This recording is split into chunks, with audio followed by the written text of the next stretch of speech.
Good morning, good morning, good morning. I hope you can hear me. I don't have my monitor on, but I have a feeling that you can hear me. So if you can't hear me, I'm sure that you will let me know. Now, what I'm going to do, let me go ahead and check on the comments. Okay, where did my little comment thing go? Oh, there we are. Now, let's see. I had some more comments in the morning, but it looks like the first one over here is Sandy Blythe. Now, there was another comment. I think that she said hi before that. Now, let me see if I can bring up the most current comments. All right. I got a little issue with the mouse over here. What is going on? Okay. I lost the mouse pointer. There we go. And there we are. All right, so let me check the live chat and see. Where did my chat doc go? It disappeared. There we go. All right. Yes, hear fine. Hi, Rick and all. All right, so I'm going to try to go. I put the overlay just above the dock so that way I can see when there is a technical issue.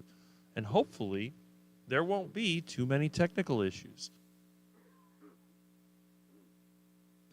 Okay, the microphone has a mind of its own, like it always does, but I'll figure that out eventually. I'm thinking maybe a little duct tape or a little electrical tape should fix the problem. In the meantime, I'll just use my hand to hold the boom arm. All right, so let me go ahead, and I don't know if you saw that I added some extra content. I have my usual intro, and then I have some little spacers that I can put in there in case we have a technical issue or somebody comes to the door or whatever else they decide to do.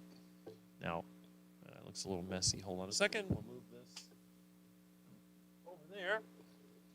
So, yeah, that looks a little better. Try to make the extra cluttered living room look better. Now, as you know, I started at the very end of last year, the Live at 8 with Rick show, and I started from the bedroom because at that time, Milton was relatively new, and he was a total menace. The little guy would not leave me alone. Now, today, Milton has learned to be a well-behaved and really nice pet. So anyway, let's check out, as Sandy Blythe says, Milton. That was the explanation I had. And why am I not getting... Oh, okay. There we go. And Feral Grandma said hello. That was, of course, last night. Graceful Lily also says hi. And hey there, Rick. I'm out of town for the weekend. I'm staying with my mom up north. We're leaving early tomorrow to drive an additional 3 hours. And I'll be missing you, Mitch, and let's see, okay, my fellow Mitchfits. See you guys later, either Monday or Tuesday. P.S. I already left my like. Well, thank you. I really appreciate that. And Jeanette says, hi, Rick, Milton, and Quack. See you in the morning. Yes. And I said Quack time in 35 minutes. I did that a little while ago. And Thomas is here. Hey, Rick, I'm doing some chores, but I am listening in the background. Well, thank you, Thomas. We appreciate your support here. And also, if you're not familiar with Thomas, which I'm sure all of us are, because he's a rising personality in the carnivore community, check out his channel. He does videos often. He does really interesting walks where he goes around through the the fence that's cut next to the apartment he lives in. There's a desire path leading to the park, and he goes around and he shares some of his information, and he's one of our inspirational carnivore personalities. And we see that the father of United Carnivore says good morning all from Melbourne, Florida. Lady June says good afternoon. My visitor has gone home, so back to normal, whatever that is. Okay, and our first celebrity viewer right now, which is Dustin, Keto Simple. Good morning, friends. And again, if you're not familiar with Dustin and his channel, check him out tomorrow morning at 7:30. He has an excellent, interesting live show. And again, in a world of AI and flashy content, it's really nice to find the real people in the YouTube space, whether it's a carnivore space, the car space, or the duck space. And yeah, check out Dustin if you can. You know that he's friends with our well-known and quite popular Chris Cooking Nashville, who makes all kinds of creative recipes for those people that want to simulate the duck food experience without the duck food disaster. And another great YouTuber, if you're not watching him, you really should. And Sandy Blythe has returned. Good morning, all. And Dustin says, good morning. I got pregnant in the back seat of a Charger just like that. Okay, he's 52 now. Well, there you go. You know, there was a lot of activity in the back seat of those cars. Of course, in my car, there has been zero activity in the back seat since 1986 when I got it. So if there was activity in the back seat, that was, well, almost 40 years ago. All right. Good morning, Dustin. Having your coffee. Yes, they do like their coffee. Gym or stay in bed and watch Rick? Easy decision. Well, I don't want to keep you out of going to the gym, but you could always go to the gym later on. Or you could use a mobile device and you could probably listen to me while you're at the gym, which would be good. Okay, I'll still be live tomorrow, different setting. All right. And let's see. Namaste and good morning. Excellent. And we're glad that you are here. Consuming carnivores or the world, maybe of the world, unite. Yes.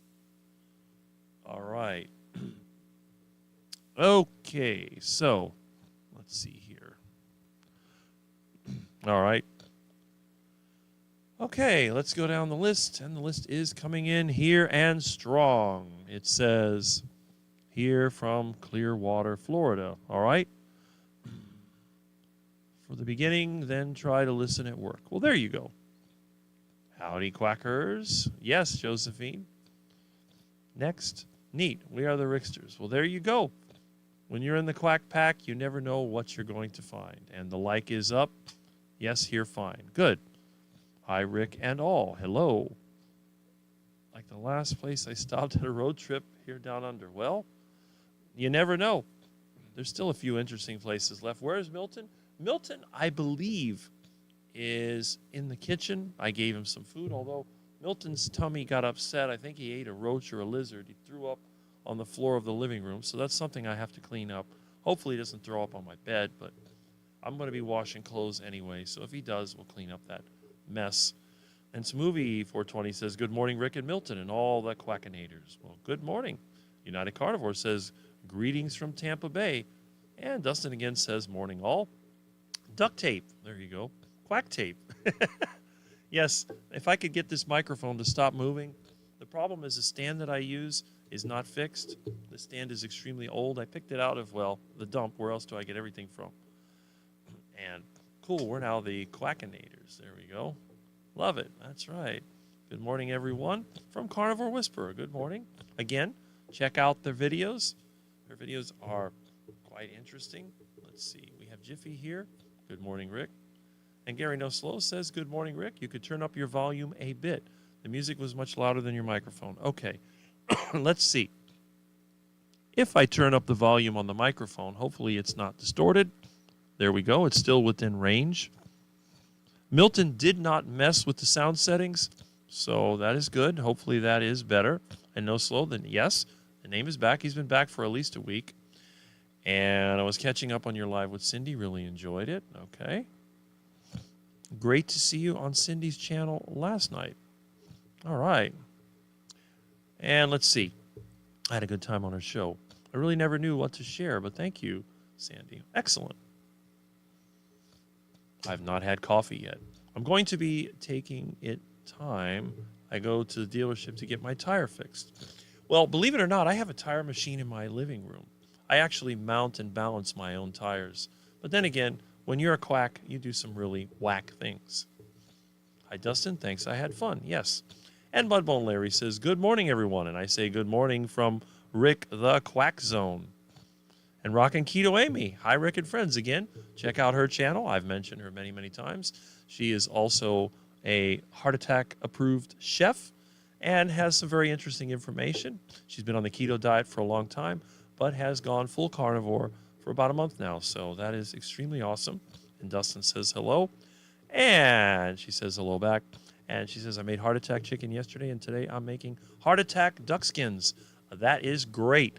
You can turn duck skins into real quackers. You don't have to eat crackers when you have quackers. All right. Big congrats to you and Dustin. Yes. Hi, Lisa. And I didn't like school 100 years ago. Hopefully it's a different like that. I always hate school. I still hate it to this day. In fact, I hate it more because the school itself looks like crap. At least back then they looked interesting, but now it looks like a prison. School is basically prison, in my opinion. Much better on volume. Well, thank you. I'm glad that you appreciate that. Good morning. All right. And congratulations, Dustin and Amy. I will help encourage you, Dustin. I'm a potential student. Went back to school for IT. All right. Okay, we got the conversation going. Much better on volume, yes. And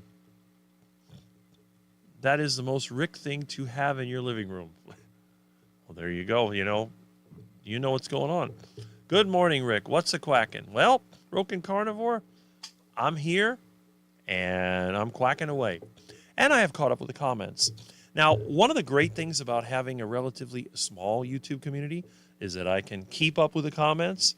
It's not like a lot of these channels where they just sort of gloss over it, maybe hit a couple of them and promote their product. But here, it's all about who we can meet and what we can do. So, let me adjust my position. And as far as I can tell, the audio is on point. Now, again, we're using very old equipment here. We don't have the fancy Shure SM57 or the Rode mic or any of that other stuff. We don't have the Stream Deck, and we don't have the, what is that, Rodecaster or whatever it is. I'm using a mixer I picked from the trash. But I don't know, my audio isn't that bad. I do listen to a lot of these live streams that I make myself. And I know a lot of people don't like listening to their own live stream, but I do like listening to mine because I listen to other people's live streams when I'm doing work, and sometimes I'll peek into mine. And I always find it interesting because when it comes to the voice that I have, I think I have one of the better ones. I don't use the so-called word whiskers. You don't see me going, ooh, anything like that. The only thing that I do have to deal with occasionally is sinus issues.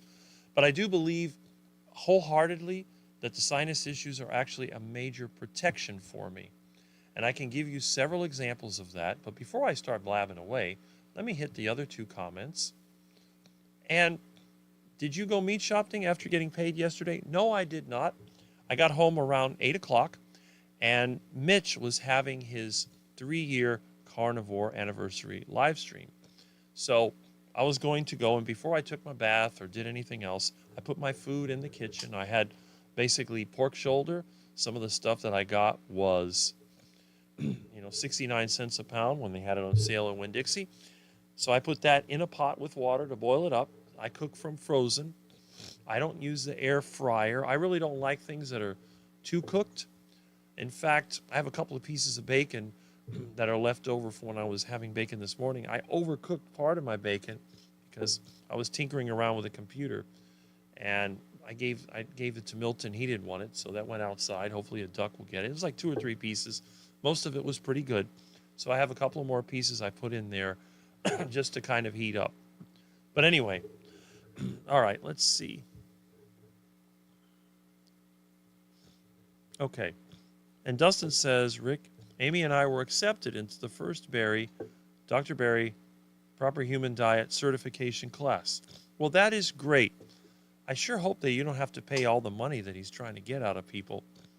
Hopefully he'll give you a break or just give it to you because you are one of the carnivore celebrities. I do believe that anyone that is in the YouTube space that is promoting the carnivore diet should get special consideration for all products.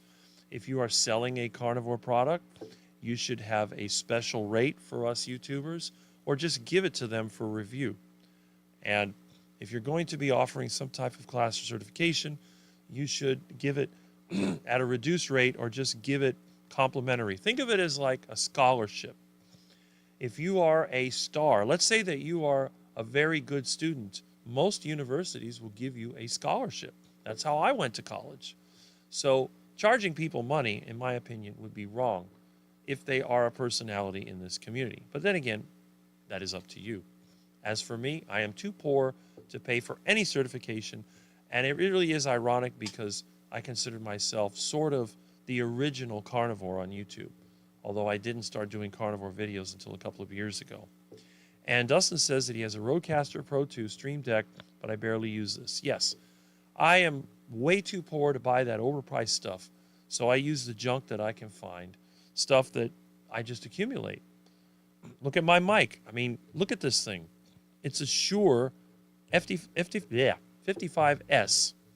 It's been around, I mean, I was a teenager when I got this thing from a yard sale, $5 or $10. I don't remember what I paid for it. I cleaned it up, polished it, and it's ironic because they still make these to this day.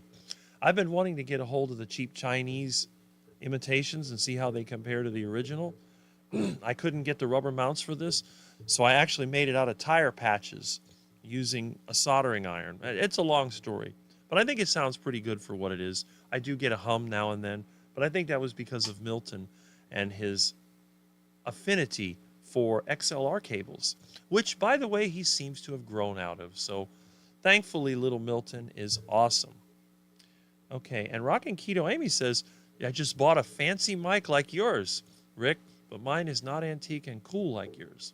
Well, a good fancy mic that sounds good is probably better than something from the 1960s. I believe this one is from the mid-60s, and one of these days I'll have to take it apart and show you what it looks like inside. It really is quite amazing. But yes, I am, really happy that you are getting it. You're upping your game. Okay. I say so too much. My crock pot cracked down the side. Is it fixable? No, it's not. In fact, if you look at one of the older videos I had, my crock pot also cracked and it was really old. I ended up throwing the crock pot away, although I do think I kept the heating element, the main body of it, which was metal, because it had that cool 70s look to it, because that's when it was made. But when it cracked, I threw it away. There's nothing I could do. Okay. I just installed Voice Meter Banana as a mixer to connect to OBS to Talk Studio. I've never heard of that, but that's interesting.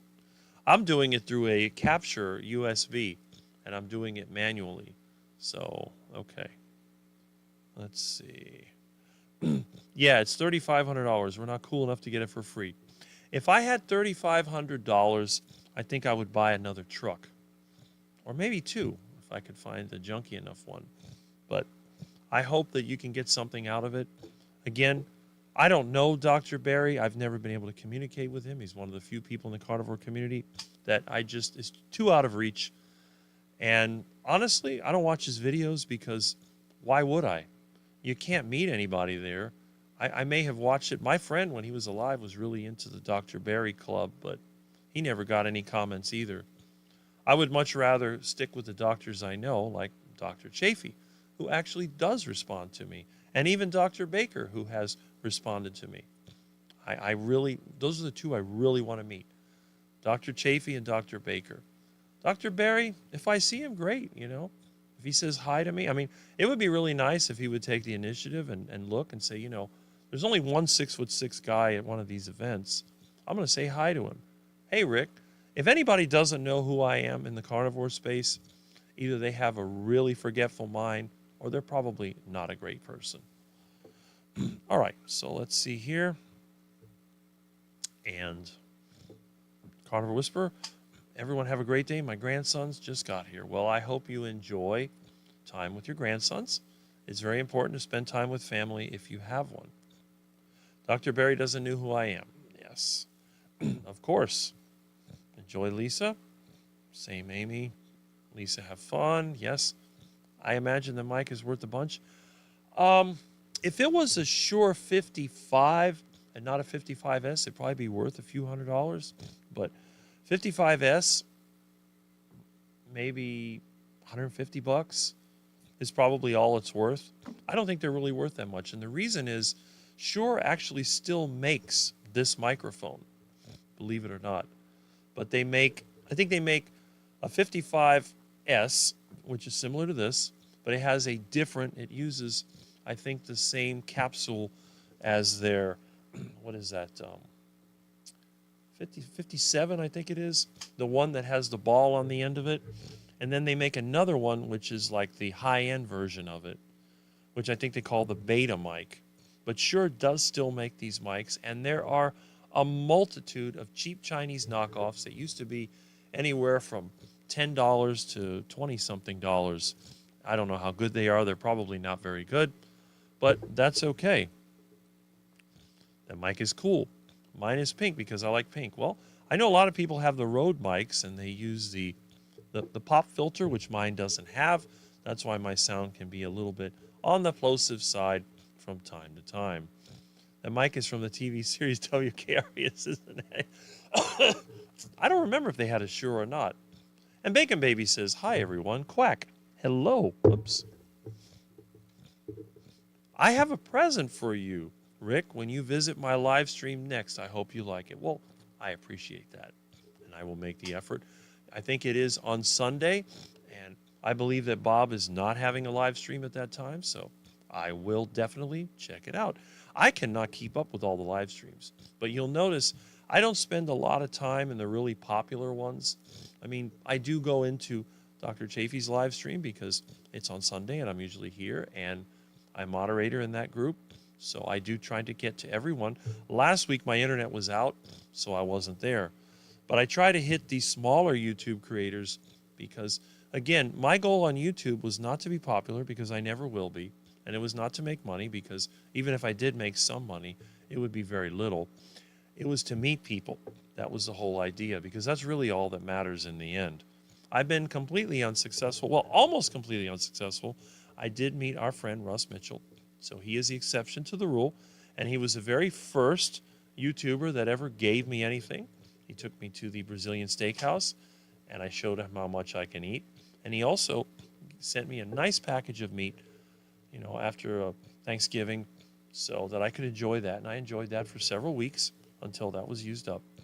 And then, of course, the second person that sent me things was our friend.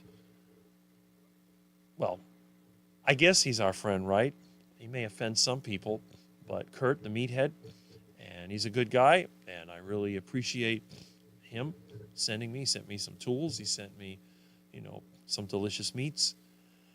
And that was really, it was really good. He even sent me a rake that I got last week. You probably saw my video, and I was able to conquer my yard with the use of the rake, which I have in my living room now because I don't want it to sit outside and get stolen or destroyed.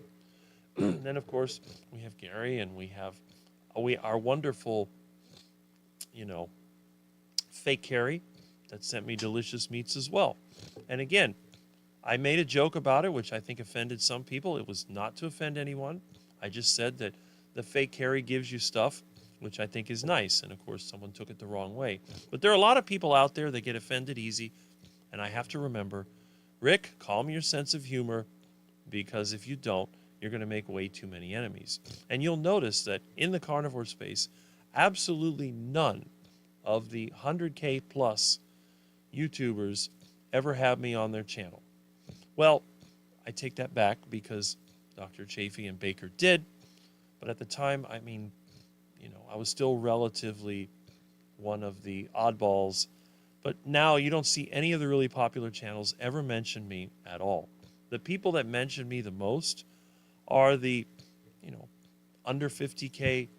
Well, I mean, Mitch mentions me a lot, but he hasn't reached 100K yet. So, but yeah, I tend to go with the people that are the smaller channels because those are the people I can relate to the most. Once you become a multi-100K or even million subscriber, then you are completely out of reach and you are no longer someone that I am going to communicate with unless we know each other first, in which case I will still communicate with you, yes. But our time is limited. We can only meet so many people in our life, and why would I spend my time following celebrity culture when they don't have time for me, when I can meet a lot of new people who I think could benefit very nice. And Ricky says, I couldn't even get Dr. Barry to respond to a $5 super chat question. He was too busy. That is a point. And I'm not trying to say that Dr. Berry is a bad person. He's just basically telling the same information that you could get from a lot of other sources, including us. Why would you line up to try to get with his group when he's not going to know who you are? And again, even if he wanted to, I mean, if you had 1,000 people watching your chat right now, could you keep up with the comments? No, you could not. I couldn't. Even a few weeks ago when we had a lot of comments, it was hard for me to keep up. So, but I do the best that I can. Rockin' Keto Amy is smoking salmon and deviled eggs today in the smoker. Yes. Ricky, that's disappointing. It is. And again, that's, oh no. Oh no. Speaking of people that we know, look at who dropped in. You can't have a live stream without Quack Jr. falling in. You know, it's when you throw the duck food by the canal and you see one duck coming, what do you see? They start flying and waddling in. So, hey, Peter, we're glad that you're here. And he says, hey to Peter, there we go. Good morning at Bacon Baby. Don't waste your money on Dr. Berry's channel. You do better to ask Mitch or Rick your questions and get excellent and free answers. And again, Papa Carnivore is a quack, so you know when you listen to a quack, you're going to get facts back. And that's exactly what I say. Don't waste your money on his channel. Dr. Berry is now very successful. He has lots of money. Stop throwing money at him. Start meeting other people in the community. And remember, it's like the whole cryptocurrency concept, the blockchain. The blockchain is basically built out of transactions that are then assembled into a block. And then these blocks form a chain. It's the same thing with the carnivore community. Each one of us that have a carnivore YouTube channel or have a carnivore group is like a block. And the secret is that we all chain together, we all share the same information, and we share our experiences. So you find the person that you like the most. You find the person that relates to you. And then that's the way to do it. And that makes it very hard to break the system. If you could knock out Dr. Berry, you don't break the system. The system continues on. And we have some nice hellos here from Bacon Baby, and hellos from Papa Carnivore, and Sandy Blythe, good morning. And Aaron is here. Booby Goats, hi everyone, no live stream for me today. Well, you usually have a live stream at 3. Does that mean that the Rick live stream is going to go to another record? I hope not. I have a lot to do. A 9-hour live stream is not something that I'm really going to do. All right. And what do we have here? Carnivore Dens. Dr. Berry posted PhD acceptance letters were sent. A poster went off in comments stating that this was too much competition for others online. She thought PhD me were getting doctorate. Exactly. That whole PhD proper human diet, I find that offensive. But again, I'm an unpopular person because I do not believe that the carnivore diet is the proper human diet. I am sorry to all of you carnivore quacks or whatever, carnivore police, carnivore fanatics. I do not believe that the carnivore diet is a proper human diet. I'm sorry. And again, you can criticize me all you want. Well, Rick, you're a carnivore. You've been a carnivore longer than anybody. Yes, I have. But the thing is, human beings are not exclusively carnivore. We are not. And I know a lot of people that have lived on a vegetarian diet into their 90s. Was that the ideal diet for them? Maybe, maybe not. I know people that tried the carnivore diet and failed. There are people right now in the carnivore space that have added fermented foods, fermented plant foods to their carnivore diet. Why would they do that? Why would somebody eat nasty fermented soybeans? Because it works for them. It helps with your blood pressure. Some people like fermented cabbage, which I've put on heart attack burgers more than once. Some people like fermented tomatoes and onions. Why? Why would you eat fermented plant material? Plants are poison. Plants are toxic. Well, they are toxic in their raw form. I do believe that all raw plants are toxic. I believe that. That's why I'm opposed to the raw vegan diet. I think the raw vegan diet is a scam. Anyone that promotes a raw vegan diet is, in my opinion, deluded. And many of them are scammers. I have never seen a raw vegan that looked healthy and acted healthy. Have you ever talked to a raw vegan? Can they maintain a coherent conversation? No, they cannot. Even with a teleprompter. Now, what a lot of people use on the internet, they will take a tablet and they'll turn it into a teleprompter so they can look at everything they want to say. Now, I have a tablet, it's not on. I don't use a teleprompter. I don't even use an outline. I don't even have notes. I just go by what I remember and what I did. But when you think about people that are on the plant-based diet, it is possible to be healthy on a plant-based diet as long as you add some animal foods. The other option that I've seen with some of the vegans I know, especially the younger ones, they go on a processed supplement diet. So they call it a plant-based diet, but meanwhile they're taking peptides and they're taking creatine, they're taking all kinds of vitamins. You know, my vegan friend, her son is a vegan bodybuilder, and I think I told you the story about where he tried to wrestle me to the ground and I ended up pinning him, and then he thought that I was trying to do something else to him and got mad at me. But, you know, the vegan diet can be supplemented to the point where you can be relatively healthy. However, I do not believe it is the ideal diet. So whenever somebody uses the term proper human diet or PhD, I roll my eyes, I go, oh, yeah. So anyway, now I remember when Dr. Berry was pushing the keto diet, and that's what got my friend into it. And I support the keto diet. As you know, there are several of us that are on the keto diet, and a keto diet, which is mostly meat, in my opinion, is a carnivore diet. Now, who do we know that's in that space? Well, we have Russ Mitchell, my friend. We have Dustin, Keto Simple, it's in the name. So if you can do well on the keto diet, why not? If eating an avocado is something that you want to do, go ahead and eat that avocado. And I would recommend, if you're in the Miami area and you want some really good avocados, come to my house. We'll give you a box of tasty avocados. And if you really want to meet somebody interesting in the avocado space, there is a guy named Tom who lives down in Homestead. He has a farm called Sleepy Lizard Avocado Farm. You can see his videos online. And if you're one of those keto people that likes avocados, check him out. He can send you a box of avocados. It isn't cheap, but they're great avocados. So again, I don't have a problem promoting products or services that I feel are a good value, but to be dogmatic is really something that I am against. And I'm sorry for those of you that I offend, because I offend people all the time. If you are offended by what I say, then you are not part of the quack pack. I never have to exclude anyone. They exclude themselves. Love Russ, yes. Who does not love Russ Mitchell? And if you're listening to me, which you probably aren't, because you're probably still asleep, Russ likes to stay up early into the morning and get up late. But hey, it seems to be he's healthy. Good for you, Russ, and successful.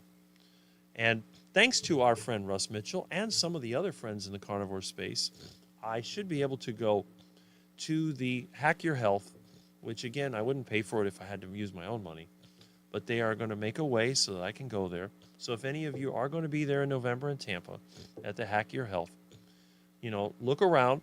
If you see the tallest guy there who's 6'6" and super skinny, that's me. And feel free to say hi. I would love to meet as many of you as possible. And hopefully, in the near future, when I get my truck running, and I know where I'm going to move to, I will be making road trips to various people that I know. So if you wish to meet up with me, I hope that you do. And hopefully I will become as well known as the Dr. Berry that everybody looks up to. But instead of being a doctor, I'm a ductor. So, you know, instead of a stethoscope, I'll be wearing a duck head. All right. Yes, Peter is doing his walk in the extremely hot and humid Florida weather, which I'll talk about in a little bit. And of course, Carnivore Den says hi to Bacon Baby. And the comments are coming in fast and strong. Wow, they are really coming in strong. So we're going to have to kick it into fourth gear over here and go in overdrive and go for it. All right, what time is your live stream on? I just got done editing my video. Well, Aaron, check out Booby Goats Aaron. If you like noisy geese and ducks and farm living and 10 kids and total chaos and stuff falling down everywhere, that is definitely the channel for you. And Erin is on her carnivore journey. She works hard and lives in the country, which is a place that I want to live in. So I always try to check out all of her videos that I can. 7 p.m. Eastern on Sunday. Yes, I already had my Fatty Coffee Deluxe. There we go. And that's a lot better than McCafe, which is McCrap. It was so delicious. There you go. And I know a lot of carnivores love their coffee. And if it works for you, then you need to keep on drinking it. Our friend Mitch, he loves his coffee, and that's why he calls his show Morning Coffee with Mitch. I think he even tried decaffeinated, but decided that caffeine was better because it helps with your circulation. And I didn't know that caffeine could help you with headaches, because every time I've gotten a headache, I've always had to kind of, go outside, go around the plants. For me, plants are a healing entity. And this is a reason why I'm not anti-vegan, because I am a very big proponent of gardening, landscaping, and having plants. I would never live anywhere where I can't have plants. When I look out my window, what do I see? Plants. My front yard is a jungle. My backyard is a jungle. Every place I live has plants. If I have any dirt anywhere, I will put plants in it. But you probably notice I have no houseplants. I have a no houseplant rule, and that's because I have cats. And if you've ever seen what happens when a cat eats a plant, they get very sick.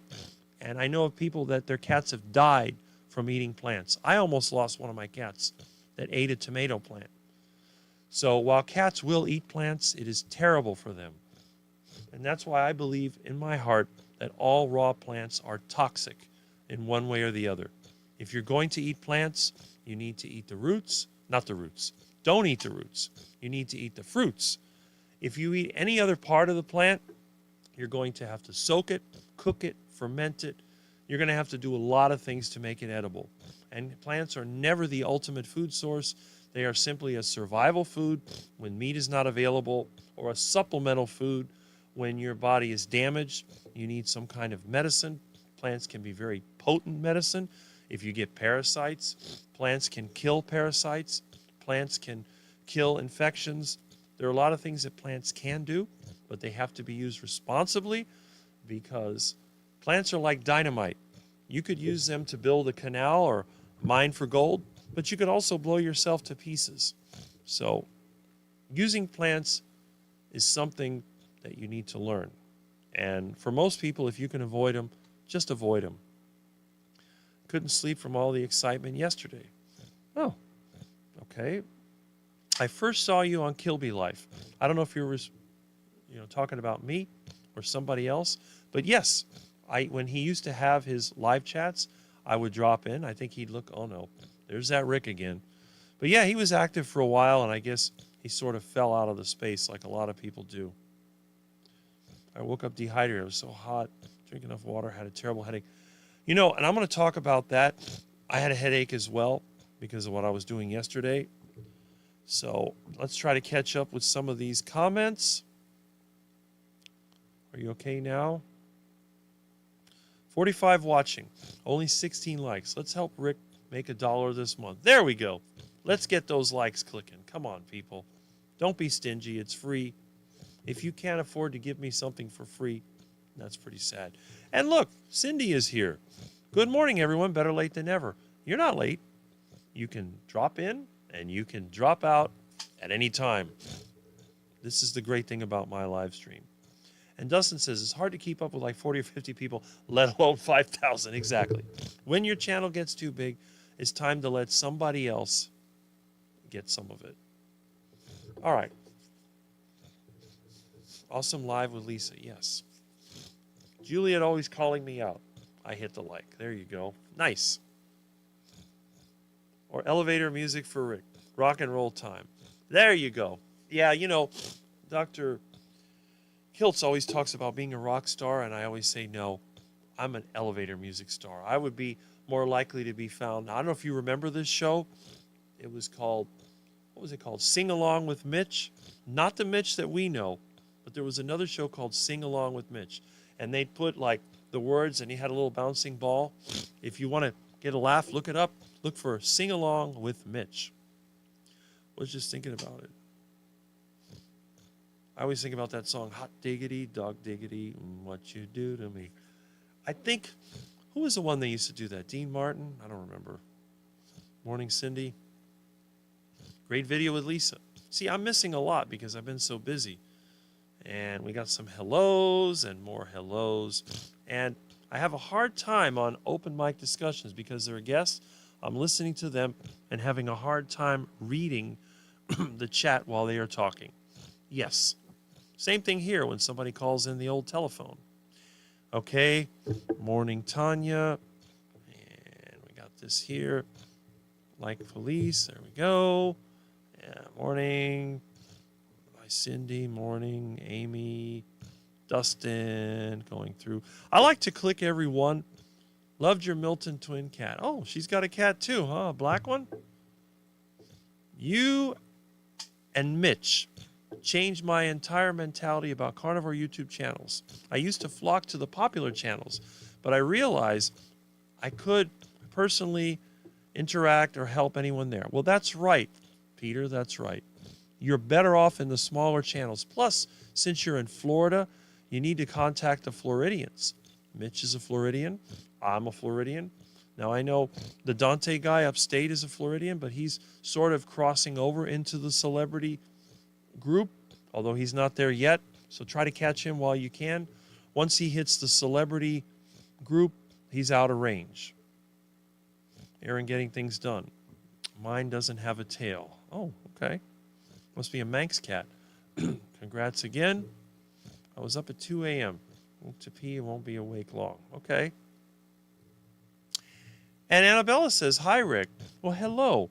I'm glad that you're here. I'm happy, everyone. But I love Rick's voice. Well, thank you. My voice is quite nice in the carnivore community. I think I have one of the better speaking voices. Many times people said that Rick sounded like somebody who should be on the radio. If it wasn't for sinus issue, it would be perfect.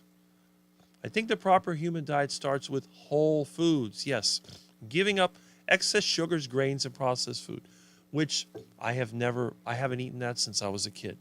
Grains, seeds are bad. I am against seeds 100%. Processed food, well, ground beef is a processed food, but ultra-processed food, my definition of ultra-processed is basically any food that's a combination of components from other foods. So if you were to cook or grind up a food, that's not an ultra-processed food. But if you were to extract part of that food and then mix it with another, I mean, technically that would be like heart attack chicken because you're taking lard from pork fat and then you're using it to fry chicken. So that, in a way, would be an ultra-processed food. But then you have to take the other metric that I use. Is it something you can do in your kitchen, or is it something that has to be done in a factory or lab? And then when you use that metric, then it is no longer ultra-processed. So it is processed, but it is not ultra-processed. And Peter says, Rick, I sometimes eat some pickles, sauerkraut, or avocado with my meat and eggs. Please don't call the carnivore police on me or take away my carnivore membership card. Well, I have to tell you that the carnivore police, they think that they have, what do they call that, qualified immunity? But their qualified immunity does not hold a candle to Rick's sovereign immunity because I predate all of them. So the carnivore police can say nothing about the carnivore diet because compared to them, I am an authority on the carnivore diet because I've been doing it longer than anybody else in the U.S. that I know of. But again, if you are eating 70% or more of your diet as meat, you are by definition a carnivore.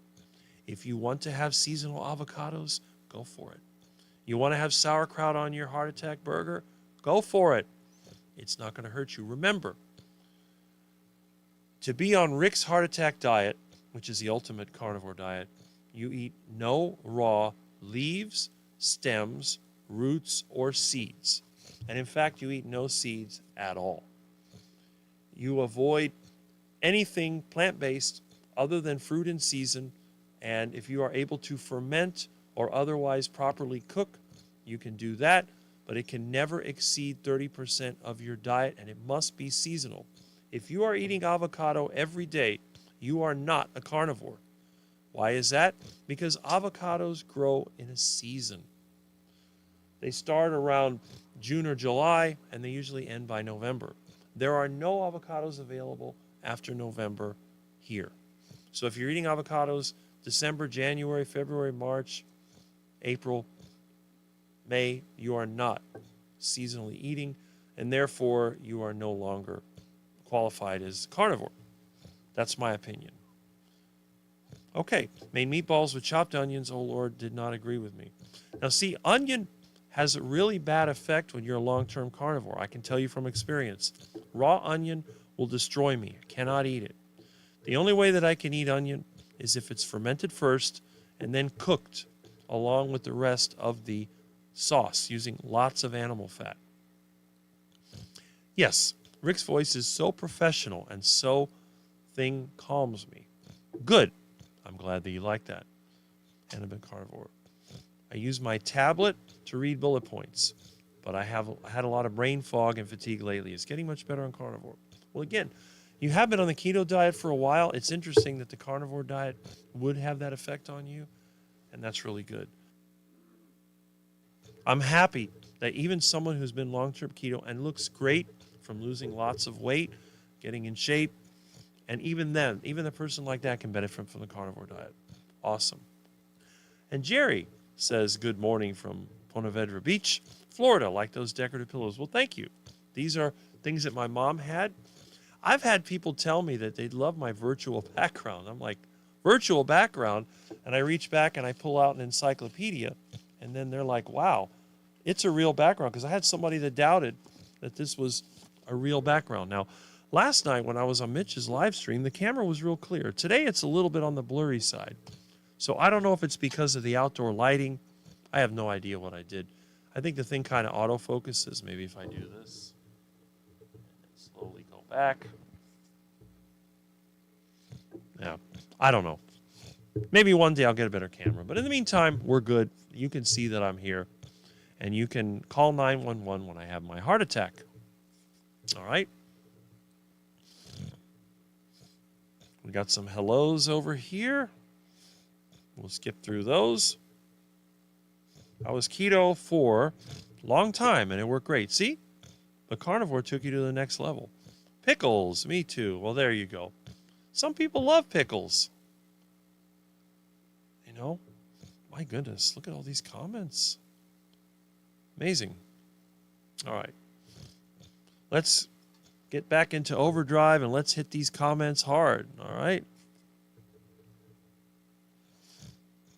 I've been really sick with a flu for over a week now. And again, even carnivores get sick. You need to take it easy. You need to eat as much as you can. If you don't feel like eating, don't eat. If you have a digestive issue, you may have to fast for a little bit. But again, if you're on the carnivore diet, you can take the example of Dr. Kiltz and Dr. Nelson fasting for about, for weeks, and they're just fine. I'm surprised that even skinny Dr. Kiltz was able to fast for that long. So it goes to show that you can do it. And when you feel better, get that fatty meat and eggs, and you'll be better. And you got the fatty coffee. Let's see. Carnivore Dens. I hope you feel better. Yes, I do too. You are looking really well. Well, thank you. Even though I'm not 100%, because I spent a lot of time in the hot sun yesterday, I started adding egg yolks to my coffee. It's delicious. Well, there you go. You wouldn't like Northern Indiana. No plans from November to May. Well, that's fine. That's a perfect place to be a carnivore, isn't it? I loved your bike ride and rake.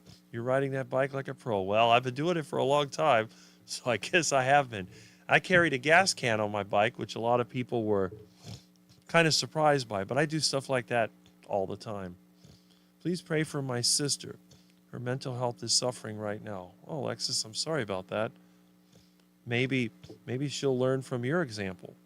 But yes, keep her in mind, and I hope that she is able to get her mental state stable again, at least. And Lori Wetzel says, good morning, Rick, and all you quackery. Well, good morning, Lori. Yes, I've been enjoying your channel. You're sweet. Yes. Check out his videos. And he pops in. I think he was on Mitch's last night as well. And we have some warnings. Yes, she'll be in your prayers. There we go. Okay. Rick, I sent you an email. Okay, I'll have to check that out when I finish, which may be a while, knowing me. It may be a lot longer than I think. Pickles are great with meat, and sauerkraut is great with sausages or pork. I agree. I really agree with that.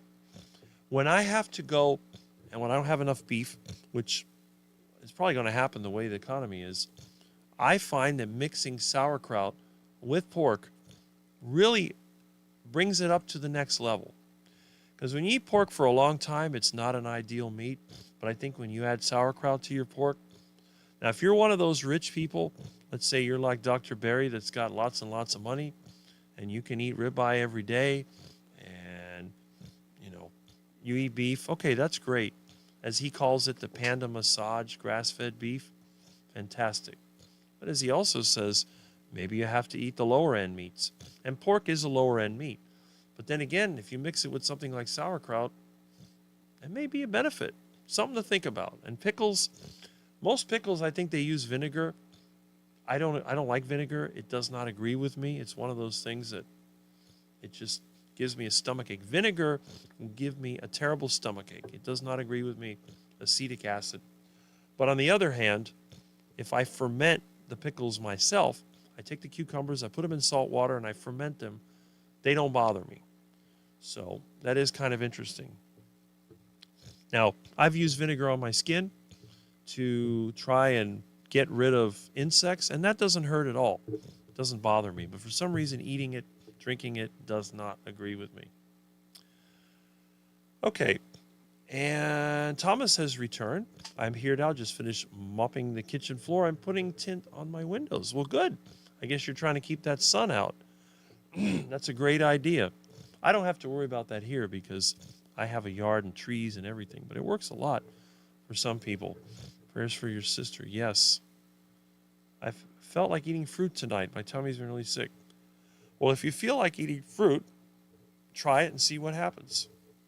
Sometimes the vitamins in fruit can help when you're sick.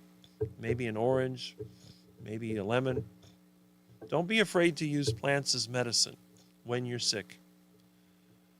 Carnivores get sick too, It's like when cats get sick, they eat grass to try to throw up, and sometimes they will eat plants. Plants are powerful medicine. They don't really work for me.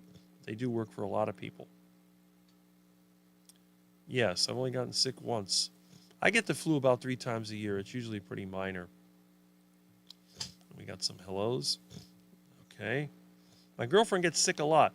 She won't listen to me and go keto or low carb. Again, even the people you know don't want to listen. That's just the way that it is. You are sinking in more than you realize, trust me.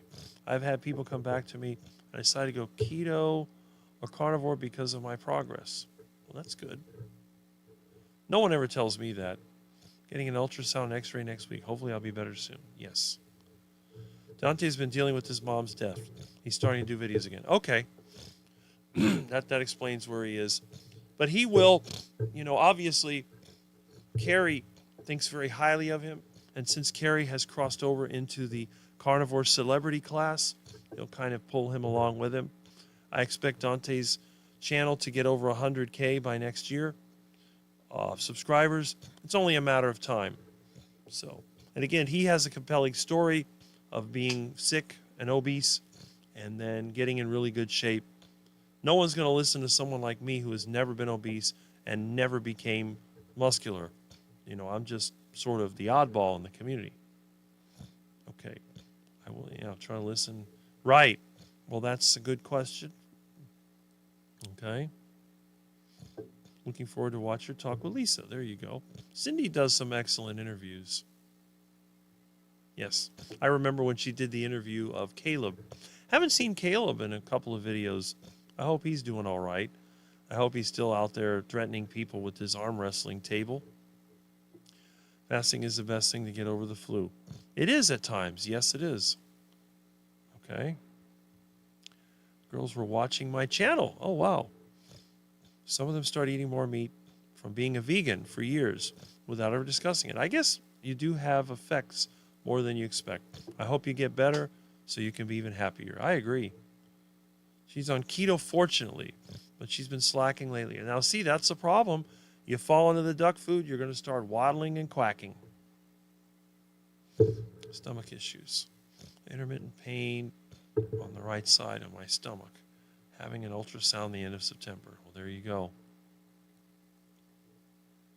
Warrant issued. Got to watch out for those pickles. You don't want to tickle the pickle. That could be dangerous. All right. Thank all the carnivores for not bullying me when I was keto. There were some dogmatic people that really turned me off. But there were so many more that are caring and supportive. Well, that's it. Look, let me tell you a secret. I don't want everybody to be carnivore. If everybody was carnivore, I wouldn't be able to afford the meat that I like. So if you're keto, you're doing me a favor. Just saying. Anyway.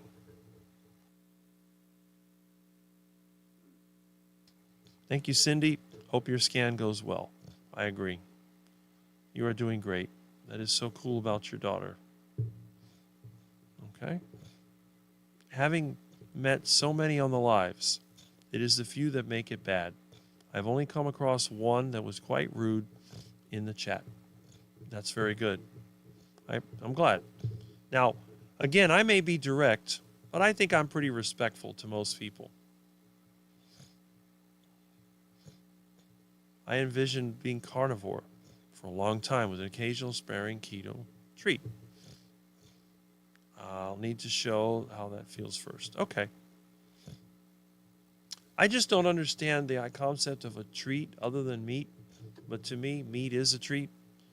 But again, when you've been carnivore as long as I have, everything else just looks like cheap substitutes. Again, I see plants as survival food. I don't see them as the treat. The cheat or the treat is the meat. I see a delicious steak. When I go to the meat section of the store or to a butcher shop, I get extremely excited, a little bit more than I should. And I really, I can't resist. It's so awesome. But what can I do?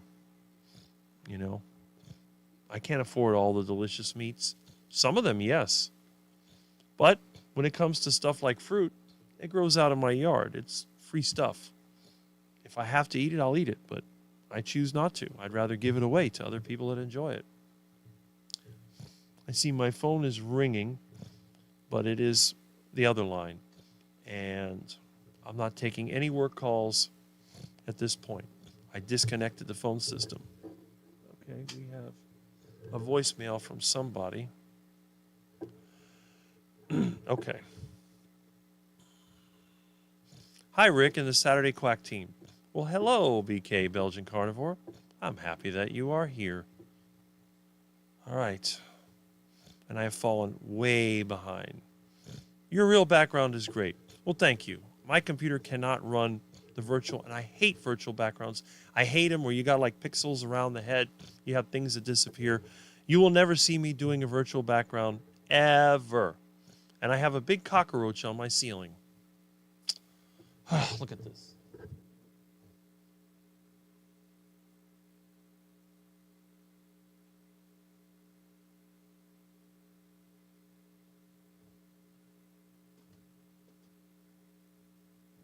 Okay, but I have a solution for that.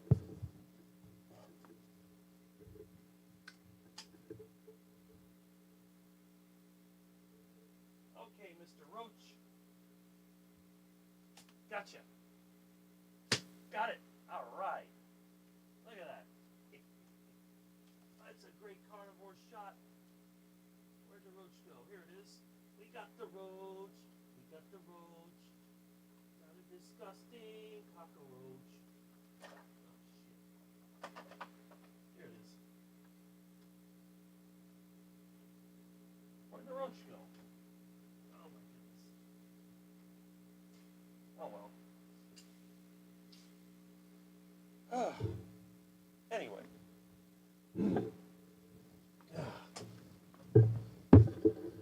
Sorry about the distraction. I had to take care of a very large cockroach before it started flying. The house is old and rotten, and there's mold and mildew, and the roaches actually eat the fungus that grows in the wood. So there's nothing food-wise for them to eat except maybe the few scraps that Milton leaves behind. But they're always up around in the wood eating whatever they can get. So getting rid of them is impossible. The only way to get rid of them is complete rebuild, probably a demolition, which I'm sure whoever buys this dump will do. It's like Mitch was talking about, and his son owned an old house on a very expensive lot, like it is down here. You know, when these homes were built, these lots were cheap. You've probably seen the slideshow that I show sometimes before the show and how cheap the stuff was here.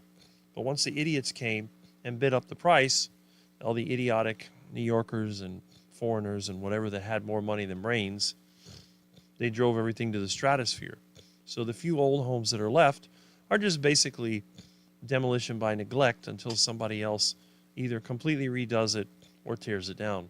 So any of the cockroaches that you see, it's just part of living here. It's not a fact that I'm dirty or anything. It's just the place is old and they fly around at night. Plus, since I haven't had any ducks in the yard for a long time, many months, the roach situation outside is increasing.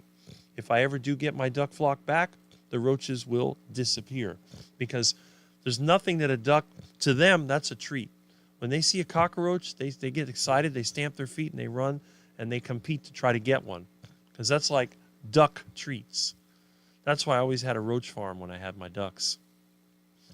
Now I think of it, Rick should do a live at night to soothe us to sleep. Well, there you go. That may be an idea. I may do that. I got a massage yesterday. I feel like they hate on me. Well, there you go. Okay. Yes. Okay. Let's get this going. I mostly eat meat from time to time. Pickles, avocados, and seasoned strawberries. Well, there you go. See? Eating plant material in season is still part of the carnivore lifestyle. Think about it. We survive by eating lots of things. Human beings are not, okay. I put on Chafee to sleep. I love that doc, but his voice and long answers puts me right to sleep. Well, there you go. And I'm sure when you think about Dr. Chafee, you probably have some nice dreams too. I'm sure a lot of people do. All the women and probably some of the guys too. I love pickles. Just use it for a snack or with raw ground beef. Nothing wrong with that. Nothing wrong at all. I like your bike riding videos too. Well, I'm glad that you do. Thanks so much, Amy. Okay. Yeah, so that was the comment that Amy had made for Peter. Okay. Wow. All right. We're going to catch up with this eventually. And channel of preachiness, it puts me to sleep. Well, you're not going to get that here, thankfully. We don't do preaching here. Mitch's homework or watching documentaries puts me to sleep. Yes. And I have to watch it again. Right? Cindy says we had sauerkraut with pork one day last week for dinner. It was delicious. And again, don't fear the sauerkraut. I tell everybody, when you ferment vegetables, you're turning yourself into a ruminant. It's not bad. Go for it. Rockin' Keto Amy, I have to mix all the foods because I can't afford steak every day. And again, we humans are designed to survive on a variety of foods. And I do think, this is where I differ from a lot of the carnivores, and this is probably the reason why I'm not that popular. You just don't see me on the major carnivore channels. You know, well, think about it. Think about every major carnivore channel. How many of them bring me on there to their panels, interviews, or whatever? It's always the smaller channels because the big channels, they're pushing a narrative. Oh, you need to do this. You need to do that. You need to buy my program. You need to sign up. You need to eat lion diet and all that. Great. Okay, it works for some people, but it doesn't work for everybody. So if you have to go out into the garden and grab a few plant foods, that's not bad. And I know, again, we all know people that have lived into their 90s, that were healthy, and they ate some plants. Now, every one of them also ate meat. I don't know anybody that was healthy below above 90 that didn't eat eggs and meat at at all. I've heard stories about vegans that, lived in their 90s, but I've never met one. Have you? Every vegan I've ever met over 60 looks absolutely terrible. White, white scraggly hair, no muscle tone, skin all saggy. The worst part about vegans is that they get this sort of papery skin. They just don't look healthy. I'm sorry, that's what I've seen. Are there healthy ones out there? Maybe. But again, a lot of people that lived a long time, they ate meat and eggs, but they also eat plant material. And you know what? That's fine. As long as you're eating something that doesn't come out of a box or bag, I think you're way ahead of the game. If you go to your local farmer's market and you buy something, just make sure you don't get the imported stuff. See, my rule about plant material, I will not buy anything that is out of season, and I won't buy any plant material that comes from another country. Absolutely not. The only reason that I have access to avocados and mangoes is because they grow right here. Now, these disgusting developers have wiped it out. In fact, when they used to build subdivisions here, everybody had fruit trees. When they built these houses in Westwood Lakes, they actually gave you a choice of a mango tree or avocado tree or loquat. And we had the loquat, and neighbors had the avocado and the mangoes. They would put one fruit tree in every yard along with the bushes and stuff like that. They don't do that anymore. People don't plant fruit trees anymore. It's all this crappy landscape nonsense. Anyway, I used to have sauerkraut mixed with scrambled eggs. Yes, we call it sauerkraut here in Alabama. I like it though. Sauerkraut, okay. And besides, Rick Heart Attack Chicken is so good. Yes, it is, Amy. Yes, it is. How do you make Heart Attack Burger, Rick? It's very, very easy. All you have to do, you get 4 1/2 pound patties of ground beef. Use the 73% lean if possible, but you can use 80-20. Cook it up slowly on a griddle or on a pan. Do not grill it because you'll burn off all that delicious fat, but cook it in its own fat. And then you stack those burgers on top of each other. Now, to make a real heart attack burger, you're going to need cheese and bacon. So we'll get some cheddar cheese or any hard cheese of your choice. We'll cut it in slices. We'll put 1 slice on each patty. So you're going to put 1 on the bottom. So you're going to have 6 slices or whatever of cheddar cheese. And then you top it off with bacon. If you want the full heart attack experience, you will make heart attack buns. Heart attack buns are made from pork skins, eggs, and cheese. And you can see a very similar on the Chris Cooking Nashville channel that shows you how to make those. People also make what's called chaffles, which is the cheese and egg waffles. It's another way of doing it. So you make the heart attack bun of your choice. And then you stack that burger up and you enjoy it. It's absolutely delicious. And if you want to add plant material, grab some sauerkraut, put it on top of your heart attack burger, and dive in. And you're going to love it. It is absolutely delicious. It's juicy. We have a call. Hello. Hi. Good morning, Ricky. How are you? It's Kevin.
I'm sorry about that.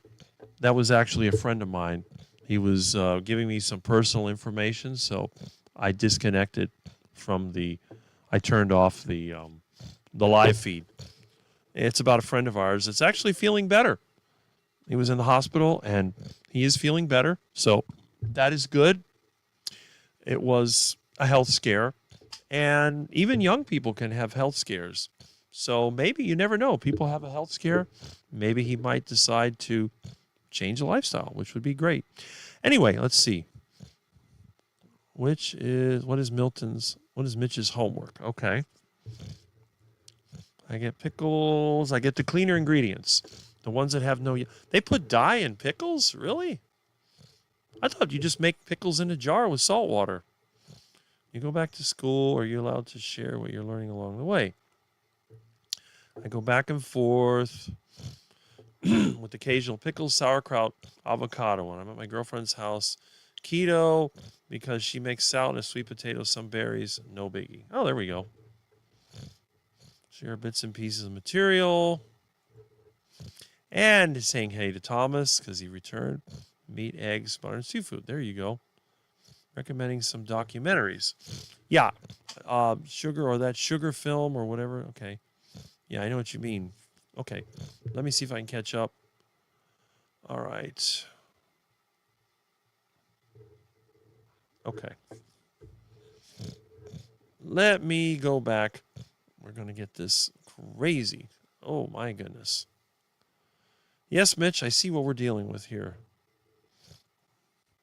I had pan-fried scallops and butter and a half-cold Maine lobster. That is delicious. Is Kip still around? I haven't seen any of his videos. I hope he hasn't fallen back into the duck food. But yes, I've seen Jamette lately. Yes, I have. I couldn't eat meat for 3 days after vomiting. I did have 2 pieces of bread. I might be a piece of fruit. I have some chicken. Okay. There you go. I have some chicken. Huh. Chicken necks in the slow cooker. It'll be nice broth. There you go. When you're sick, you need to eat. Okay, Kip isn't around. Haven't seen him in videos. That's right. I was asked to go to an Italian food festival. That's one of the hardest places. There's just not that much edible stuff. Okay. All right. Okay. We'll catch up eventually. Back into fourth gear. New floor install lately. Okay. And Rick, when are you coming on my Friday live? Well, you tell me. I'm open in September and forward. Let's do it. Let's get together. Send me an email so I don't forget. Tickle the Pickle Rick. Yeah, well, I used to hear that all the time. Is that in Chicago? Meat is an awesome treat. Yes, it is. Bacon is a treat. That's right. Just seeing your comment. Haha. Okay. I've been eating a ton of bacon and other treats. Well, there you go. What time are you live on Fridays? Okay. 6:30 p.m. There we go. Good morning, all. Kip stopped doing carnivore. Hopefully he's doing clean keto. He did say carnivore wasn't working for him. Too much mental pressure. Well, it's one thing to be carnivore, and it's another thing to be waddling around in the duck food. So you got to find what works for you, especially when you have family. You might belong to a church. Church is a place where you're going to find a lot of duck food. I hate to say it. Out of control with bacon. Okay. Holy crap, that's huge. I'm with you, Rick, with those virtual backgrounds. Hate them. Yes, I hate them a lot. I can't stand them. But you'll notice that a lot of the more popular channels now don't use them. I've never seen a virtual background on Homestead How. Have you? No. Anthony Chafee doesn't use virtual backgrounds. And I don't really see Dr. Sean Baker. I mean, he puts his, like the other video and shows him eating, but I don't really see him using them either. It seems to be a lot of these up-and-coming creators that try to use them. Either that or they don't have a very interesting place that they're working from, so they'll use a virtual background. I don't like them, but that's just my personal taste. Could it be after a year my body is finally used to increased fat? It could be. It could be. I can eat as much fat as I want, and I never have a bad experience. And Main Runner is here. Hi, everyone. Hello. Glad that you're here. Now add more butter. Yes, that is huge. You could hear them walking. Yep, you saw the cockroach. Okay, Rick, you're killing it today. Yes, I am. If my ducks were here, I would have grabbed it alive and taken it out there and watched them eat it, because I love watching ducks eat cockroaches. They're absolutely delicious to the duck. Kip was too sensitive to all the haters and detractors, so he changed his name. Dropped the word carnivore. Yes, he did. Wanted as a pet of his own. Milton will get them when he can. That's so redneck slang here, yes.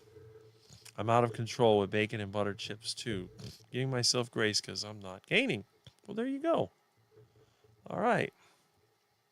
Can eat cold butter? I have no trouble eating cold butter. Were you speaking Spanish to the cockroach? La cucaracha, la cucaracha. No. No, I wasn't. I was kidding. Same thing happened with Amanda, carnivores. She got bullied off YouTube, doesn't make videos anymore. I remember, and I guess because she was fat, they made her feel bad. But, you know, it takes a real sick individual to go out there and try to make fun of somebody when they're trying to improve. Now, I call my fat friends fat all the time, and I laugh about it because they laugh about it. But if somebody's trying to lose weight, you think I'm going to call them fat, especially if it's female, because us guys make fun of each other all the time. We don't care. But with women, you got to be tactful. And the thing is, I want to see everybody in good shape. I would love to live in a world where everyone was attractive and healthy. That would be my dream. But some people don't want that. Some people want everybody else to be uglier and sicker than they are so that they could be the top of the group. And they get intimidated. It's like a lot of the young people, they get into the so-called looks maxing space. And they throw a lot of hate to the guys out there that take care of themselves. They take care of their body. They eat as good as they can. They exercise. They do all these things to look good. And then other people just make fun of them. They say, well, I don't know, they say nasty things. And for what? Because they want to make themselves feel better for being a loser and criticize everybody else. And I do believe that if you want to be successful, you need to bring everybody else around you to be successful. That way, you know, you're not, number one, you're a target. If you're only the successful person, everybody else is unsuccessful, you're going to be a target. And number two, it's going to drag you down. Because you know what they say, you're the sum of the people that you're around. And talking down other people and acting that way has no value. I watch vids from a year or so ago on various carnivores channels, and I don't recognize any names. I always wonder if they gave up carnivore or happily living their carnivore life off social. I haven't done it yet, but I keep talking about it. I'm eventually going to make a video of all of these carnivore channels that came and went. One of the ones I would like to find out about is a guy called himself Aaron Edwards that was an ex-vegan, and he went from being sickly looking to healthy looking, and he just disappeared. And there's a lot of them there. You know, look at Intentional Carnivore, lost a lot of weight and went right back to being heavy. I have no idea. Fresh cockroach meat. We need to eat bugs. No. You see, I delegate that responsibility. I've delegated the responsibility of eating bugs to our feathered friends. So anyone that has chickens or ducks or any other kind of bird, they are welcome to eat the cockroaches for me, just like I give the fruits and vegetables to my friends to let them eat them for me. And hello, Teresa Moore, over there in UK. I think you're having some kind of meetup over there in the UK. I used to have a friend from the UK that came into my live streams, but I guess he doesn't like to comment anymore. Well, we'll see. Maybe he's busy. And speaking of UK, there are several people from the UK. It has a thriving carnivore space. All right. I think I was once interpreter for someone from Alabama. Could not understand anything. They do have quite an accent. I'm happily living up my carnivore life off my carnivore channel now. Well, that's good. That's good. You don't have to put it out there. Love the Bacon Woman pictures. I brought a couple of fake background screens because I do not like green screen backgrounds, but my office is too chaotic and doesn't look good on camera. Well, that's it. Carnivore Rabbi also stopped posting videos, and Mitch found out he's got tired of all their... Well, there you go. Now, Carnivore Rabbi was a friend of Joey, the one who was in the carnivore space but bailed out of it to get into some kind of sleazy sales. But yes, he made a lot of videos and disappeared. Oh, we miss it, yes. I want to see Bacon Woman commercials. Well, you need to make them. That's what you can do. All right. I ran out of stuff to talk about. Some say rednecks from the South say you all, like y'all, but that's incorrect. Real rednecks say y'all. Probably. I'm even more obsessed with music. Well, there you go. I watched every week, understand after a year. Yeah. Maybe surprise us sometime. Right. Surviving and being optimal is different. Yes, it is. I feel like music has healed me. And this is an important point. I have my elevator music that I use that helps me a great deal. When I listen to the music that most people listen to today, I get anxious and aggravated. And I think of it, it's sort of like a machine that's ready to break. You got sand in the engine, the bearings are squeaking, it's shaking. That's what they call music now.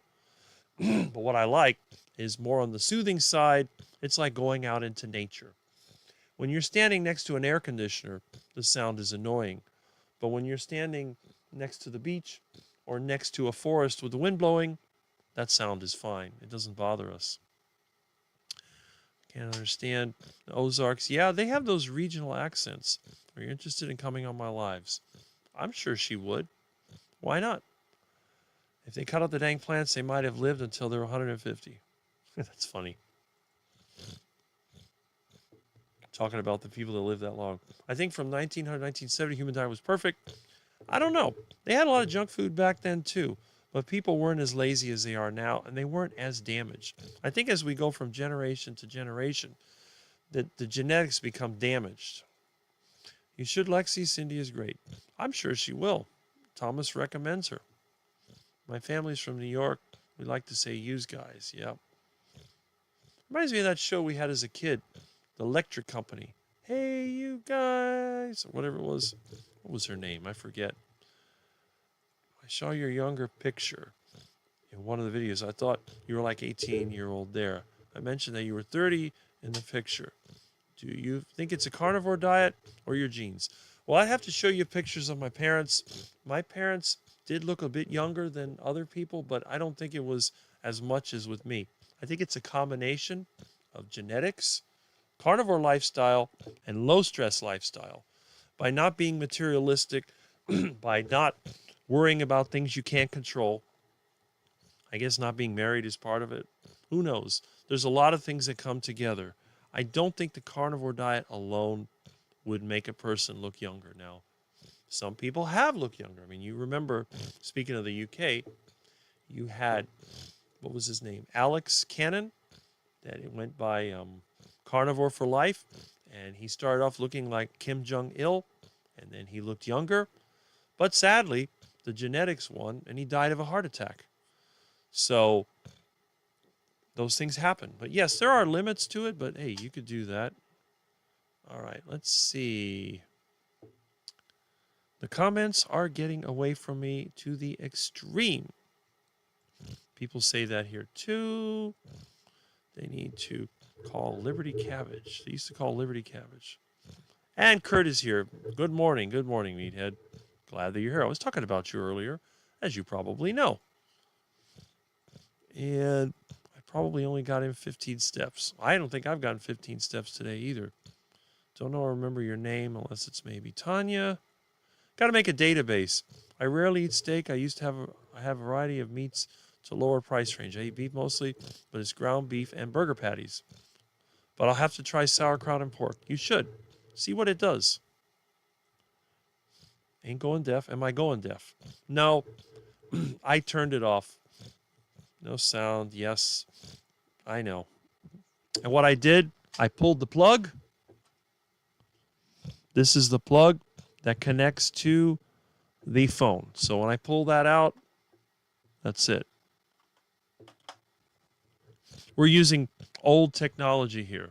Must be work related. Okay, and I did mention what it was. And anyone lip read, there you go. Good time to duck out. See you later. Well, Lori, I will see you again.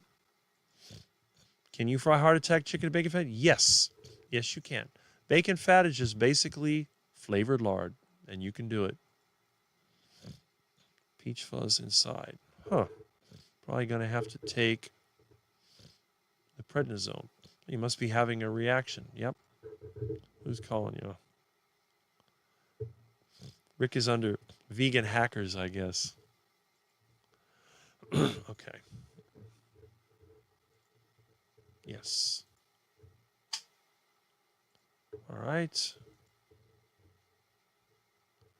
Well, it was just a friend reporting on somebody else from the hospital. Half the conversation. That's right.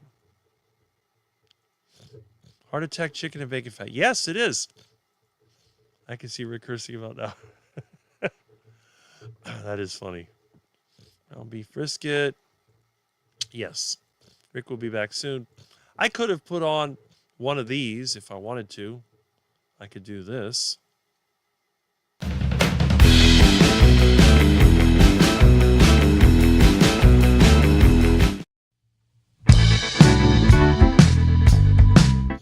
But I'd rather do this. That's my thing.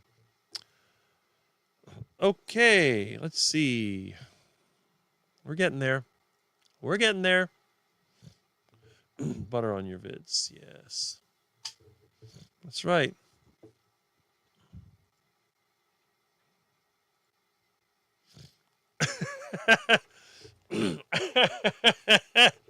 Mangoes and bananas. Oh, that's a good one, I'll tell you. All right.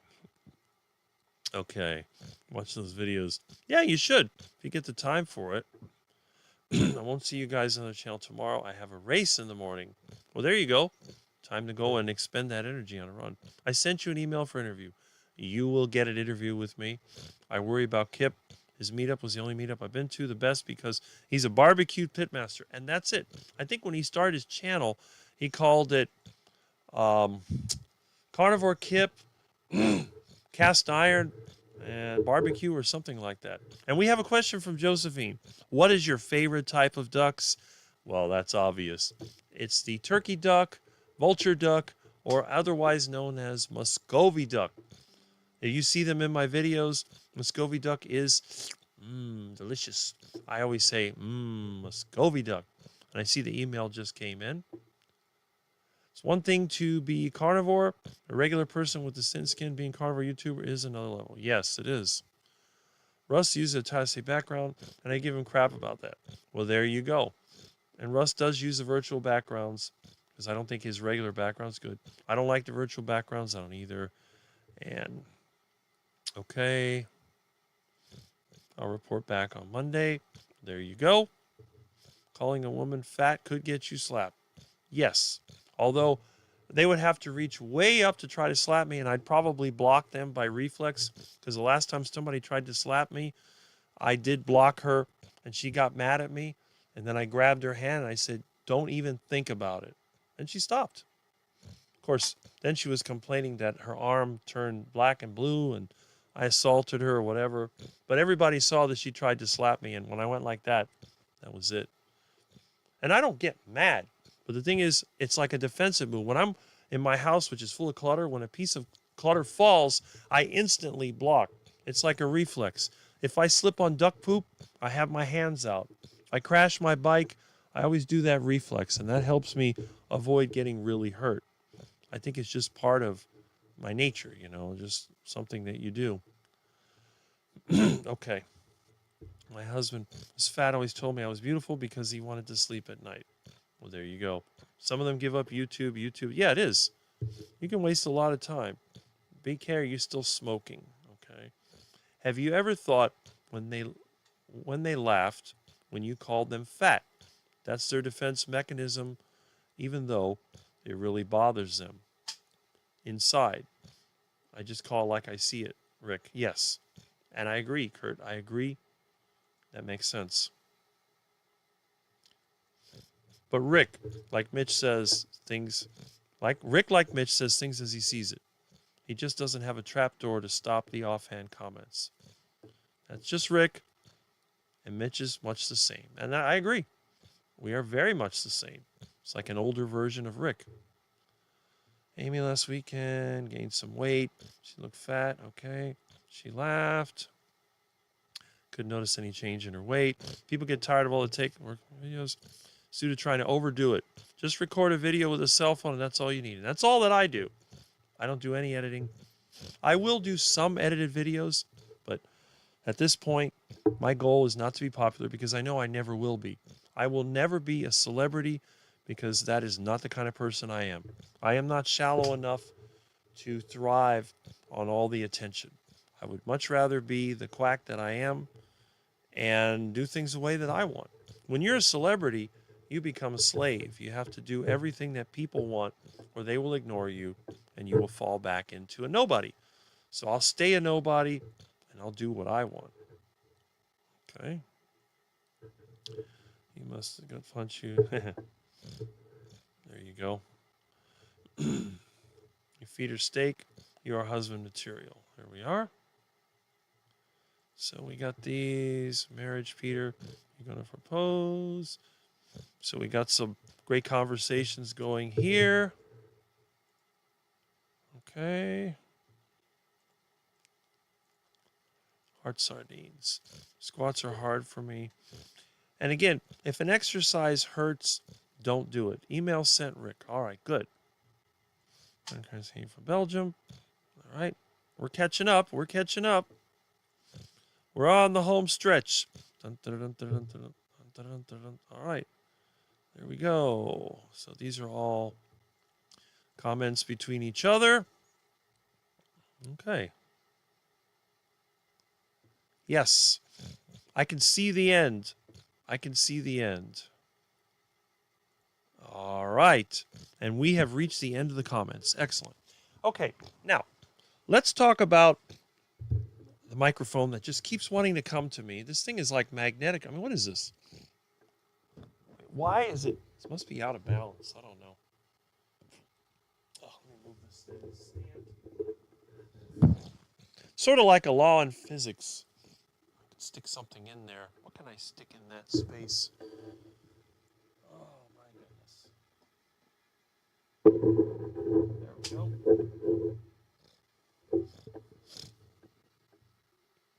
Much better. All I had to do was stick a spacer underneath it. Uh-oh. Okay. Anyway, let's see. Show Rick some love. There you go. That's right, Kurt. Don't forget to click like. I'm here and you're here. Why not? If you don't like me, then send me a nasty comment and we will put it up for everybody else to see. Okay, so let's talk about our week. Now, we had our live last Saturday, which went, over 8 hours, but we got to try to cut back on some of these lives because I got a lot of things to do. I started the week with no work.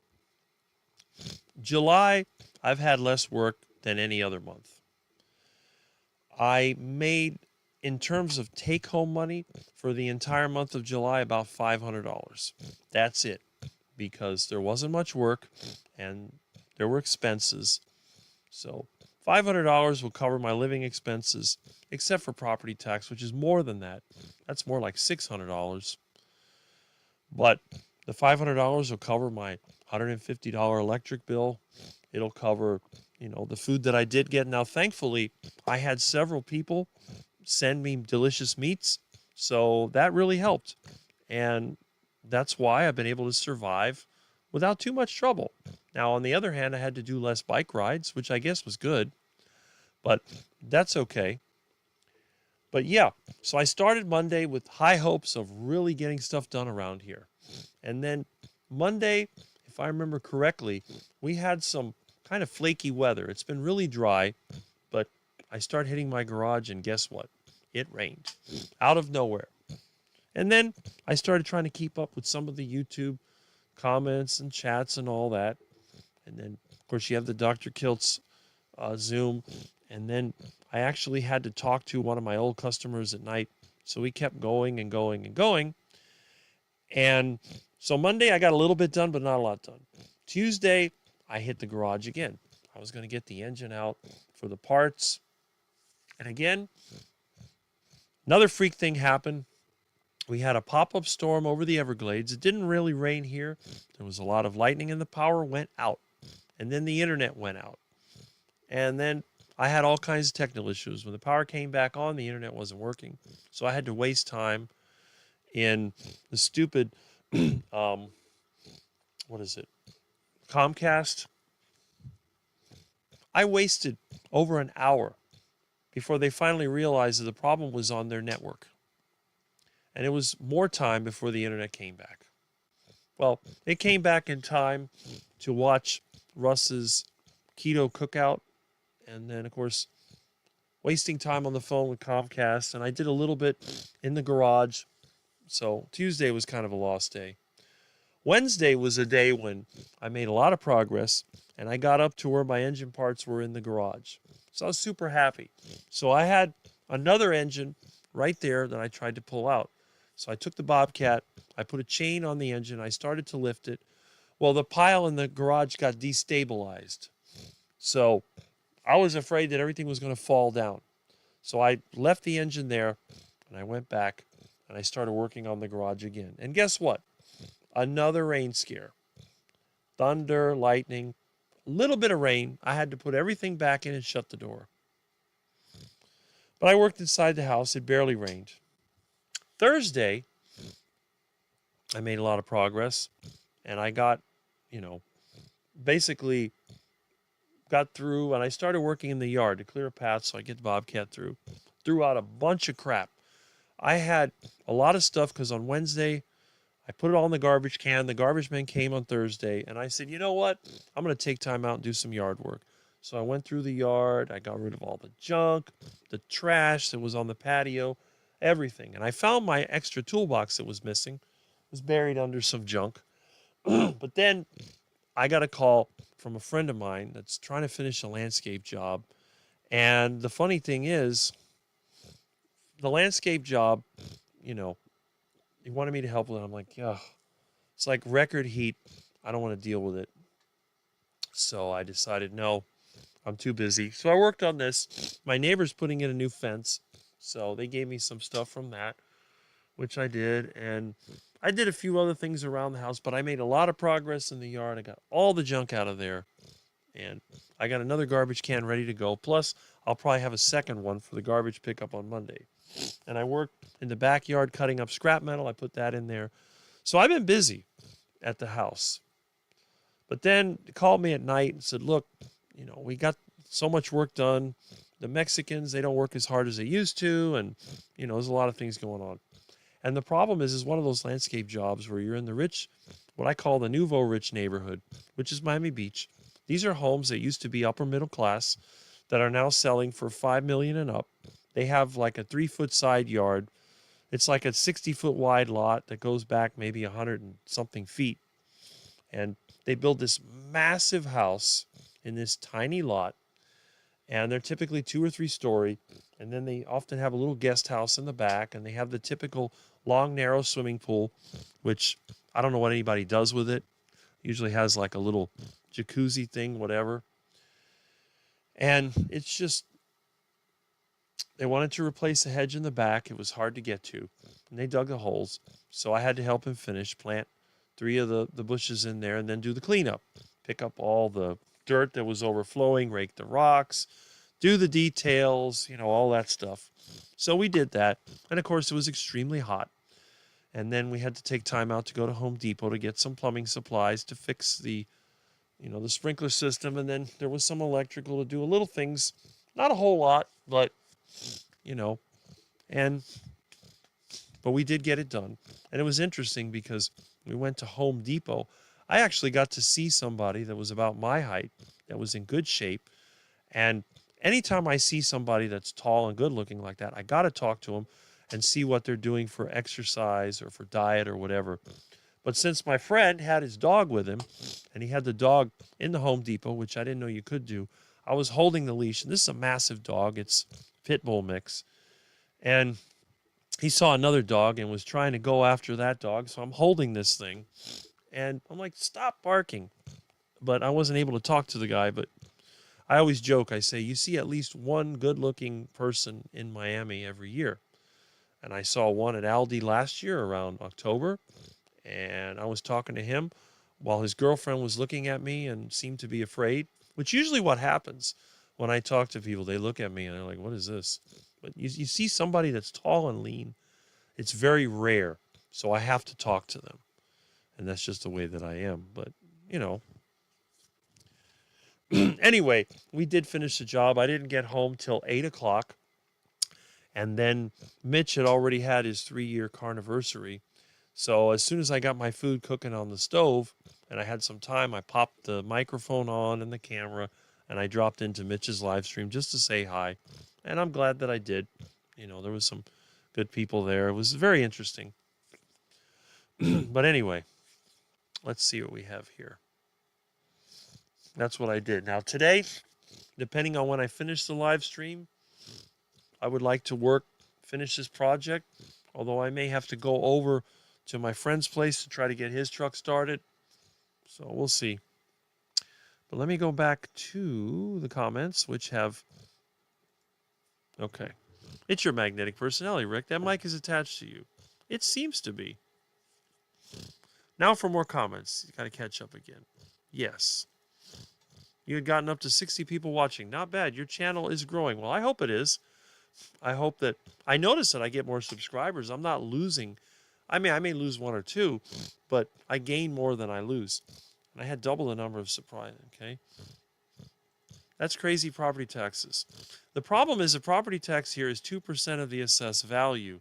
And because of the imbecilic idiots, the fools, the suckers that keep flocking into Miami, a home that cost $14,000 brand new in 1959 is supposed to be valued at $300,000 today for just the land, because this house is assessed at land value. Land. It's a 75 by 100 lot in the middle of nowhere. There is nothing here. There's no ocean. There's no river. There is absolutely nothing. They're selling houses here for $600,000, $700,000. And these stupid people, now I notice a lot of them are for sale now because once they get hit with the high property taxes, I think they bail. So it's going to come down. Or the governor's been threatening to get rid of the property tax, but, the system isn't going to allow that. There's too many people stealing money, especially through the school system, which is a tremendous waste of money in this county. So if you have a $300,000 house, you're going to be paying $6,000 a year in property tax. And what is that every month? That's at least $500. Then I have my lot, which is $1,500 a year from my lot. That's a 5-acre lot in the middle of nowhere. And again, it's because of all the dumb, ridiculous fools that flocked into Florida thinking that this was some kind of paradise, bid up the price.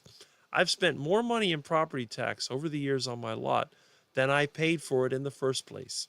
I paid less than $10,000 for that lot back in the early 90s. I still own it. It's something that I can sell if I leave Florida, but it may be the place I move to. I started building a house there. But when my parents got sick, I had to stop. I may end up building a house there. Who knows? We'll see. I think I'd rather live in rural Florida. At least that way I could build a secure home that I could leave when I go away. And I would just have to come up with a way of hauling my little kitty cat with me, which, by the way, Milton has not bothered me all day. But that's the reason why it's so much. 1700, yeah, see, there should be no property tax. I tell everybody, if it's your house, you shouldn't have to rent it. It's like owning a mobile home and renting the lot. That's basically what we do with our houses. Yeah, we own the house, but we have to rent a lot from the county. How stupid is that? This country is a joke. What's happened to it over the years is an example of short-sighted, stupid thinking. It's the same thing with the diet. Why would anybody eat duck food when they could eat real food? It just doesn't make sense. All right, enough of the Rick rants. Let the rake do the work. There you go. Do you have an address where we can send you meat food? Yes, I have an address, and I will give it to any of the people that I trust, as I have. So that is perfectly fine. My son is buying a house in San Antonio, the Texas. Yeah, 7,400. Same thing. People overpay. These states set up their tax system when property was reasonable. What is 2% of $14,000? And then they used to have a homestead exemption, which started at $5,000. Then it was $10,000. Then it became $25,000. Now it's supposed to be $50,000. But what is $50,000 compared to $500,000? 10%? Homestead exemption will save you $1,000 max.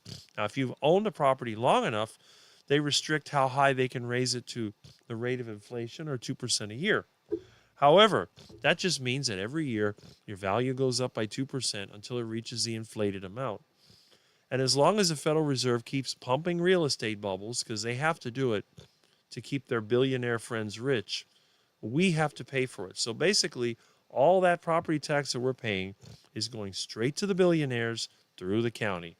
That's where it goes. And I'm fronted with it, Now, there are two ways around it. One is to start your own church. Start your own church, and then you pay zero property tax. Or two, have an agricultural property. Agricultural properties are taxed at the rate of agricultural land, which is maybe $2,000 an acre or whatever it is. There are properties down the street that are supposedly worth over $1 million, and they pay a couple $100 a year in property tax because it's an acre and it's going to be the 2% of whatever the agricultural value is worth. And I knew people, I was going to do this myself. They used to buy an avocado or mango grove, and they would camp out on it, and they'd live there. And, the county could try to chase you out, but if you had it fenced in and properly wooded, they couldn't see anything. I knew people that would live in the barn. Some of the people lived in warehouses. They'd rent a warehouse and live in the office. There were all kinds of ways of getting around the overpriced housing. But now, all the agricultural land has been destroyed and replaced with apartment buildings, zero lot line houses, and shopping centers. That's what it is. Which is a shame because, again, when we had agricultural properties, this was a much better place. It's a small starter home, 2,200. It's like this house. This house is less than 2,000 square feet. 3 bedrooms, 1 bath. Okay. Let's go. Lots to do today, but checking in. There's Jamet. See, we were talking about you earlier. You are here. There's no state income tax. There's no state income tax in Florida either. But property tax is so high, there might as well be one. And we have a question. Have you ever looked into raising black soldier fly larvae for chicken feed to sell online? Something I could see all the extra fruit scraps you could gather is free. That's right. And I'll probably do that when I have my new place and my duck pen. I have had a roach farm for years. Roach farm is great for ducks, and I use all the fruit scraps and everything to raise the roaches. The roaches multiply very, very quickly, and the ducks love them. Okay. Hi, Amy, Tanya, whatever. All right, there we go. And Lizzie says, I come in to Rick saying a man is good looking. Well, I'm not afraid to tell someone when they're good looking. I wish everybody was good looking. I would rather be around a bunch of good looking people than being around a bunch of ugly people. And I hate to say it, some people are just ugly. I have a friend that I've had since junior high who is the ugliest person I know, and I tell him that all the time, and he understands it. He calls himself a buckethead. He's got a big head. He's ugly. He talks like he's drunk. He's just a very unattractive person. No wonder he's never had a girlfriend or been married, but there's nothing you can do about that. It's better to be honest than to lie. I would never tell somebody ugly that they're beautiful because that would be a lie, and I can't do that. I'm sorry. But there are some people now. Miami is one of the uglier places, I have to admit. Most of the people here are not attractive, although they try really hard. Usually they will wear overpriced clothing. They love to wear this jewelry, this large gold-plated jewelry, and they all use chemical scents to try to make themselves more attractive. But I think that is pointless, in my opinion, because it just makes them look strange. But that's it. And black soldier fly larva makes great duck food as well. Yes, it does, of course. Birds love insects. I wonder how much cash for that. There might be a $2 bill in one of them. Listening, I head to the butcher to get more chicken skins. There you go. Get that good crunchy goodness. Amy sounds good. I could see you moving to the country and homesteading. Call your channel Homestead How To. Well, that was what I was going to do originally. And, between the Charger Mopar channel and homesteading and so on. My lady at my landlord's office has bone cancer and just completed her first series of radiation treatment. Her doctor told her to avoid red meat. Listen to me, I told her. Excuse me. I'm not a doctor. Well, there you go. Beef fat trimmings. Yeah. And Peter has gotten it from it wasn't Frisco y Mas. It was the Bravo supermarket. I think they sold him a bag of it for $1. So there you go. Local Latino grocery chain. They throw away the fat every day. I wondered why I wanted the fat. Yeah, see? To feed my dog. There you go. Maybe some of your nostalgia stuff is worth something. Well, of course it is. I have all kinds of valuable things. But that's okay. And DS111 says, being around ugly people makes me good looking. Well, that's great. Sorry about the lady with cancer. She's an aging Mexican-American lady and is so nice. Yeah, it's a shame that people get cancer, but... And look, Carnivore Keith has returned. I'm in and out today, but listening. Well, I'm glad that you're listening to Live at 8 with Rick. Now, again, someone came in to the comment where I was saying that some guy was good looking, and I have to admit, there are guys that are very good looking. When you are tall and lean, when your chest is bigger than your waist, when you have that certain look, then you are good looking, and it is unavoidable to mention that now. When your waist to height ratio is off, your waist is bigger than your height, then you are not attractive. Even if you're a relatively good looking person, you may have been amazing when you were younger, but you let yourself go. You became obese, you became unhealthy, and guess what? Now you look terrible. Okay. And there are some people that grew up under poor circumstances. Maybe they grew up in a country where meat was not available. Think about people from India. Now, I'm going to offend a whole class of people right now. Now, I know that when I was a kid, we used to make fun of people from India because of their accent. And if you've ever watched The Simpsons, you know what I'm talking about. They tend to be hyperactive. They tend to be easily angered. They could be friendly 1 minute and then going into a rant the next minute. They all have the same color hair. They all tend to be darker. They have the same color eyes. They all look very similar. And, we used to make fun of them as a kid. I have to admit it. Now, does that mean they're all unhealthy? Well, of course not. There are people that I've seen. I mean, you think about what is that doctor that sometimes comes on to the carnivore channels? Dr. Ankur Venma or something like that. I think he's from India, and he's in good shape. But most of the people from India, they tend to have a large gut. Even if they're skinny, they tend to have that gut that sticks out. They tend to be non-muscular, and they just have that sort of dumpy look. But then again, they don't eat beef. People in India don't eat beef. I mean, some do, but most don't. They believe the cows are sacred. So what do they eat? They eat a lot of vegetables. They love spices because vegetables taste nasty. So they have to curry everything.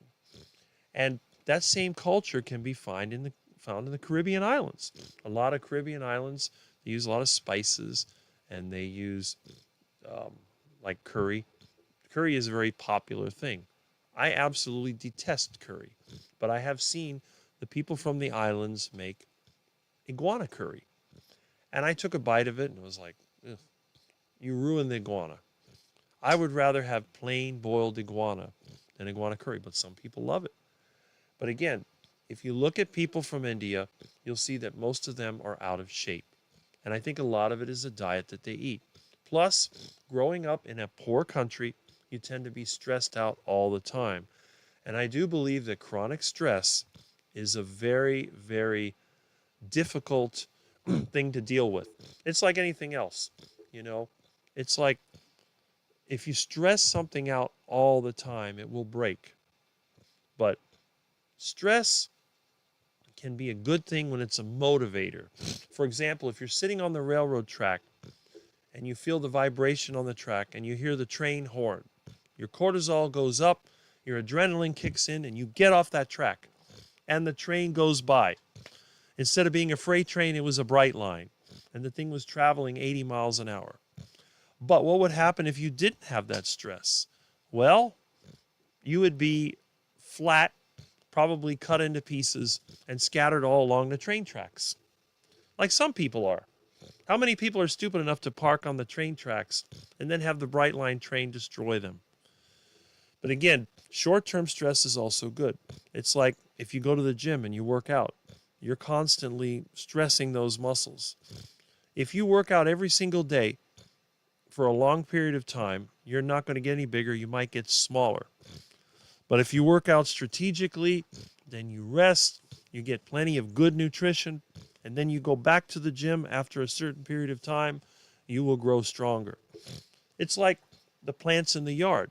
You can trim your hedges, but if you cut them back to the stump every week, they'll eventually die. But if you cut it a little bit, it's fine. It's like grass. You set your lawnmower high enough where you top the grass and then it grows in thicker. But if you cut it all the way to the bottom, you'll kill it. So I think that's part of it. So these people that come from third world countries, they tend to be out of shape and they tend to be unhealthy. Look at all the Mexicans and Guatemalans we have here. When was the last time you saw one of them that was tall? You don't. And a lot of them look the same. None of them are really that attractive. I have to say it because of the lifestyle. The lifestyle is a very good reflection.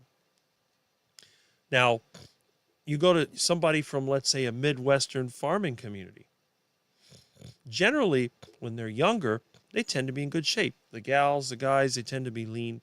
But when they get older, they become fat. Their stomach sticks out. They have trouble moving around. It just seems to be part of the lifestyle. And again, is it because they eat meat? Well, maybe it's all the potatoes and the rice and the corn and all the other stuff. They say they're corn fed. Maybe that's the problem. We feed corn to cows to fatten them up. Maybe people shouldn't be eating corn. Anyway, so I've offended a whole nation right now, several of them, India, Mexico, Guatemala. Now, I've seen people from Mexico that are very good looking. And why is that? Because they come from a more wealthy family, because they have more options. So the secret to being healthy and good looking, in my opinion, is to have the right amount of wealth. If you are poor and you are scraping by and you're living in a place where everybody else is poor, you're not going to do so well. And even if your genetics are great and you start off great, by the time you reach middle age, your lifestyle will destroy you. There's nothing you can do.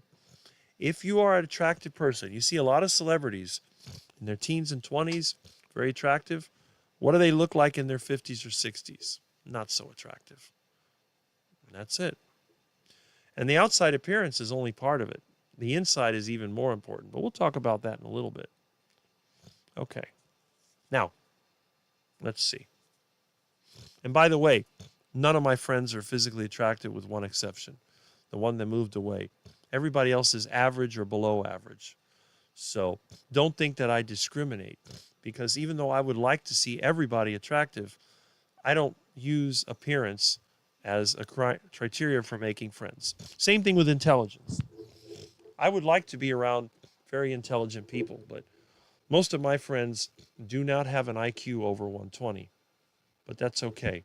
I have no problem with someone with an IQ of 80 as long as they're a good person. The main thing is character.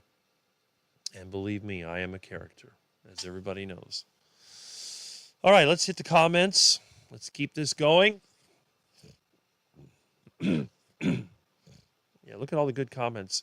I think I stimulate people to say, Peter's probably because they think you're Mexican.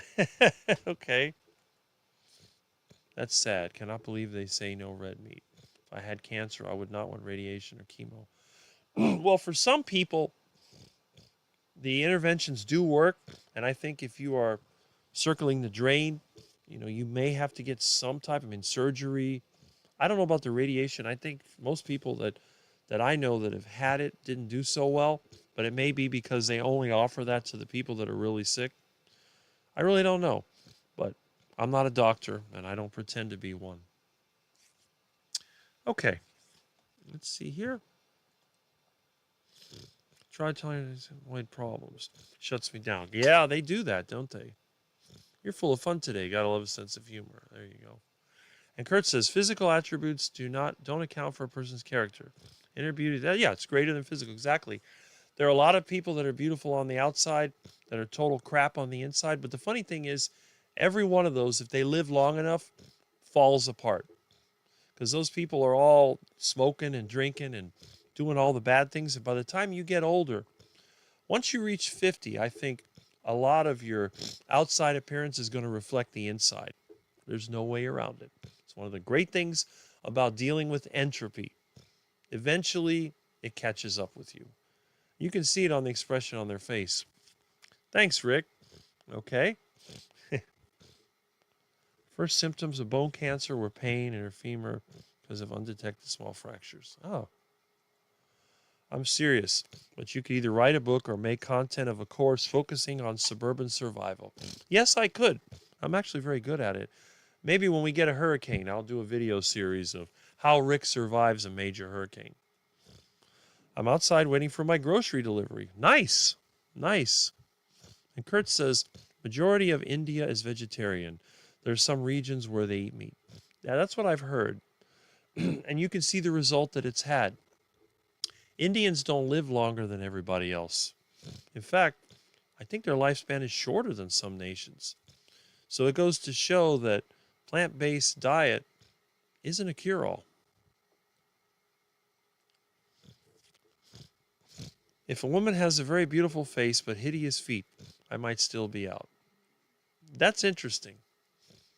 I never thought, I guess when you're 6'6", you don't look at people's feet. But I guess, yeah, I guess that makes sense. I don't know what hideous feet would be. It looks like a gorilla or something. I don't know. Okay.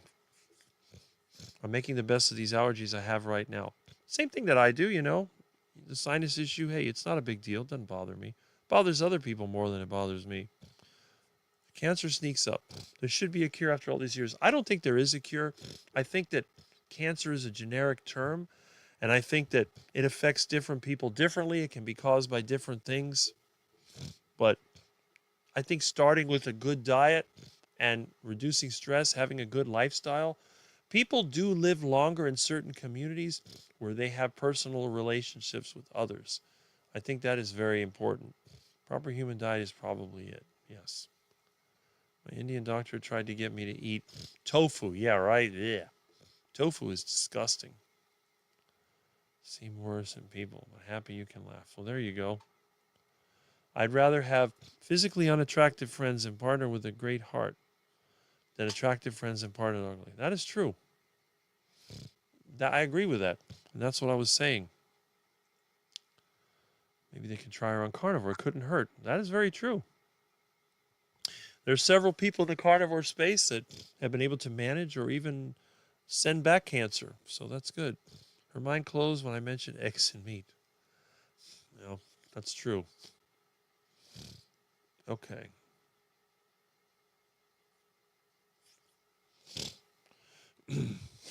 My Indian cardiologist tried pushing statin on me.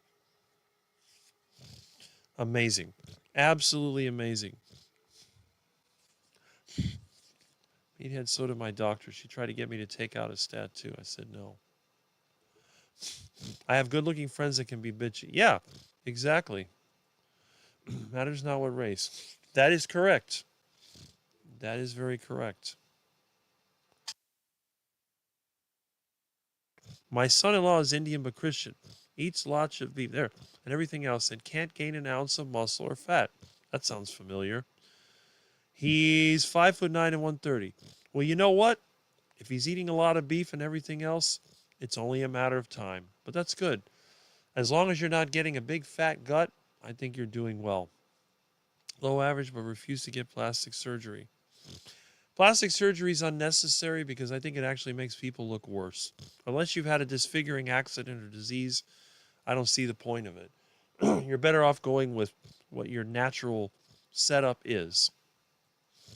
You won't find many idiots, yeah, right, eating pork. That's for sure. I like Chinese people because they can correctly assume I don't speak Chinese and might incorrectly assume I don't speak. Okay. And I might incorrectly assume. Smile. Most of the Chinese people in business that I've dealt with do speak some sort of English. So they are quite easy to deal with. And again, we've had Translate for a very long time. They send me the Chinese, I call them hieroglyphs, but I don't know what you actually call them. And the computer just prints out something approximately the same to it. So that's good. What a person looks like is a direct reflection of the state of their soul. That's an interesting thing, yes. And DS111 says, I would play dead during a major Florida hurricane. That's not a good idea because playing dead, you may end up really dead. Stupidity rears its head. Yes. Okay, what else do we have here? Rick, if you own a lava lamp or black lights, yes, I have black lights, and I had several lava lamps.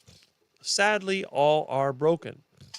One of the rules of lava lamps is when you have cats, you won't have lava lamps for long. I may have one in a box somewhere, but I have a lot of lava lamp bases. In fact, I'm sure I could find one if I look for one, but I did have a lot of them, and every one of them was reduced to trash thanks to my little furry friends. Okay. I don't think he does. But yes, I did. I have typos. Yes, I see that. My girlfriend is pretty, and she has super pretty feet too. A big bonus to a bit of foot fetish. Interesting. Well, my friend that moved to Minnesota, he also had a foot fetish. He says that he liked big feet. I'm like, okay, that is fine. The only feet that I like are duck feet because they cook up really nicely when you're cooking the duck. India has heart attack rates through the roof and rising alcohol problems. And see, I've never been drunk in my life. I joke with everybody. I don't drink, I don't smoke, and I don't mate. So I'm a real quack. Well, actually, if I was a quack, I'd be mating all the time, but that's another story. Foot massages, we're sitting on the couch. Lucky girl. Hey, if you like having your feet grabbed on, I guess that's something I wouldn't care for that myself, but I think the whole massage thing is silly. But some people do like it.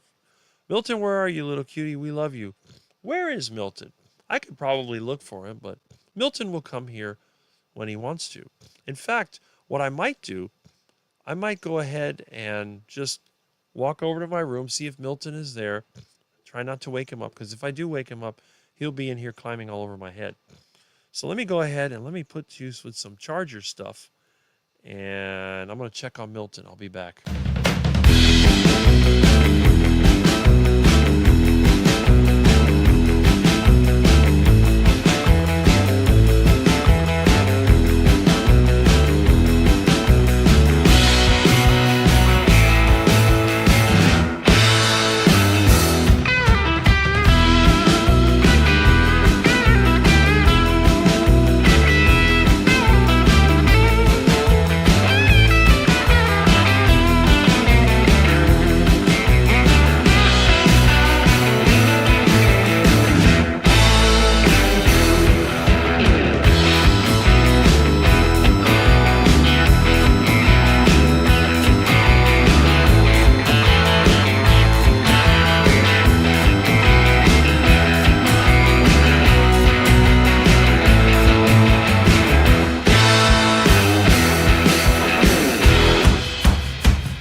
Milton is asleep on the bed, or at least he was. Once he saw me, he opened his eyes, so I expect him to be here shortly. Milton loves to go on the bed and sleep, and then I think he goes into his little kitty dream world, and that's it. Okay, so let's see what kind of reaction we got from the charger thing here. All right, stepped away a bit and didn't see you joined us. All right, I just brought up all the chickens. All right, get those frying. Milton music, there we go. The music just woke me back up. Yes. Like the background and sound of the mix, but it's not your lounge elevator music. Well, you see, I'm not all about elevator music. I do like that kind of 60s thing. Now, this is stuff I picked from YouTube Music Library because I don't want to be, the stupid copyright crap that lasts forever. But maybe one day, with the help of artificial intelligence, I'll be able to make my own line of music. And I'm one of the very few people that prefer instrumentals over vocals, although I have done some singing myself. It's not too bad. It's actually better than most. And compared to what they have today, I think I do quite well. Because everybody today sounds like a robot thanks to auto-tune and related programs. So, anyway, let's see. And we have a thanks here from Jamette. That's good. Hi, sweetie. Now I need foot plastic surgery, LOL. All right. Well, I really don't know what would make somebody's feet look better than somebody else's. I've never really thought about that before. But I guess, I don't know. I sing in the shower. Well, there you go. But yeah, I prefer a good instrumental over vocal any day. However, I have to admit that my taste in music is a bit different than most. I liked most music up until about the 60s. One of the groups that I don't like is the Beatles. And I've gotten a lot of people mad at me because I don't like the Beatles. I find most of their music to be depressing. The early stuff was just your typical pop music, and I used to call it yeah, yeah, yeah music because that's what the Beatles were popular for. She loves you, yeah, yeah, yeah. Okay, fine. So, and that term was used by other people as well. But later on, it just got really boring. It just, I don't know. The Beatles just, I don't like it. And then, of course, you have Elvis, which was extremely overrated. Elvis was okay. He seemed like a good person. But I was never a really, some of the Elvis was good, especially the early stuff, but it got a little slow later. But you don't hear much about Elvis anymore. I don't think Elvis is really that popular. All the people that used to like him have probably died off, because that's just the way that it is. But when it comes to popular groups, obviously one of my favorites was Herb Alpert and the Tijuana Brass. And of course, Herb Alpert is not Mexican. I think he's Jewish. But he had sort of a mock Mexican mariachi group. And anybody that grew up in the 60s and 70s knows who the Tijuana Brass was. And then what else? You had the 60s pop groups. And I sort of liked, Mamas and Papas. And then the one that nobody heard about, which was my favorite song as a kid, was Spanky and Our Gang. They did a lot of the music they used to see in the commercials. And I think one of the reasons I liked it so much is because in the Plymouth commercial, they had a saying, "Look what Plymouth is up to now." And then after that, they went to The Beat Goes On, which was, I think, a Sonny and Cher song. So a lot of the car companies back then, they would use popular music in their advertisements, and they'd license it or whatever. I'd play it for you, but I'm sure YouTube would get mad at me. But all you have to do is look up a commercial from Chrysler saying, "Look what Plymouth is up to now." And you'll see that's where the music came from. Now, I had no idea that a kid that's a couple of years old or even a baby. And yet I remember this stuff. This is the really weird thing. I grew up watching a lot of TV. I was able to read at what they said was a 6th grade level in kindergarten. So I would read to the other kids, and the teacher was like, wow, this kid's pretty smart. And yet, my grade point average in elementary school and junior high was close to a C average. And yet I was supposed to be smart. It wasn't until I got to high school that I started getting straight A's. Now, is it a coincidence that I started the carnivore diet just before I entered high school? Maybe. But then again, who knows? All right, let's hit these comments again. Jemet says, Rick, were you ever in love or a girlfriend? Don't have to answer, just wondering. Well, I've said this many times. I have never been in love. I don't think that it exists for me. It exists for other people, but not for me. Have I had a girlfriend? I've had friends that were girls, but I never had a girlfriend. I've never been with anyone that I would want to mate with. So I guess technically, in order to have a girlfriend, you'd have to be like a duck that wants to mate. And since I was not interested in mating, no, I never had a girlfriend. This is one of the reasons why I actually tried the plant-based diet in 1993, because I was convinced that the carnivore diet was the reason why I had zero interest in mating. But then I realized that it's actually deeper than that. You know, you have people that are normal or heterosexual, then you have the so-called LGBTC crap, whatever. That's another thing. And then you have the A, which is what I am. Not a Canadian, asexual. The asexual has no interest in mating or any of the things associated with it. And I'm also what you would call aromantic. So I'm an asexual aromantic. And that's probably another reason why I'm not popular on YouTube, because I'm a total oddball. So no, I've never had a girlfriend, never been married, don't have any kids, never mated. I don't drink, smoke, or mate. That's just me. And I am the living proof that Ellen G. White and her BS about meat causing sexual desire and masturbation is false, because I have zero desire whatsoever. But that is the story.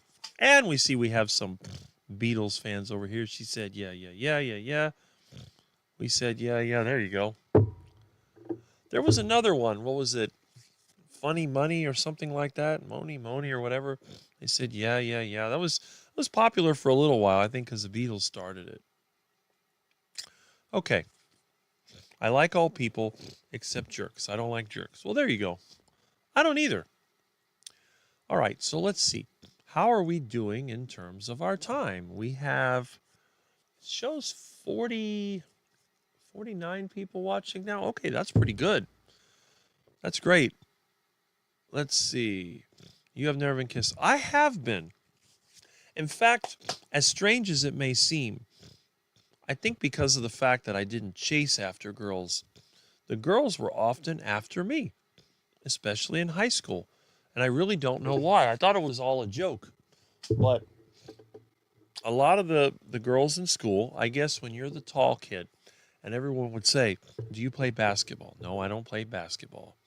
But it's just one of those things. And I guess that's what that was all about. But here's a kiss for you. Now, of course, the only kisses I get are from that flea bag, Milton, and all the other cats I've had. They love to get in my face and stick their wet nose on me. I'm like, oh, I'm like Lucy with Snoopy, on the Peanuts. Poison dog lips. Yeah, my lips touch dog lips. Yeah.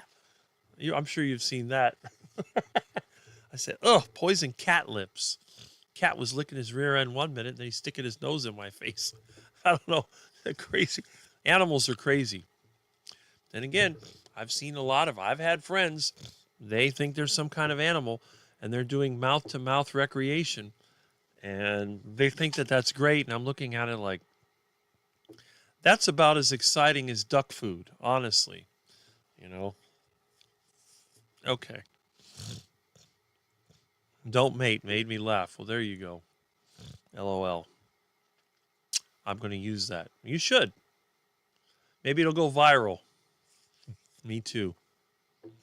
Rick, we can't be friends now. I love the Beatles. I'm one of their biggest fans. Well, hey, if you like the Beatles, you like the Beatles. Compared to what's out there today, the Beatles were very talented, and I give that 100% credit. But I don't see them as a really great group. I would much rather listen to something from the 40s or 50s. You notice that, like, when music started really becoming popular in the 30s, they had a lot of instrumentals. In the 40s, a lot of instrumentals. 50s, they started getting more of the vocals. I mean, there's always been the crooners and all that, but there was a lot of instrumentals in the 60s. And then in the 70s, it just started going down because music basically turned into a popular culture. It was the whole mass media period. You got to realize that 100 years ago, I mean, if you wanted to listen to music, well, 100 years ago you could get a record, but a little bit beyond that, you had to go and go to a concert. Or you got together with your friends, maybe play some bluegrass or country, or maybe you had friends that were into classical music. You would learn to play an instrument, you get your friends together and you play some music. There was no radio, there were no records before the 1900s. So throughout human history, music was something that people had to do themselves. Like folk music. You might learn to play a harmonica. You might be the guy in jail that's bored and you're playing the harmonica. Or maybe you just pound on some drums or something. Humans in general like music. We're designed that way. That's one of our characteristics. Animals also make different sounds. And we can make a wide variety of sounds. We can imitate animals. Like a duck can only really go whack, whack, whack, or when they get mad, they go they make a noise. They make all kinds of other little sounds. But we can make every sound that a duck can make. We can make sounds that other animals do. We can imitate a lot of different things. We're better than a mockingbird. Parrots can imitate us. We can imitate them. Probably want a cracker. So we can do so much with our voice. And then we can find other objects and we can tap on objects. There's a lot of things that we can do that woodpeckers, they tap on objects. A lot of times they'll go on the street line and go, brrr, brrr, brrr, and that's it. So,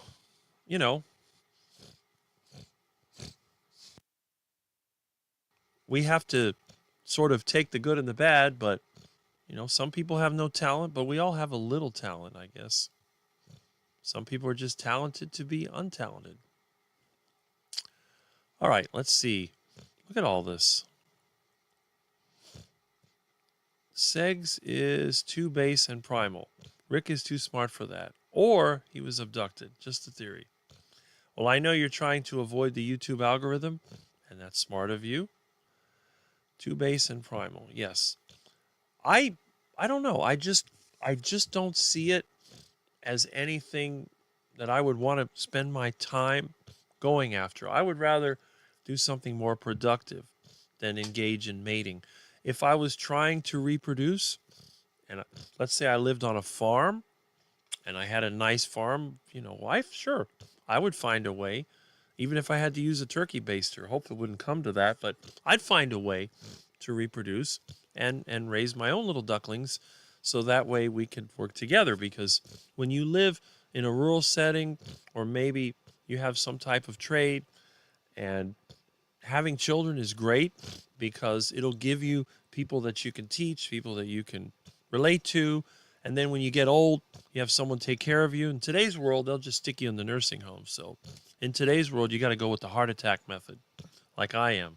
Have that massive heart attack, drop dead, and that's it. And you're good to go. But anyway, yeah, it's an interesting theory. You're in love now, it's Milton. Well, there you go. It's bad because the only good cats I've ever had are male cats. Female cats hate me. They try to scratch my eyes out. They're mean. It's usually the male cats that seem to like me. So I don't know what that's all about. It's perfectly funny to say it like that. Well, it's true. It's mating. It's like ducks. We don't talk about ducks in love. We talk about mating. The ducks get together to mate. That's it.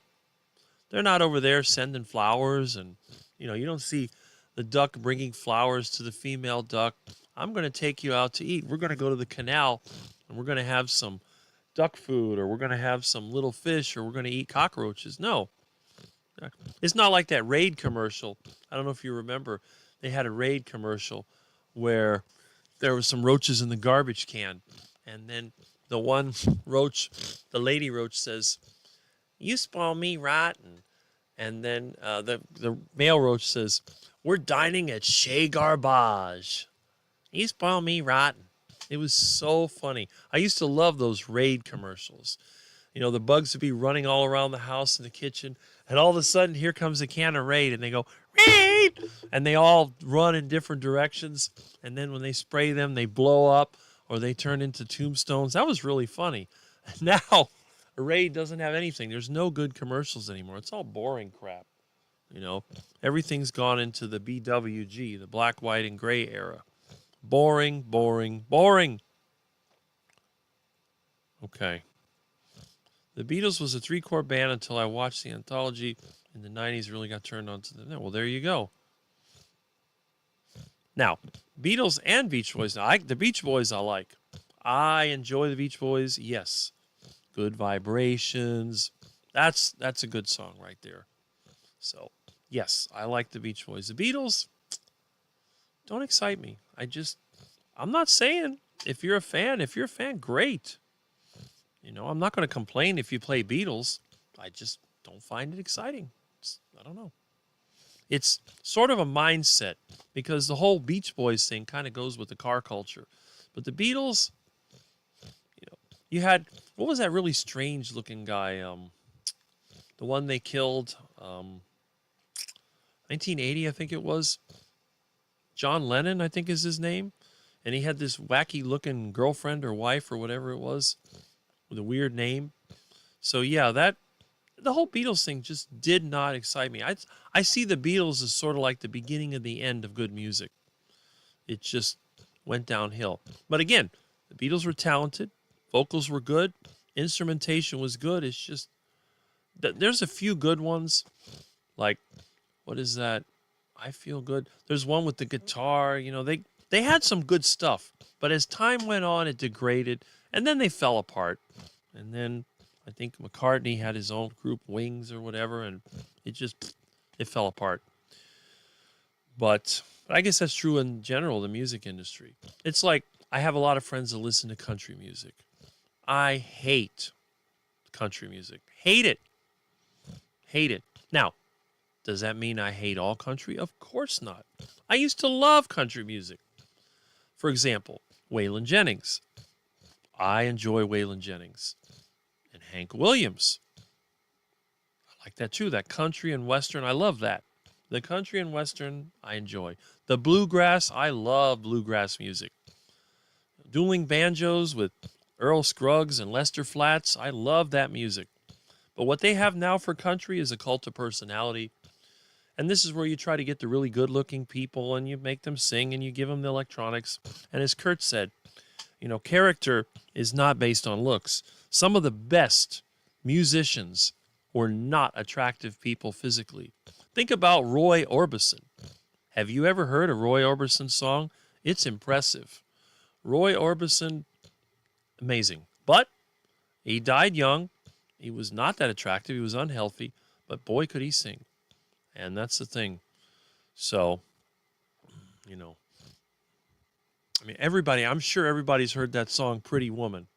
I don't understand what it means, but I've heard it and I can sing along with it, no problem. But I cannot sing like Roy Orbison. I don't know anybody that can. And if you can sing like Roy Orbison, I would love to hear you sing. And why don't you come on to the Keto Cookout with Russ Mitchell, who is a good singer himself. Russ Mitchell can sing that soul music. He's got a lot of soul in his voice. So, anyway, I've gotten off topic, which is kind of what I do here. Husband just woke up. Now I have to watch my mouth. Well, there you go. And here comes Milton. Hey, Milton. Hey, little buddy. Yeah. You want to say hi to the camera? Here. Here's Milton. Milton? Yes, you said meow. Oh, you're such a cutie. You want to jump? Go on. Go on and jump. Go on. Over there. No?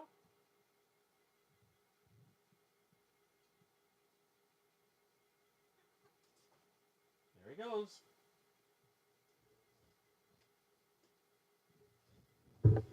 That's my Milton. He's amazing. I love my cat. Yeah. My kitty's a good little kitty. Yes, he is. He's a good kitty. Nice kitty. The thing about a cat, I mean, you say you love your cat. It's just, it's a nice cat. He does talk back. I mean, they say, well, pets don't talk back. Mine does.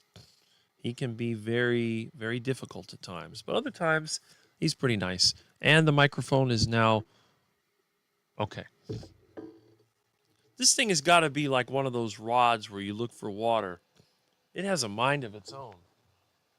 I think a lot of it is a temperature difference. I notice that when the air conditioner kicks up, then I think that end cools off at a different rate than this end. And I think that it's like a difference of temperature. That's what I think. But it is kind of interesting. It's part of the bit. You don't see this on anybody else's live stream. All right, so let's get back to the comments now that they have picked up, because I have the world's best subscribers.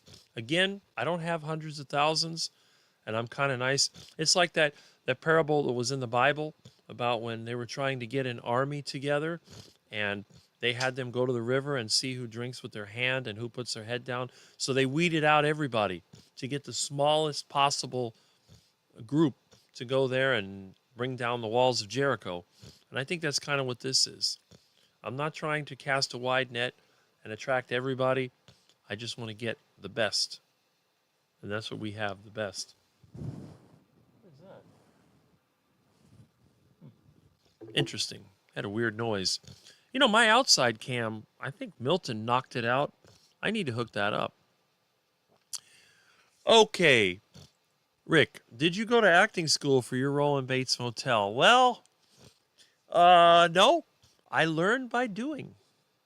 That's why people started disappearing. It's like, well, whatever happened to the bad neighbors, all the Karens and all that? They used to harass me. Well, they're gone. I think they went to the Bates Motel. Yes, they did. They go in the shower, and next thing you know, okay. All right, what do we got here? Bluegrass didn't exist 100 years ago. They'd be getting together to play old time. Well, there you go. Yep. I can always count on Rick being here. Well, that's right. Rick, that Doug fighting video that should go viral. That was a good one. They were battling out in the canal, and then one dived down and got away. Bluegrass was born in the late 40s. Yes, that's right. That's why I like it. I like the 1940s. Hi, Julie. Bates Motel, yes. I think you would have liked a Christy Brinkley type from National Lampoon Vacation. Tall like you and beautiful. Yeah, I probably would. But the problem is today's women tend to be very short. Now, most tall guys love short women. I don't. I'm the exception to the rule. But that's just the way that I am. Jemmett loved Beach Boys too. That's great. Quit making me laugh. I'll wake up my vegan guests. I'm going to tell my 17-year-old granddaughter to say no to mating. Well, there you go. John Lennon and Yoko. That's it. That's it. The Beatles to me seem like the typical selfish kind of hippie to yuppie type. I just, there's something about them I don't like. That's just me. Versus Elvis, who I think was a much better person. I think that Elvis would have been somebody that I would have liked to meet. But of course, he self-destructed his life, and he didn't even live that long. And I think a lot of it is he surrounded himself with the wrong people. So that happens. Yeah, I don't like country music. Exactly. I don't. Writing theme songs for people. I have a recording studio in my home. Nice. Very nice. The strangest part about Jan and Yoko, they look so much alike. Yeah, that's a very good point. Now that I think about it, traveled the world to find someone to marry who looked almost exactly like himself. Maybe that's what I should have done. I should have found somebody that looked like myself. But that's not even possible. Can you imagine a girl that looked like me? Oh my goodness, that would be difficult, I think, for most people. How are you going to find a girl that's 6'6", tall and skinny, and you never know. That's an interesting point. Okay, Love Roy, George Strait. Yeah, it's true. I don't remember that song though, but I remember George Strait, Randy Travis, and some of them. I just asked to book her. What's her for BF? Said I could call and order it ahead. Okay, beef fat. I'm gonna pick it up. Yeah, there you go. And you can make beef tallow out of that. Learn from Peter. He's done it. Of course, I've done it as well, but that's okay. Carnivore Dens. I have way too much in common with Rick. Non-faster, no to Beatles, hate country. Should I be concerned? No, I think you should be the opposite of concerned. I think you should be very pleased because you're well on your way to a lifetime of health before that massive heart attack hits. Because I know it's only a matter of time before I get smacked by that heart attack. And you go for Live at 8 with Rick, it's like, why is there no Live at 8 with Rick? And you'll have to look around, and maybe you'll see it on Bob's, or you'll probably see it on Russ's channel. Well, I hate to tell you, Rick, he had that heart attack, and he's gone. I don't think you'll see it. I mean, who knows? Maybe you'll see it on Homestead Hell. Maybe. Maybe they'll say, oh, we'll have a special for our friend Rick who dropped dead of a heart attack. But we'll see. No mating Juliet. There we go. Big ELO fan. That's definitely 70s. Electric Light Orchestra. Only the Lonely by Roy Orbison. Everyone should know that. Everybody should know that. Try singing it. Yes, Roy Orbison. Only the Lonely Pretty Woman. That's right. Oh, yes, I mate. Okay, there you go. Well, there you see, you're not like me. That's good. You don't have to go on the vegan diet. Stevie Ray Vaughan, Ugly Beautiful. The guitarist made a deal with the devil. I'll have to check that out. Let's see. The Eagles. I always think of Take It Easy when I think of the Eagles. Meatloaf, Bob Dylan, ZZ Top. 16 horsepower. I never heard of 16 horsepower. Metallica. Yeah, we love you, meow. And Milton has left the room again. He probably went back to the bed. Figures, oh, that air conditioner is too cold in here. Milton does not like cold air conditioning. I got a 36,000 BTU unit blowing out 72-degree air, and I feel great. Everybody on my way to the new house as usual. I hope enjoying your new home. 55 watching, not too bad. You got that right. Please, like, show Rick some. Yes, Kurt. Show Rick some love there. That's good. Making baby. You're fabulous. And this venue is probably going to get you proposition for mating. Well, that's fine. You're welcome to try. But sad to say, you will not succeed. Well, you can always try. I need to write you a theme song, Rick. Yes, but it has to have that 50s and 60s vibe to it. Otherwise, it won't fit. Who looks like Rick? Lurch. You rang. Yes. I've been called Lurch many times. In fact, I've had times when I open the door and they push the doorbell. I open it and I say, you rang. And they're like, my hair touches the top of the door frame. I don't know if you've seen it, but it is quite interesting, I have to admit. And I do like that. And the guy that played Lurch was actually, I think he was some kind of bodybuilder or something. I think he was good looking without the Lurch makeup on. So who knows? But hey, I've been said, who was it that said I was a combination between Lurch and Gomez Adams? One of us was saying that. I thought that was pretty cute. Ernest Tubbs was great. There we go. I knew one of Elvis' bodyguards, really. It'd be interesting to find out information why Elvis just sort of let things go down. You have a twin on the Young and Restless soap opera named Rick. Looks and built just like you. Really? I thought soap opera was all like muscle guys. Young and Restless soap opera. I'm going to have to look that up. Elvis was very handsome and talented. Yes, he was. You have his hair. Elvis had a very good voice, and he was talented, and he could move around. They used to call him Elvis the Pelvis. I don't know why he fell apart in his older years. I mean, was it drugs? I don't know what it was. It's kind of a shame. But Elvis, I would have liked to see Elvis live into old age. That would have been interesting. Loved Roy Orbison. Yes. I saw the Eagles' last concert. Wow, really? I got to see Hank Williams Jr. 4 years ago. Nice. Milton. Whoop. Milton, love you, hugs. Yes, Milton loves attention. I'm sure a lot of my YouTubers, if they came here, they'd be over there petting Milton. He'd cuddle up to you because he loves everybody. He's a good kitten. Okay, Crossroads are favorite movies. Ralph Macchio, that's a Karate Kid, isn't it? Stevie Ray Vaughan. I rang. Yeah, right? And Carnivore Dens, off to gym. That's it. Get your workout in. It's very important. Guitar music should be the theme song to the show. Maybe. Rick Newman, you'll be shocked. I'm going to look. My guitar weeps, okay? Many short people want to be tall. Do you ever wish to be short? Absolutely not. I love being tall. When I was a kid, I wanted to be muscular and big because I was so skinny and short. But you know what? I think in a way, something good, I don't know if it was God did me a favor or the carnivore diet, I don't know. But I stayed skinny. I'm still a toothpick. I got little tiny arms. There's no muscle here. But I'm really tall. And it's fun because I can reach things that nobody else can reach. I can walk faster than anybody. I get on my bike. I love being tall. The only time I don't like being tall is when you go on an airplane. But I try to avoid air travel.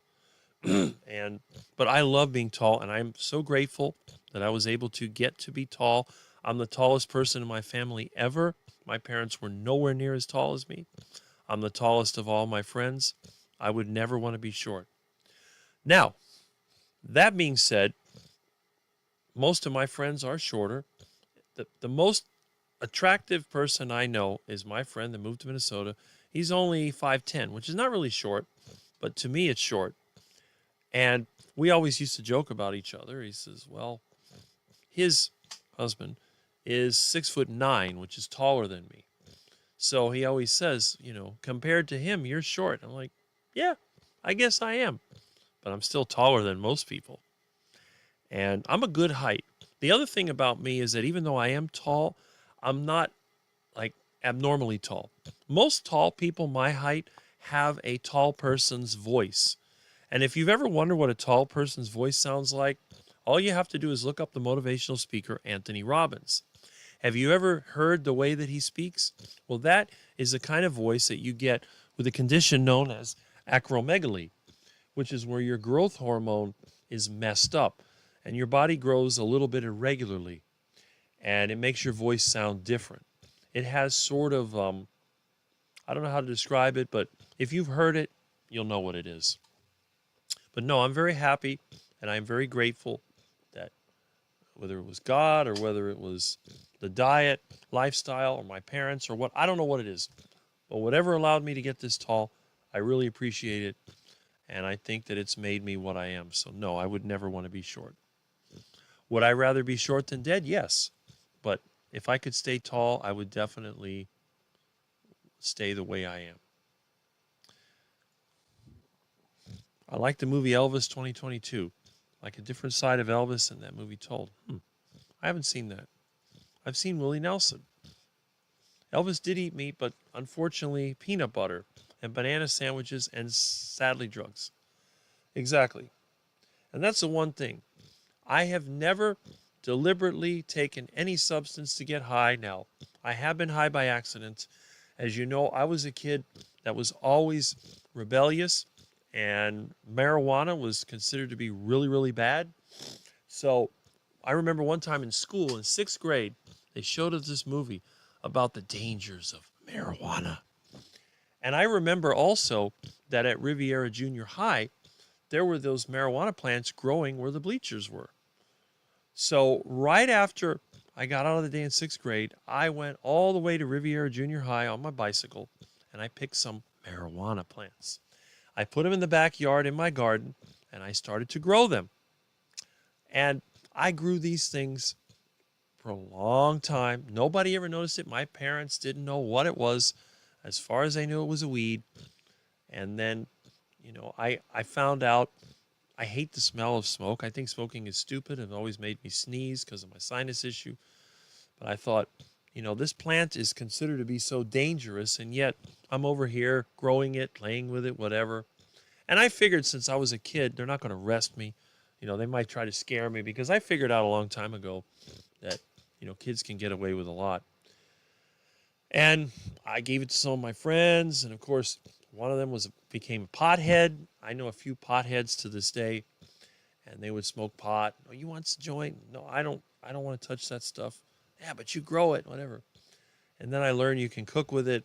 And I remember in my junior high science class, they had a popcorn machine, and I spiked the popcorn with cannabis. It was very interesting. My teacher, who was very, very agitated, became super mellow and nice. And we had a test I'll never forget. And she was all mellowed out, gave us half the answers. It was really interesting. I'll have to get over there to Riviera. They've been remodeling the school. They've been taking away its character. I need to try to grab a few things from there. I just haven't had the time, but I'll have to make a video and show the place. But yeah, the drug thing, I always thought that people that took drugs were kind of stupid. They would drink and smoke and all that, and I thought they were just being dumb, so I didn't do that. And it was very common back then, so I think part of being rebellious was to go against that. Now, when Nancy Reagan came up with that say no to drugs nonsense, I was against that too, so I was kind of divided, but, that's what happens when you grow up being a quack. I got so sick of Elvis and Stevie Ray Vaughan trying to copy me all the time. Okay, Keith. I know. You got to get that guitar out and prove them wrong. I love John Cougar Mellencamp. Yes. Willie's still alive, loves his pot, and he looks every part of it.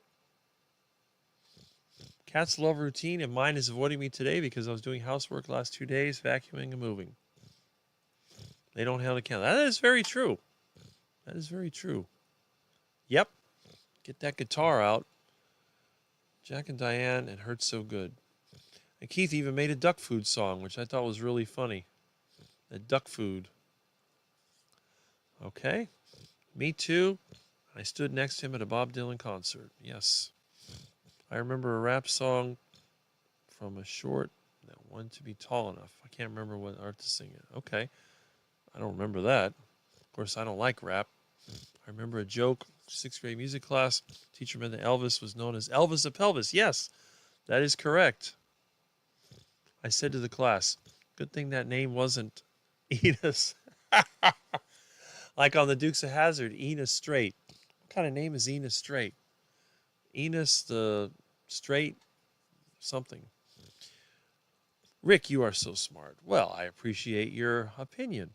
It may be incorrect, but I appreciate the compliment. Bob Dylan is great too, yes. Amy, love that song. My guitar gently weeps. There you go. Do you ever wear hats? Believe it or not, ever since I was a kid, I hated hats. If my parents were alive, you could tell me. As soon as they'd put one on, I'd rip it off. I don't like having anything on top of my head. I guess if I did wear a hat, it would have to be an Amish hat, and then I'd probably wear the suspenders and the Amish outfit to go with it. So, but no, I don't wear hats. And I especially don't wear the baseball caps because they don't make sense to me. They don't cover your very much, and they just get worn out. I have a few of them. People always give them to me when I buy auto parts and whatever. I just never saw the need of them. Sometimes people turn them around to shade their neck, but I have a very large amount of hair. If you're one of those people that is follicularly challenged, then a hat is a good thing because you can cover up that bald spot so you don't get your brain overheated. And that would be very good. But for me, no, I don't do the hats. Plus, with all the lard I put on my hair, the hats would get all greasy and they wouldn't stay on. And that's the other thing. My head releases a lot of heat. Just putting a little hat on top of it makes me sweat like crazy. And then the lard runs into my eyes. It's a very unpleasant experience. Never a Dylan fan, but like Springsteen. I was big in the 80s, Bruce Springsteen stuff. Okay. Gary has always been like this. Elvis' personal doctor was charged with 11 counts of criminal overprescribing, was acquitted. Yeah. Isn't that the same thing that happened to that Prince character? I know a lot of these celebrities get super stressed out. And I think a lot of it comes down to when they get older and they feel like they're no longer important. It has like a effect on them that's very hard to cancel out. Okay. And Ellen is here. Good morning, Rick and chat friends. Good morning, Ellen. I'm glad that you're here. One of Mitch's favorites. And you know, anyone that's Mitch's favorite is going to be well welcomed, well received in my chat. I value Mitch's opinion very much, as I'm sure most of us do. And we have Linda Flanagan. Hello, everyone. Well, hello, Linda. Glad you're here. Did the native Indians also cultivate the marijuana plants? I don't know that. I thought that was more of an India thing or Europe. That would be something to look up. I don't know if cannabis was in this continent at that time. Most autistic, I mean artistic, okay. Did Michael Jackson not go to prison? That I don't know. Oh, excuse me. Charge. Guess when I have that kind of dollars, I can buy anything, right? Concerts were Queen, 82, Stevie in 84, Pink Floyd in the... Okay. I think Stevie's still around. Queen, wasn't that We Are the Champions or something like that? All I remember, they had some Flash Gordon movie, and they had music from Queen in that. They had somebody dye their hair blonde and try to be Flash Gordon. I joke with my friend, the one I talked about, that he's the real Flash Gordon because he's naturally blonde, but whatever. Performed our music for senior prom. Yes, he did. Tina Turner in 84. Oh, there you go. Proud Mary. Rick, I have to go soon. But any ideas how to clean a corroded aluminum flywheel came off an outboard engine? Muriatic acid dip, yes. The problem with muriatic acid is that the chloride ions will bind to the aluminum and they will cause it to turn black. I would recommend a phosphoric acid mix if you could get it. They do sell phosphoric acid in Home Depot as a paint prep solution, but it's quite diluted. But you could do that. Another one is vinegar or acetic acid. Acetic acid does not have chloride ions in it. Anything that has a chloride in it is going to damage the aluminum. It's going to create an aluminum oxide and darken it. Now, you can do the muriatic acid dip, but you're going to have to rinse it off, and I would recommend using either phosphoric or acetic acid. And by the way, Coca-Cola has phosphoric acid in it, so if you do the muriatic acid, you might be able to pour a cheap soda on it and let it soak to neutralize it. But that's what I would do. Aluminum is a very reactive metal and it is very hard to clean. I don't do rap. They don't sing. They just talk the words. That is correct. Although there was one rap song that I actually did like. And I think the gal that did it, she called herself D-Lite. D-E-E-L-I-T-E. And I think it was called Groove in the Heart or something like that. That one is actually pretty good. Even though I don't like rap, I do like that one. And I'm sure you're familiar with it. Red was popular at my senior prom. They had good songs. Yep, that was a 70s thing, wasn't it? Me and my brother played the game to make as many words from the name Elvis I could with Levis. That's good. They just mumble incoherently. That's pretty much the way music is now. Freebird, I remember that. Longest song ever. My son is 6'2". I sent him a hat with a giraffe on it.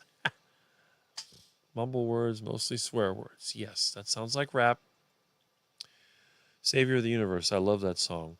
What was Elvis' twin brother's name? Good trivia. Maybe somebody will know that. For Death on Two Legs, my favorite. Didn't he die? Yeah, he died. Okay. Speaking of wacky celebrities, there's one celebrity that I'm embarrassed to remember, and you probably know who that was. It was somebody who was playing the piano, wore outrageous outfits, and talked about his brother George. Who can tell me who that ridiculous celebrity was? I'm sure that's an easy one. I'm not into rap, but a few songs were okay to me. Yeah. Well, anyway, if you can think of that very strange celebrity, let me know who it is, and I'll get a big laugh out of it. But we've had some very interesting celebrities. They've actually had game shows where they featured celebrities. What am I making these vegans for breakfast? Oatmeal, I guess. Yes. How can you have vegans in your house? Ah, here we go. There we are. See, I knew the first answer would be correct. Liberace. Oh, boy. How that guy ever became popular, I will never know. You know what the Cubans used to call him? Pato, which is duck. And I thought that was really funny because pato or duck is slang for something else. And here's another one of the fruity celebrities, Elton John, who is still around. Elton John. It's funny how the fruity ones like to play the piano, isn't it? I guess they like to tickle the ivories. Okay. Love that BK. Liberace. Yes. Liberace. Oh.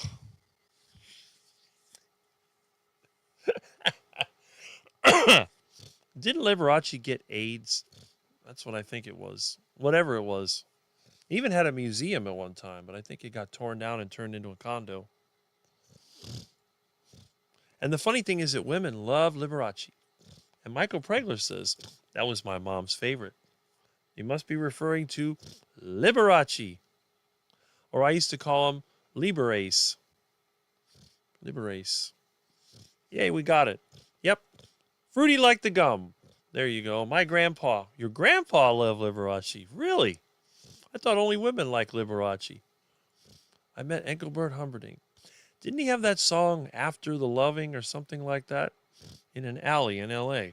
Well, that doesn't sound good. And we saying hello to Ellen. I guess Michael Pregler has dropped in. Liberace's a pretty good student, but he just couldn't play the music like I wrote. That's funny. I didn't realize you've been around that long. Oh, Tiny Tim, I got a ukulele. I found my ukulele when I was cleaning up. The termites haven't eaten it, so I'll have to do Tiptoe Through the Tulips. Tiptoe through the tulips. Tiny Tim. It goes to show you can be ugly and still be a celebrity if you're Tiny Tim.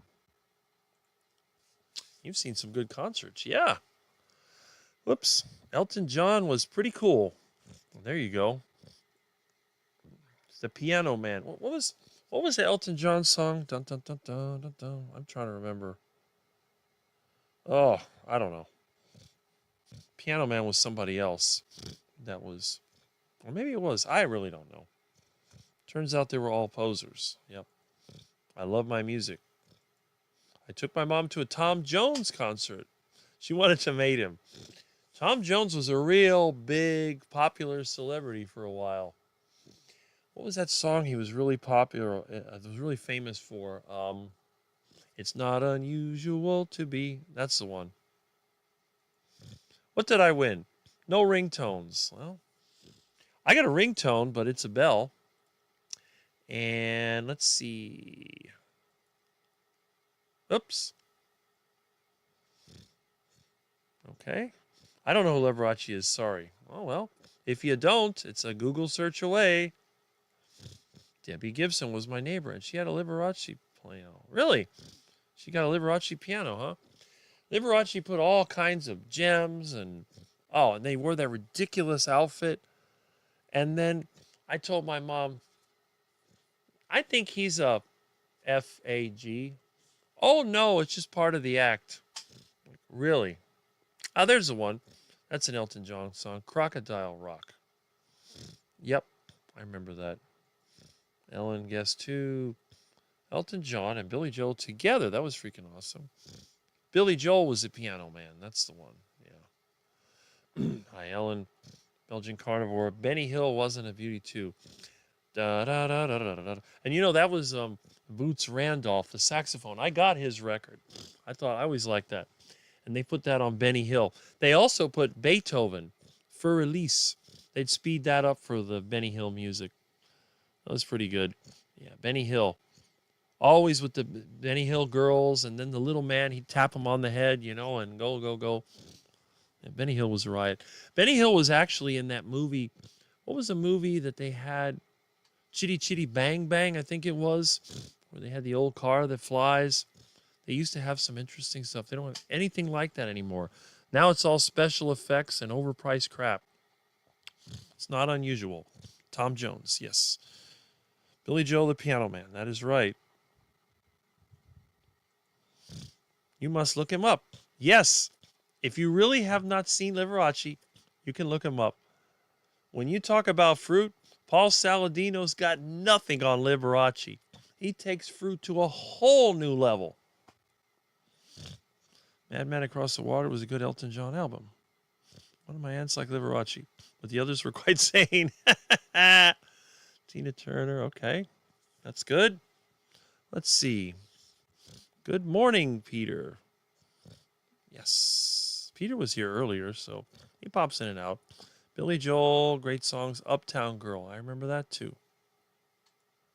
I Google Liberace. Still don't know him, but try to find some of his piano music. Liberace was more of a comedy act than a piano master. Italian Job. Belgian Carnivore. Chitty Chitty Bang Bang. Hill was a toy maker. Yes, I was right about that. I love Mel Carter's romantic songs. Now, let's go ahead and we got some YouTube here. What is this? Dr. Barry's Unexpected Confession. Okay. Why is my YouTube? Oh, okay. I'm on the wrong display. That's why. And Barry's. Okay. Let's see. All right. Let's do a search here. Keyboard. Okay.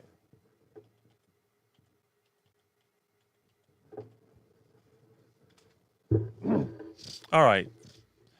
Mr. Fruity himself is here.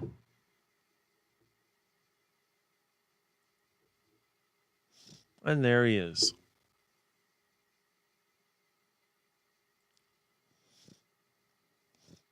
Ugh. Advertise, advertise. All right. Always had that candelabra, ridiculous outfits, talked super fruity. Let's see. Liberace was longtime Palm Beach resident. Okay.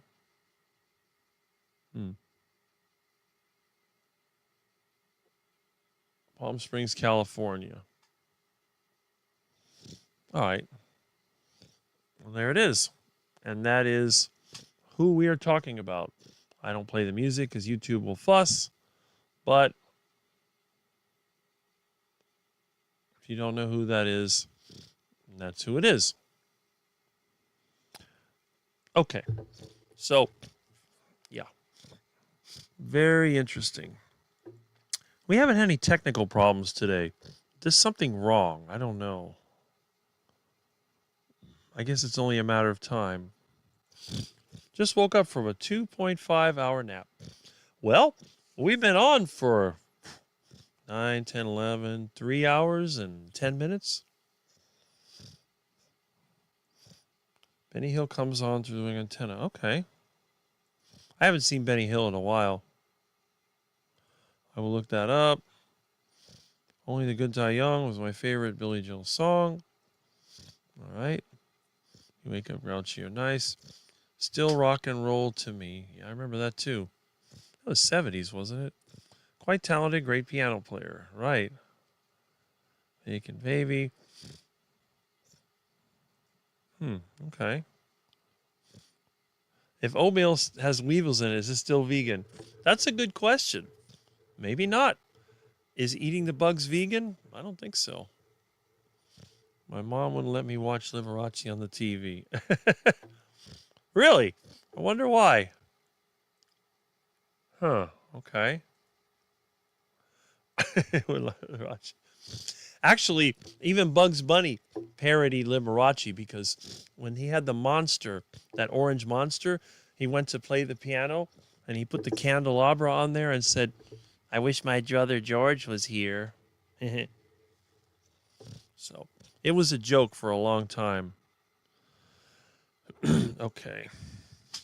Oats are for horses. Liberace had a lot of plastic surgery. How old was Liberace when he croaked? Let's see. Okay. Didn't he have a Cadillac or something? Okay, Liberace. All right. I guess they made a movie about him. Liberace. Where'd it go? Oh, well. Close that. Liberace. Let's see what the Wikipedia page. 1987. So he was 67 when he died. So he was 10 years older than me. All right. Oh, plastic surgery. I know one person that's never going to get plastic surgery, and that's me. I haven't even been to the doctor in almost 30 years. You realize next year, it'll be 30 years since I went to a doctor. I don't want them to tell me when the heart attack is coming.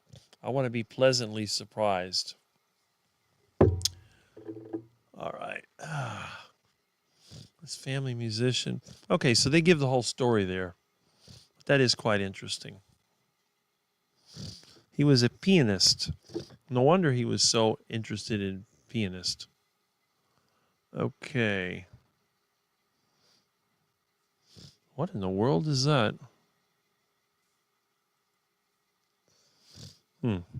Okay. Used to carry them silly things around. Looks like a fluffy snake. I mean, it's crazy. Actress during a court hearing in 1957. And there's with Elvis. Look at that. Is he playing the guitar with Elvis? Oh, okay. He's got Elvis's guitar and he's got the candle. Look at the face on Elvis. It's like, what am I doing with this fruit? I mean, seriously. Oh, yeah. Liberace Museum, Las Vegas. I'm sure that's long gone. 1968. So I see he's got a cigarette. 1968, he would be in his 40s then, right? Yeah, he looked pretty old, kind of run down.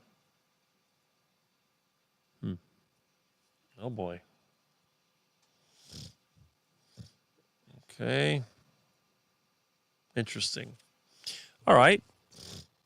Well, anyway, enough of the Hollywood trivia. Let's go back to Quack Zone, and we will try and click this, which I can't seem to reach now. If I had the fancy dancy stream deck, I could do it that way. I could probably build one. I could probably do like a macro thing where I could switch scenes. I'm sure there's a cheap way to do everything if you have the time. All right. I'm listening to Liberace play the piano. It's quite beautiful. Well, there you go. I know I had your live playing the whole time, Rick. Lexus, that's great. You want easy listening? Yeah, hit Rick's live stream.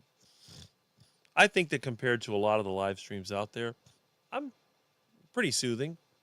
Some of them can be really annoying, but I do cover some controversial subjects, and I'm sure I offend a lot of people, and for that, I'm not sorry. I would prefer telling you the truth than lying to you and saying something that's not true. But people do take the wrong idea. Some people think that I am racist, misogynistic, homophobic, And you should see some of the things that people put in my comments. But they don't understand that I'm none of those things, and I am actually the opposite. But I do like to make fun of things that are funny. That's just the way that I am. Love that song. Love music. Music says what I feel, but can't always express. That is very true. That's exactly it, Julie. Yep.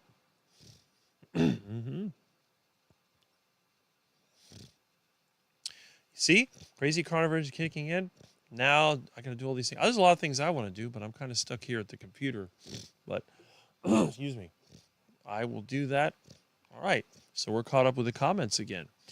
Now, one of the most important things, in my opinion, is motivation. When you want to do something, a lot of times it's hard to get motivated. I know a lot of people, there's all the things they want to do, and they think about it. It's like me. I'll sit in my house, I'll think about all the things I want to do. And as soon as I open that door and that 95-degree heat hits me in the face, that's it. I am done. And I want to go back inside and enjoy a steak because going outside, it feels like a disaster. But anyway, what can you do? All right. So, has anybody had any interesting things that they saw? Any interesting experiences that you've had that you want to share? Now, you have the option. You can put it in the comments, or you can call on my phone number and you can talk to me. But again, I haven't done as many ride and talks. I might do one today if I have the time, or tomorrow. I don't know. But I have been busy around the house. And like I said, I don't spend a lot of time editing videos because I don't have the time. But I definitely try and share what I can. I know some of the YouTubers, as you said, they get burned out. They start a page, they get excited about it, and when they don't make any money or they don't get a lot of interaction, they burn out. But they go all into it. They have to get all the software, and they have to make a script and make all these videos and edit and do all this stuff to try to impress everybody. And then when they don't get the impression that they want, they give up. I would rather have them just make some regular videos. Now, I tend to like the farming channels. They're basically regular videos. And I like some of the other channels where people show you how to do things. And I'm going to start doing some of those videos myself. But again, a lot of times I get distracted and I can't do it. But that's okay. All right. Rockin' Keto Amy, like writing music again. Yes. I took out some calf liver out of the freezer. Nice. Hello, everybody. I'm back. Well, I'm glad that you are back. And we're saying hi. Now, let me show you what I've done during the week. Let me go back over here to YouTube. Why is this not working? Oh. Okay. Let's go here.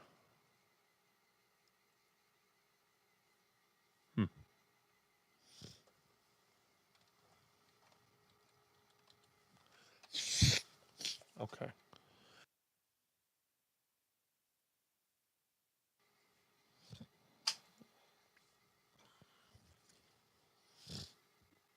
It's a little bit slow. All right. Let's see.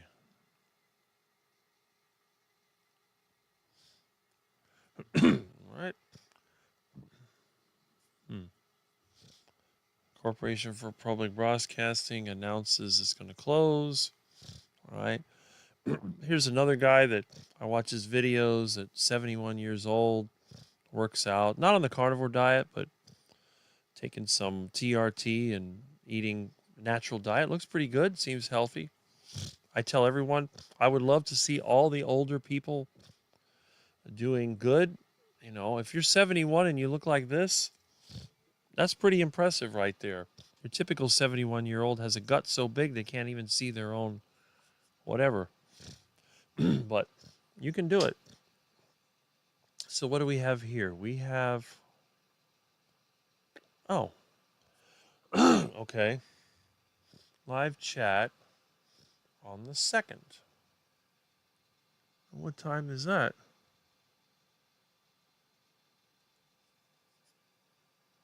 Oh, tonight. Okay.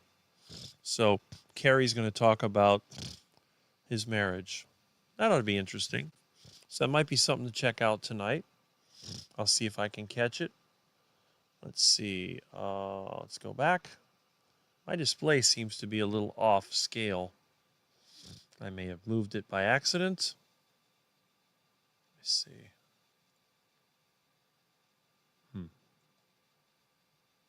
Yeah, I think I moved it by accident. Oh well. Whatever. Okay. Let me withdraw myself from this space. Okay. I got some comments. What is this? Yep.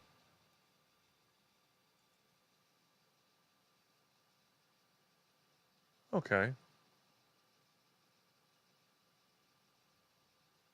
All right. Let me go back, see what I got here. Now, let me go back to my subscriptions. Check and see what's going on here. All right. Way too many, but not all are active. Okay, we're slow today. What is this? Come on. Okay. I actually won a membership, which was amazing, to Dustin, Keto Simple. So we'll have to take advantage of that. And you can see, look who comes up on my list of subscriptions. So I guess it goes by the channels that I watch the most. Everything looks good. This is our underrated but very nice channel. Johnny, Carnivore Champion. Well, it looks like he's up to 3,200 subscribers. Good. And we have Bob, still over 8,000 subscribers. That's good. Here's another underrated channel, but look, he's already got, wow, John has more subscribers than I do. So he's on his way up. It's good. Booby's got 1.7K, 1.78. Good. He's going up. And a lot of these channels, when I first start, they have double-digit subscribers. Look, Brian's over 3,000 now. Russ, 1,300. Aaliyah, wow, over 2,600.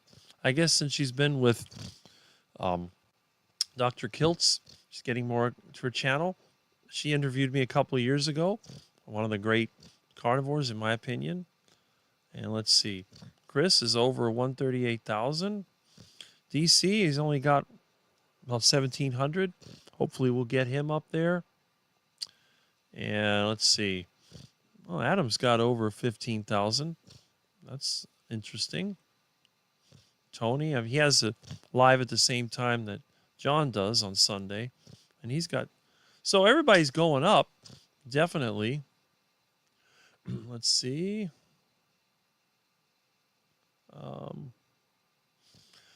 Dave Mack was supposed to reach 100,000, but he's got 97,000. Let's see if we can get him up there.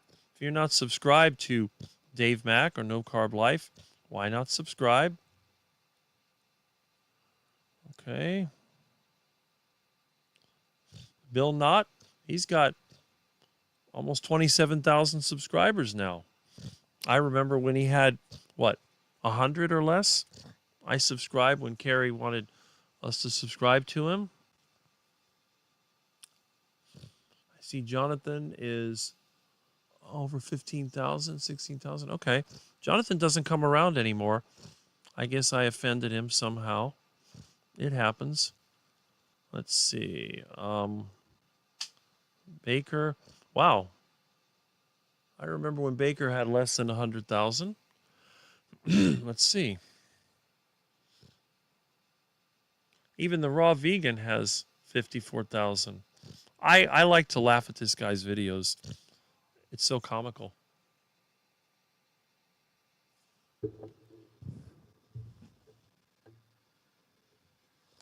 I hear something outside. Okay. I guess Bart is now dried out. Maybe he'll make videos again.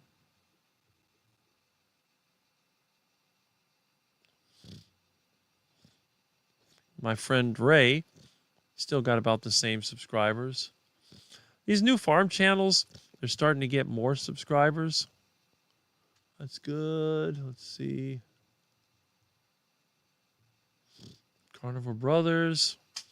They're getting up there. Marina, she's got over 500K now. She never posted the video she did of me 3 years ago. Let's see. Everybody's going up in terms of subscribers, and that's good. Even Kurt, he's up to what? 29. All right. He'll be making more videos. Check him out. If you didn't realize he does have a YouTube channel, check it out. I'm sure there'll be a lot of interesting videos coming out as time goes on. Let's see. Todd's got quite a few. All right. Matthew's got over 6,000. That's good. You have to realize almost all of these channels I subscribed to when they had double-digit subscribers. So it goes to show how much they've had. O'Mara, he's going to reach 100,000. Let's see. Huh. All right.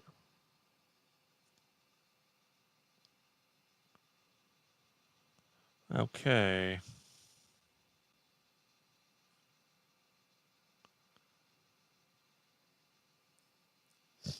Who are we not seeing anymore? There's a Sleepy Lizard Avocado Farm. He's got over 160,000 subscribers. That's good. Let's see. Sean Baker Podcast. That's his other channel. Chris Cooking National Studios. Dutch Carnivore. He's the one that is with Anthony. 542 subscribers. Let's see if we can get him up over 1,000 in the next couple months. Let's see. Heart Attack Grill. Caleb, how many do you have? 1.55K. Okay. Well, hopefully Caleb will come back. I want to see more of him. And of course, Carnivore Keith, we know who that is. He's on his other channel, though. Let's see. We're getting...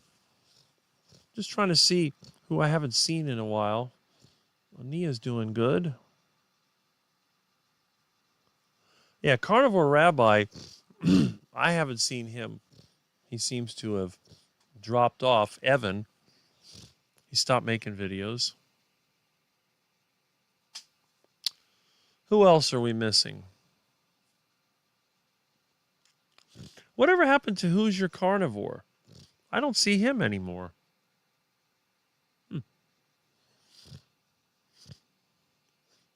Carnivore Leo? Where is Rhonda lately? Meeting Wellness. Okay. Doing good. I wonder how the Browns are doing. I haven't seen her videos in a while. I hear something outside. Hold on.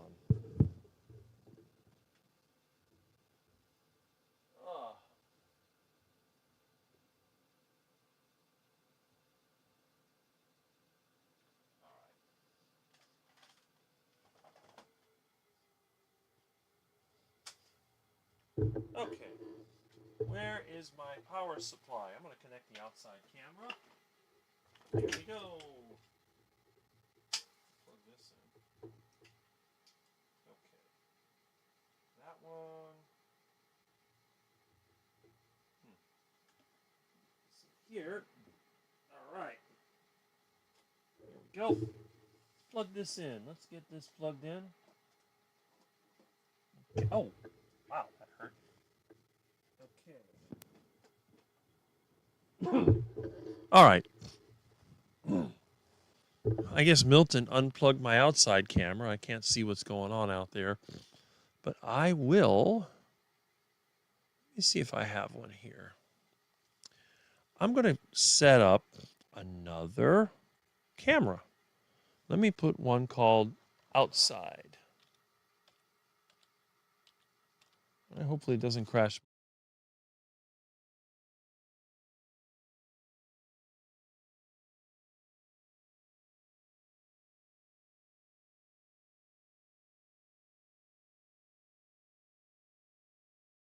And then we will add, there we go. Okay, so the outside camera is on. Yes, it is. All right. Okay, so why is it black and white?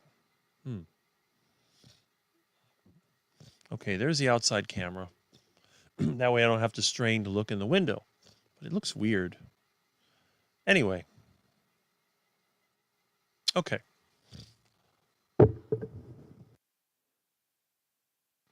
Let me go ahead and see who else I am forgetting about, because whatever happened to Bold Carnivore? That's another one. He was always kind of fun. And his friend he'd hang out with, the Carnivore Trucker, he's gone. Carnivore Backwoods, whatever happened to him? And of course, JT is still MIA. I don't know what happened to JT. Minimus Carnivore, he was active for a while and then kind of stopped making videos. Carnivore Josh, haven't seen him in a while. We all know Polish Mike. He comes in here from time to time. Carnivore Trucker, yeah. He just kind of disappeared. I don't know what happened. And we know Kilby kind of disappeared. I guess he got burned out. Intentional Carnivore. He fell into the duck food, and I don't know. I haven't seen Jerome either. And this gal, Beyond the Scale True Healing, she was real popular for a while and then just vanished. And there's Aaron Edwards, the former vegan, also vanished. Let's see. And we all know Kip. Good old former carnivore Kip. I hope he's still doing well. I hope that he hasn't fallen into the duck food and started waddling and quacking. Carnivore Dad Bod. This guy is underrated. He hasn't made a video in a while, but if you ever checked him out, I think he's late 50s or early 60s and unbelievably lean. But he's not totally carnivore. He kind of alternates. And it works for him. Okay. This was another young guy that was really going in the carnivore diet, and then he stopped making videos. And there's Joey Schwartz. He used to be carnivore. This was his other channel, so-called business. Sarah Zaldivar, I think she still makes videos, but I could never contact her, so I stopped watching the videos. This is Scott. We all know Scott. Now he's got his fancy carnivore get-together that they have every year for the wealthy people. So, but I was interviewed by him 3 years ago. There's Joey. He hasn't gotten any more subscribers since he quit the carnivore lifestyle. And let's see. There's that keto doctor. I haven't seen him with too many videos either. Well, Chris Taylor's got a lot of subscribers. He's not carnivore, but he's close. This is a vegan guy. That's that goofy whatever. But he's one of the few vegans that's logical. So I haven't seen a video from him in a while either. Okay. We're getting there. Who else? See, this is Chris. That's his other channel, Financial Prepper. You've seen, Chris and Stacy pop in here occasionally. Garland Farms. This channel also was real popular, anti-vegan, and it just kind of went away. Okay.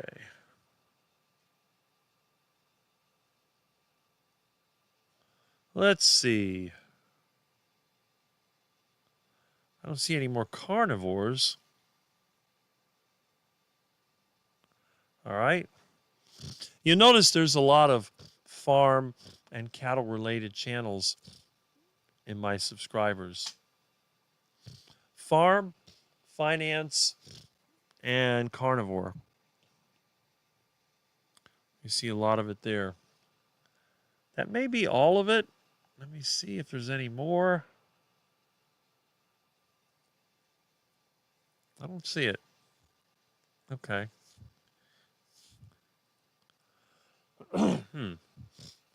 Okay.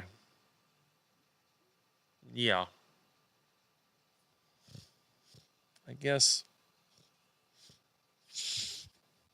might be all of them. And by the way, there used to be this channel over here called Eat the Weeds, that for people that have to eat survival foods, plant-based, if you're desperate and you got to eat something, this guy was real popular. He seems to have disappeared. I don't know if he died or what happened, but I don't see him anymore. And there's just a lot of these other channels, and that's it.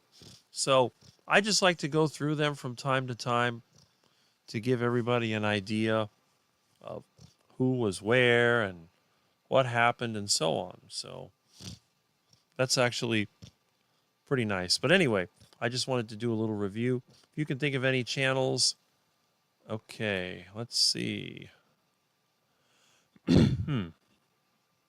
All right, got a bunch of comments. Let's crank it up here. All right, there we go. And hello, Sandy. I was also watching live. Okay. YouTube channels for my entertainment and good information. Only I earn money at work. Yeah. Have you seen on YouTube the nostalgic, a little radio and talk, hold these songs in the listening lounge? I've seen some of those. Yeah. Okay. My other channel is Foodie Pie. Seriously, I had a friend who earned, wow, 3 million. Wow, amazing. So many carnivore channels. I hardly watch any. Exactly. I watch your video about moving. Yes. Hi, everyone. Oh, wow. Mitch is here. Hey, if you're still here, Mitch, I just wanted to say hello. I was going through some of my channels, and you probably noticed that yours was on the top of my list. So anyway, hi, Mitch. Mitch is in the house. Hi, Mitch. I wonder if any guest was fun this carniversary. Well, how's everybody doing? We're doing great, and we're doing even better that you are now here. There he is. Hi, Mitch. I'm sure Mitch will be making a video for our entertainment, so keep your eyes open for that. It'll probably be something good. Either he's out and about in the Florida heat, or he's in the kitchen cooking. So we love Mitch's videos, whether he's walking, driving, cooking, or whatever, or enjoying a big fat cigar and a cup of coffee. There we go. Mitch. Just going to have an open panel tomorrow. Everybody come in and join, including you, including Rick. So he gives me permission to come in. I appreciate that, Mitch. I'm subscribed to No Carb Life. Well, there you go. Everyone should be subscribed to Dave Mack's channel and to Mitch's channel. Let's see if we can get Mitch over 100K subscribers by next year, so he can be in the 100K YouTube. I think they'll give him a little arrow or something. Not that he would really want it, but, you know. Okay, we love you, Mitch. Enjoy your day. Yes. 8:30 a.m. That's right. Love groove is in the heart. That's good. I do too, surprisingly. Mitch, hope getting some sun and enjoying your one day off. Yes. I'll watch your interview with Dave. Oh, I am. My childhood piano teacher played with Liberace. All right. Did Milton grow again? A little bit. Let's see. saw Cassie from Carnivore Quest.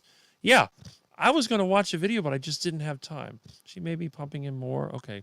Can't find Meathead's channel. Let's see if I can find that for you. Well, Rick, at least you and I are still here. Well, there you go. Let's see. What did I miss? Rick doesn't see you, so must call him. Okay. Did I get lost? Just got off my phone with a guy who said he was you, Thomas. Just joking. Okay. All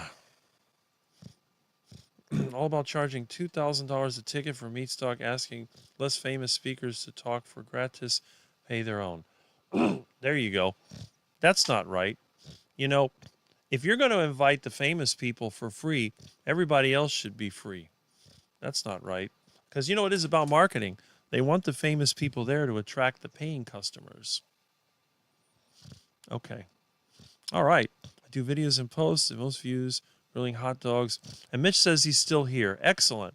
All right. I know you're busy, so. And Gary's here. Should I just call you old? All right. Hello, Mitch. You are doing great in so many ways. We love Mitch. If anybody doesn't love Mitch, not only do you have to answer to Mitch, but you have to answer to me. Because you are one very unpleasant individual if you don't like Mitch. I'm sorry. I saw your live yesterday. Yes, we always love Mitch's lives. Mitch, you have posted a video of your luncheon yesterday. Oh, I didn't know he had one. That's right, yes. Started my priming with 6 hard-boiled eggs, and I'm having 2 strips of bacon with 3 burger and 6 eggs, all cooked with bacon grease. Nice. And Mitch says, I was listening, but cooking my first meal of the day, bacon and eggs. Well, look, I caught up. Now, you see, the difference is, here we go. LOL, Mitch, I feel the love. You see, I have to go into turbo mode. If I had as many comments as Mitch did, I would be in trouble. And I congratulate Mitch for being able to keep up the way that he does. He's amazing. And again, just like I predicted, and I was one of the people that predicted 1 month after Mitch had his stroke that he would be on YouTube in some form. And he did not disappoint, because even from rehabilitation, Mitch sent us a video because he didn't want us to be alone. And that's really good. And I'm really happy about that. And now, many months later, he's doing a live every day except for Saturday, and he deserves a day off because, again, even though, you know, if you're a quack like me and you don't put much into it, it still takes time. I have to get up. I was up this morning at 7. I had my breakfast. I have to make sure that the setup is here, and I'm kind of like Mitch. I have a semi-temporary setup. I set up in my living room. I was doing it from the bedroom before, but I like the living room better. I like the fact that Milton is now safe. Milton can sleep on the bed. Milton does not like the cold air conditioning. So in a way, I think one of the reasons he was so clingy in the bedroom is because I kept it cold in there and he would get on me to warm up.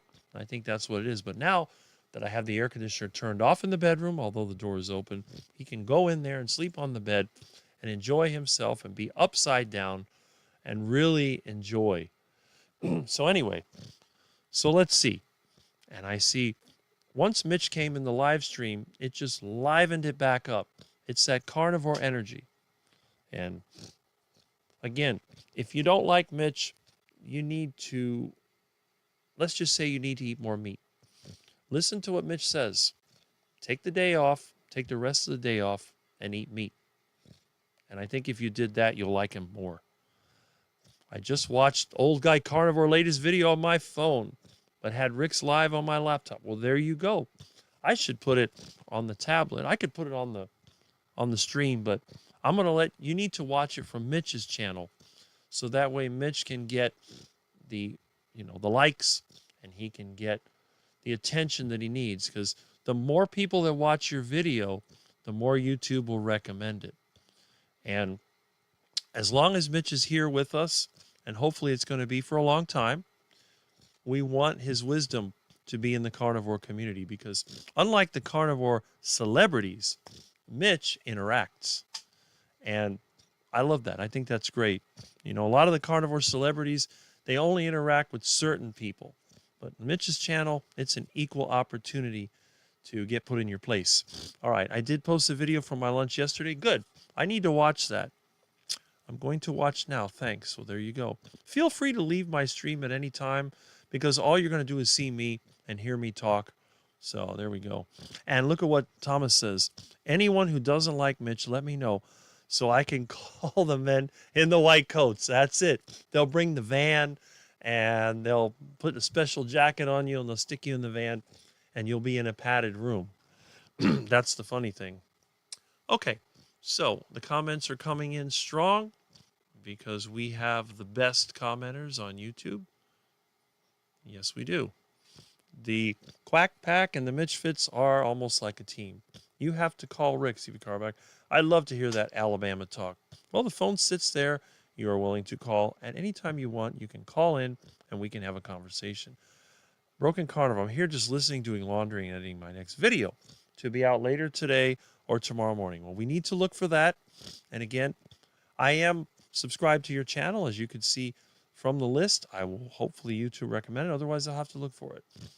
Mitch, the heartbeat of America, meat. There you go. Or as they said, beef. It's what's for dinner. I will start reading those comments as soon as I finish my lunch. Oh, you're having your lunch. That's good. Dr. Nelson came to visit Mitch in rehab. Then Nelson, his beautiful wife, visited him at home again. See, that's it. Now, would the vegan community do that with a vegan? Probably not. They'd be bickering over, well, you didn't do it right. You didn't do it right. No. Us in the carnivore community, we have to avoid being vegans. You want to eat some veggies with your meat? Go for it. There's nothing wrong with that if it works for you. But for most of us, I think especially from the people that come from a place of poor health, the carnivore diet is a great addition to your lifestyle. Is it going to fix your problem? No. Is a carnivore diet going to heal humanity? No. Is a carnivore diet going to help humanity? Yes, it is. Absolutely. But it's not going to heal everything. And that's very true. Okay, let's see. Making baby high broken. With the men in white coats that don't like Mitch. Well, that's true. But the thing is, if Mitch continues to be as aware as he is, he can outwit the men in white coats very easily. When they try to get him, he'll hop in his car and he'll drive off. Because unlike Rick, Mitch has a car that starts every time.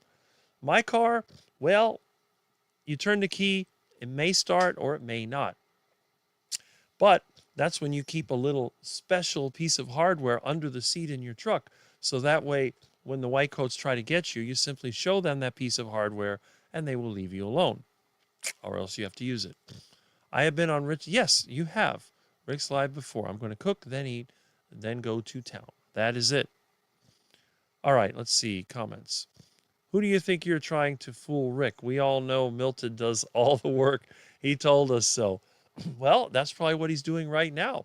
He's over there doing all the work of sleeping on the bed and keeping it from being wrinkled from the air conditioner blowing it around.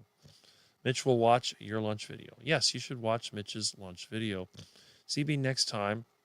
I'm blushing. You guys are all too kind. Well, you know me well. I'm not a kind person. I'm a realist. Oh, and we have a phone call. Question is, who is it? Hello. Good morning. Yes. Good morning. Still doing live? Mm-hmm. Yes, no? Oh, cool. Am I broadcasting on your live? Yes, you are. Oh, my gosh. I'm embarrassed. How's it going? It's good. It's better now that you're here. You've been here, popping in and out. That's good. Yeah, I've been busy getting ready for work and helping the wife get ready so she could do her thing today. Mm-hmm. Just back and forth, her traveling. Mm-hmm. Because her work gets her all over the U.S., and I still haven't been able to schedule my surgery. I still got to have surgery. Really? Yeah. This medical system is so backwards. Well, I'm playing phone tag, and with it being workman's comp, it is what it is, but like my wife got pulled away this week unexpectedly, and she had to be in D.C., and so I couldn't schedule my surgery for this week or next, and I couldn't do anything until she gets home and figure out where we're going next. Right. So, but got my I don't want to say heart attack burgers, but I got my brisket burgers. They're really good. I have to thank you for that. They, it took a lot of cranking, but let me tell you, they're awesome burgers. The best thing about them is you don't need to, add fat or take away fat. You just grind everything together, and everything just mellows. Everything just it's like an even amount. Right. Just the right amount. Yeah, like I said, the only drawback is trying to keep the thing clamped to the table, because when you crank it, that mount is like metal, and I had to put a piece of rubber on there and crank it down, and then I broke the edge of the little table, and I ended up getting a piece of plywood, 3/4-inch plywood, and just tightened it with the pliers, and then cranked it. I just set the plywood on the counter and just start cranking, and that's it. So were you able to, is yours the plate, does it have, do you have a fine and a coarse, or Yes. do you just have There's three cool. plates. There's one plate that's nice. like for sausages. It has like slots in it, and then there's another one that has fine holes, and one has bigger holes.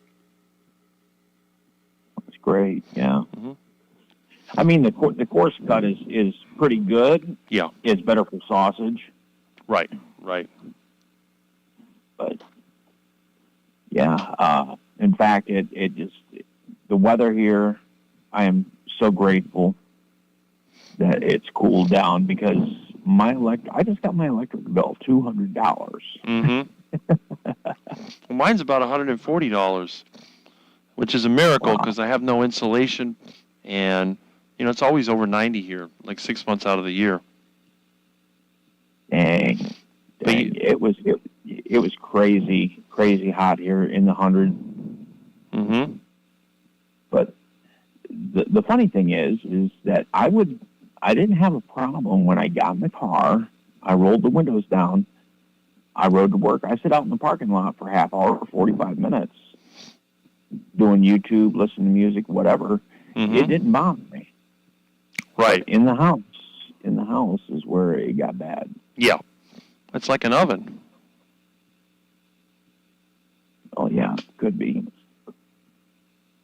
So what do you got planned for today? I see you got your rake. I'm glad. I'm happy. Yes. I got the yard all cleaned up with it. I even made a video of it. Things were bad, but I cleaned it up, and I got the bobcat.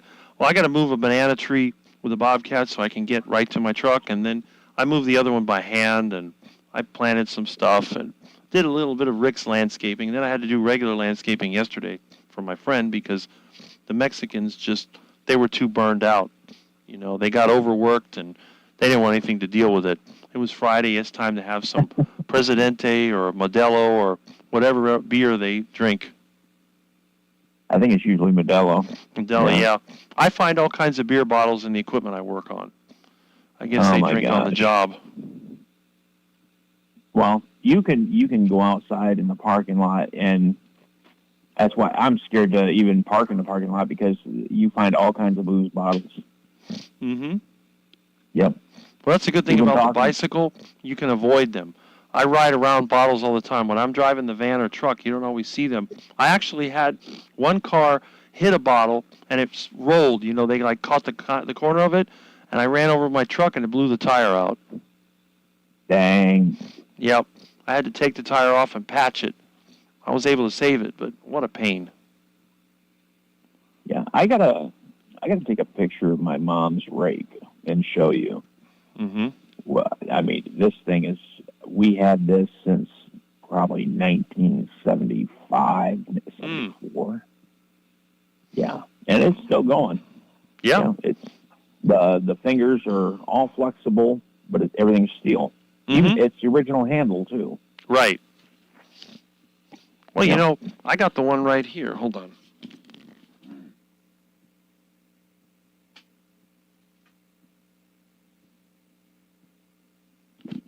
How many people keep a rake in their living room? If I wasn't married, I would. Got the fiberglass handle. Supposed to have a lifetime warranty. I don't know if that's the lifetime of the company or the rake, but so far it's working good.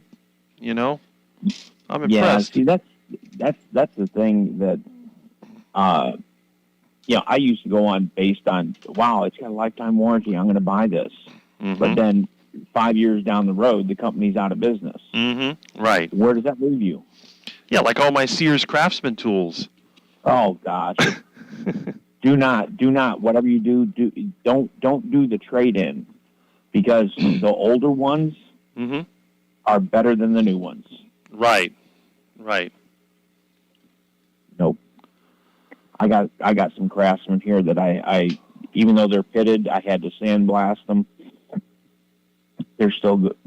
They're still good. Mm-hmm. That's right. I inherited them. I mean, I've broken a few of them, but, rust. I find them rusted. That's what a lot of times I'd get them. Let's see. Yeah, I see the comment here. Must be talking about you. He's very outspoken but good-hearted. That sounds like you. No, I don't know who they're talking about, Ray. Have no clue. Yeah, they're still talking about the Liberace and all that. Yeah, I remember when he used to have shows on. He would be on different TV shows. And, Mm-hmm. yeah, you always knew. Always knew. Of course. Yeah. I mean, I knew it as a kid. I didn't even know what that was. But my mom was like, well, it's just an act. I'm like, I think that's more than an act. Yeah, somebody at work told me he made a comment about a city or a place, and he says, yeah, that's a cereal city. It's full of fruits, nuts, and flakes. Mm-hmm. That's the first time I've ever heard that. This is funny. Rick can rake the cockroaches together in his house and give it to the ducks. Brick and ride, brick and rake.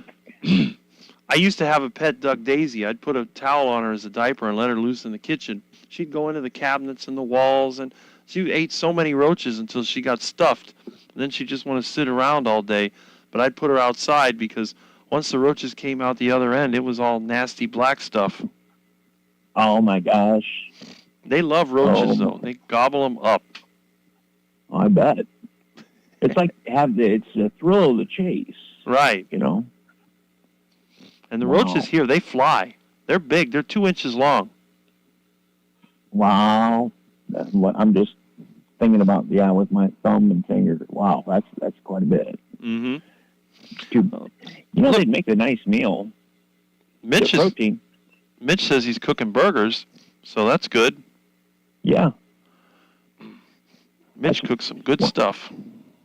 Oh, yeah. The only thing I can't do that my wife, she conned me into getting one of them air fryers, and I don't like it. Right. I can't stand it. I tried it a couple times, but if she uses it over the microwave, that's better for her. Mm-hmm. But for myself, here lately, I've been too lazy to go outside because it's been hot. So I've been cooking on the stove. Mm-hmm. Well, I think part of the carnivore experience comes in the cooking, the preparation and the cooking. My best carnivore experience is when I go to the canal, grab myself an iguana, cut it up, boil it up, fry it, whatever, and then enjoy it.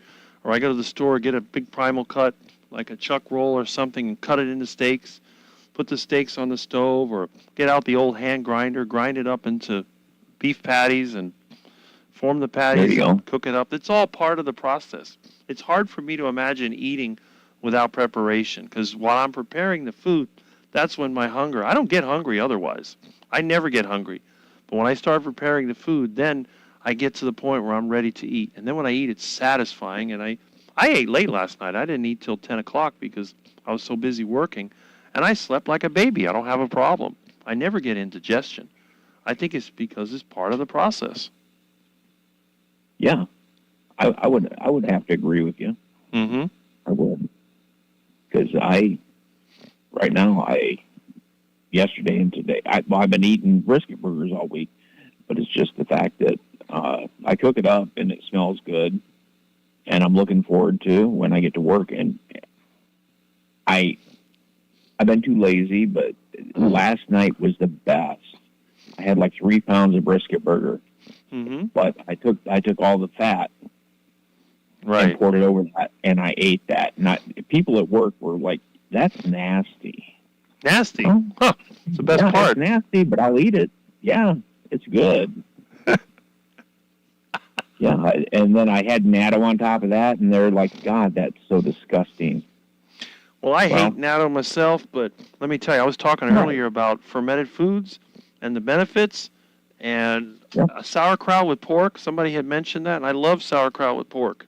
One of these days I'll have to make a video on it. So it's just that I don't like soybeans because they're all stringy and nasty and whatever. But that stuff is a blood pressure medicine, let me tell you. Oh, yeah. Yeah, I don't know about sauerkraut. I haven't delved that far into sauerkraut, but I know the natto works for me. But I'll check out the properties of sauerkraut, and I would much rather go through the sauerkraut if it's going to help my blood pressure. Because I love sauerkraut. When I was growing up, my mom would make sauerkraut and sausage and mashed potatoes. I couldn't stand it. But she would fry the sauerkraut with the sausage. And of course, the sauerkraut was the jarred. It was in a jar. It was made by one of the big companies. It just smelled up the whole house. Now I can just get that jar out that I bought from Costco and just eat it like that. I would think, from what I've heard, the fermented sauerkraut, that's live is the best, but you could try it. I mean, the great thing about this lifestyle is you can try a lot of different things, and don't listen to the so-called experts. Oh, you shouldn't eat it because it's plant-based. Like, try it. See what it does. Plants are powerful medicine. If it works for you, go for it. I don't believe, I know people lie and diet, whatever, and I've eaten nothing but beef and water for long periods of time. But I don't think that that's the right diet for everybody, and it's too expensive. I would rather find a substitute. I'm thinking, I eat a lot of the cheaper meats. I eat the chicken and the pork and whatever. I'm not adverse to adding some plant material to it as a survival mechanism until I can afford beef again. And it's a good thing to try it, because what's the sense of eating the same stuff over and over again? Try something else, see if it works. Right. Yeah, the thing is, I can't keep chicken in the house because the wife eats a lot of it. Every time I buy drumsticks or thighs, she ends up cooking something for herself, and then when I want to grab chicken, there's like one package left, and that's like a teaser. Yeah. I can easily cook a whole chicken and devour it myself. Right. But then I'll be hungry an hour or two later. Right. That's the thing I noticed with beef. And the other thing is with lamb. Have you ever had lamb? What's that? Have you ever had lamb? Lamb? Oh, yes. I've had lamb many times. What's the easiest, best, and non-gamey part?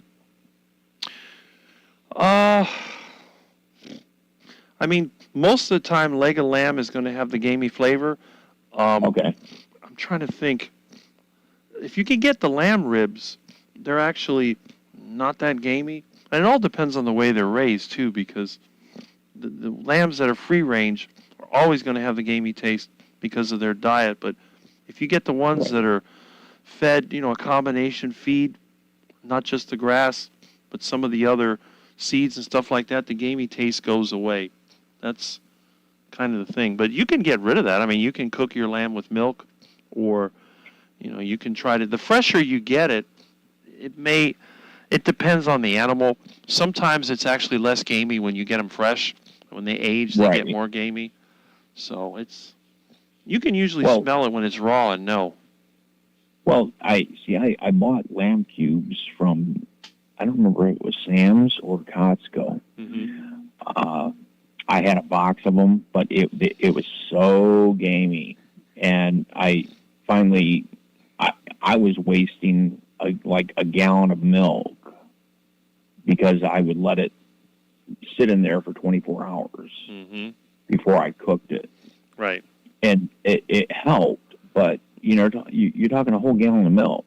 That's too much. It is.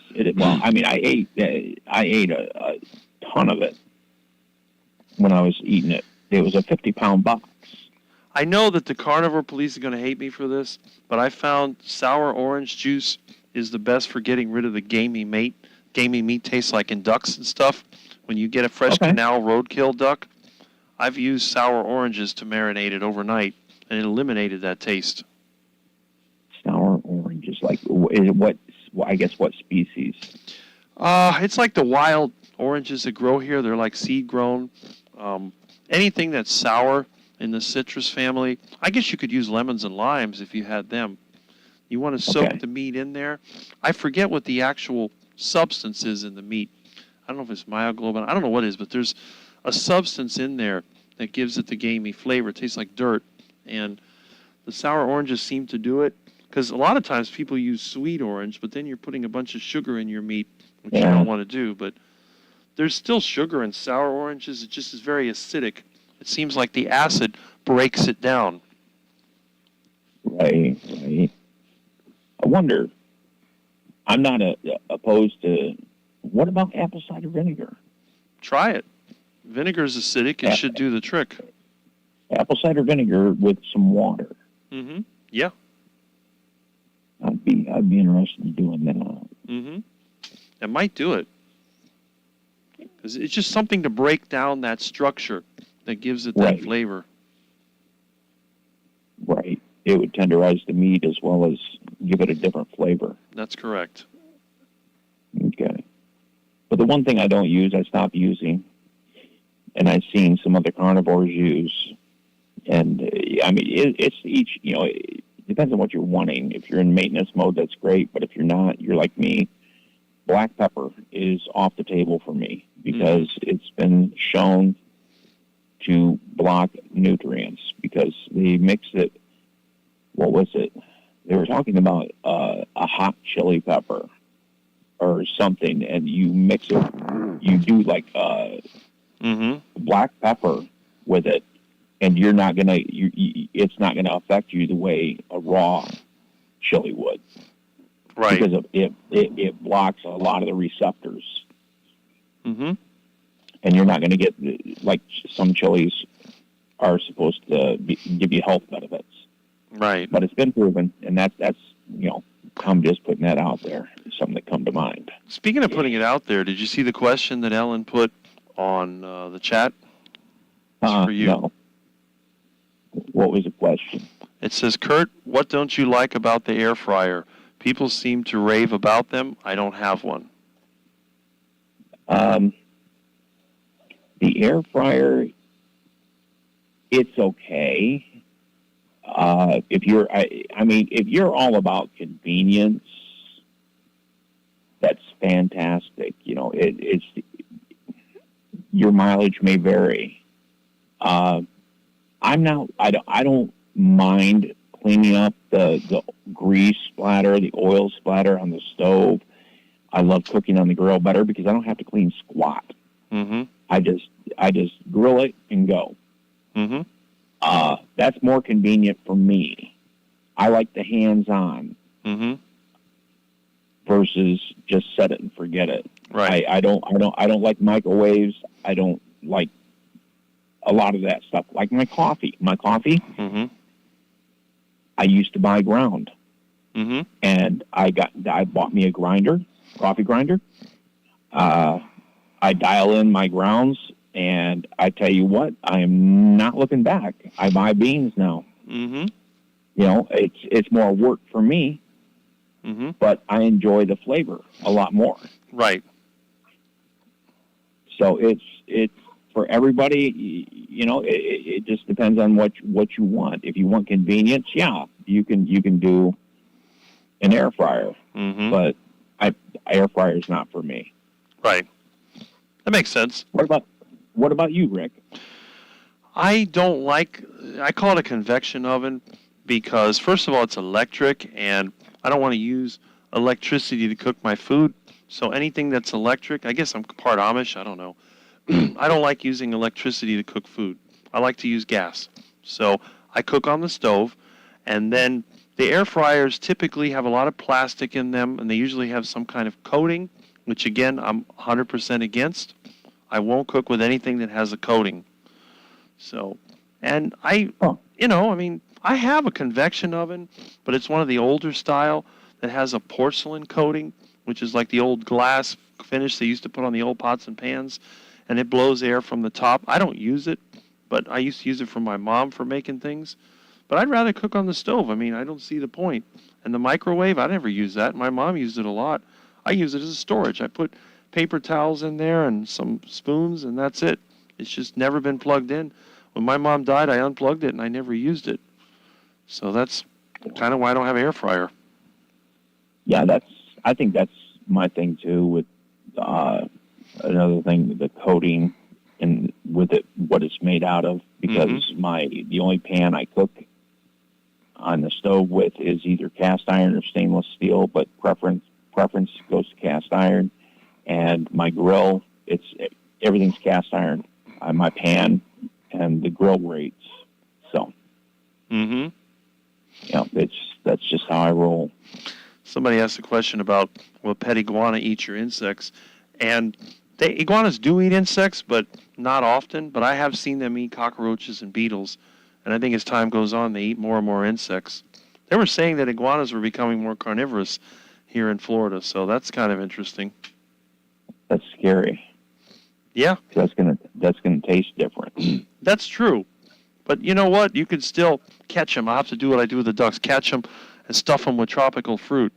That'll get them tasty again. There you go. Don't stick them in the same. Don't stick them in the penthouse with the duck. Okay. No. Although they probably wouldn't bother each other. Then again, you never know. So They you both don't have claws. With any snakes? We have snakes occasionally. I haven't seen any in a long time. Wow. We used to have rattlesnakes. I used to cook those up. Rattlesnakes down in Florida, really?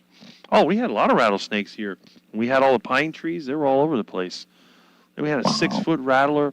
I'll never forget. Shot that thing and cooked it up. It was good. Yeah, I've had snake before. You had it? Oh yeah, I've had some. Have you ever had ostrich? No, I haven't. Oh my gosh, better than chicken. Oh, I'm sure. Oh yeah, I've even had ostrich egg. Yep. That's a big egg. Oh yeah. Yep. We ordered ostrich and ostrich egg. With the family, there was like 10 of us. Everything was good. That sounds good. It is, yeah. The weirdest eggs I've had are iguana eggs. What are they like? They're like any other egg. A lot of times when you kill a female iguana, they may have a bunch of unfinished eggs inside, but you can still open them up and cook them up. And if you catch them when they first lay them, they're actually pretty good. Reptile eggs are soft-skinned. They're not hard-shelled like birds.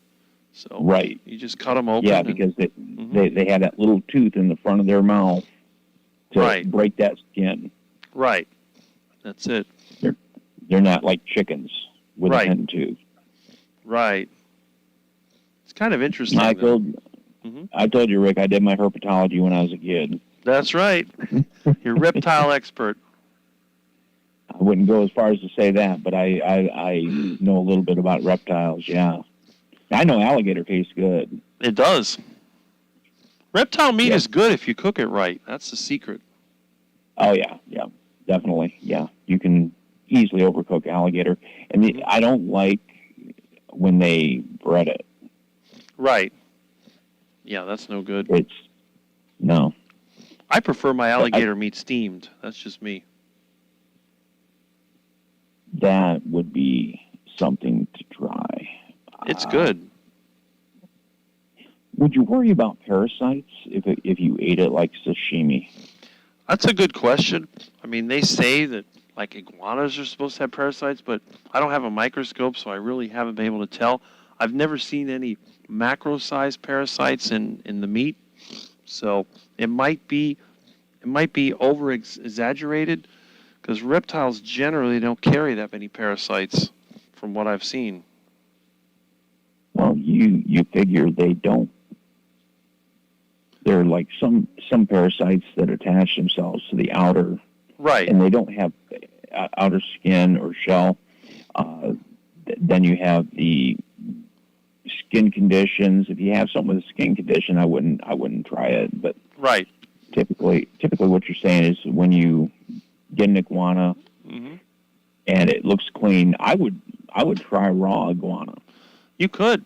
I mean, the biggest danger would be salmonella contamination when you cut up the iguana, but if you do it right, you'll be Really? fine.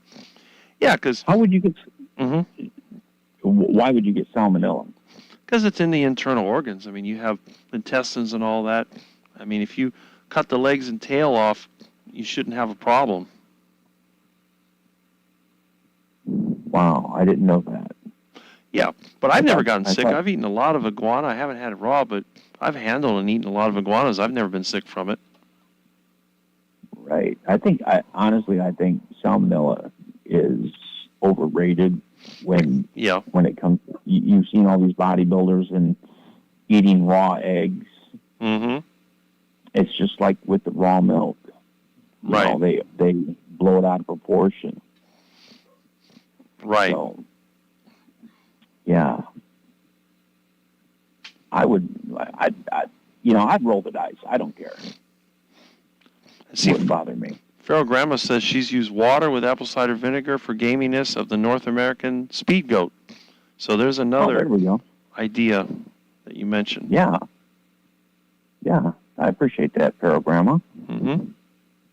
So the next time I get goat, that's what I'll do is I'll put it Mm-hmm. in apple cider vinegar and water marinade. Right. I know it works on the ducks. I know I've done that before. So it'd be interesting to try Rick, it. Rick, think if yeah. I wish there was a place, I don't know, any place in the U.S. where you could get it cheap, but back home in Malaysia, roast duck is the bomb. Mm-hmm.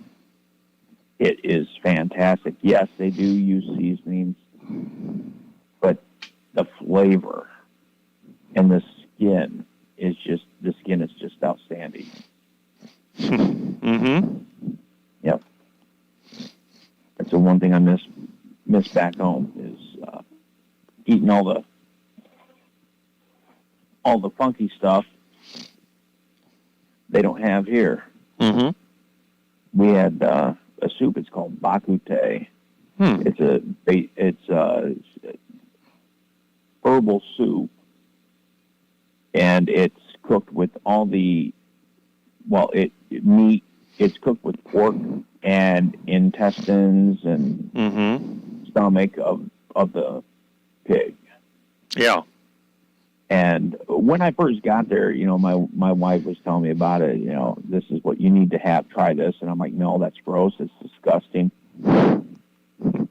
But after I had my heart attack, my palate changed Mm-hmm.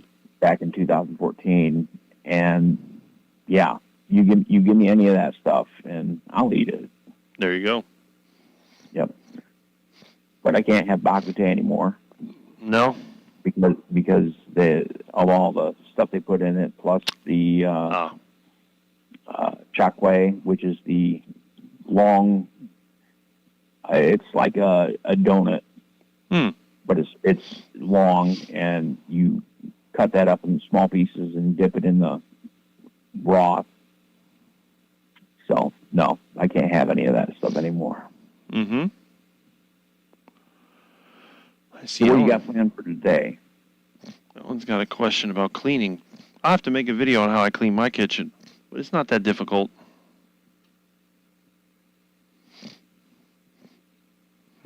So what you going to do later today?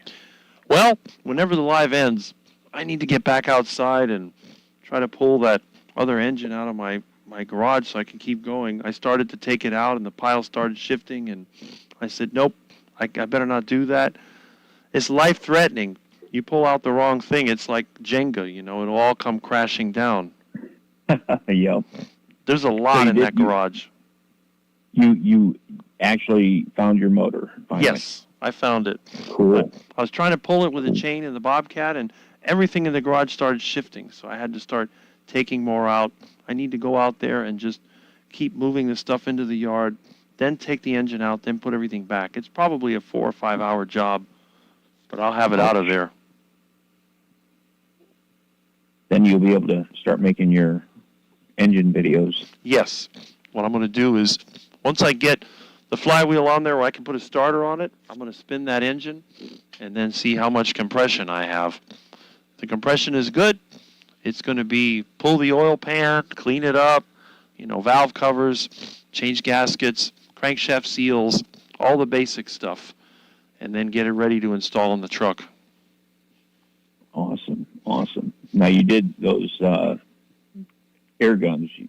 I don't remember the last time I oiled them. The one was brand new, never out of the box. I actually took off the back plates to look inside and check the bearings, and because I figure when stuff sits, it gets kind of, you know how that stuff is. So I took it out. They look fine, and I washed them out with some WD-40, and then I put fresh 30 oil in there, because that's basically what they use, the air tool oil.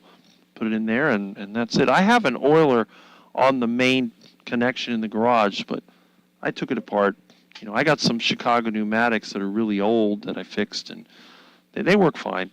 So they're just handy. I'm the last person around here, I think, that still uses air tools. Oh, man, I tell you what, I miss my air compressor, but I wasn't dragging that thing down here. Yeah. I was not. I just too much. Plus, I don't want to deal with trying to figure out how to get a 220 hooked up. Mm-hmm. Because I don't want to bother the landlord. Right. And if I had my own house, I would have brought everything, and I just would have gone to town. Mm-hmm. But nope. So, all right, I'll let you get back to chat. Okay. I just wanted to say hi and enjoy your Saturday. Thank you. And I enjoy every live you got, brother. I'm glad you're here. You're a regular, and I'm glad that you're here all the time. All right, you take her easy. You too, Kurt. All right, bye, Rick. Bye.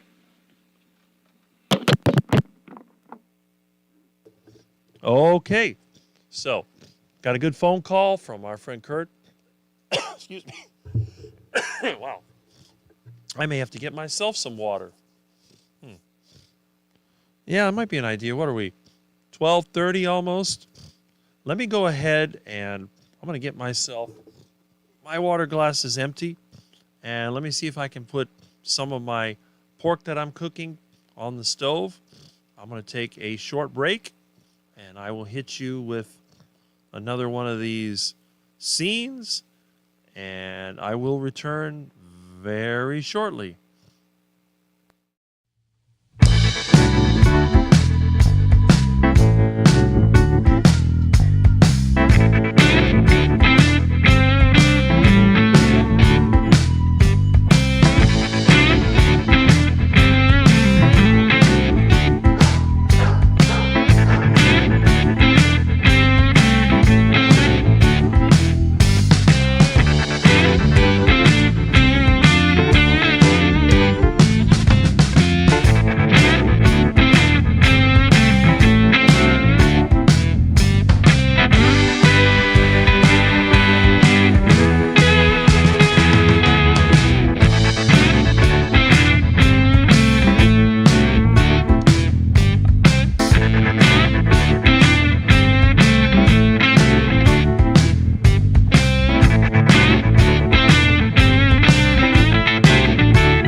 There we go. Can you hear me? I see. So far, we are technically good today. So what I did several things. I went to the bathroom, took a leak, which I went ahead and did because you don't really have to. I got myself some ice water, and I cut up the pork shoulder to put in the pot so it can cook while I'm talking. And again, part of the carnivore lifestyle, at least Rick's heart attack lifestyle, is being able to do all the things that you need to do while the food takes care of itself. Who needs an air fryer, a microwave, or any of those things when you have a gas stove that is, as one of our commenters mentioned, powered by farts? Yes, it says Rick cooks with farts. That is correct. I have a bunch of cat, dog waste mixed with grass clippings and trimmings from the hedge, sitting inside of an IBC tote and fermenting away and producing all the gas that I need. We don't need Hank Hill's propane. We have Rick's methane, the real gas. Now, Ellen had a question. How do you guys clean all the grease in the kitchen from cooking, spatter on the stove, counters? Never cook more than the grease is new to me. Okay, I need to make a video on that, but I use washing soda, which is sodium carbonate, or I use sodium borate or tetraborate, which is known as borax. And you simply sprinkle it on there and you get a wet sponge and you go all over it. Now, the sponge can get loaded up with animal fat. So if you're really dirty, I would recommend using paper towels or use a rag. And the rag, because I don't use paper towels in my kitchen because I don't believe in waste, I use these large rags, old towels or whatever, and wipe it all up. And then you can reuse the rags by soaking them in a solution. If you have sodium hydroxide, that's even better. They used to call it Red Devil Lye. We used to keep it under the sink. Now, for some reason, they don't make it anymore. Probably the government told them they couldn't. But all you need is some kind of very alkaline cleaning solution. Generally, a powder is best. So if your kitchen is really dirty, you haven't been cleaning it, get that rag and wipe it all off as much as you can. You can use a solvent, but be careful if you have a gas stove with a pilot light because you can end up blowing up your house. I'm one of the last people that still has a pilot light on the stove. The thing is that I don't really use it. I bypassed it. So I light it when I'm cooking. After I finish cooking, I turn off the gas valve. And then every time that I'm going to cook, I have to relight it because I don't want to use up all my gas.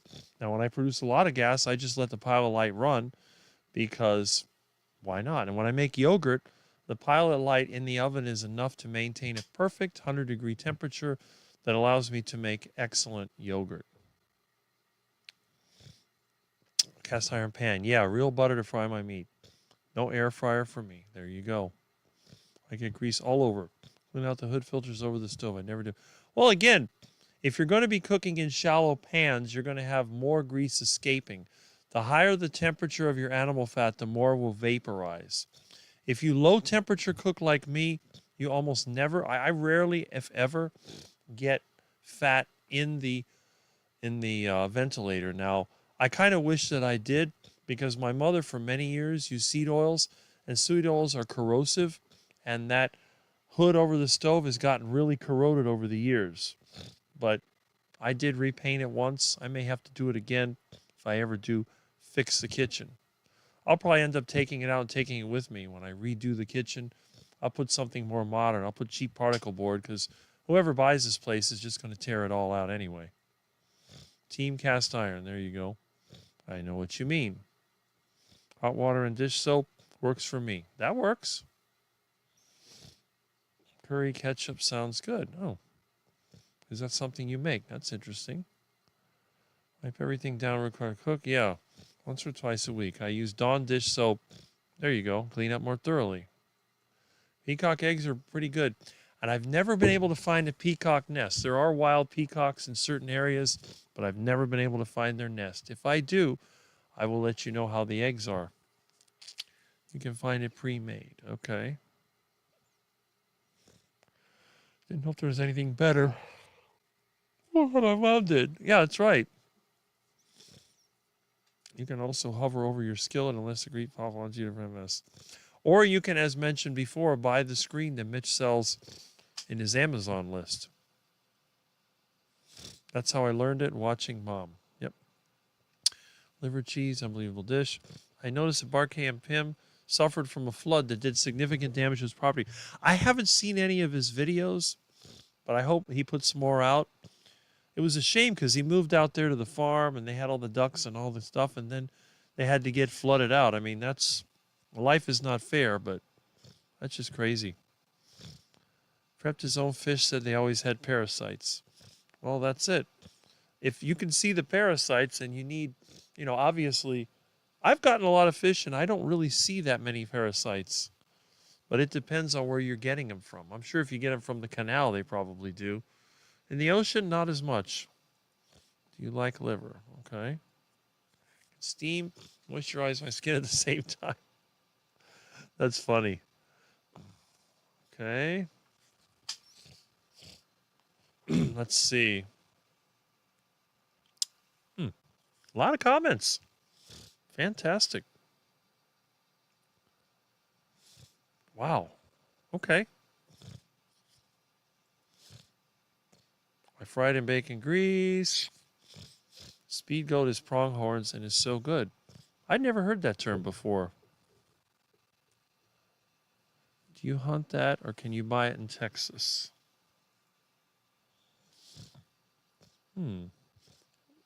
From Malaysia. She went back to visit there a few years ago. From what I've heard, like in Malaysia and Philippines and areas like that, people have a lower stress lifestyle, and that's a good thing. So I'm not sure. Let me see. Drinking my egg yolks again today. I would love a cleaning video, Rick. I love to watch other people clean. I'll have to do that. I hunt. There you go. Kitchen that I can hose down. Well, when I built my bathroom for my shop, I actually built it so I can clean it with a pressure cleaner. And when I build my new house, I'm definitely going to have a kitchen you can hose down because I don't use wood cabinets when I build them. I like to use stainless steel and then use, regular steel for some of it. If I could get some old restaurant or hospital supplies, I'll just make the whole kitchen stainless steel.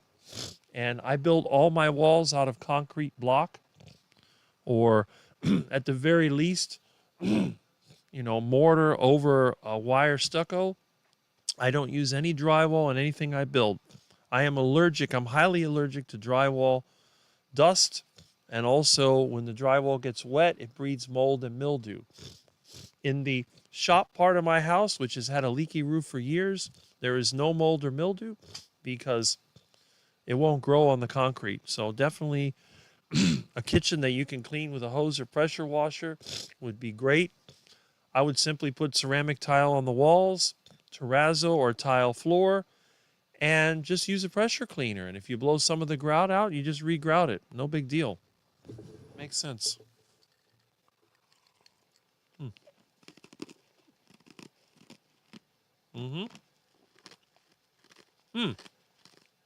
Egg hunt today. There you go.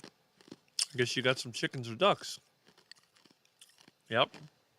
Awesome you found the engine. Yes. I'll try to make a video when I pluck it out of the garage. Huh. Did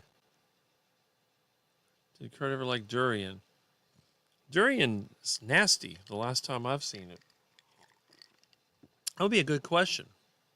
I had a friend that had a durian tree down in Homestead, but when they moved out, of course, the people that moved in cut it down. It's hard to find, but it does exist here. Gator chunks. Crawfish is always available. Yep. I've gotten crawfish from drainage ditches and cooked it up. It's okay, but nothing outstanding. Tastes like dirt. Farm nearby raises elk. Try and check them out. I don't know if they sell to the public. Interesting. How many here do not use cleaning products for many years? That's me. Many, nothing but bad chemicals. I use soap that I make myself, and I use borax and washing soda, and that's it. Clean my clothes with it. I use no commercial detergents. Tend to use hot water only cleaning dishes. I have to use a wire brush. I actually use a wire brush from my shop to clean the pots because I do a lot of frying. The stuff tends to stick there. What I recommend, though, whenever you fry for heart attack foods, when you finish frying, get water and washing soda and put it in the pot and let it sit as long as possible. The longer it sits, the more that material will come off, and you'll save yourself a lot of frustrating scrubbing. That's what I recommend. Okay. Yep. All right. I'd like to move to that for, yeah, this is Rick's intermissions. There we go. I have to jet. That's to do. Well, Jamette, we're glad you were here, and I'll catch you next time. And have fun, Rick, Milton, and Quacks. There you go. A lot of baking soda, vinegar, mild soap, peroxide. There you go, for laundry. Also citrus to give vinegar a better smell. And that's another trick. Citrus is good. Baseline. Yeah, well, that's the YouTube generic version, and you can see why I put it with all the old advertisements for homes. Because you know that one of the themes of my channel is I hate central bankers and I hate inflation. Inflation is the enemy of the productive. Inflation is the lifeblood of the parasites. Eliminating inflation would improve our lives drastically. Our living standards would improve so fast it'd make your head spin. All of us would be able to afford ribeye every single night if central banks were eliminated. And I can guarantee that. Because the thing is, technology in itself is a good thing. This is where I disagree with the Amish. I don't have a problem with electricity or machinery. What I have a problem with is parasitic central bankers, debt, and leverage. Because whenever you see one of these rich people that produce absolutely nothing but have a lot of money to spend, it's all because of the central banking system. If everybody had to produce for their wealth, there would be no parasites because the parasites would simply die. If you couldn't do anything useful, you would become worthless. And that's it. Now, obviously, we need to have a system to take care of people who cannot take care of themselves. Some people have been damaged through bad decisions. Some people have been damaged from the work that they did. People get hurt on the job. People get diseases. So we need a system to take care of them. But what we don't need is people that do nothing. They ride around in expensive cars. They buy overpriced houses. They live in wherever. And all they do is exploit other people. They just take, and that's it. And I would like to see them eliminated through drying up. Just cut off their source of money. Don't make it rain on them, and they'll dry up and go away. It's that simple. It doesn't require any direct opposition. It just requires cutting off the flow of funny money, and that's it. How is a durian fruit in Malaysia? That's a good question. Maybe he'll answer it. Yeah, cleaning products are a commercial thing to get sold. We really don't need in our life. Exactly. Cleaning products, air fresheners, deodorants, all that stuff. Shampoo, we don't need any of that stuff. Just stay away from it. Don't need it. Ding, dang, do. All right? We really can clean just hot water. No, you can't just use hot water. But you can use wood ashes. It has to be something very alkaline. You need a hydroxide. If you want to break down the grease and the oil and all that other stuff, you know, some of the plant oils and the animal fats, you need some type of hydroxide. Sodium hydroxide is the strongest one, but, you know, the potassium hydroxide found in wood ashes, it works too, just not as well. There was actually a company in Japan that was going to sell an electrolysis product where you can make your own soap from salt. Oh no, Rick had a heart attack. Nah, I was just putting my pork into the pot to cook it up. You are spot on with that. I thought it was okay. Okay. Yeah. Kurt calls in. He's one of our top elites in the chat, so we always welcome his phone call. But again, my phone is open to anyone that has the time or the courage to call in. And it's there. It sits there. You know, we're doing this on the cheap. I don't have any streaming service. And once I get a more powerful computer, I will enable probably, what is that? There's a couple of websites where you can add video in. I want to avoid the streaming services because, again, one of my concepts is I don't like subscriptions. It's bad enough that I have to pay for utilities, but being off-grid means no subscriptions. No memberships, no subscriptions, none of that. Because I believe strongly that any place that you have to pay to enter is not a place that wants you there. They only want you there because they want something. So that's kind of the way I am. So I'm not going to sign up for a service unless, of course, it was making me money, in which case it would be a business investment. So if you had to sign up for a service, like, for example, I have internet. That's utility. If you're making money off the internet for your business, then you gladly do it because it's a business expense. But YouTube is a hobby. It's not a business. And that's the reason why I do it cheap. This phone thing is something I came up with. Nobody else has it. Well, they did back when they had radio.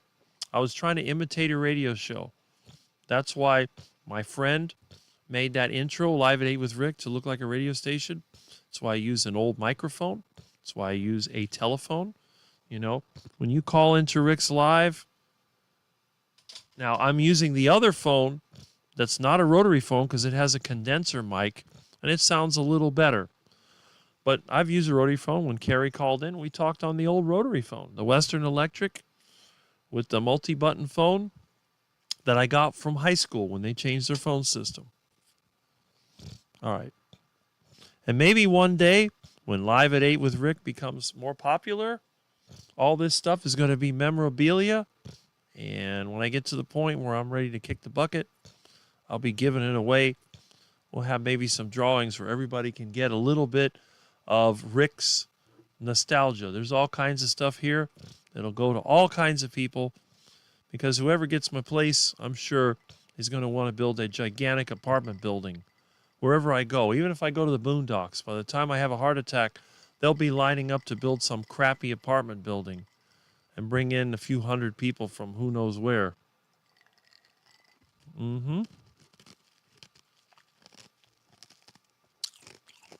They sold the best products in the world was water. We just add chemicals to it. Think it's clean. Better soap don't melt grease. Hot water do. Steam is actually the best if you can make it. And steam is just hot water. So yes. My couch gets dirty. I fire up the homemade steamer and clean it. Now, my homemade steamer is extremely scary. And it is probably very dangerous. I was one time steaming a mattress, and it killed half of the grass in the yard because there was so much steam coming out. And I had another one where the steam tank over pressurized, and it blew the relief port, and the thing looked like a locomotive. It tipped over, and it was like spinning around on the ground. Good thing it didn't explode. All right. I put vinegar and baking soda down. Oh, there you go. I swear I heard a dog barking, but Rick doesn't have a doggy. The dog barking sound is in that music that I got from YouTube, the one that sounds like that song Money. So that came actually from YouTube. That's a sound effect. It's got a cool funk like that. Yes, it does. I think we can toast most things. And do you add citrus oil? Fresh and seasoned, depending on which variety. Mustang King is an awesome but expensive. Dog barking is on commercial. We need to shake my tail and feathers and get a move on. Well, there you go. I thought you had left earlier, but I guess you're still here. Now you got me singing, "Don't Take a Slice of My Pie." Keep your hands off my stack. Yeah, there you go. Hopefully you'll be getting better soon. Meech needs that music on his videos sometimes. It's on YouTube. Egg yolk coffee almost done. There we go. You can add vinegar or essential oils. Soap doesn't kill germs like hot water. Yes, that is correct. And steam is the ultimate disinfectant. If you want to get rid of all the germs and all the viruses and all the nastiness, nothing like steam. Steam gets everything. Amazing product. If you like the egg yolk in your coffee, I've gotten some great cleaning advice. Thank you. Well, there you go. You can find all kinds of information from our great subscribers. Borax is awesome. Yes. I love borax, but spick and span works pretty well on the stovetop. That's why I like the air fryer, grease containment. Okay. Wow. Look at all this. That's what I just ate. Yeah, borax is great for cleaning laundry as well. And that's what I use. I made videos on how I clean my laundry. Miss my gas stove. I have one of the newfangled ones. Don't like it. That's why I'm keeping my old one. When I move out of here, it goes with me. Baking soda with dish soap. That is why the air fryer appeals to me. Where's the origin of statins? That's a very good question. That's something I don't know. But I'm sure somebody can weigh in. Kurt has a good question. Where's the origin of statins? I may have heard the story on it, but I forgot about it. I'm getting excited about cleaning. This is good. Yes. Yay. Okay. Taking care of the bitterness. Getting hard to find Kona. Okay. Red rice from Southeast Asia. Okay. So that's where the statins come from. Huh.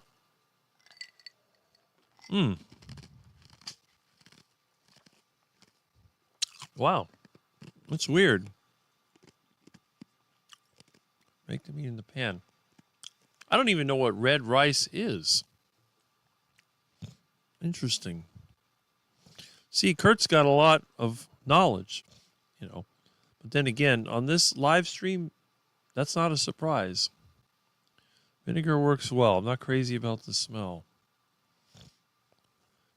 Does anyone know you tried red rice with success in reducing LDL? All for the sake of making a buck. That's right. Everything is about making a buck. The idea, what's promoted as an ideal, is making money without producing anything of value or doing as little work as possible. They put the person that has the most money with the least work as being the most intelligent and desirable. And the man that has to work hard for his living is an idiot. He's a Homer Simpson. He's a dummy. That's the way they put it. And that's really a shame, because there is nothing wrong with the man doing, or a woman for that matter, because women are actually very, very good at certain jobs. They have more patience, and they have a different way of thinking.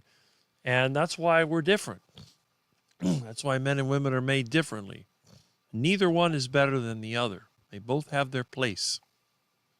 That would be like saying, what is better, a pot or a hammer?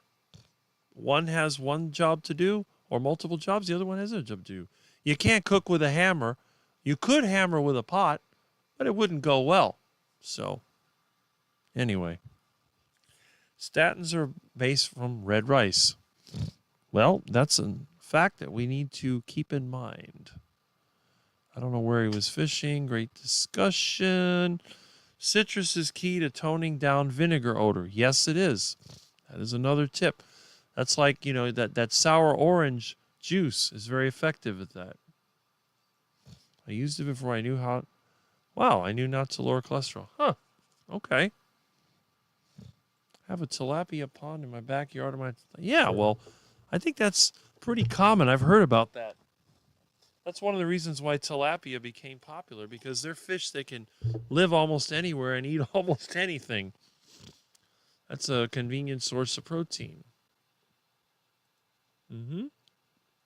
Broken Carnivore, you have a good afternoon, good weekend. I'm glad you were here for the How many hours has it been now? 5 hours? Let's see. 9, 10, 11, 12, 1. 5 hours almost. I always say that I'm going to cut it short, and I never do. Oh, well. Anyway. So we have the goodbyes going here. That's good. I love the Philippines, and my wife is Filipino. I love that country. Next year, she's coming to Belgium, finally. Great carnivore country. Yeah. The Filipinos and Filipinos go all around the world because their opportunities over there are limited, and they come here. Some of them are quite amazing. I had a friend, their family was from the Philippines. They actually got into growing plants. They had like 3 or 4 plant nurseries, and they did landscaping. And they were very, very successful. They have moved away. In fact, their one son went into technology. I believe he's involved with the AI industry. And the other one, I forget what they're doing, but they don't do that landscape work anymore. That was something they first started doing. But there's definitely people over there that have a lot of motivation. And this is the thing I try to tell people. No matter how motivated and how positive you think, if you're in the wrong place, you're never going to be able to make a lot of progress. It's just the way it is. It's unavoidable, you know. But anyway. Plain dish soap is antibacterial. It will ice the membranes. So I worked in microbiome. Oh, I couldn't use soap on any of the glassware. That is true. It does break down the cell wall. That is very true. And our friend Ellen here does have experience. So that is very true. Believe it or not, when you're making yogurt, some of those dish soaps can actually ruin your yogurt. And what will happen is the yogurt will ferment nicely in the middle, but on the outside it'll remain liquid, and then the milk just spoils. So when you use soap to clean out your containers for yogurt, you need to rinse it thoroughly and let it dry. It's very, very critical. So that is a very valid point. And by the way, vinegar doesn't kill all bacteria, but it kills the more dangerous ones. Some of the most dangerous bacteria tend to grow at more alkaline levels.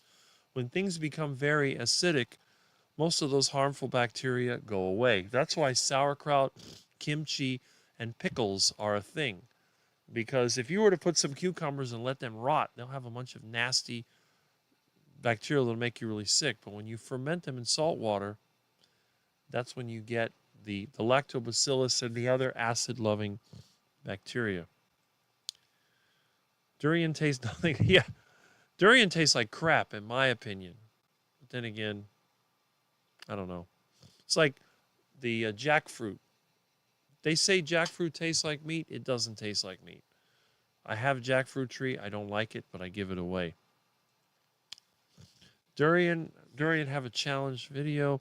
My channel, it tastes good but smell like, yeah, right? So you have a durian challenge on your channel. That's interesting. I didn't know that. What does durian taste like? Is it pungent? I sub to UV. There you go. And yeah, exactly. You don't want to be so antiseptic. That's the other thing.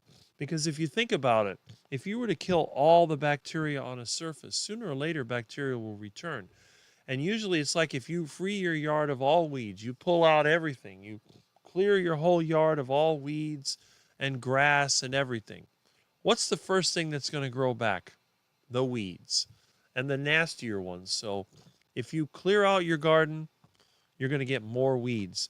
It's better to let the weeds battle it out, and then the nastier ones will be held in check by the nicer ones. You're a lot better. People go overboard. They use antibacterial soaps, and I don't think that is healthy. You have to give your immune system something to do, because if you make your word too sterile, then you'll be like me. When I go into a new building, I am always sniffling and sneezing. In my house, it is tolerable. This place is loaded with fungi, bacteria, insects, who knows whatever else. Okay. My channel is mostly for entertainment. That's good. Yes, pungent, like baby poo on a seed texture. Not allowed on public transport. Nope. I've seen the signs that say no durians. I guess the only thing as bad as that would be surstroming, that the Swedish have, the fermented fish. I've eaten that stuff. It is absolutely awful. It tastes disgusting, but the funny thing is it won't make you sick. You might throw up when you smell it, and it's hard to get it down because of the nasty texture, but it's fine once it's in your stomach. It doesn't bother you. And those cans, because they have active ferments in them, they continue to expand. So when you open the can, you get sprayed with nasty garbage fermented water. It's horrible. Okay. Scented stuff. Yeah, it makes me sneeze too. Baking soda and vinegar. Yeah, borax soda and vinegar. Yep. I've heard the smell during is intense. Trust me, it is. I wish my friend still was around, or I'd get a durian and I'd show you. But there's no smell-o-vision. It's really bad. Durian tastes like a soft, ripe pumpkin. They don't like the taste. Find the age of our frozen one. It's okay, but fresh is so much better. Huh. Durian tastes like pumpkin. Dishes full of bacteria cultures were rinsed in hot water only.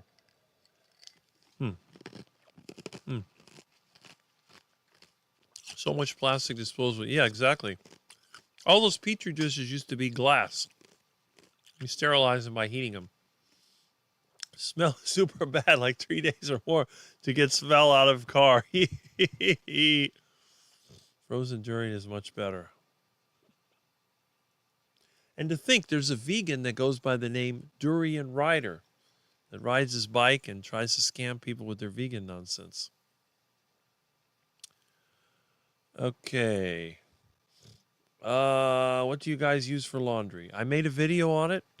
I use my homemade soap along with washing soda. That's what I use. I had to be careful the other night when I saw you on Dr. Westman's Live. I started to type quack, but afraid he's not used to that, and I would be banned. Yeah, right? I saw that. Okay, there we go. Yeah. Marsil soap, natural fabric soap. Some people use a Castile soap as well. I make my own soap. Prefer fresh over frozen durian when I was in carnivore. Eat it with butter and fried fish. Is that a brand of soap? That's a good question. I'm learning things from this chat. Making bit on the background, making a few recipes. Excellent. Marsil soap is no brand. It's just a product.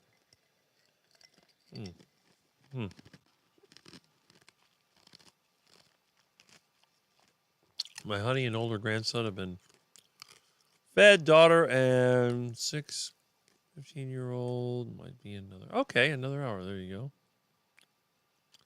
Buy it in the Aldi. I didn't know Aldi had such a thing. Aldi egg yolk coffee, and steam is the best cleaner. Yes. It's growing again. Gonna wear shoes. Okay. Look down on like clown shoes. Yeah, right. I used to get those with the bigger shoes, and then it's crazy. Please show us video of the steamer. I'll have to do that. It looks like something that's steampunk. It looks like something from the 1800s. And it's homemade out of a water heater, so you know it's dangerous. Glad you liked it. Hot water was enough to kill the hardcore lab bacteria without leaving soap residue. Well, there you go. Of course, it has to be hot enough to do the job. Really hot. Hot enough to burn you. If it's not hot enough to burn you, it's not hot enough to kill anything. Okay. Try to say red rice. What was that movie? The Shining? Red rum? And you look at it in the mirror backwards? Okay. I used to eat red and brown rice a lot. Never checked my cholesterol back then. I don't know what my cholesterol is. It's probably off the chart. They probably say, get the defibrillator ready. He's going to die. Which is chemically identical. Okay. Monocle and K.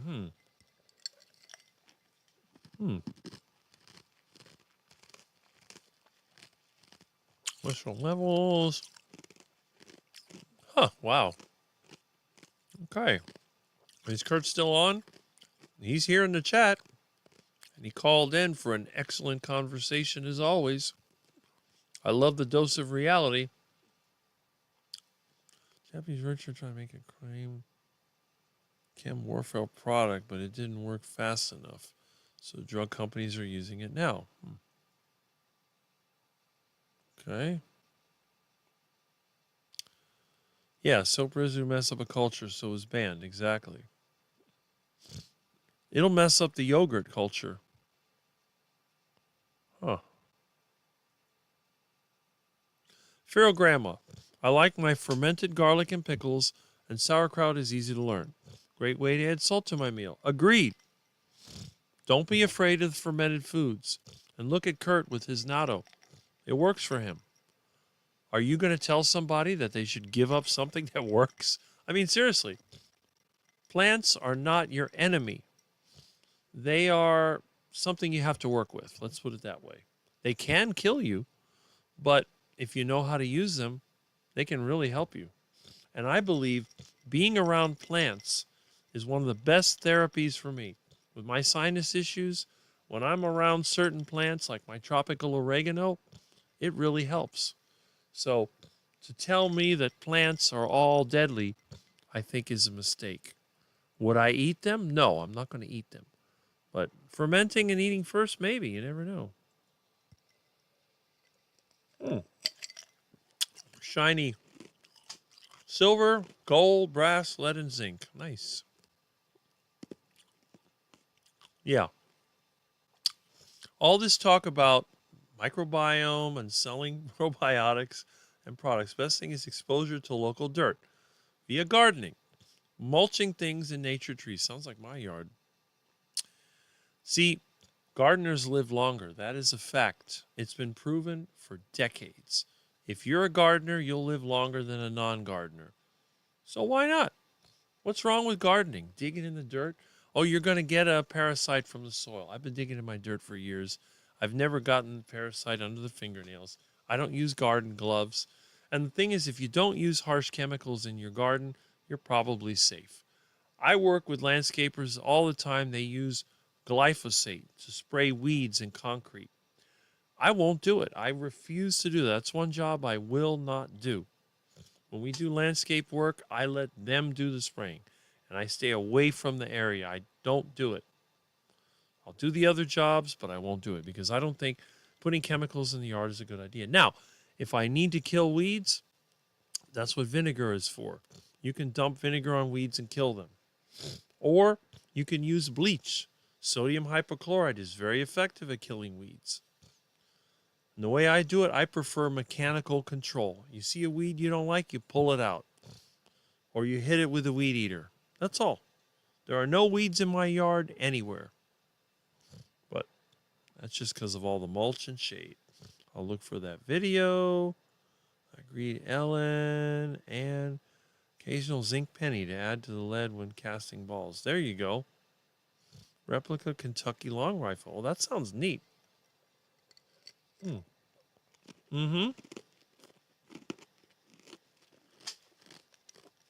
Well, if you miss fermented foods, you want to add some back in. No one's going to stop you. But you want to make sure that you're not reacting badly to them. But if you benefit from them, try it.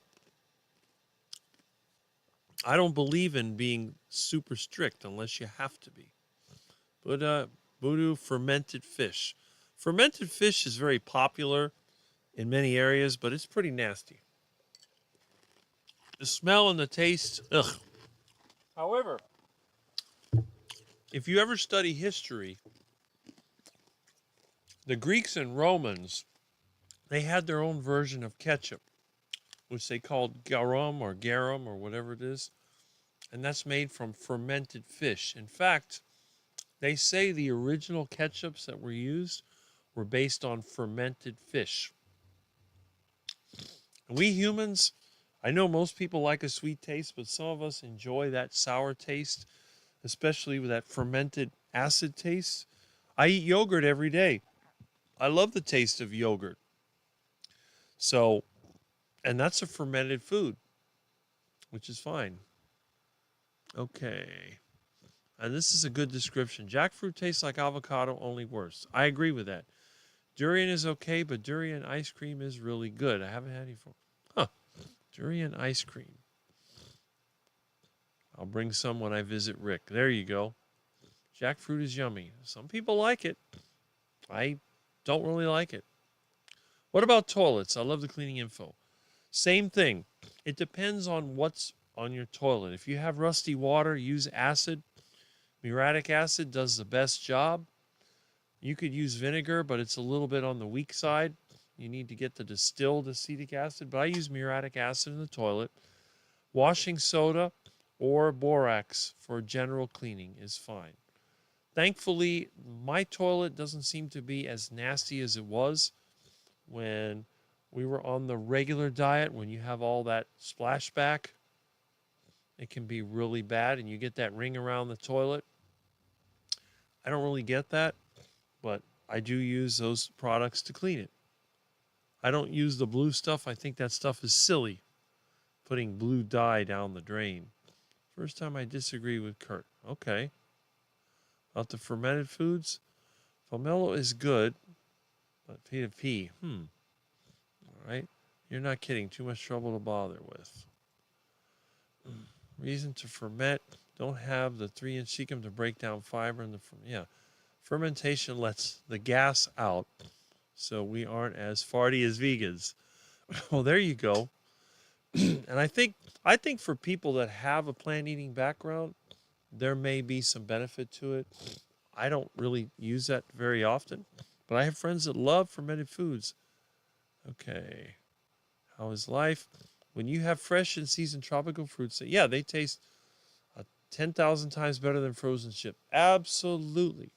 Absolutely. And here in Florida, unless you're one of the new residents, you have access to all kinds of fruit trees. I have a mamey tree I'm looking at, loquat, avocado, orange. What else? Coconut. Let's see. Mango. All this stuff is here. It's in season for a few weeks, and that's it. The mangoes are all gone. There are no more mangoes left. Now is avocado season. And then after avocado season comes citrus season. And then after that, well, there's a little bit of time when there's no fruit. But since we're in a tropical climate, there's coconuts year-round. There are... what is that? Oh. That was my microphone cord. I thought it was Milton's tail. Milton has been avoiding my studio. I don't know. Interesting. So far, so good. Getting ready for the big move. Yes. Playing in dirt, playing soccer. Let's try that. Do now with kids. That's true. Something I've not tried. Just the old shotguns and pistols at the range I was at. No one had civil. Let's see. No one had interesting Civil War rifles. Denture tablets down the toilet. Okay. Denture cleaning tablets. Brown spots on your hands. Let's see.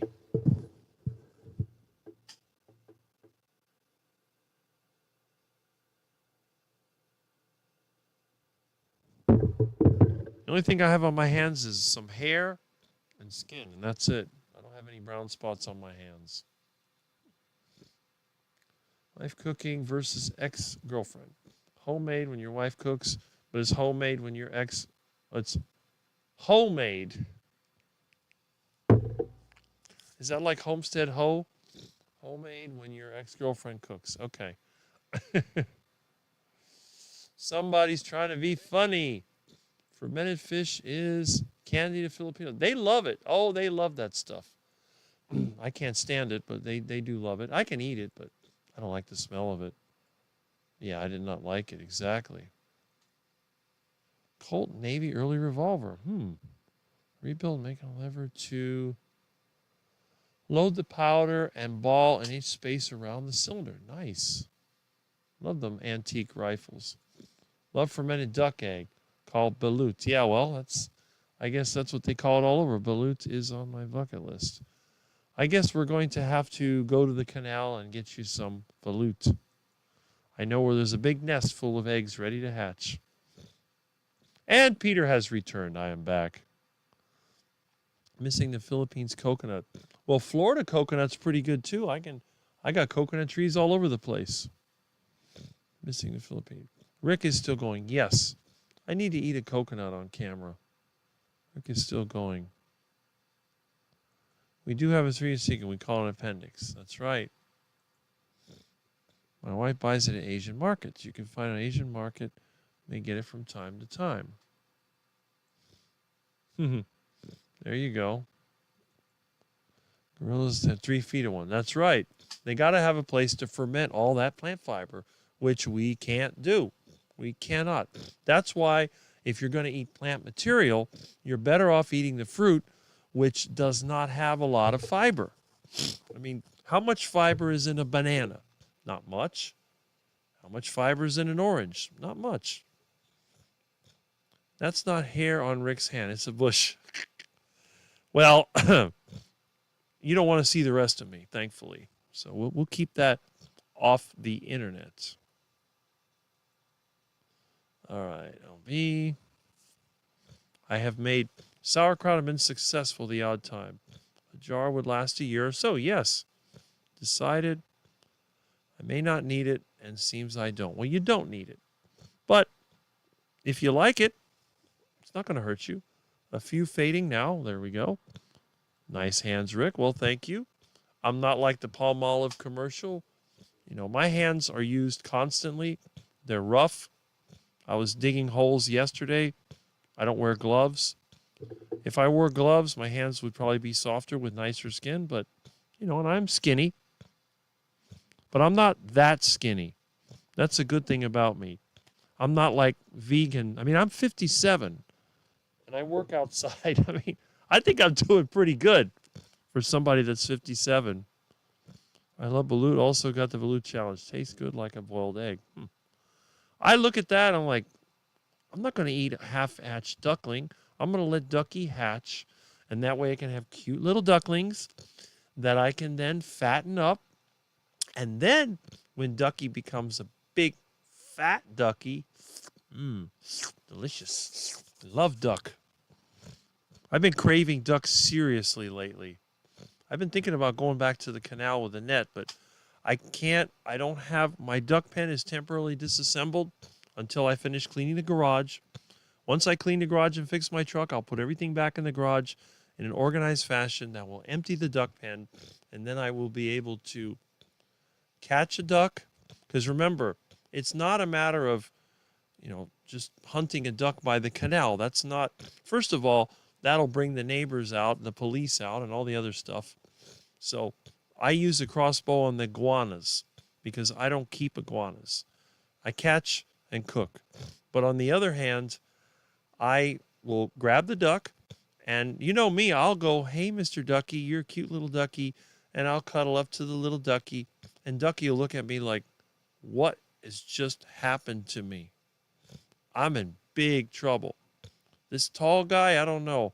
I thought he might want to eat me for dinner, but I think he's going to do something else to me.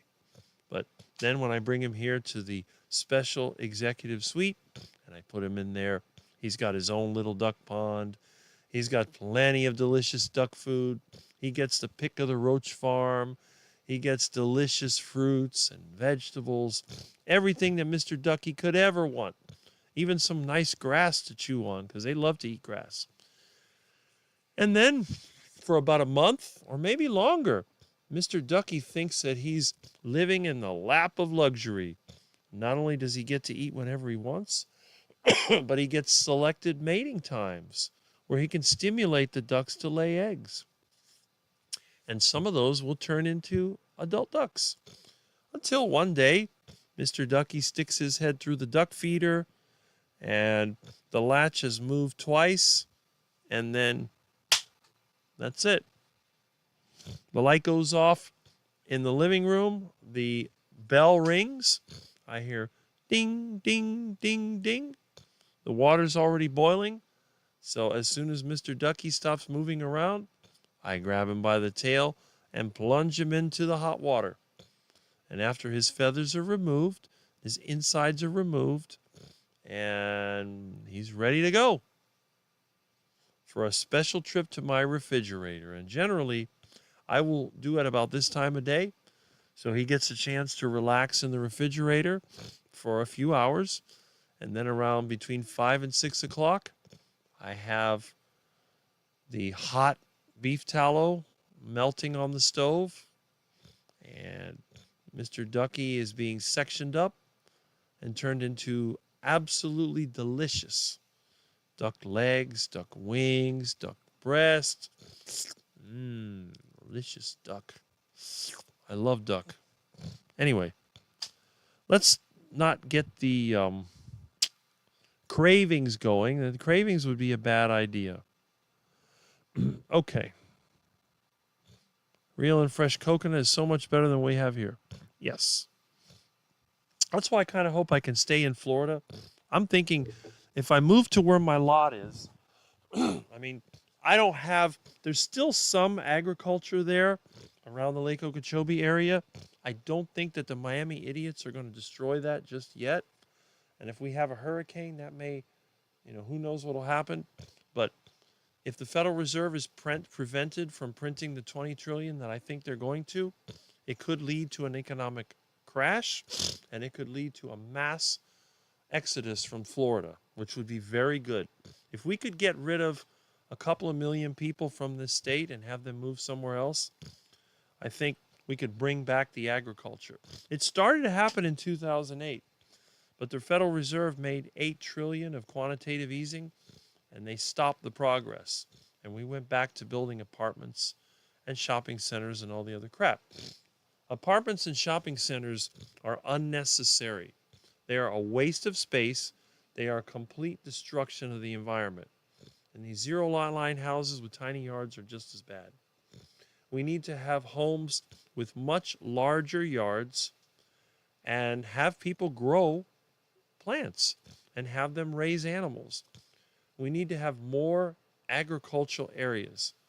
And I wish what I'd like to see, honestly, if you got to make houses, what you need to do, instead of building all these stupid developments, you should line up the houses along the main roads. I got something outside. Let me see what's on the outside cam. Not for me. Okay. It's not for me. What we need to do would be very simple. Just build houses along the main roads, all the way along the farms, and leave the farms alone. And then that way, when you look out your back door, you see the farm.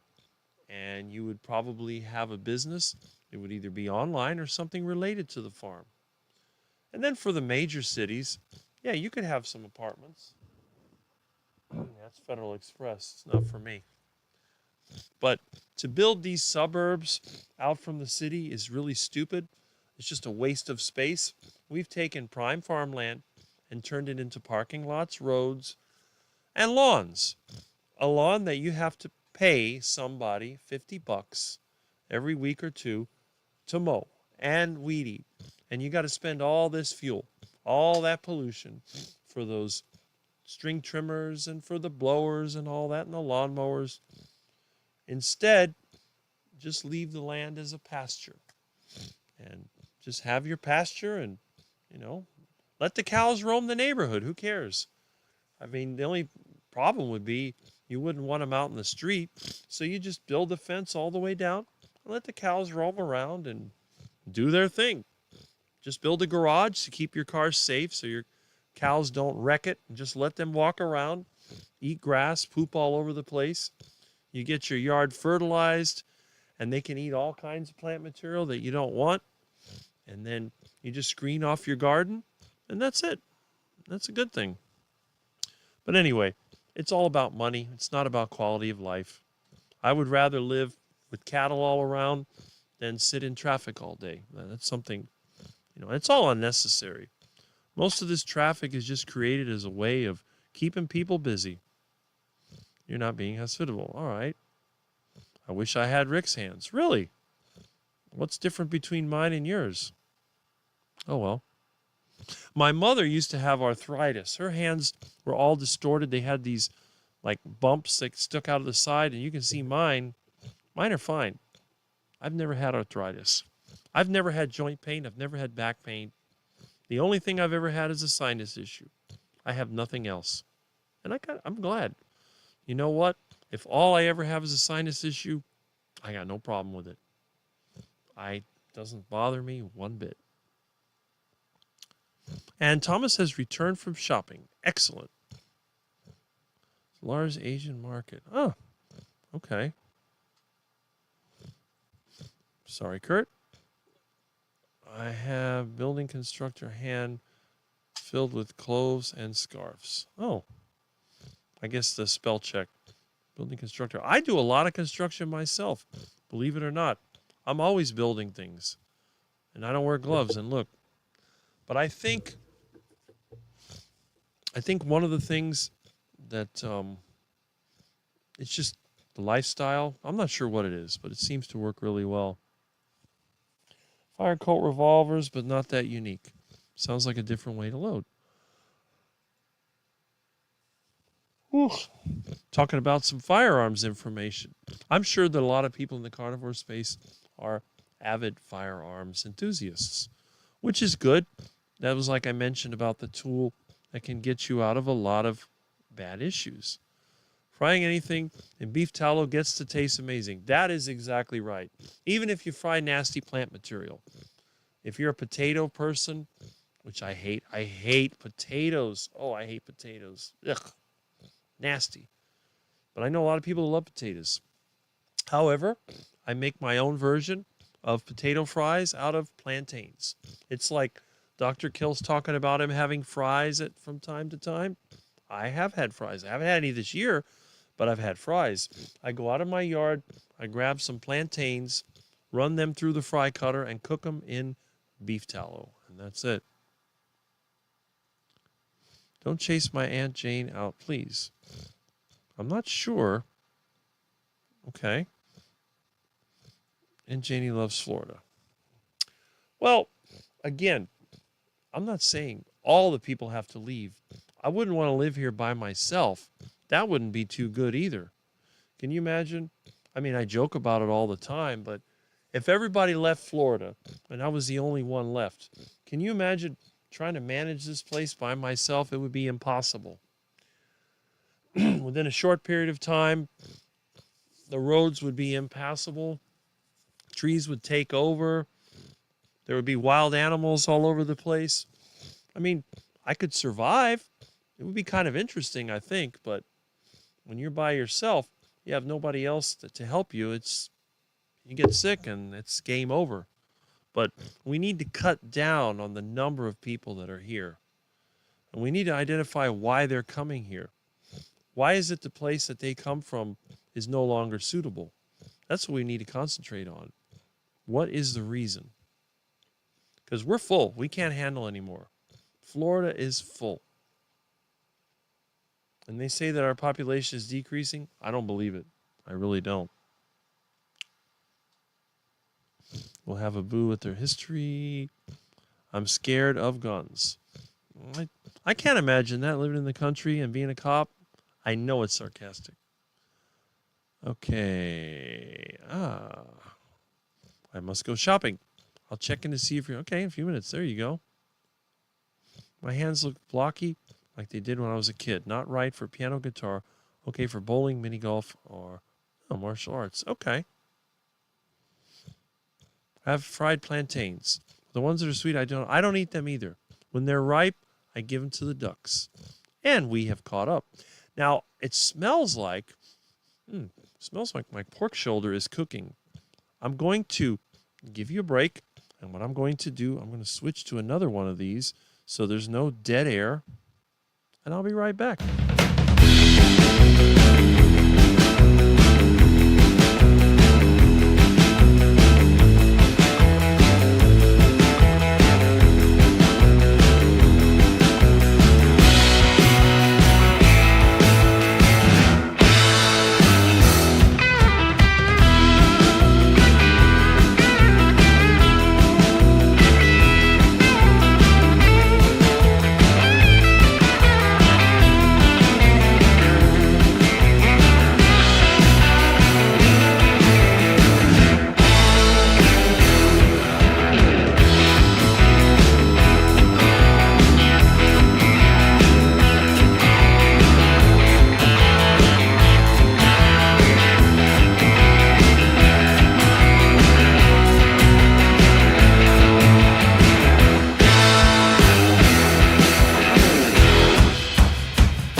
All right.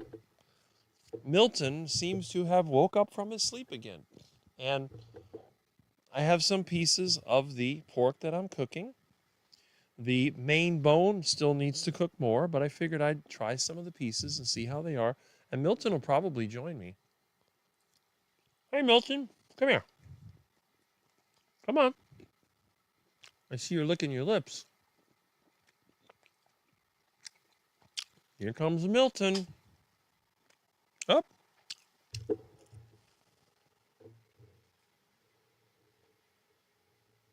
he is. Hey, Milton. I think a cat is one of the best pets a carnivore can have. They like to eat when you do. They're pretty good. I like it. Hey, Milton. You're a good cat. All right.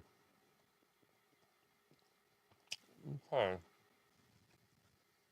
I've heard of a 100-year-old egg. I hear it tastes disgusting. I would think it'd turn into dust in 100 years.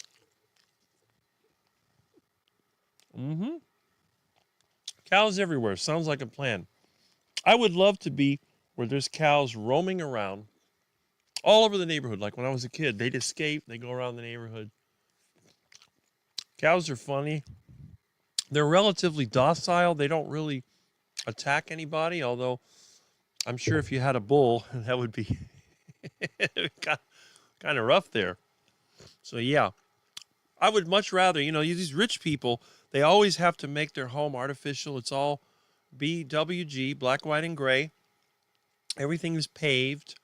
They all have these stupid patios that have fake grass in between.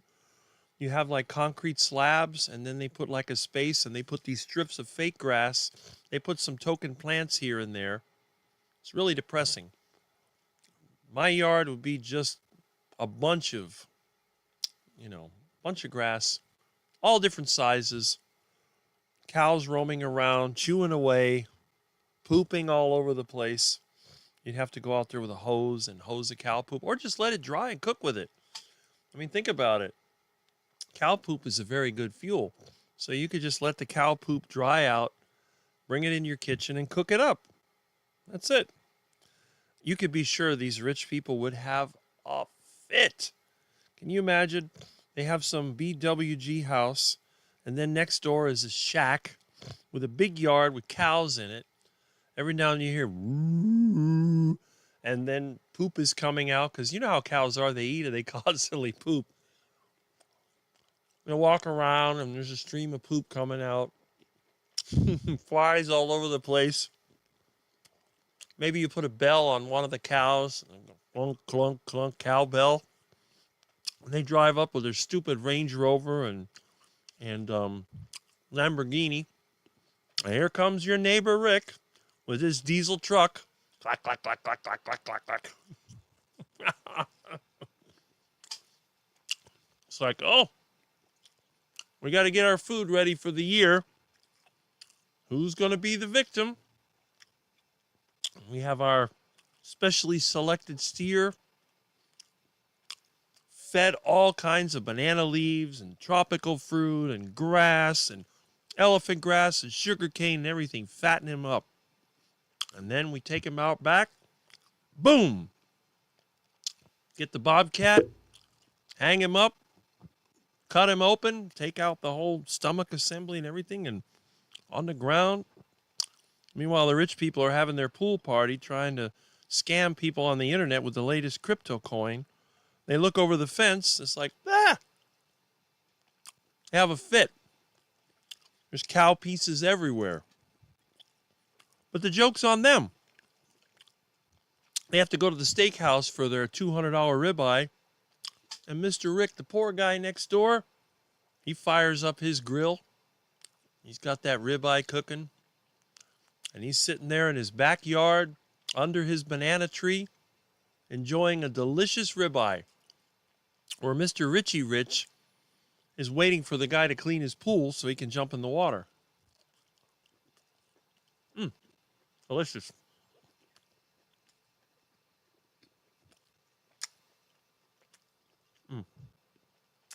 I may be poor, but I think I eat like a king sometimes. All Sears says, love that tune, Rick. Yes, that one's called Drag Race. It's on the YouTube Music Library. I put the YouTube Music Library on autoplay when I was cleaning my garage. And when I heard one that I liked, I ran in the house and I downloaded it. So I have a bunch of them in there that I can choose from. And that's great. Whoever donated, or I don't know if YouTube bought these music tracks, there's a few of them there, which I like. Okay. Yeah, there are tons of people from the Caribbean and South Central America, so beans and rice and fried plantains are huge here. That is correct. The problem is they fry those plantains in vegetable oil. And they all like ripe plantains, which I hate. As soon as the plantain is no longer green and hard as a rock, it goes straight to the ducks or straight to the yard. And by the way, cattle love plantains, so when your plantains get ripe, you can feed them to the cows. They have these produce wholesalers. They throw out large amounts of food. And I knew guys that had pigs. They used to go there and pick up truckloads of this stuff. I mean, even the grocery stores used to throw out produce. They pick out truckloads of it. And what do? Feed it to the pigs, which I'm eating right now. Pig meat. Delicious.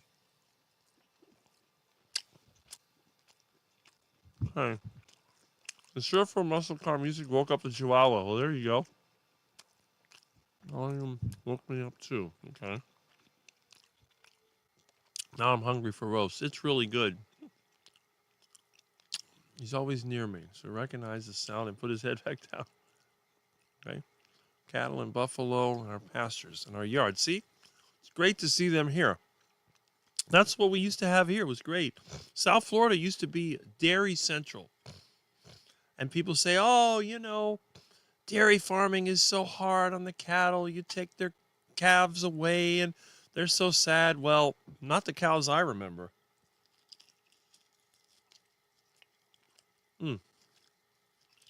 Mama cow will call for the young one for a while. But eventually, she gets used to the routine of milking and being fed all the time. And the farmer will take the calves. Typically, they'll bottle feed them. And it comes down to this. Mama produces more milk than the cows need. You know, the calves. So you can milk her, and you still have enough to feed your cattle. So, you know. But the thing is, the cows that we raise for food cannot survive in the wild in their current form. There are wild cattle that were in Florida that the Spanish had let loose, but they became sort of genetically modified by the natural environment to make them more aggressive. And the bulls had these rather large horns. The cows, they would form a herd to try and get away from the Florida panthers, the alligators, and other predators. I love pork, I'll tell you. And this pork has no seasoning whatsoever. All I do, I take some pork shoulder, I put it in a pot with water, turn on the heat, and let it cook. That's it. Very simple. I don't believe, well, I guess when you're a long-term carnivore, it doesn't matter. But after I eat meat, I feel very satisfied. It has a nice little fatty piece of skin on it. That's the best part. Oh, man. Delicious.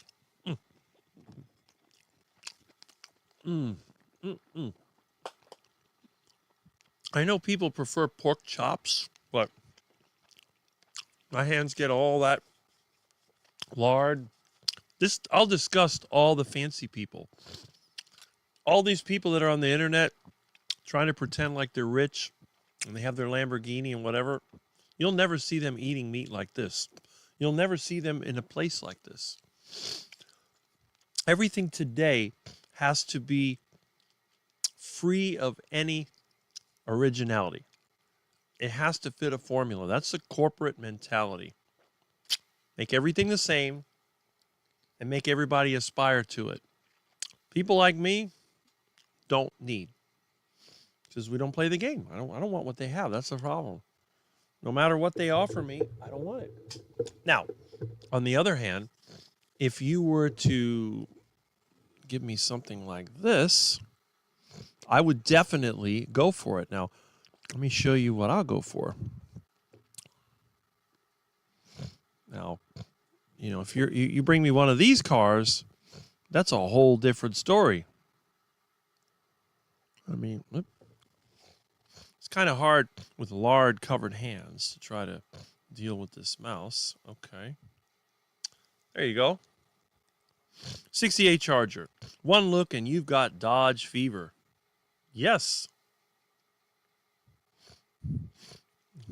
I get Dodge fever.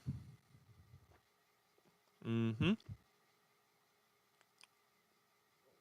And seriously. Would you like a white hat special? Absolutely. It's green? Well, where's the black, white, and gray? Well, there's a little bit of white in the vinyl top. There's black in the grill. What's that? Looks shiny. Don't tell me that's chrome. Oh, no. And it's green metallic. My favorite car color. Green. I like green and blue. Those are the colors I like. So would I rather have some piece of garbage, Italian Lamborghini money pit, or have a nice 69 Charger that goes up in value year after year because they don't make them anymore? I don't know. Seems like a no-brainer to me. And the really interesting ads they used to have. Join the fun. Catch Dodge fever. It'd be kind of hard to resist, especially for that low price of under $3,000, which, you know, if I had the money, I'd be over at the Dodge dealer right now. Take my money, please. I want that new 69 Charger. No, I'm not getting the Hemi. I'll get the 440 because that has air conditioning. I would love to have, you know, a brand new one, but you can't have a brand new one because I was a baby when they made the thing. But it's sad that the cars we have now are such garbage. They're all garbage. Dodge Fever. Let's see. Thanks to the internet, we have easy access to this stuff. When I first got into this, it was very hard to find any documentation on these cars. But now, we find it all over the place. And there we go. Look, you can just click on the internet and you find all this great stuff. I mean, seriously. How great is that? The problem is, the products we have now are crap. Okay. They were cheap. They were good. I mean, look at this thing. Look at that nice interior. I like it. 68 Charger. I don't have a 68. I had one, but it rusted out. It was free. It was junk. I got 69 and 70 Chargers. But I love my Chargers. I think that was the best car they ever made. And for anyone who doesn't know about the Dodge Charger, it was also the car that was used on the TV show The Dukes of Hazzard, which was a funny show and I guess has been canceled by the cancel culture. It may have a comeback, though. There seems to be a backlash. And this is one of the things that makes me hopeful. A lot of the younger people I notice, some of them, they've given up on that woke crap. And they're over there, they're eating meat. They're going to the gym. They're not falling for the nonsense because they realize that the nonsense gets you nowhere. Go in debt for $100,000 to go to college and get a job at Starbucks. That's not going to work. But back then, the old car culture, it was nothing to think of swapping a motor in your front yard. I did many of them. I'm going to be doing one here with my truck. So, anyway, that's a little bit off subject, but that is what I like. And thus the name Charger Mopar. So, having cattle in your yard, that would all fit in really nicely. Yeah, I don't think it's... The Century Egg is just a name. I don't think it's 100 years old. Their poop is gold at our farm. Exactly. Cattle are basically solar-powered compost systems. You go through all that money to buy a compost tumbler, and then you got to keep turning the compost to just get a cow. Let the cow do it for you. It eats grass, it walks around, it excretes plant material which has been pre-fermented and will very quickly turn into compost. And that's it. Instead of wasting your money paying somebody to cut your grass or getting on a lawnmower and cutting it yourself, you let the animals do their thing, and then every now and then you come with your tractor and you mow it to try to keep the grass level so the weeds and shrubs don't grow. And that's it. You know, you got to go pull weeds. You got to maintain the fence line. But it's not bad. Yeah, you got to deal with poop. You know, you're going to be stepping on cow poop and running it over. And, you know, it's not pleasant. But on the other hand, what is the alternative? Have cement yards, cars all over the place, neighbors yelling at you? Nah, I'd rather deal with the cows. And the best part is, when the cows reach a certain size, they're ready for dinner. For many, many, many dinners. Instead of having to eat a duck every day, you can have a cow for 6 months. That's a pretty good deal. And Aaron has taken a break, probably from the heat. I don't know if you're still shoveling mulch, but that doesn't sound like fun. Again, yes. Can't have Jennifer. Yeah, exactly. Or at the very least, other critters. It's very hard because to convert... See, what I have to do in my yard, because I don't have cows, I have to cut the material up in pieces, grind it up with a lawnmower, and then let it ferment naturally. That's a lot of work. If I had animals eating it, they'd do it for me.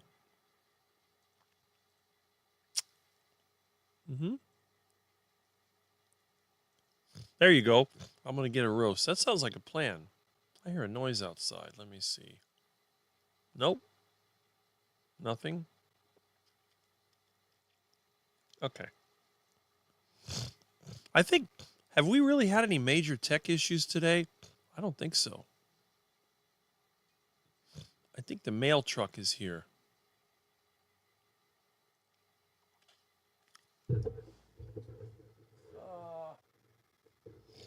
Mail truck drove right by. I don't get a lot of mail. They're probably afraid it's like the Addams Family where the hand comes out and grabs the mail. I don't know why my camera looks wacky like that. It's like black and white. It could be because the vine is growing in front of it. I'm going to have to redo that. Anyway. Okay. Well, let's see what we got here. All right. Enjoy. Well, there you go. Started farming 4 years ago, and we are seeing good results. Like Rick says, composting plants, manure, and urine is what nature intended. People are catching on. Exactly. Very important. You know, here in Miami-Dade County, we throw out more per person than anywhere else in the U.S., and we have a serious waste problem. That's good. Do you know how much garbage I throw out? That much. The only thing I throw away is packaging for beef, pork, whatever. Usually styrofoam package and plastic wrap. Now, when I had my setup, I used to collect and cook plastics into diesel. I made hundreds of gallons of diesel with that. And the reason I stopped doing it is because of the stupid county. They're over there harassing me. You can't do this, you can't do that. And I had some bad neighbors, so I stopped doing it. Now, my neighbor's okay now. I could probably do it, but I'm not going to. I'm going to wait until I move. I had a pressure vessel set up where I could cook the plastic. I was using basically electric arc to convert the plastic into gas. And I was creating the electric arc through my generator, which was wood gas. So I had a system going. It worked really well. I had another system where I was cooking the plastic, but it wasn't very efficient. I mean, it made some diesel, but not much. But I was converting, pretty much weight for weight plastic to diesel. So if I had 100 pounds of plastic, I had 100 pounds of diesel. Yes, it did not violate entropy because I was inputting electrical energy from my wood gas power generator. If I lived, let's say, on a farm, and I did work, most of the farmers that I've known over the years are constantly burning plant material. Stuff they clear from the fence line, stuff from fields, all this stuff. They call it burning brush. They do it all the time. My friends down in Homestead used to do it until they moved away. So what I would do is just collect all that brush, put it into my wood gas generator, and then make my own diesel from plastic waste. All that plastic they used to plant tomatoes in, all that wrap. A lot of people use plastic wrap around their hay as a way of preserving it. They actually ferment their hay, and that plastic wrap gets thrown away. Well, all that plastic can be turned back into diesel quite easily. And of course, I collect used seed oils to run my truck, but I can produce all the diesel I need from plastic waste. People would just have to bring it to me. Polyethylene, polypropylene, polystyrene are perfect. PVC, not so much. Polyvinyl chloride has too many contaminants in it. It is very difficult to turn into a fuel, and it is one of those plastics that I think is a problem. But the other thermoplastics, no problem. Easy fuel. The problem with polyvinyl chloride is because of the chloride that's in it. It actually is very toxic. It produces something similar to dioxin when it burns. Very, very difficult plastic to handle, and I think it could be a very strong contamination factor. So anyway, enough of the chemistry. I have short videos that feature show Dodge cars. Yeah, it's great to see them and hear them. That is correct. I just started priming this week, so it's hard-boiled eggs, 6 scrambled eggs, 3 bird patties, 2 bacon strips, half pound of roast beef, some fresh mozzarella, all with bacon grease. Sounds like a typical meal for me, so I don't know. I wish we weren't this close to civilization. I'm okay shopping once a week. Me too. I wouldn't even have to go shopping at all. If I loaded up with meat, I would never have to go shopping. Why would I need to go to the store? I just take my trailer and my truck and go over to my favorite rancher, select the cow of my choice, purchase it, bring it home to add to my, my yard, start feeding, fatten it up. There's nothing like a good steer. Castrated bull, it's like the ducks. You can eat the females, but they're small, they're not as flavorful. It's the drakes, the male ducks, that have the best meat. You castrate that bull, you feed that bull for 6 months to a year or whatever, you're going to have awesome steaks. You'll be eating ribeye that's so good, a $200 steakhouse couldn't even beat it. Absolutely delicious. Yum, yum. I remember as a kid, that was great. We had fresh cattle here. It was just incredible. And what do we give that up for? Stupid BWG development. That's just sick. We lost so much to get nothing. Are you full yet? Not yet. It's only for a week or two. Well, that's it. Load it up. Do the Rick method. I don't think I have any lamb fat. Duck fat is excellent, though. Yes. Bob is here. Hello from Northeast Ohio. Hello, Bob. Carnivore Talk again, Monday night, 8 o'clock. Check it out. Be there or be black, white, and gray. square. Hello from the Feral Grandma again. And let's see. Why are you priming?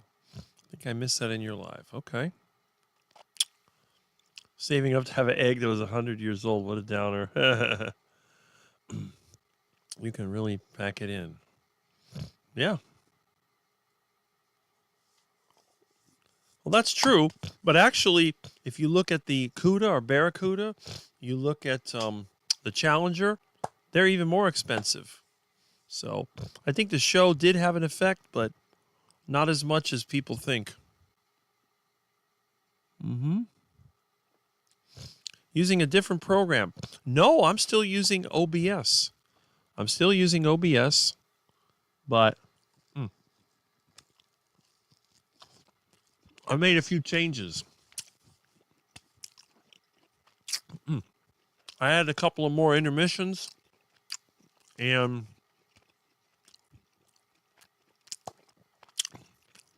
I'm using a different view. Excuse me. To get the chat up, I use the Chrome overlay extension. When you pop out the chat, it gives you a URL, and then I just have to manually paste that in to the browser that's on OBS. So that way the chat will pop up. I still have problems scaling it, but at least I think it looks a little bit better. Normally I would show the whole chat view, but I know people said they like seeing my background. Plus, I was doing it from the bedroom before, which isn't as nice as this. So I started doing it this way. Century egg is herbal egg. I didn't know that. And there's your friend, Kurt. There we go. Good afternoon. There we are. Okay. I would have preferred to just select an animal, process it. Yeah, exactly. That's what I'm saying. I need $6 for a weed edible at Venmo. Thanks for the eggs. Okay. There we go.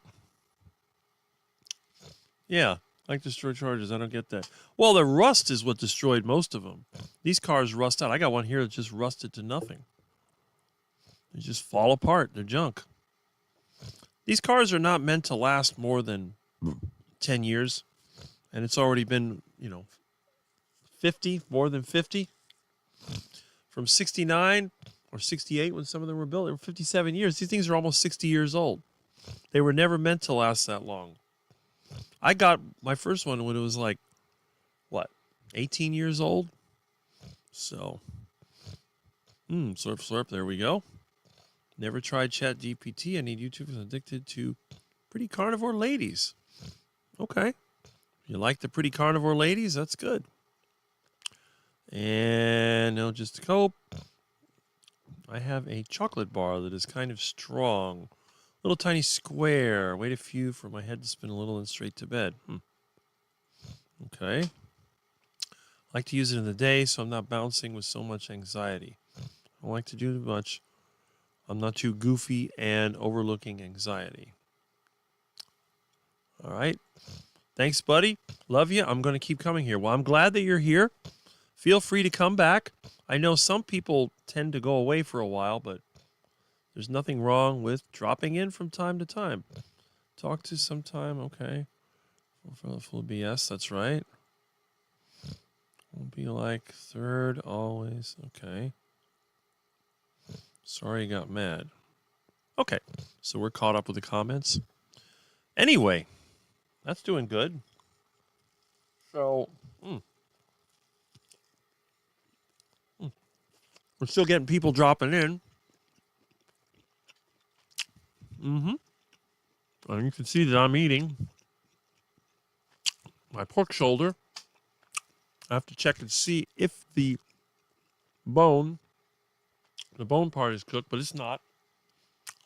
The great thing about this, I can smell the air coming from the kitchen. Hey, Milton.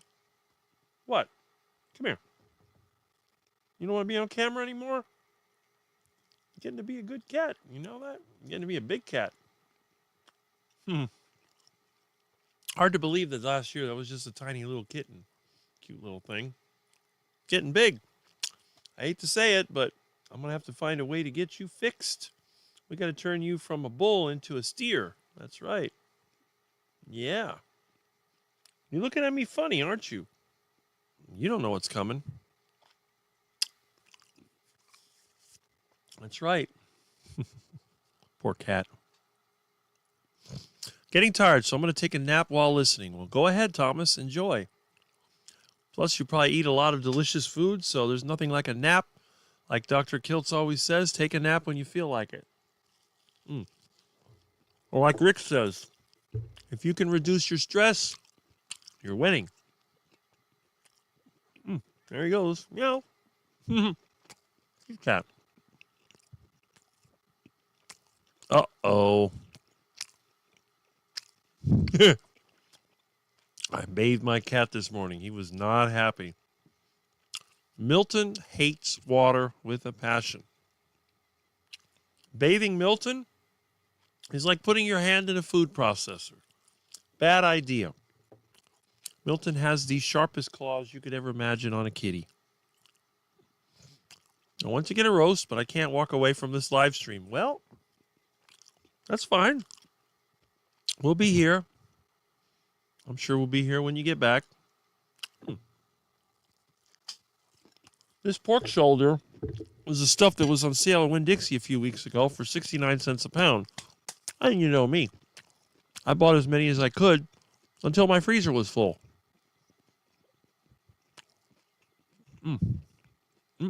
Real good. Got a nice bone steaming in there. So let's see. How many people do we have in the chat? Let me go back over here. Not there. Over here. And let's hit it. Let's see. All right. Grab the keyboard. Everything's wired. Okay. There we are. Okay. Oh, look. Looks like Mitch put up his video that he was talking about, so that's good. And let's see. All right. Let me go ahead and pull this up.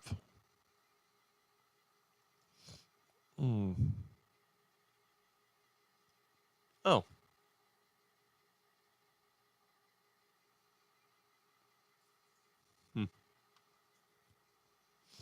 Okay.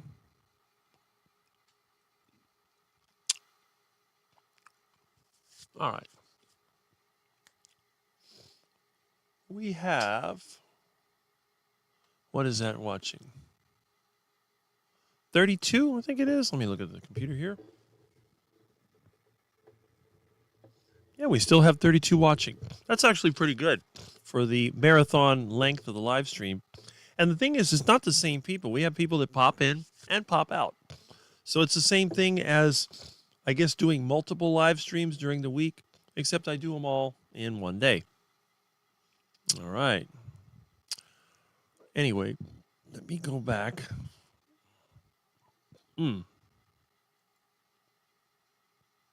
Okay.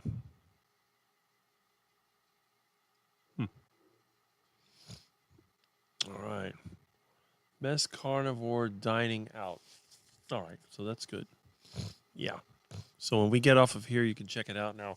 Erin usually does a live stream at 3, but evidently she's not doing one. So there's no limit on to how long this can go, but I don't want to be all day. Obviously, I have stuff to do here too. I have a lot of things I want to do, honestly. I'd take you along, but I have no way of putting a mobile camera. You know, eventually I may add some more yard cameras, but then how can I work and participate at the same time? Carnivore Health Kitchen. There's all kinds of videos here. I think about it, it's pretty interesting. Okay, let me go over here and let's see. All right, let me go back here to the chat. There we go. All right, and let's see what else we got here. Oh, okay. I guess we don't have any more comments. Oh, here we go. Come on. Milton, what? Come here. Come on. Come on, Milton. We know you want to go. Come here. Oh, got this cat here. Come here. Come here. Let's go. All right, I'm going to have to grab you. Hold on. Come here, Milton. Yeah? Come on. You're such a cute little kitten. Oh, my goodness. You're such a pretty little kitten. Oh, sweet. We got the Milton. We got the Milton. We got the little Milton. There you go. No, Milton. There's Milton. Awesome. Look at that beautiful Milton. Hello.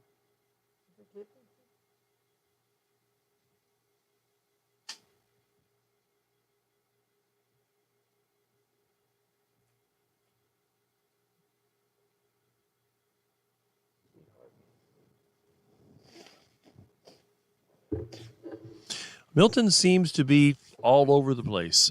It's kind of interesting. Anyway, let's see here. Okay. And Carnivore Des, Juliette Marie has returned. I gotta mow the lawn today. The grass is fine. These skinny weed stems keep shooting up after it rains. Well, that's one way to knock them down. And he says to torture myself by bathing Milton. And I will say no to that because, as you probably have seen, I've had several Milton-related mishaps. Milton was in my bedroom one day, and I went to show him not to mess with the wires, and he got me with his claw. He's ripped my finger open once over here when he was playing with me. Milton is a little monster, and it's hard to imagine that such a cute little kitten like that is so fast and so deadly with those claws. But he is a cat, and cats are predators. Now, we have caught up. I'm amazed. The comments have slowed and somewhat stopped, so that's good. That means that maybe the live stream will be winding up soon. Now, what I want to do before I think about going, there's a few things I want to talk about. And one of those things I want to talk about, obviously, is our food supply. I'm sure that all of you have noticed that the price of beef has gone up significantly in the last few months. Now, the last halfway decent deal I got was about a month ago, or maybe 3 weeks ago, when I went to Fresco y Mas, and they were marking down the ground beef as low as $2.99 a pound. What people don't remember is that as I guess early or whenever you want to say, 2021, I could still get ground beef marked down to 99 cents a pound at Winn-Dixie. 99 cents a pound for the mystery ground beef. That was incredible. And back then, even though I didn't have much work, I had very little property taxes because, with the value of the property being low, it was easy to make ends meet, super easy. But since then, because of increased expenses, constant inflation from the Fed, and a screwed up food system, we now have a major problem when it comes to beef. The cattle herd is at historically low levels. Has anybody seen any of these articles on that? Yes or no? All right, let me show you a little something. And let me go over here. There's been several news articles about this.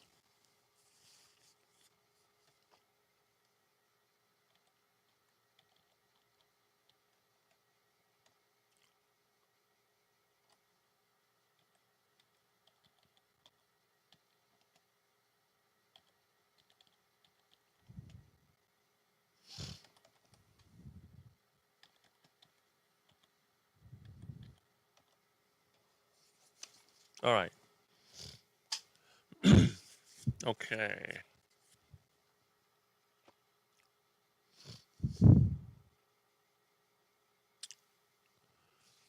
Find a recent one. Here it is. American Farm Bureau. All right. And this was from last year, February 5th, 2024. It was the smallest in 73 years. What about now? It's more than a year later. Let me check. Oh. Mouse. Everything here is primitive, so we have to kind of struggle. The cord keeps getting wrapped up in the mouse. There we go. All right.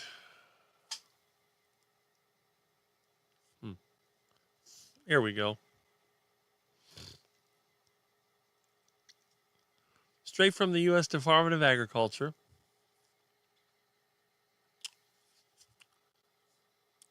Cattle cycle, 8 to 12 years. Begins to first year of growth after a period of decline. Okay. You can see the graph of right here, cattle and cow inventories. Look at 1970, look at that. Look at the 1970s. And look at 2024 to 2025. Is that a good sign? What is the long-term trend on cattle production? Yeah.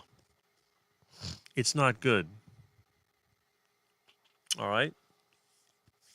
So what is the problem? Why are there so few cattle? Well, you can read through the article, but I think that they leave out one of the most important things. They do mention that the assistance provided to the cattle sector is limited to emergencies. They don't subsidize cattle production like they do in plant-based production. Corn, wheat, and soybeans are heavily subsidized by the government. There's not as much support unless there's an emergency for the cattle industry. And here's the beef trade up to 2024. There was the mad cow disease. That's from history. So there's all kinds of information here. And you can see that a lot of it came from imports, is how they've been making up the difference in the cattle herd. And really when it comes down to it, what is the problem? Well, the ultimate problem is that we don't have enough pasture. Period. And why don't we have enough pasture? Well, it's simple. Overdevelopment. What they've been doing, they've been relying on pasture that you have in western areas. And the problem with western areas, they don't have a lot of water. There's been a lot of drought. Think of California, Nevada, Arizona, lots of drought. Even here in Florida, we have drought. But the thing about Florida is we have so much rain when we do get rain that we never get to the point where we don't have groundwater that we can water our plants with. Plus, Florida is in a high humidity area. In order for Florida to become seriously dry, the entire earth would have to go into collapse. So we have a dry season. It starts around October or November. It goes all the way to April or May. And then we've had times where it was dry all summer, like 1986. We hardly had any rain. But on the other hand, by the next year, it's going to rain. So South Florida especially was the best place for agriculture. The best farmland, the best pasture land. You could have cattle year-round with no hay. You could produce more than 1 cow per acre. That is amazing. When you go to some of these western areas, it may take 20 acres to support 1 cow. That's really pathetic. And that land is land that can't be used for anything else. So what do they do with all our productive farm and pasture land? Of course, they filled it with ugly development. Nothing but crap. I mean, look at Hialeah, for example. Hialeah was a very, very important dairy farming area. Now the only cattle they farm has 2 legs and lives in apartments and is basically useless for anything other than occupying space.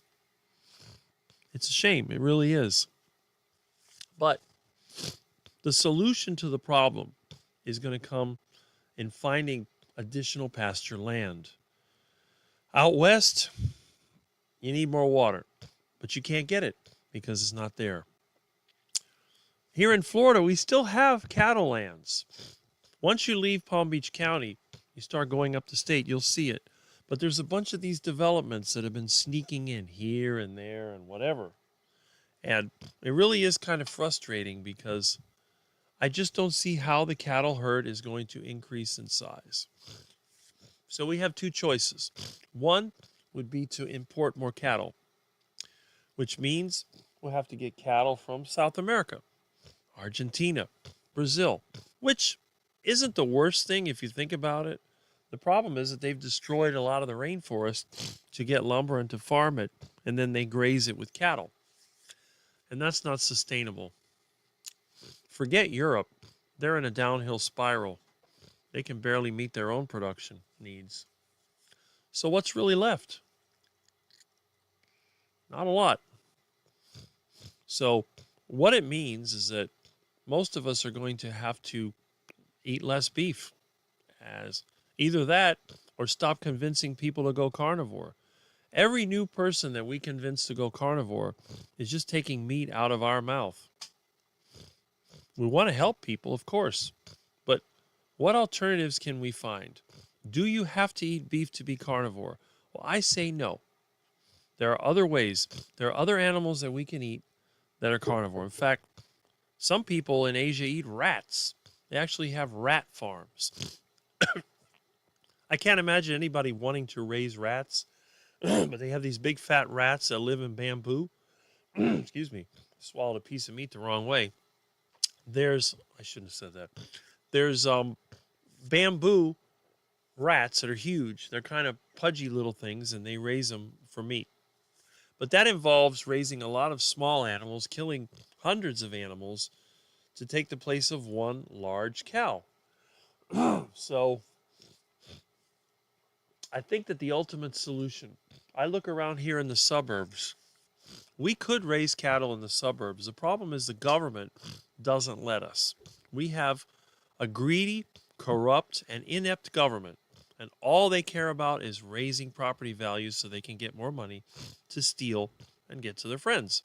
So the last thing they want is to turn million-dollar homes into farms.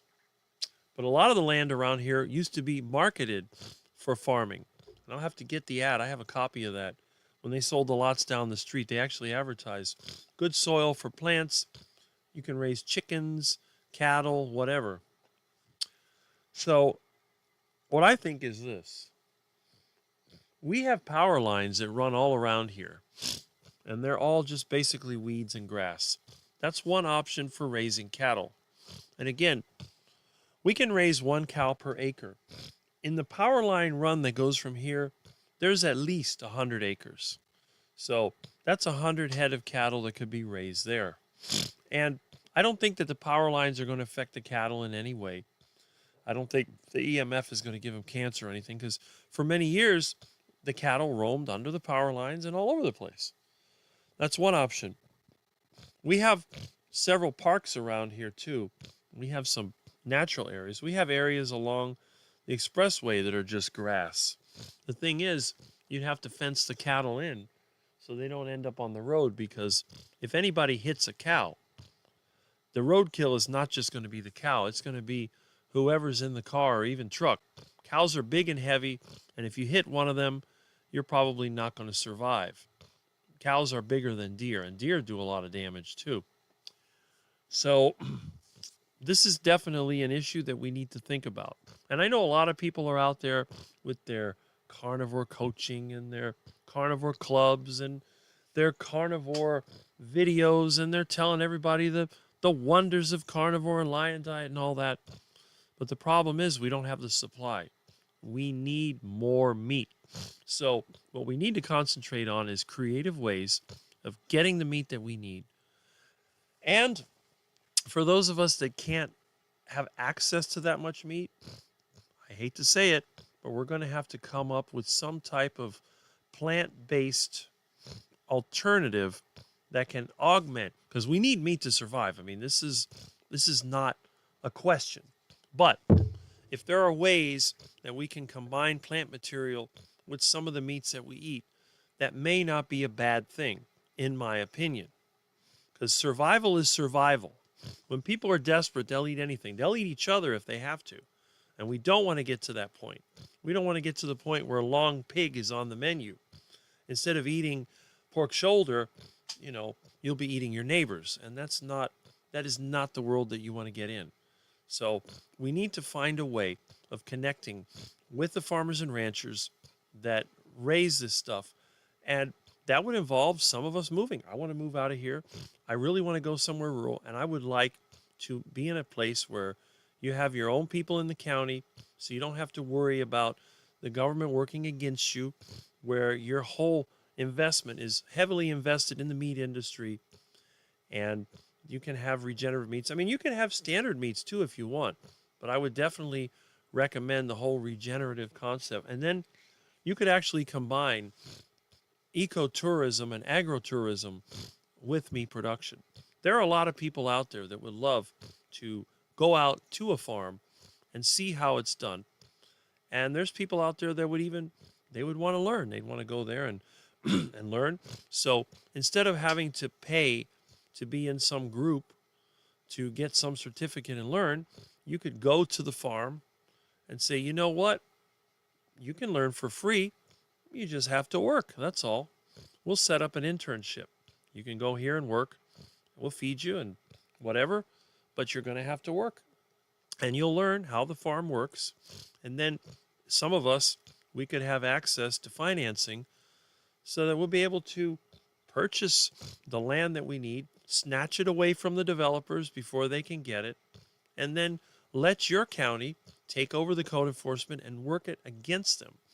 So instead of constantly trying to build more and more, you just work it against them, less and less.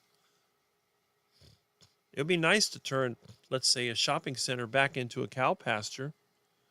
All that parking space and everything. You could strip out the shopping center and use it as a barn. You can put your equipment in there. You can put your cows in there. You raise your calves in there. There's many things you could use as a chicken farm. That'd be kind of funny. All these abandoned buildings that they tear down to build apartments, just turn them into some kind of farm. That's all. Hey, you want to grow vegetables? Grow vegetables. You can even have your farmer's market. Even if you're a meat producer, is there anything wrong with selling fruits and vegetables in your butcher shop? Of course not. No problem. Because the thing is, if you are in the meat industry and you have access to fruits and vegetables, what do you think is going to happen to all the imperfect fruits and vegetables, all the ones that are starting to go bad? You have your pigs, you have your cattle, you have your ducks, you have whatever. Instead of throwing that in a dumpster, letting it rot, produce methane, sending it to a landfill, you give it to the animals, and whatever they don't eat goes right back into the ground as compost. I think it's a good setup, and this is why I'm not afraid to get together with some of the vegans and the fruitarians and all that. Even though I don't want any part of their lifestyle, I don't have a problem teaming up with them to help them to be able to market their product. Because again, if I had a business where I'm selling high quality meats, I would have no trouble selling avocados, mangoes, oranges, whatever. Anything that is raised in a somewhat sustainable way, I would sell it. I don't have a problem with it. I'm not going to go there and tell them, well, don't eat that because it's going to kill you. Well, it's up to you. You want to eat that fruit? Go ahead. I will supply it to you at a reasonable price, and you can enjoy it. You might even have mango festival at Rick's butcher shop, whatever. And again, this is because I don't think that everybody needs to be carnivore. I think that some of us like me like being carnivore. I love it. It's my favorite way of living. But if I have to eat plant material, and I said this way back in my first Joey interview almost 3 years ago, if I have a choice between starving and eating plant material, and if I can eat the plant material without getting sick, I will eat it. That's just the way it is. And if you're one of those fortunate people who can thrive on a plant-based diet, and I can help you get the good quality plants you need, come on down. I will make sure that you get the highest quality fruits and vegetables that I can find for you. Because again, it's not about being dogmatic. It's not about us trying to force people to eat meat. What we want to do, we want to get the information, get the experiences of people that are on the carnivore diet, and then share that information with other people and let them make the decision. Do you want to go plant-based? You want to go animal-based? You want to be carnivore? You want to be vegan? That's your choice. You do whatever you want. Human beings can eat a wide variety of foods. Now, if you're like me, you can't eat certain foods without getting really sick. And my digestive system as a kid was pretty scary. And when I tried to go plant-based in '93, I found out the plant-based diet was not for me. I have never been that sick since then. And I don't want to go back to that point. So I want to try to secure the meat supply. And I thank those of you that helped and sent me meat. I got to enjoy that. I've had bacon, which I haven't had for a while. I've gotten used to that again. I don't have to have it, but, I like it. So anyway, that was the point I wanted to make. Let me get back into these comments. Okay. And Jason Anthony Wilper, hey, you're back. Good to see you again this week. Hello, Rick. Hello, carnivores. Sorry it took me a while to talk to you. Keeping up for a long time. As you know, I grew up raising cattle with my family. We are all very involved in this issue. Plus, imported beef is about to suffer as well. Exactly. We need to have domestic beef. I can't recommend the carnivore diet, especially the lion diet, to somebody when you have to import all your meat. There's just something wrong with that. I'm against importing fruits and vegetables. How could I support importing meat, to that point? What is it, Milton? He's meowing about something. I fed you. You want more food? Milton. What? Come here.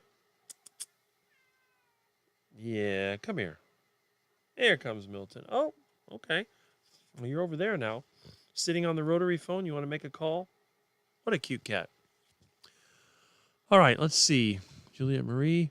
Hello. Ah, you're back. All right. Still. Yes, Dustin. Still. I've run all my errands. See, you're more productive than me. Where are you with watch time? Let's check it out together a little bit later. We'll find out. Don't forget the calls for random swine pests. Yeah, exactly.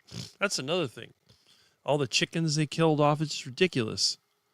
I just got back working out, mail shopping. 3 hours later, Rick's still here. Yes, I'm still here. I don't have any money to give, but I'll give you my time. All right, 6 hours. I stayed in Hialeah, Florida, aftermath of Hurricane Andrew. Yeah, see? So you're familiar with this area. Milton. What? I fed you. Did you eat all your food? You want some more raw pork? You love that stuff, don't you? I got more of it in there. All right. Pork is great, Jason. Yes, it is. It is if you can get it from a good source. It is absolutely delicious. I've been hearing recently how delicious beaver is. I hope we're talking about the animal that makes dams. Yeah, it probably is. A beaver is like a rodent. Rodent meat is actually pretty good. I've eaten a lot of squirrel. And in fact, I really do need to get with my friends now that it's avocado season and get out there and do a squirrel shoot because you can get a lot of squirrels, and that's some good meat right there. Squirrel's delicious. Oh, that's disgusting. Oh, those poor little squirrels. Oh. Well, those vegans aren't happy when you got a big chunk taken out of your avocado and it's rotting because the squirrel took one nip out of it like they always do. They don't eat the whole fruit, they just nip part of it. So when you have a grove and you get squirrels, you know what you got to do. Got to get them or you won't have any usable fruit. I need red meat. I'm anemic, see? I can't take iron supplements and I hate iron infusions. Meat is my medicine. Well, Kim, see, exactly. My mother had anemia. My dad did too. They would have benefited greatly from beef. They wouldn't eat it. My mom hated steak. I had to go really work hard to get her to eat a little bitty burger. And I had to make heart attack buns. And I had to give her lettuce and tomato and onion. What is it, Milton? Milton, come here. He's got to be hungry. Let me hit these comments, though. It's funny. People used to have loads of animals for food. Just 100 years ago, people even grew vegetables for pigs, chicken, in the suburbs. Yes, my mother told me when she grew up in Dayton, Ohio, they had chickens. They had chickens. They had neighbors that had pigs. Can you imagine pigs in a city? But they get the stupid code enforcement crap starting in the 1930s. You can't do this and you can't do that. They turn the whole neighborhood into a stupid HOA. No, you can't have this. No, your lawnmower is too big. You can't have that. It's a commercial. It's ridiculous. How do we put up with this crap? Well, probably some people misbehaved and they figure, well, this is our excuse to get all that control in. And that is a bad thing. Milton. Okay, let's see. Oh my goodness. Yeah. Steak with a side of insert vegetable here, just like grandma would serve it. That's it. Learn to identify wild mushrooms as well. Though they're not a complete replacement for meat, they can help you survive. Just be careful.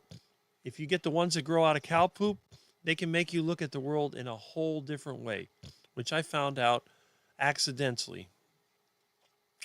But yes, they can help you survive. And that's the other thing. Plants are survival food. If you're a carnivore and you say, well, I can't eat plants because they're going to kill me. Well, what's going to kill you faster? Starving to death or eating plant material? It takes sometimes decades for plants to kill you. And if you use a little bit of cooking, fermentation, the thing is, don't go raw vegan. Raw vegan is a death sentence. I have never met a single person in my life that went raw vegan and thrived. It's nonsense. It's a scam. All these, you got that one guy out there always talking about raw vegan, blah, blah, blah. Nonsense. Total nonsense. However, cooked plant material is what? What? That's the reason why we developed cooking. The Seminoles used to eat a plant called kunti, which I have in my yard. It'll kill you. Raw, it's so toxic, your throat will swell up and you'll die. But they came up with a washing, cooking process. Milton, what is it? I'm going to have to see if Milton is hungry. Well, let's see. Let me get these comments here. I see, wow, we got a lot of comments. That's good. Let me hit the comments and then I'll deal with Milton. There's more land for ruminant animals. That's true. And ruminant animals work really well on sloped ground. Like, the problem is everything west of the Mississippi gets drier and drier and drier. But east of Mississippi, think about like West Virginia and Pennsylvania and places like that. If you can find a place that's relatively poor, you could raise things like sheep or goats, and they'll do just fine. And of course, cows, they can deal with slopes as well. I heard mushrooms are more closely related to meat than they are plants. Well, mushrooms are rather interesting because the so-called mushroom is just the fruiting part of soil fungi. The hyphae or the actual fungus is in the soil or in rotten wood or whatever. But the mushroom is a fruiting body. And anything that produces fruit, that's the seeds of the plant. They use toxins to defend it. And depending on what type of spores the fungus uses, is going to depend on how much toxin they produce. But yes, that's what I've heard as well, and it's something to look into. There used to be something called the Boca Burger. If you ever remember the Boca Burger, or I called it duck repellent because it's something ducks won't eat. It was made from mushrooms. There were several meat substitutes made from mushrooms. And again, I don't do well on mushrooms. I don't like them. My mother used to like them, but I hate them. But still, probably a good survival food for many people. And CB has returned, yes. You can also make biscuits from many trees, interbark called Cambria. There's also palm trees here, so-called cabbage palm or sable palm. I have a couple in my yard. You cut the middle out of the tree. It's like a substitute for cabbage. It's also been able to ferment like sauerkraut. Fermented swamp cabbage. It's another food that's out there. Even with all developments, there's still so much land for beef. That is true.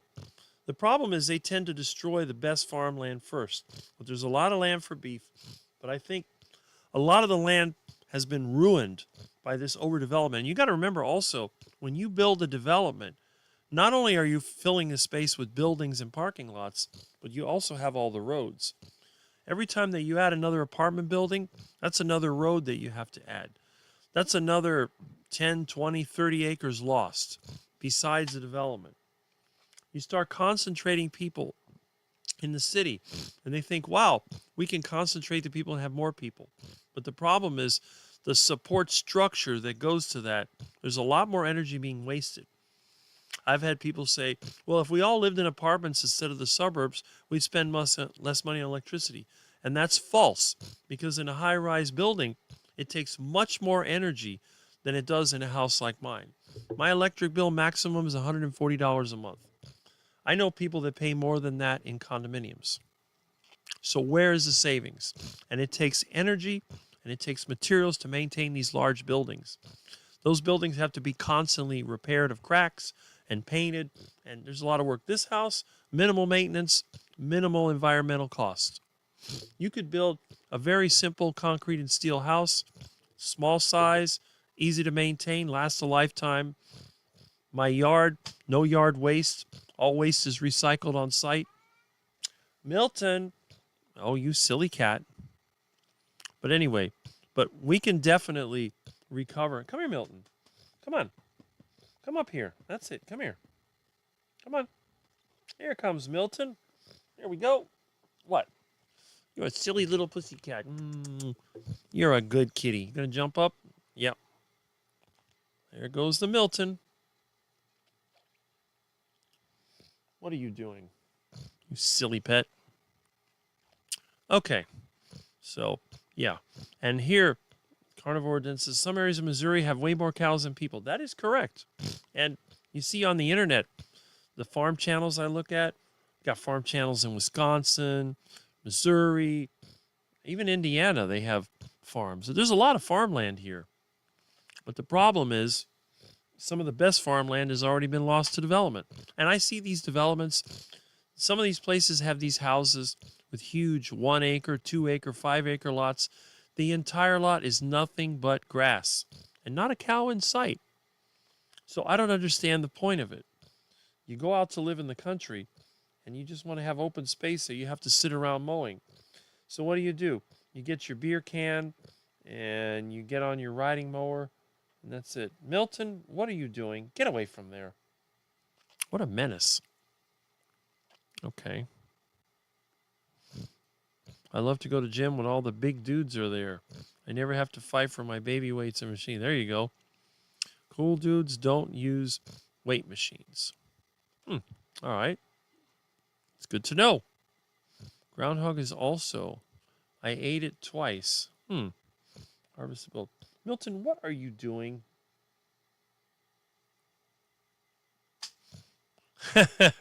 I'll bet you did. Okay, let me see what Milton is.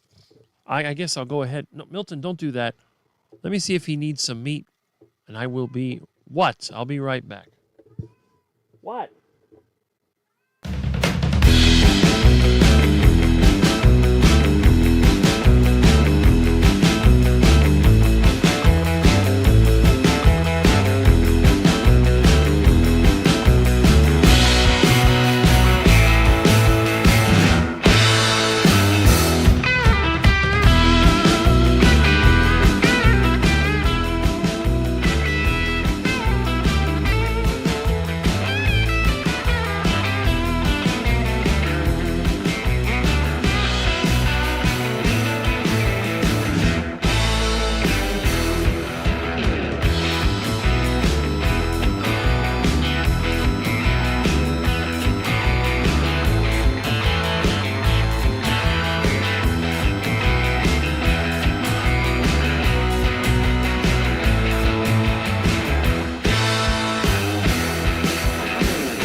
Okay.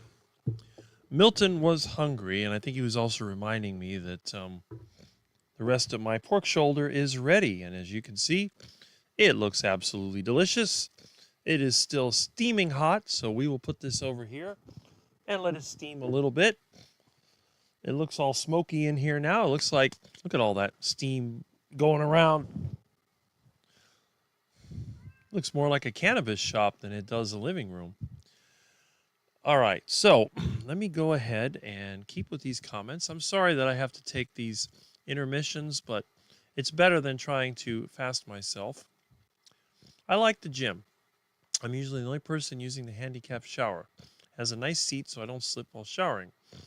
I finally picked up some new water shoes so I wouldn't be barefoot in the gym shower. Milton, what are you doing? Are you in heat or something? What is wrong with you? Milton? Okay. I can't wait to hear about it tomorrow. I'll be on for sure. Well, there you go. I don't watch anybody. It was the 90s, and I had some influential vegan friends. Plus, growing up religious, still am. It had some appeal. Garden of Eden type thinking. Okay. Now, let me see what I lost here. Good grammar. The gym is a germ fest. Yes, it is. I used to eat Boca burgers when I was under. Yeah, those things are nasty, and I think they still make them. When we had our office over there in the Koger Center, somebody actually brought Boca burgers. And I'm thinking, what's a Boca burger? Is that like cattle from Boca Raton? I took a bite out of the thing and spit it out. It was terrible. So I walked over to the lake that we had over there, and I threw it to the ducks. Well, the ducks grabbed the bread and vegetables, and they didn't even touch the Boca burger. It was really funny. I was laughing when I saw that. You know, Boca, I mean, it's like the mouth of the duck. Boca Pato is like, nope, they ain't eating that. I also tried vegan fruitarian in 2017, 18, 19. Who did you watch? Okay, we're talking about. And George Goodenough is here. Look at that. Hi, Rick. Just checking in from the Great British Meetup. It's been a long day, but good fun. I'll tell about it on Sunday school. Well, that's great. I hope that, our friend Jonathan is there. I heard he would be speaking. Doesn't seem to be on my channels anymore. I guess I offended him in some way, but I'm glad that he's out and about, and I hope that things are going great there at the meetup. Milton is the star of the show, and he is making a lot of noise. I have no idea exactly why Milton is behaving so strange. Milton, what? Meow? Why is your tail up like that, huh? You better not stop. You better not start squirting around here. I'm gonna. What? Come here, Milton. You start squirting, I'm gonna have to put you in a box and find somebody to fix you. I may have to get the pliers out there and take care of you myself, you little monster. I think there's a cat outside. He might be agitated by that. What? What? You're a bad kitty. Bad kitty. Oh. What? He doesn't stop. He is a bad kitty. Anyway.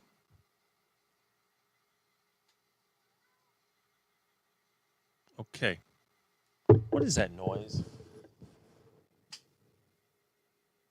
Oh. There's a bird outside. Are you out there? You want to eat the bird? Is that what it is? You want to have a fresh bird? No bird for Milton. Okay. Adventures of Boca Burger were from Boca Raton. I live in Boca and I've never had one. Well, if you live in Boca, you're near Peter, the Papa Carnivore, who's also in that area. Jonathan isn't speaking this year, but he is going. Okay, good. I'm glad that he's going out to get around other people, and that's great. Okay, well, let's see what we got here. Now, this is a typical Rick meal. As you can see, it's a nice little bone with some delicious pork meat. Nice, good stuff. Love it.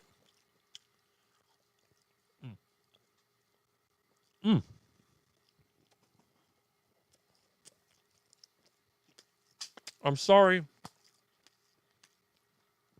for any of you that are Jewish or Muslim, but this is pork, which for us poor people is a delicious meat that we can enjoy on a regular basis. Got to check. Oh, wow, nice. Oh, my goodness. Nice little fatty bits. Pork is delicious because it's a tender meat. Pork shoulder is my favorite. It's the cheapest meat of a pig, but I love it. Just love it. Pigs are very interesting because they're different than cattle in many ways. Now, when you think about a cow, and believe me, I love beef. Beef is my favorite meat. But how long does it take to increase a herd of cattle? For those of you that have worked with cattle, you would know this.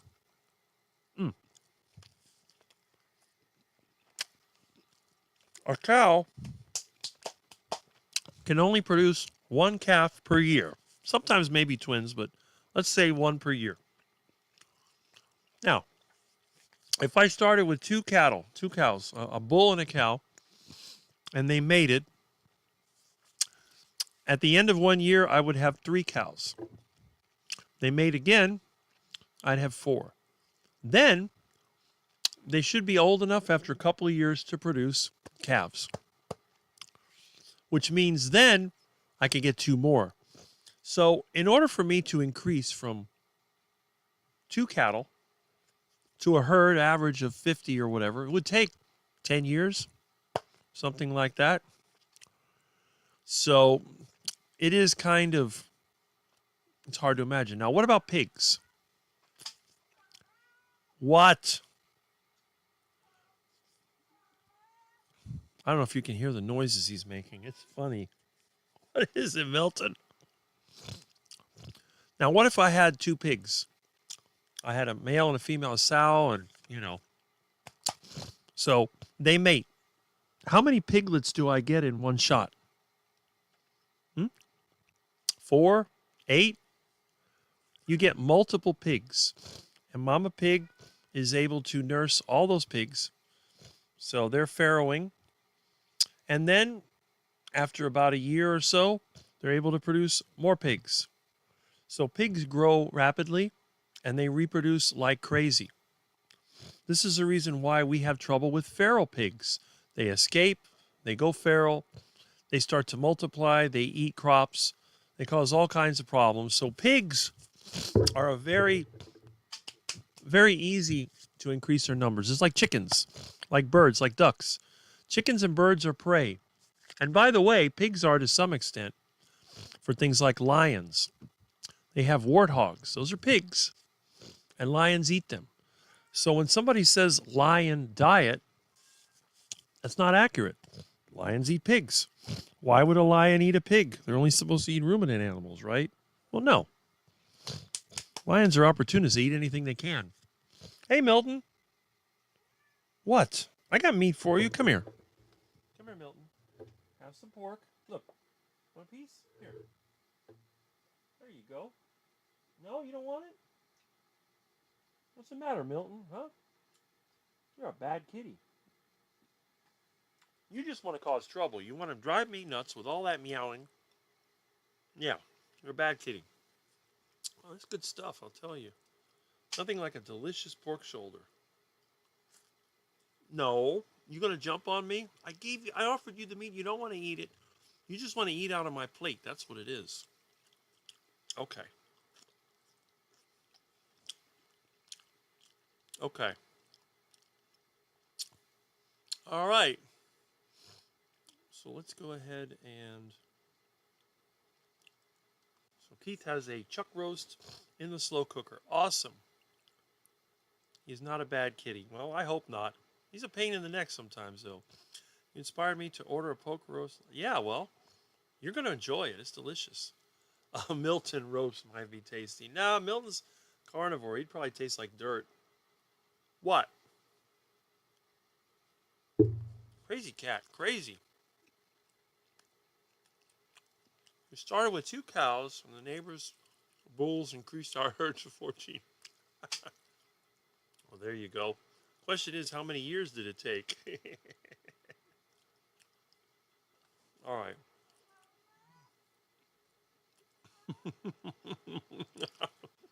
Right, jumping the fence after dark. Yeah.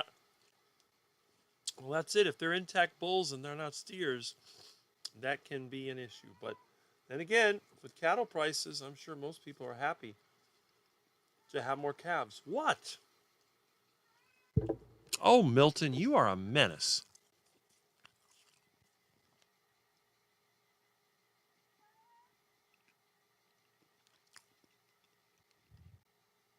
Hmm?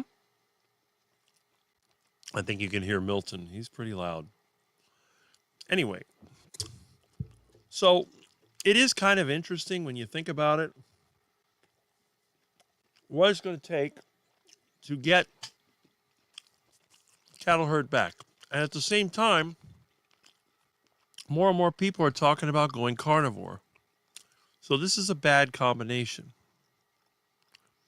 We have lower supply than ever, and the demand is increasing. Now, on the good side, that's going to mean that a lot of people that are in the industry are going to start thinking, well, we need to have more cattle. So it may put pressure on the market to increase the amount. On the bad side, for the next couple of years, our beef supply is going to be shrinking and expensive.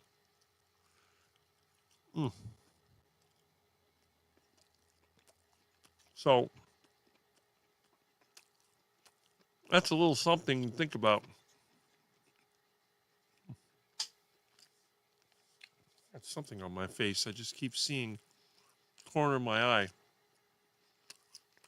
Now, I want to talk a little bit also about the effects of the carnivore diet. I was thinking about myself compared to my dad. Now, I haven't uploaded pictures of my dad yet, but my dad was definitely more on the plant-based side. Now, if you look at my skin, I don't really have any. I have some dark spots, but nothing really. It's just like little round things. But my dad had a lot more in terms of skin damage because he said he went out in the sun. I think a lot of it was due to the diet as well. That high carbohydrate diet that he ate. My dad was never obese, but he could gain weight really rapidly. So I remember sometimes he'd like to weigh around 160 pounds. He would go up to 180 pounds in less than a month. He could gain weight very, very easily.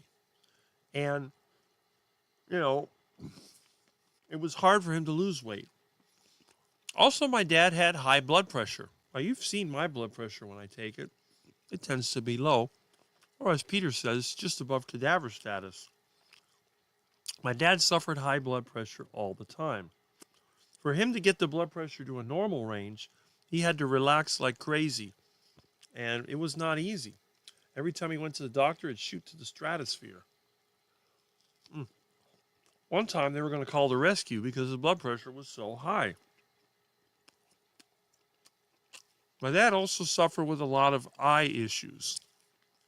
Now, both of my parents wore glasses by the age of 40. My dad used to get itching eyes, dry eyes, and all these other problems. He would use this eye drops, and he had this little bottle that had some kind of salt water in it. The screw at the top was actually a little cup that you put stuff in and then put your eyes in it. Said his eyes always felt like it had sand in them. My mom had breast cancer and arthritis. And, you know, again, this was all by the time they were in their 50s. When my dad was my age, which is 57, I was in my first year of college. And I do remember how my dad was. He worked hard, but his ankles used to get twisted. And he had terrible athlete's foot. He always spraying his feet, putting vinegar on it and stuff like that. And it was just a struggle. Now, here I am at the same age, and I have none of those problems. None whatsoever. I couldn't gain weight if my life depended on it. And it's not like I'm not eating. I mean, I eat a lot of food. My parents took vitamins. They ate a lot of vegetables. I take no vitamins. I eat no vegetables. It's crazy.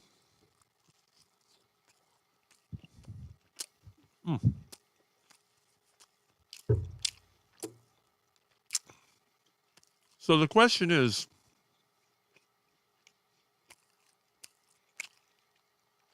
this carnivore diet really that dangerous? And I'd say no. Is it going to cure everything you have? No. Never cured my sinus condition. But then again, that wasn't the intention. Now, my dad did okay. He was never hospitalized until he got to be about 80 years old. He got some kind of flu, and then after that had trouble breathing and moving around. I told my dad, I think you got heart disease. That's impossible. I eat healthy and blah, blah, blah. Well, when he finally did go to the doctor, they told him to go to the hospital. And yes, my dad had arrhythmia. He had heart disease. He had heart failure because his heart couldn't keep up. No wonder he couldn't walk fast. My dad started walking slow in his 70s. And I used to tell my dad, move faster. You're too slow. Because I like to move fast. I'm a very quick person. And, I'm getting old, whatever. Like, just push yourself. What's so hard about that? But when my dad started getting out of breath, I knew that his heart was done. So, and my dad died at 82 from basically anemia and heart failure.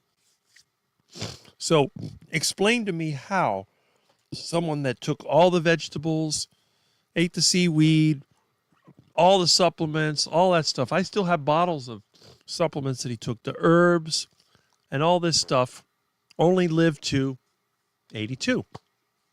My mom lived to 90, but she struggled for the last 10 years of her life, which I had to help her with. So, again, is it really that bad to eat the carnivore diet? I don't know. And Keith says his plans are to eat mostly duck, chicken, and rabbit in the Far East. That's good. They do eat. Duck, I think, actually came, the Chinese or somebody domesticated ducks. They came from the East. Rabbit eggs look like Cocoa Puffs, but taste like jackfruit. Okay. About 4 to 5 years to reach 14 cattle. Okay. With breeding, 1.5-year cows. Had more steers than heifers born. Well, there you go. I know they do tend to be more on the male side in a lot of herds, but that's good because that's what you want. I think they were selected when people first domesticated cattle because the best steaks come from the steers. And heifers, I mean, if you're going to raise cattle for dairy, they're not going to have a whole lot of meat. And the meat that they have is generally not that great. So, but down here, they used to take the cows that were too old to produce milk, and they would fatten them up, and they'd use them for meat. And the meat was actually pretty flavorful. It just wasn't as much. But again, we need to understand this, and more of us need to be involved in the cattle business one way or the other. Even if we're not ranchers or farmers, I think we all need to know at least one. And I think if we can kind of bring them all together, it'll make us a lot easier for us. But as mentioned before, we may have to meet other meats rather than just cattle. And again, yeah, it'd be nice. If you're one of the rich people, if you're able to snooker everybody into getting your product or program and you get super rich, you can afford anything. You could afford to eat the best steak every day. But if you're going to be out there struggling like most of us, you're not going to be able to. So we need to find meats that work for us. And again, if you're going to have some of this pork and you may need to have some sauerkraut to go with it, there's nothing wrong with that. Some people are intolerant of pork, especially the way pork is raised today. But Asians love their pork. Isn't it true that in parts of Japan, Pork is a very widely eaten meat, and these people still live a long time. Well, well, just like that. We had a herd of cattle. Well, there you go. I mean, animals are designed to breed. That's why we have to have predators. Can you imagine if there were no predators, the cattle would continue to breed and breed and breed. They would eat every plant they could get their mouth on, and then it would turn everything into a desert, and they would all starve. That's what happens when you don't have predators. But when you raise cattle, predators are not necessary because we're going to eat them, which means their numbers will be managed just right. A good farmer or rancher knows how to manage their animals and have good production and have good conditions. Let me get some more water. I'll just leave this on.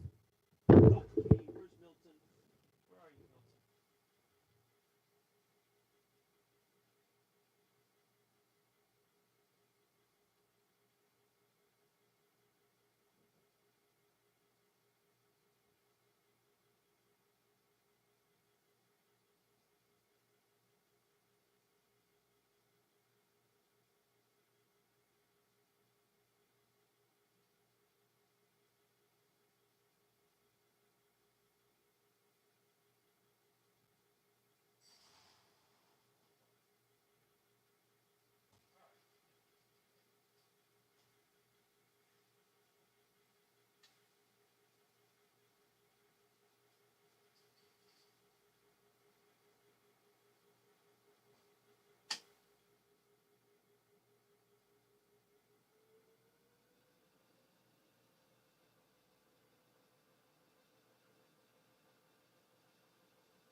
Okay.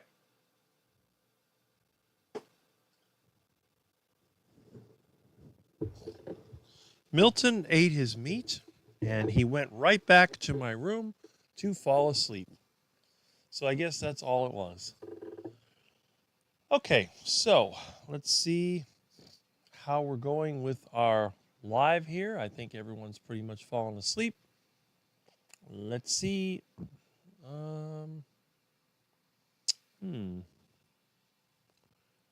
Okay. Let's see how this is going. All right. No sound. Really? I see sound over here. Interesting. Okay. I have 25 that are still watching, according to what I can see here. All right, let me double check. Yes. It shows 25 watching. That's really quite good.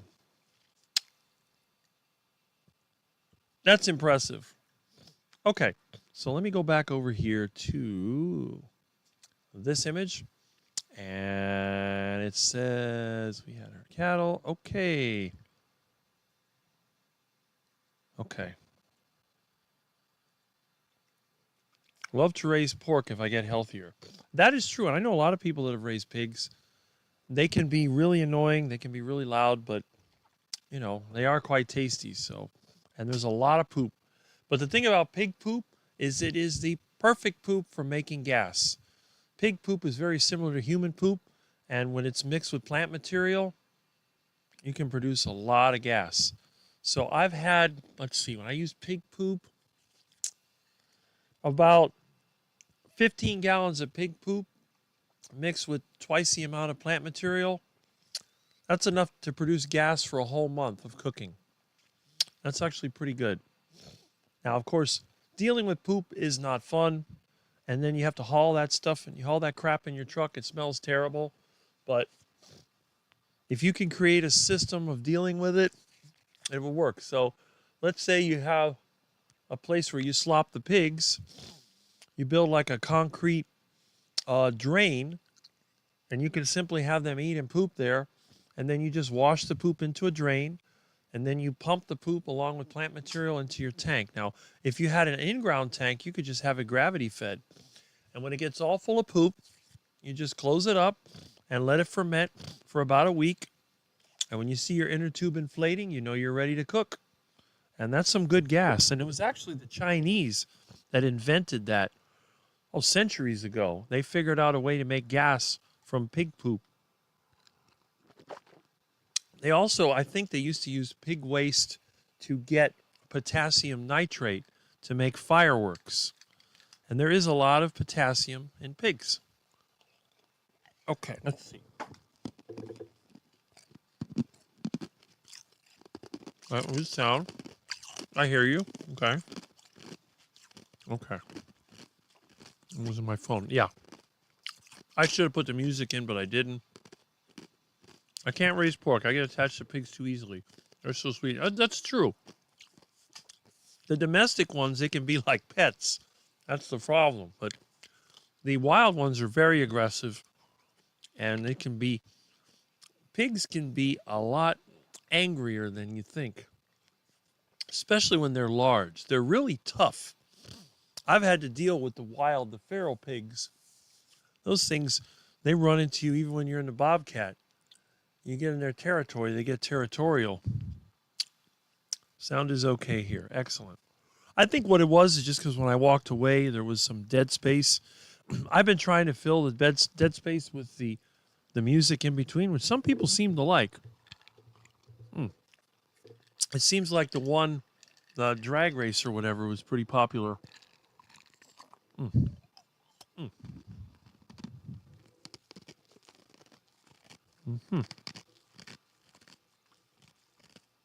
Sorry while I chew my ice and drink my water. And by the way, let me see here. Let me get some information on pigs. Okay.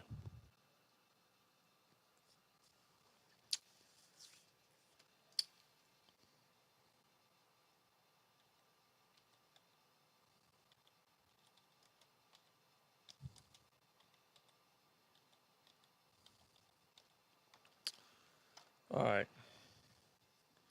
Okay, let me show you when it comes to pigs. A typical pig litter size ranges from 8 to 14 piglets, but it can vary depending on the breed and other factors. Okay. Some breeds, particularly those for commercial purposes, may produce litters of 14 to 20 piglets. Wow. 40 piglets. Wow. Okay. So pigs reproduce very quickly. That's why there's such a problem when they turn feral. Life cycle of a market pig. There we go.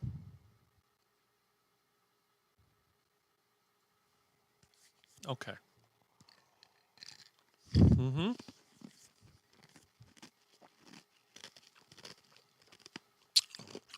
Farrowing, birth to weaning.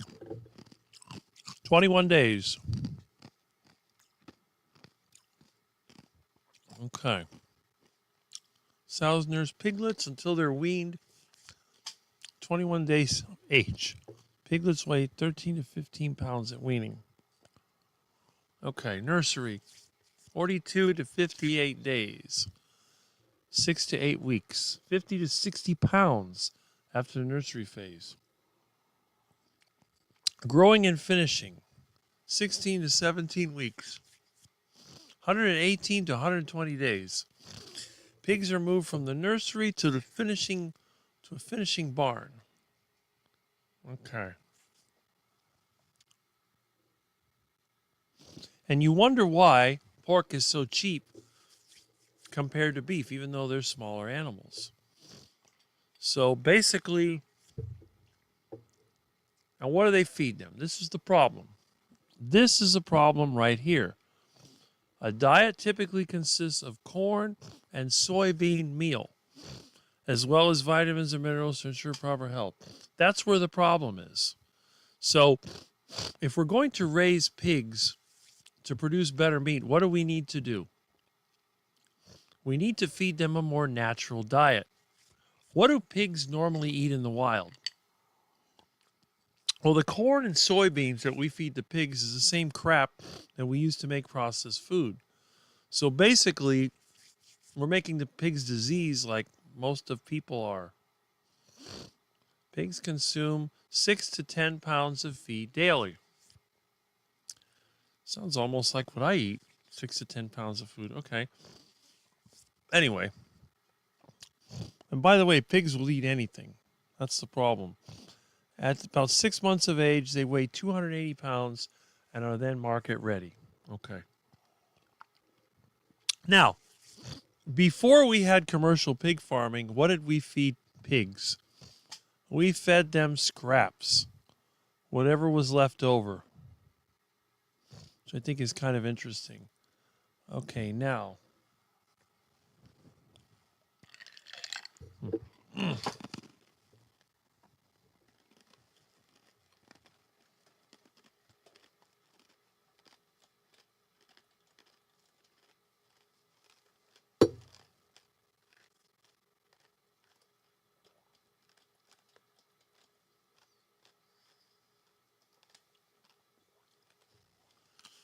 Okay.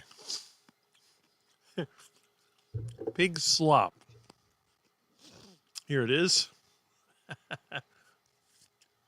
Farmers often feed pig slop, which can be a mix of kitchen waste, leftover products, grains, and other ingredients. Huh. It can be a way to utilize food waste and provide a relatively inexpensive feed for pigs. It says it can have ingredients like cooked vegetables, grains, even milk or sour cream. Oh boy. Pig slop. So they're going to slop the pigs.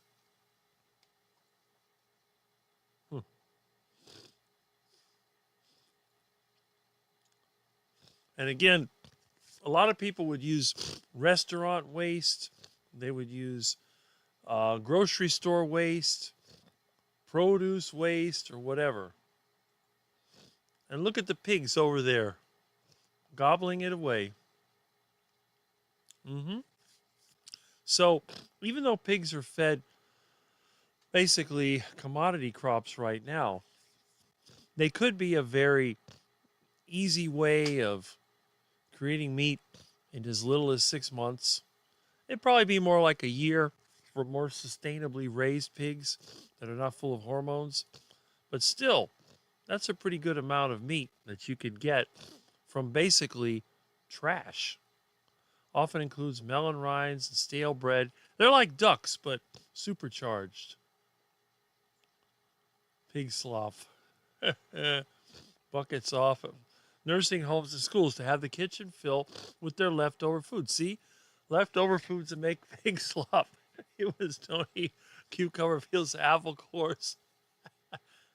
So basically, you have yourself a mobile garbage disposal, just like in the cartoon, The House of the Future, where they had a pig under the sink instead of a garbage disposal.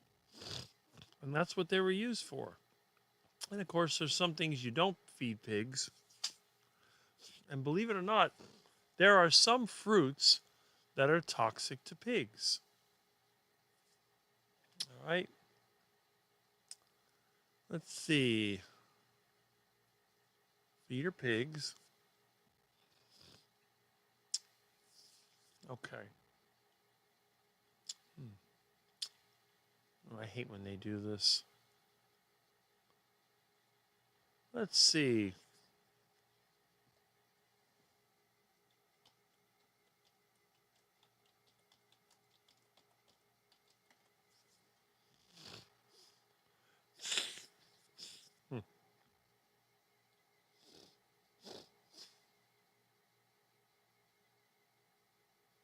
All right.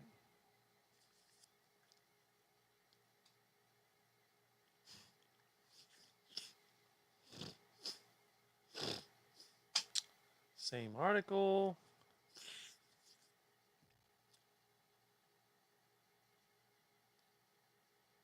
How to start a pig farm.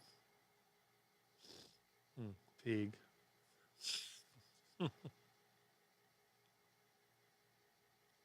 Double check. Large appetites. Various types of feed. Vegetables. Certain fruits as treats. I know they also eat sugar cane. Eat compost and root vegetables, including pumpkins, eat goat's milk and eggs. Pigs eat anything, basically. There's only a few things that are toxic to them. See, they also prey on non-mammals in the form of lizards and amphibians. By the way, they also eat iguanas. I've seen that. Eat eggs and birds that nest at ground level. They eat dead animals. They eat anything. That's why pigs usually carry parasites. But if you feed the pigs a proper diet, they will be safe to eat. For items, grass bulbs, and mushrooms. They feed mostly on plants. That's right. Okay. Most domesticated farm pet pigs are raised on a diet of feed, fruits, and vegetables. And by the way, if you happen to be someone that has a fruit farm, that is really great. And by the way, they love those palm seeds and all that stuff. Let me see.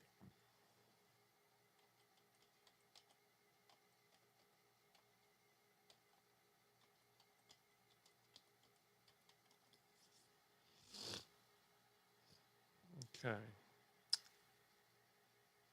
All right. Why is it not working? Okay. They also feed them, you see, poisonous, fungicidal toxin, hersin, pigs. Okay.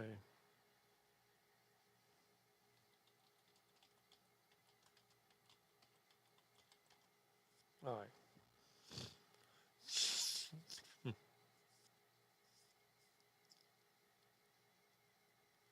Okay. Well, they don't show it. But anyway, I know that if you feed too many avocados, you can make the pigs sick. But they do eat avocados to some extent.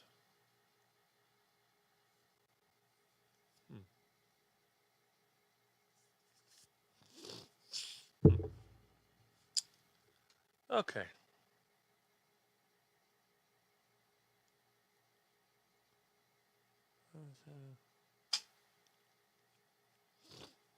Okay. All right.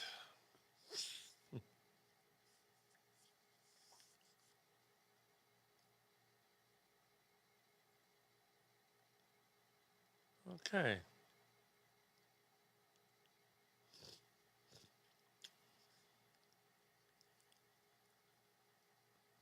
Well, anyway, the whole idea is if you can find a local meat source, that would be great.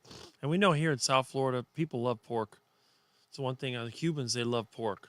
The puerco, that's considered really good stuff. So they do love that. All right, and we have more comments that have come in. That's great. Matching animals can be hard to do. Oh, wait a minute. Let me get back to the other. There we go. Even after 15 years. Well, of course, that's why I do my ducks automatically. I don't have to go there and get Mr. Ducky. Iguana I don't care about because iguanas are not friendly, but duckies can be friendly. And that's why I pick the most aggressive ducks, the ones that are killing ducklings and causing problems. And I let them eat themselves into the duck guillotine and the head is removed. I don't have to deal with, that. And pigs, well, it depends. Some pigs are really mean. I've dealt with some that are super aggressive in the wild. But the domestic ones, some of them are pets. But you know how it is with animals. There's always one or two that becomes a pet, and the rest of them become dinner. But if you're a carnivore, you have to deal with it. What choice do you have? They're going to die anyway.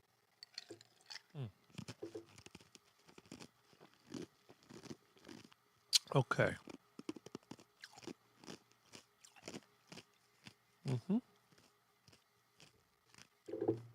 Sound is okay. That's good. Yep. All right. Back from working on cleaning after had floors redone and had to empty everything out. You're still here. That's awesome. Yes, and I'm glad you're back. Wild boar hunting dog. There you go. Feral pigs I could do. My heart is too soft for the tame ones. That's the thing. Milton is the star. We love Milton. Yes. How many fast food places in the world there is that needs burger meat? How many billions of cows they need a year to provide these restaurants? That is very true, but you know, they don't use that much meat per burger, and they probably cut it with other stuff like horse meat. You never know. We used to have what we call the pig man. He used to go around the streets collecting food scraps from the houses for the pigs. And the thing is, can you imagine? They didn't have landfills back then. If they would have been putting everything in the landfill like they do now, they would have run out of room. People even used to collect human waste to use as fertilizer. It's crazy, but that's what they used to do. So, but food scraps to slop the pigs was always a good thing. Pigs can eat almost anything. They have powerful jaws, and they'll dig holes and chew up everything. And Kurt is okay here at work watching. That's great. Yes. Let's see. Weather coming, dog freaking out. First I was 16 was a cleanup crew at a potato chip factory. All the potato waste, bad chips, etc. were put in 55-gallon drums for the local pig farmer to come pick up. Exactly. Plants and plant oils don't make good cell walls. Well, that is very true. 7 hours. I just had my shampooer blow up on me. Craziest thing, smoke everywhere. Needless to say, it is a mess. Oh boy. Well, that's hopefully nobody gets hurt. What does dispatching mean? It means you're killing them, basically. You know, you gotta do that before you can cook them up. That's what my duck guillotine does. I think that's the term, meaning they go to duck heaven or something. So, that's right. Right, there you go. That's exactly sending out. That's exactly. Yes, it is. Nobody likes it. That's the problem. That's why all the vegans I know say, well, if we were meant to be carnivore, we would have no trouble processing our own animals. And that's probably true. But the problem is we have requirements to eat animal material. And I think in many ways, it's kind of crazy that we don't have the ability to do it. I think a lot of it is just we've been trained to be civilized because not very few people have trouble eating fish. They'll catch a fish and they'll let it asphyxiate out of the water. It doesn't bother them. They'll probably eat a lizard or something, but when it's an animal that has some kind of personality, then it becomes a problem. I mean, there's places in Korea where they eat dogs. Nobody would eat dogs in this country. That'd be terrible. So it just depends on the culture. Can you imagine if you're living in an area where you have to hunt or gather, you're going to be out there hunting these animals one way or the other. And that's kind of the way we are, you know. But when we have pets or livestock, it's hard to say goodbye to them. That's why a lot of farmers, they send off their animals to a processing plant. They don't have to deal with it. They just set it out. Right.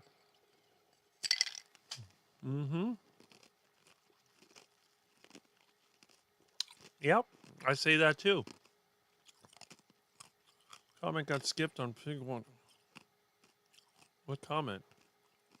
Looks like it deleted it. I don't even see a comment. I'm looking here. Probably YouTube at it again. As a child, one of my farm evening chores was to slop my grandmother's pigs. She'd always say, "Don't fall down, baby, or they will eat you." That is true. And again, pigs can be very aggressive. Don't kid yourself. They're not your friend. They eat anything, including you if they get a chance. With your talent, any possibility you could revive my shampooer? What is that, like for cleaning the rug? Oh. Once or twice. Huh. Yes. I'm eating ice cubes. I do it deliberately because they say it damages your teeth. Well, they're all still here. They've never fallen out. Chewing on buckshot, that'll damage your teeth. But not this. You have to be careful on YouTube. They're so woke. That's right. One thing I can never eat is a Filipino tree balut. Yeah, I would rather let the ducks grow up to be ducklings and eventually big fat ducks. Fresh duck meat.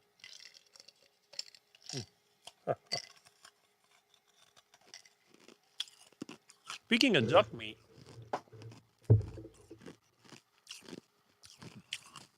fermented duck egg. Well, balut is really duckling, but let me see here. I'm sure everybody knows my last videos. Let's see, where are my videos? Oh, they're not here. Live at 8 with Rick, okay.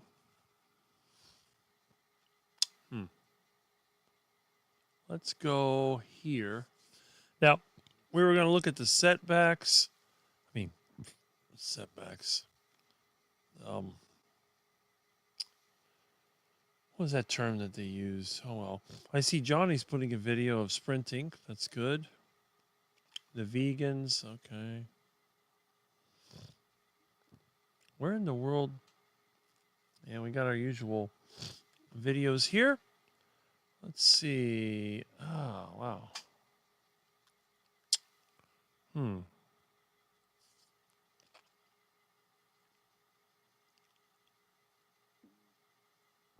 Let's see what we got for watch hours.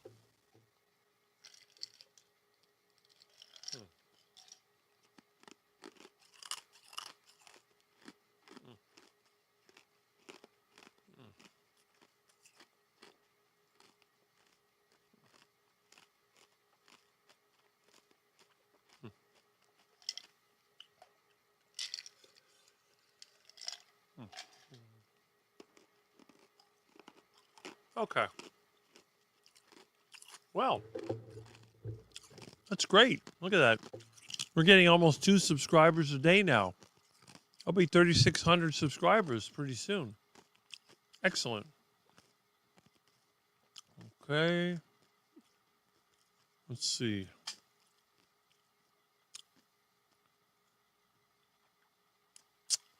About the same number of views as usual. Watch time. 3.1K, 3,100 hours. Estimated revenue, 1,278. Okay. Let's see. Huh. It's amazing that this video about my seatbelt getting stuck got that many. The most video I ever got, let's see, was the one where I talked about my friend. I don't see it, but that's probably fallen back. Let's see, grass-fed. And that's from 2023. What is this? Brainstorm video ideas.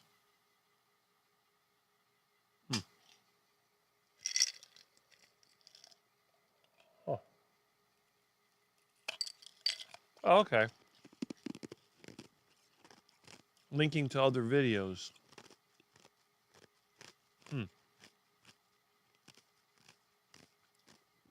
Well, that's interesting. Okay.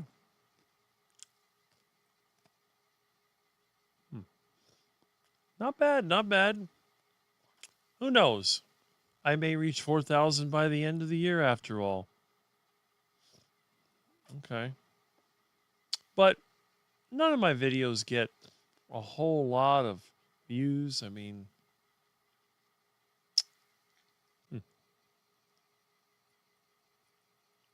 1701. Don't worry, the better videos are coming up. It's just a matter of time. Okay. Hmm. All right. Hmm. Okay.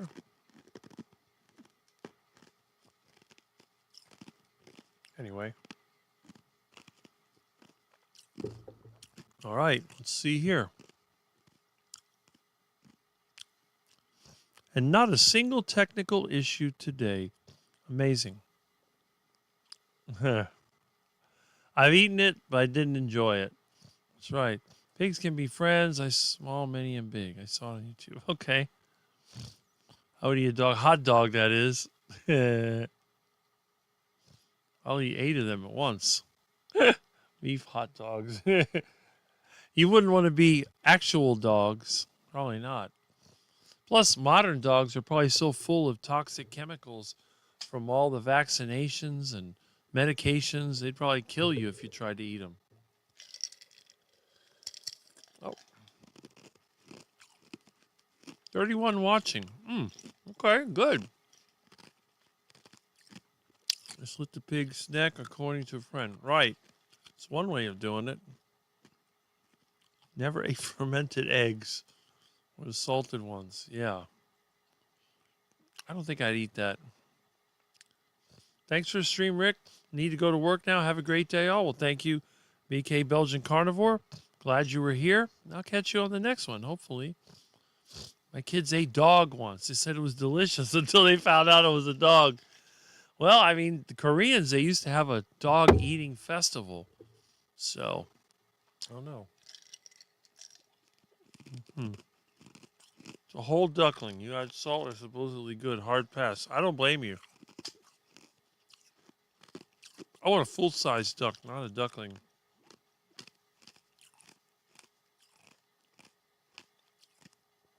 I don't know. I don't see it. Let's see. Yeah, YouTube playing its games. Sorry for game.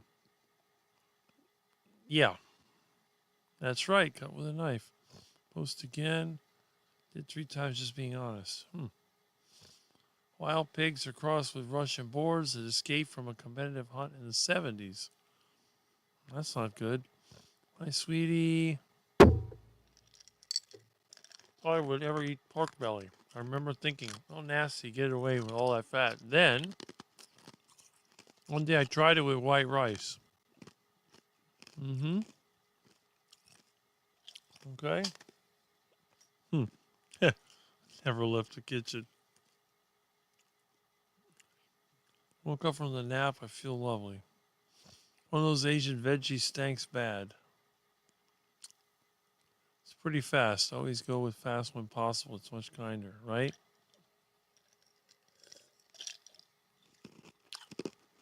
I don't like that dogs are served as food. Well, in this country, they take them to the animal shelter and they burn them up. I guess what's worse, using gas to burn them up or to cook them up? I don't know. I wouldn't eat dog. They're all full of toxic chemicals, but I guess some parts of the world, I guess they're tasty. Dog meat.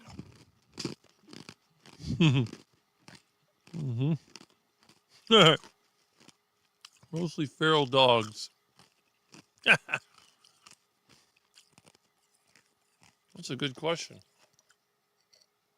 Let's see.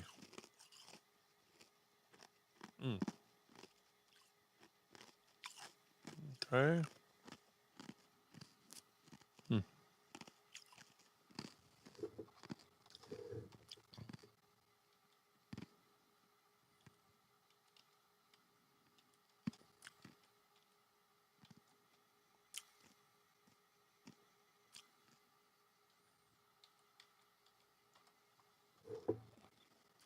Okay.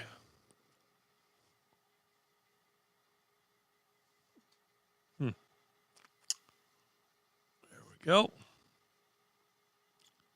Yep. Why is it not working again? Oh, I'm not clicking the right one. Okay, here we go.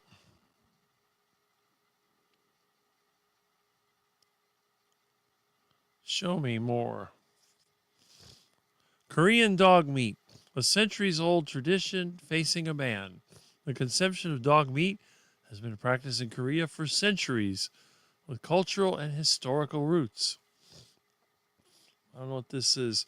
Boentang, or stamina soup, dish made with dog meat, traditionally consumed between the hottest days of summer.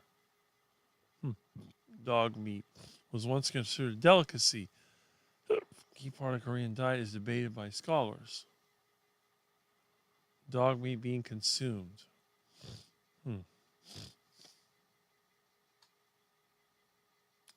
Buddhism was a state religion.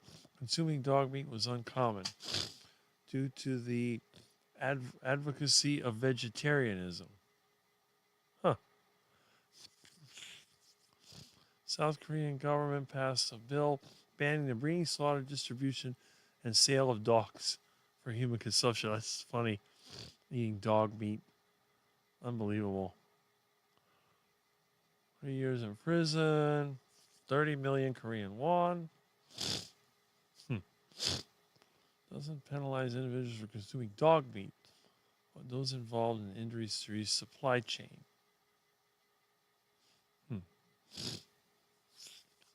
Help dog farmers transition away and assist in reforming the approximately 500,000 dogs rehoming bred for meat.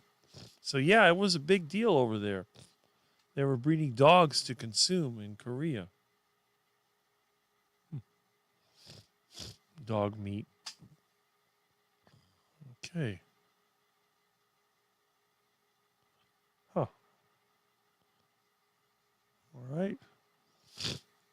And what is the meat in a Korean hot dog? Oh boy. Okay. Pork wieners. Okay. Well, evidently eating dog is not good, but eating pork is okay. So, but yeah, pigs, wild pigs especially, can be extremely dangerous.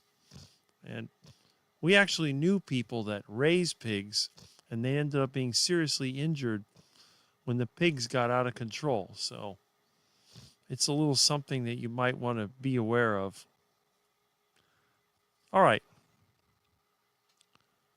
And the comments are coming in again. Have you been live all this time? I have, but I did take a couple of breaks to cook up some meat and to get some water. All right, which I'm down to a couple of ice cubes. All right. What else we got? China. Where's my Milton? He was here, but he went back to the bed and fell asleep. And don't worry, Milton is safe. He is not in the kitchen. Asian like boiled peanuts too. Salt well. Add Chinese 5-spice. I can't have it. It's either coriander, fennel, and a Cajun. Spices are an option. Oh, there you go. Kids went to a birthday party at a very poor family's home. They cooked the family Rottweiler for a birthday. Okay. It's trying to make a joke there. They cooked the family Rottweiler for a B-day meal. Well, there you go. Rick has been, yes. Hope you know. If it tastes good, don't ask what it is. I have dog. Dog. Okay. Rick never disappoints. Still reason for any carnivores to be lonely on a Saturday. There you go. Just when you think everybody's bored, the comments start coming in. Well, thanks is love meat. Just do feel sad for the animals we eat, but that's carnivore. That is very true. So you pet a nice Rottweiler, and after a while, where is that Rottweiler? I can tell this story because my husband has passed. He was stationed in Korea in the Army. He and his buddies were out and about one night killed a bunch of rabbits and almost went to jail. Huh. Okay. Strange. They don't eat rabbits over there? That's weird. Heath, no way. Are you still alive? Okay. Yes, totally true story. Okay, so it wasn't a joke. Interesting. Do you know why in the USA people don't eat horse meat? Well, actually, people used to eat horse meat, but obviously, rich people, they like to keep horses. I mean, Amish people have horses too, but they're not rich. But I think a lot of it comes down to the vaccinations and the medications that are given to horses. The meat is not really safe to eat. So that might be part of it. But I think it's a cultural thing, and it might be due to the veterinary medicine. I'm not sure exactly what the reason is, but that's what I've been told. However, here in Miami, horse meat is a delicacy. You have a lot of people from different countries that like to eat it. So you have to be careful. It happens even here in horse country. People will go and they will steal horses and slaughter them for horse meat. And it gets on the news every now and then. So there is a market for horse meat, but for some reason, cultural or whatever, they don't raise them. And we have a wow on that story. Can't eat rabbits, but can't eat dogs. Little cultural differences here. Yep, some countries are just weird. In Thailand, don't get caught cooking a turtle. I have to admit, I've cooked some turtles here, especially snapping turtles. I hate those things. They are a nightmare. I had one get in my yard one time. I tried to take it back to the canal, but it just didn't cooperate, so it ended up being cooked. What are you going to do? Love you, Rick Milton, too. In fact, one of my neighbors, a cat, almost lost his paw because of a snapping turtle. We had a flood, and the snapping turtles took over. Now, I don't think there's any left. The development destroyed all of them. Okay. Love you, Rick. Milton, too. Well, thank you. And I'm glad that you have checking out our channel and expressing your feelings. Melon rinds, watermelon rinds make sweet pickles. Tastes like summer, Christmas all at once. If I get a request, I'll make some for video. That's an interesting idea. Never heard of that. Elmer Fudd. Elmer Duff. Okay. I always think of The Simpsons when they talk about Duff. Tortoises and turtles are respected because naturally live a very long time. Never eat cat. Meow. Nope. We used to make fun of the Chinese restaurant. We called it the dog and cat restaurant. And they had the meow wow platter. We used to make fun of that. It's the bow wow platter or the meow meow platter or the meow wow platter. One of those things. I've eaten a ton of rabbit. You know, people in the South, they love their rabbit and squirrels and all kinds of stuff. That's interesting. Sounds yum. Make video, please. I need to get inside the house because outside there are mosquitoes. That is true. In the 80s, I was a plumber's helper. Many times we noticed the Chinese takeout joints were always feeding the stray dogs and cats out back. So you may have eating them. I'll just leave that there. Around here, a Chinese restaurant got busted. They were feeding the ducks from the lake behind the restaurant, and they were cooking them. They found a duck being ready for cooking in the restaurant. They got shut down for that. It was over there, not too far away. I remember that years ago. We used to laugh about it. So what do you mean? Don't they always do that? Let's see. Me too. Son of my late husband. Probably why he and his buddies got in trouble over there. They are delicious. I guess you're talking about the turtles. Nothing like a good turtle soup. I'm sure. You ever seen that on the Muppet Show with the turtle soup? The problem is the turtle was angry, and the turtle had a tank turret. I had a gun that turned around and got after the Swedish chef. The Swedish chef was always funny. One time he had one called Press Duck. Ooh, we got the duck crisser. And the duck grabbed the thing and dropped it from the top. Boom! And then flew away. Fork. Swedish chef. Okay. I heard that about Chinese restaurants. And they have a segment on TV called Dirty Dining where they show all the restaurants that were shut down. And it's always Chinese restaurants. It seems like the Asian restaurants get shut down more than all of them. Just got back from an egg run. Rick's still going strong. I don't know if I'm going strong, but I'm still going. They're a processed pickle. If you make some, you can include them in boxes of homemade stuff for Christmas. I have people to give them to. Ha ha. Just woke from nap and boom, I see Rick. Made me smile. Well, thank you. I'm glad that you like being here with the original carnivore quack. And, well, that's good. So anyway, got a little piece of meat stuck in the old teeth. Oh, we got more comments. My sweetheart to do a session on the vibration plate. Well, there you go. That's good. Me was gone.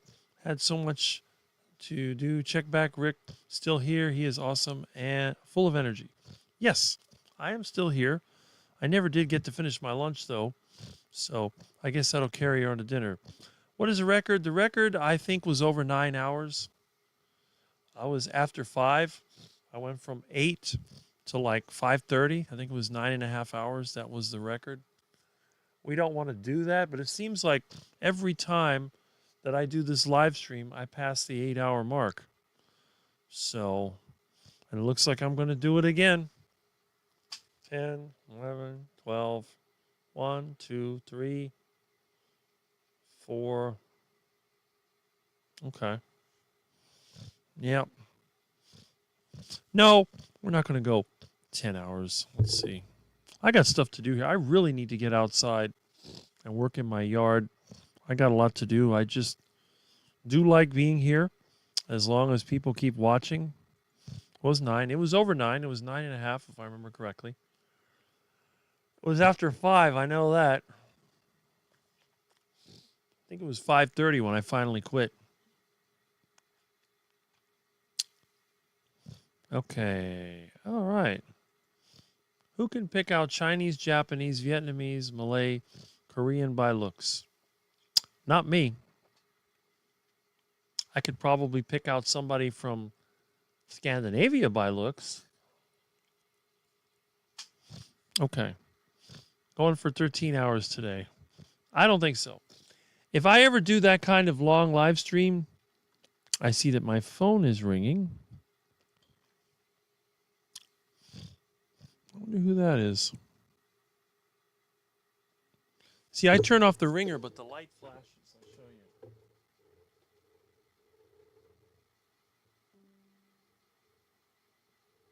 you.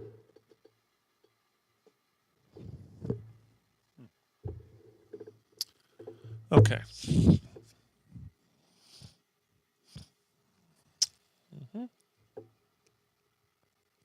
FX Trader. Rick, what did you think when, after decades of your only eating meat, all of a sudden the carnivore revolution happened? That was a really big surprise to me. I didn't really know about it. The first time I ever saw something similar to me was a guy that was called Butter Bob Briggs that said butter makes your pants fail. Yeah. Butter makes your pants fall off, and lard makes you lean, which lard makes you lean. I could get with that.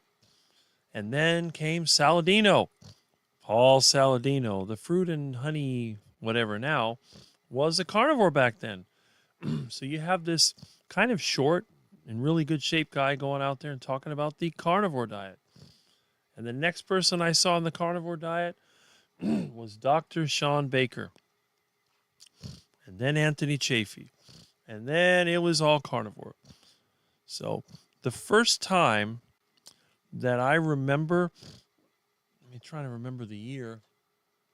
My mom was still alive. It had to be 2019 or 2018, somewhere around there.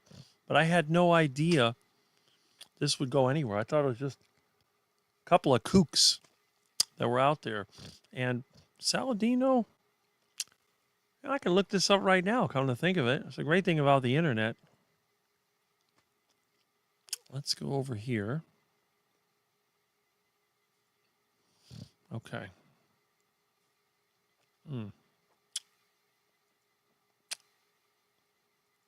Where's YouTube?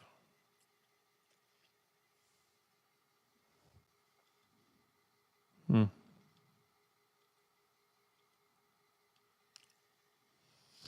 right. Okay, let's see.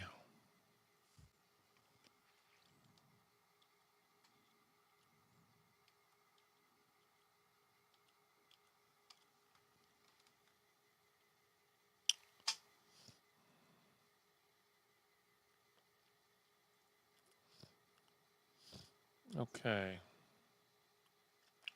2017. Okay, so he started his channel in 2017. So it had to be somewhere around 2018 or 2019. It was somewhere around there. I knew my mom was still alive, and that's the first time I had ever seen it. Now,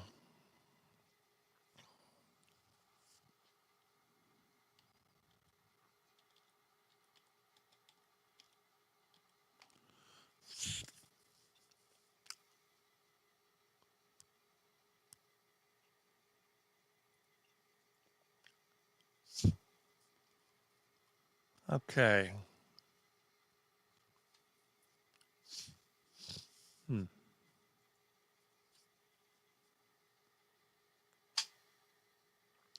It's been 8 years since he made a video.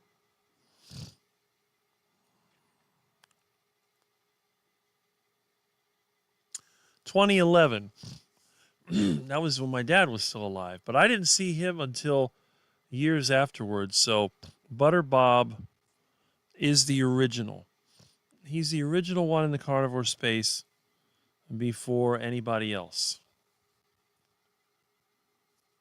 I think so.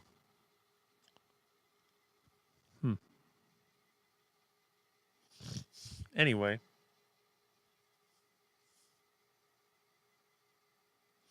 Let's see here.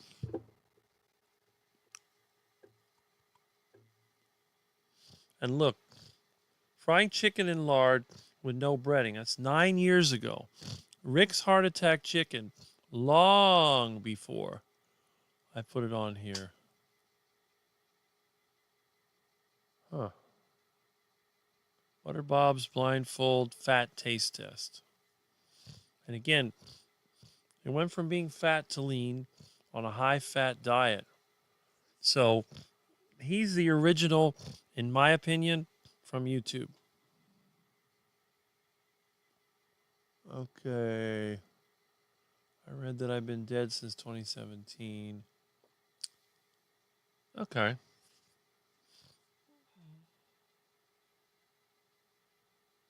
All right. Huh.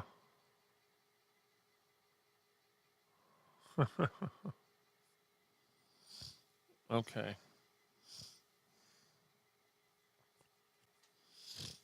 All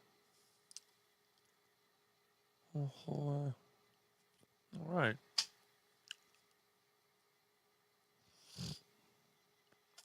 Well, he's still getting comments. Love your videos for years. All right. So that gives you an idea. Okay, huh? And that's the way I feel about it, which is kind of interesting. Yes, it was 9.5. And that has been verified. Okay. Do you Asian restaurants hire Asians of any region, so don't conglomerate Asian? Okay. You are truly the longest carnivore before it was named carnivore, our caveman. That is correct, except I call it the heart attack diet. I can't tell the Northern Asians apart. Southern Asians seem to have specific features. Love Butter Bob. Somebody else that saw Butter Bob. People talking crap. Don't know myself. I can differentiate as I've been all over Southeast Asia. Yep. Mingling. I definitely trust their food over food in USA. That's because their food is closer to the source than ours is. And I agree. That phone. Okay. Pretty good, huh? Yep. Around here, Asian restaurants hire cheap Mexican labor for the kitchen and some gaijin for customers who can't handle accents. Same here. Go to the back of every restaurant, you'll see the Mexicans and Guatemalans. And I've had people tell me, Rick, why do you hate Mexicans and Guatemalans? I don't hate Mexicans and Guatemalans. I'm just giving the observation. I was showing the landscape crew they had over here, how slow they worked. And, you know, the quality of work is not what we used to do when I was younger, when we had, white people did that work. We all did that work. As kids, we had to cut our parents' grass. And a lot of us got jobs in landscaping and plants because it was a low barrier to entry. Anybody could get a job. If you needed a job, let's say you wanted a good job. Well, you could get a job at the mall, but you'd be lucky if you got $3.50 an hour. You could get a job, let's say, at the bank, but they may pay you the same low wage. This was back in the 80s. But if you got a job at the plant nursery, they started you at $5 an hour.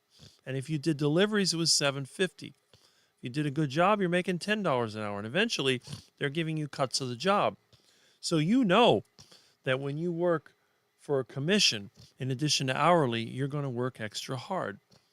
And we would plant faster than the Guatemalans and Mexicans ever could. They didn't come till later. I never saw them until like the 1990s, and there was still a lot of these white people cutting grass. My friend, he cut grass. His dad cut grass. He got rid of his business about 3 years ago, so he was still cutting grass. See this big red-haired guy out there cutting grass, and then everybody else is Mexican or Guatemalan. And realistically, in my opinion, that whole industry would be gone if everybody was like me, because I've never hired them. I've never had a need for any of the cheap labor. Who does all my cooking? It's not the Mexicans, it's me. I do it all myself. And I'm very glad that I have the ability to do so. And I think for most people, there's nothing wrong with doing your own work for what you need. I don't want to do that work for other people, but I'll do it for myself. And that's it. Okay, let's see. Butter Bob is so great. Still good to watch his old videos. Yeah. He was sort of like the Southern voice in this space long before Dr. Barry was even a thing. And you know that Dr. Barry, everybody, he's like a celebrity.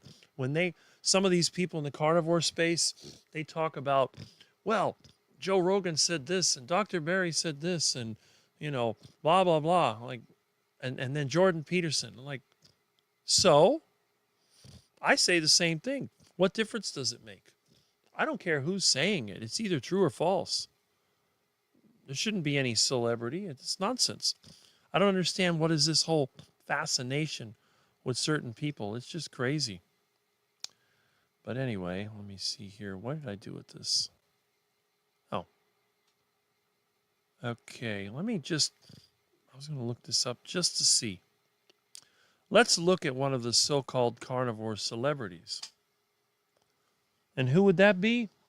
The one person I never communicated with? And look at that.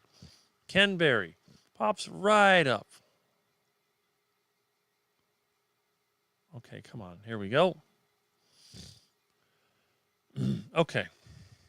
Now, how many subscribers does he have? 3.56 million subscribers. Unbelievable. I see they're running an ad here. When did he start?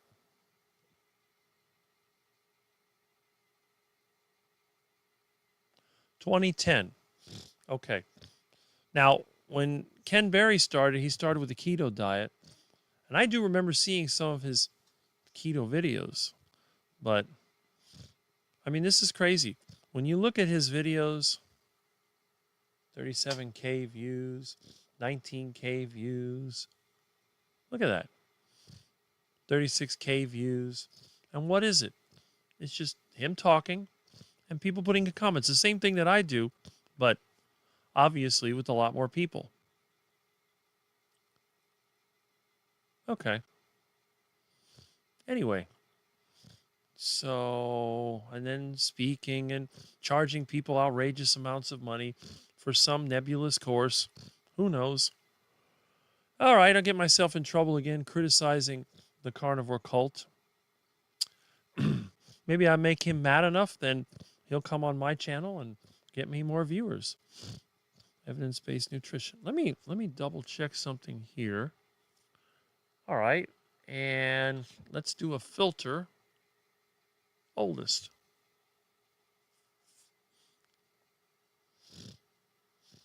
Huh. Bon Sumo fight. Okay. Guess he had videos of his wife, first of all. So the first actual medical video looks like it was 8 years ago. Huh. Next, you're killing me. Interesting. Then 7 years ago. Okay. So I guess he gave people the finger from the beginning. Dr. Berry finger. That's interesting. Anyway. Oh, very interesting.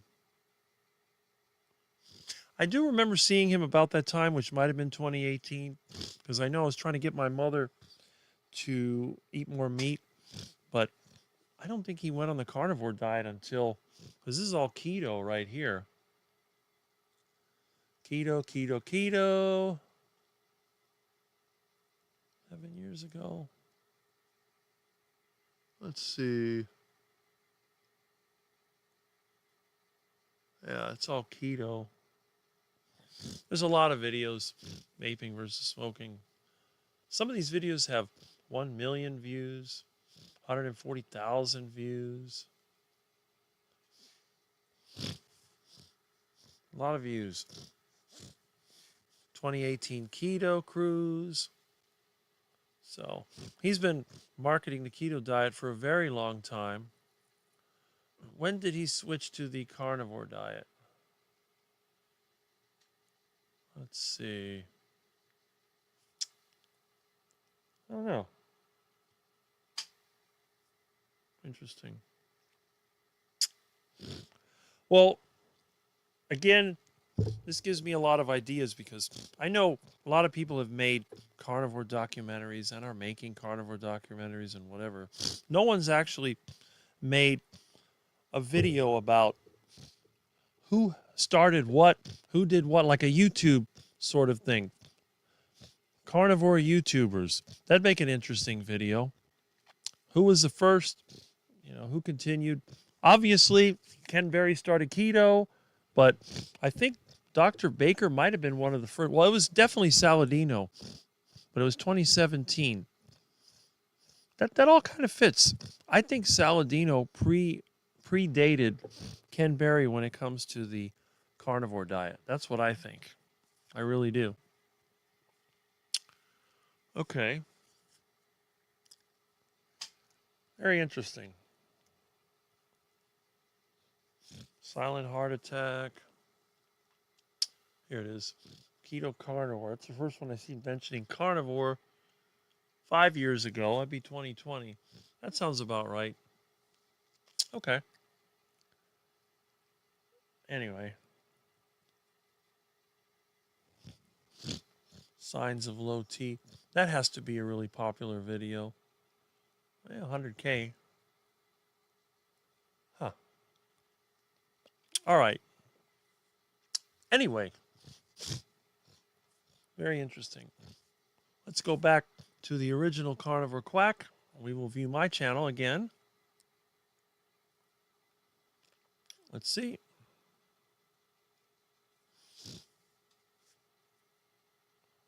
Joined July 12, 2007. Okay. All right. 881 videos, blah, blah, blah. All right. Now, videos.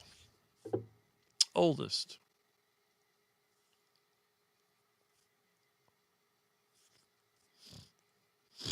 Most of my videos were wiped out thanks to YouTube, but I still got one over here from when county was trying to set us up.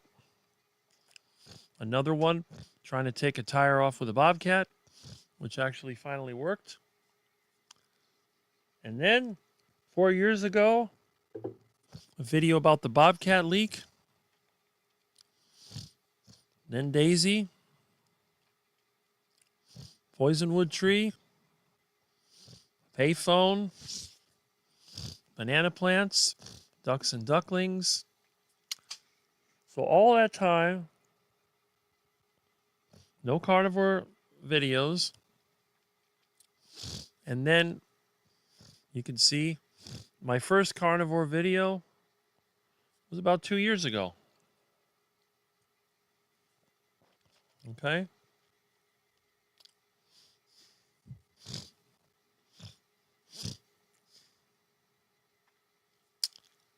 Interesting, right?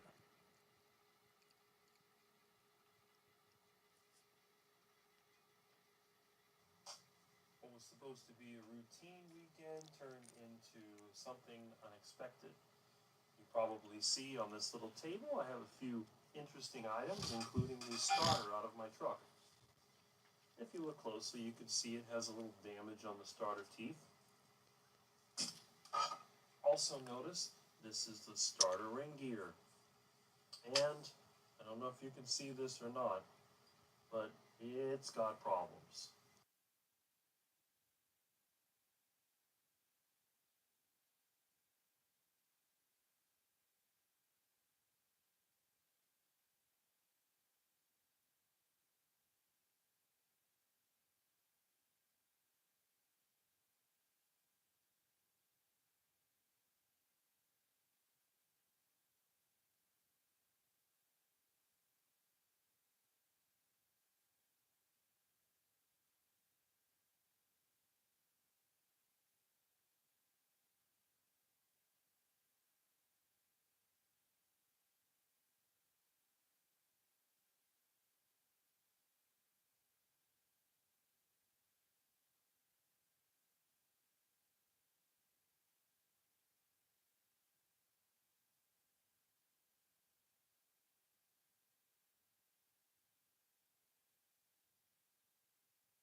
So yeah, you can see when I came back to YouTube, I didn't mention anything about my carnivore diet. So what changed? Well, I had the interview with Joey Schwartz, and then it kind of blew up. And after that, it just became part of. Let's see here. Okay. Let me go back. Let me see. See, that was June 25th, 2022. And then after, it was in August. Let me see. I had another one here. I'll find it. Okay. Ducklings jump from nest to ground.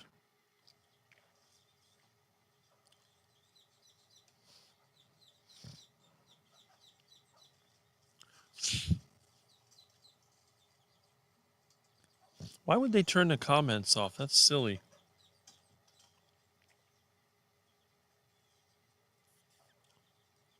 June 25th, 2022.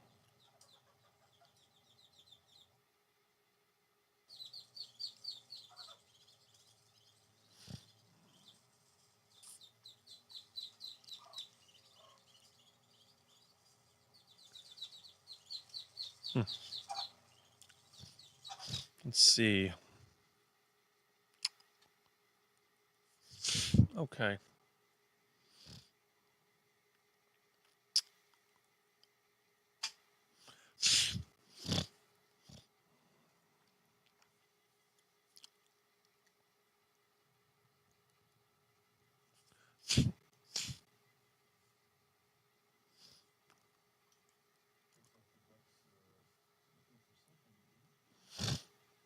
That's when I first planted those banana plants I have now.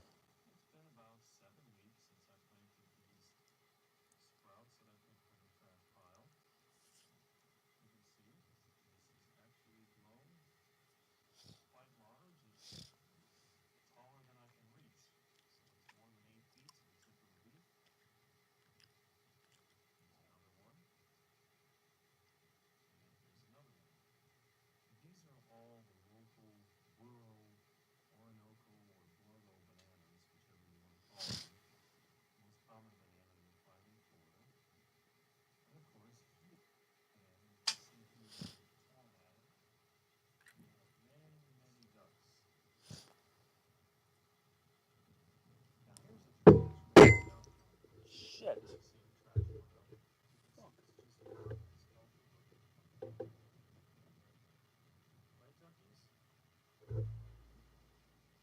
Duckies.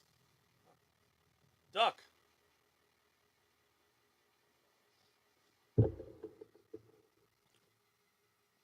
Okay. That's a duck.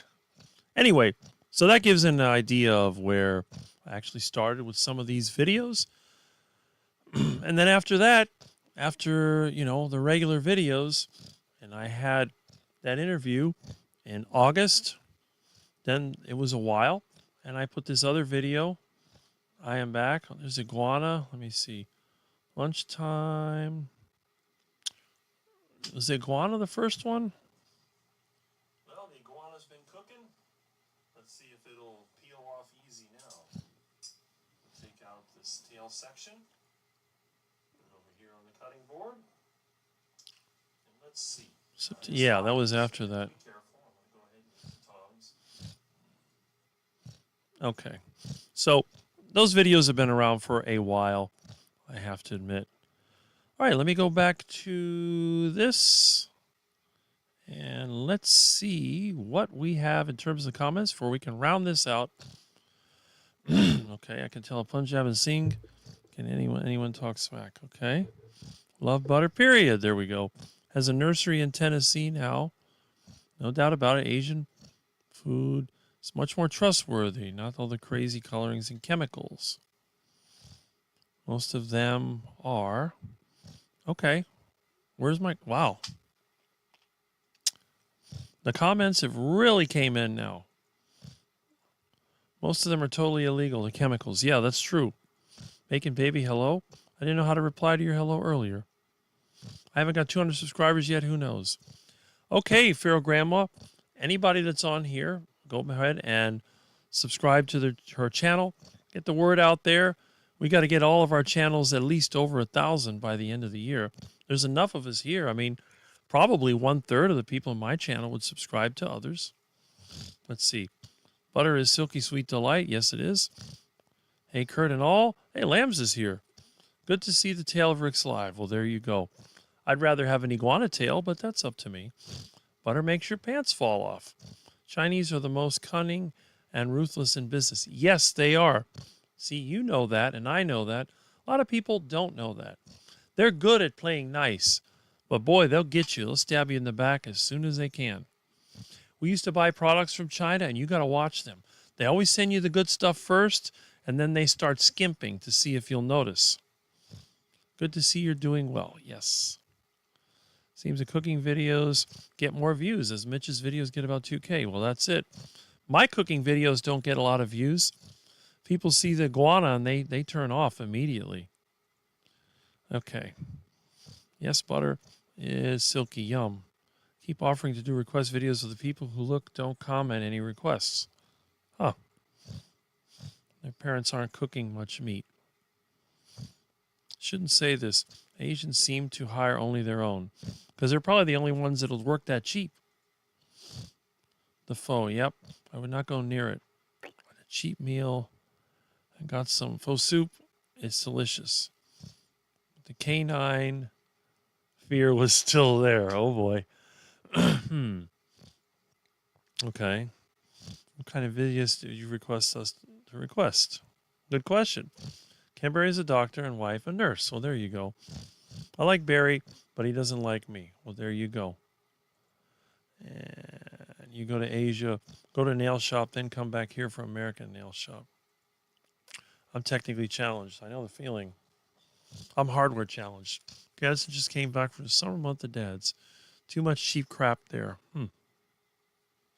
Controversial doc. Faces of Death. They showed Vietnamese family having Siberian puppies. When I say having, I mean like fresh. Oh yeah. We like, whoops. Okay. You, okay. Different, probably so. Saved my life. Him and Dr. Berg. Well, there you go. Dr. Berg, the most famous chiropractor on YouTube. I love all you, especially the ladies. Yes. And you have #1 on my comments. They're starting to rake my comments now. I must be hitting it big. Overpriced, poor customer service. Huh. I need to go on. Lambs, me too. Dr. Berg and Barry. Me too, yes. Nisha likes me. Not so much Ken. Well, there you go. Rick, tell us again how to make your heart attack burger. I think I have the stuff in the fridge to make one. Easiest burger ever. 4 1/2 pound beef patties. If you're going to have cheese, you want to use a hard cheese like cheddar. You can use Gouda. You can use mozzarella, but absolutely never, and I mean ever, use so-called American cheese. Because American cheese is total crap. I hate Swiss cheese, but if you want to use it, you can use that too. Use a real cheese. Use bacon if you have it, and put like at least 4 strips of bacon between each patty. If you want to have buns, you can make them. I make them out of eggs, pork rinds, and cheese. You mix it up, and then you fry it right there on the same pan where you fry your burger. You fry up your heart attack buns. Assemble the burger. If you want veggies, add sauerkraut and start chomping. It's the best burger you'll ever have. And expect that heart attack anywhere from 12 hours to 70 years. The heart attack will come. You got to be patient. You got to eat a lot of heart attack burgers to get that heart attack. All right, let's see what else we got here. No, but thank you. Colt Rivara videos if you can. Okay, so we're back to the firearm videos. The Troopers 7 years ago. Burgers, bacon, cheddar, and a beating heart. The will to attack a good burger. Well, there you go. Go for it. You'll love the heart attack. There's no burger like a heart attack. Like girls and guitars, something. There you go. And Kurt, never was there, so I respect your knowledge. Okay? About Asia. And hi again, Rick. Well, hello. I hope you feel a little bit better at this time. When people refer to hiring their own, it's offensive to people. Those people. Hi, everyone. If someone wants to see how Mexican chorizo is made, I can do that up to the point of putting the bin in the fridge. There you go. Overnight and measuring it out to 1 pound packs. One can eat it, so not a gift. I can eat it, so not a gift. Okay. I think I came across Lily Kane and Dr. Bear also. I'm not sure what the fascination is with Lily Kane. She always seemed a little ditzy to me, but I guess she's entertaining. She's got her, boy toy husband or whatever. I guess they do their thing. They get attention. But I don't think that they're actually carnivore anymore. I think they're more on the keto scale. They seem happy, and I guess people like that. So, yeah, I forgot about her. Good morning, Rick. Hey, it's David DC, the man. And he's here. Excellent. So I guess it's time. The morning for him is afternoon for us. Yes, and Peterson's daughter, Michelle or whatever her name is, they talk about always Jordan Peterson. Jordan Peterson. I knew about Jordan Peterson when he was talking about his philosophy. I had no idea it was on the carnivore diet. I think it was actually Carrie that kept talking about him. I always thought of him as a philosopher. But oh well. Happy carnivore. Good morning to you. Soon. Good night to me. Well, there you go. Dr. Baker, Dr. Chafee, a few months into my journey, I found everyone's favorite carnivore old guy, Mitch. Yes, I believe Mitch was on Carrie's channel. I remember seeing him there, and then I'm not sure how I ended up on Mitch's channel.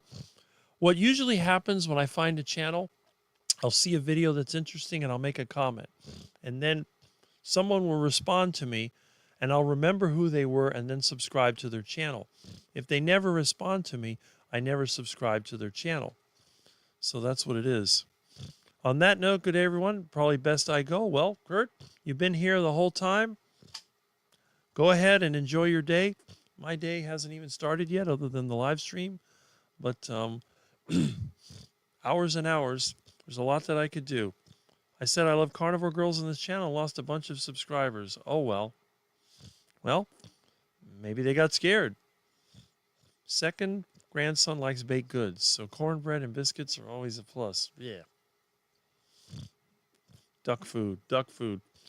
Rick is my favorite carnivore channel. Nice. God bless you, Rick, and God bless the United States of America.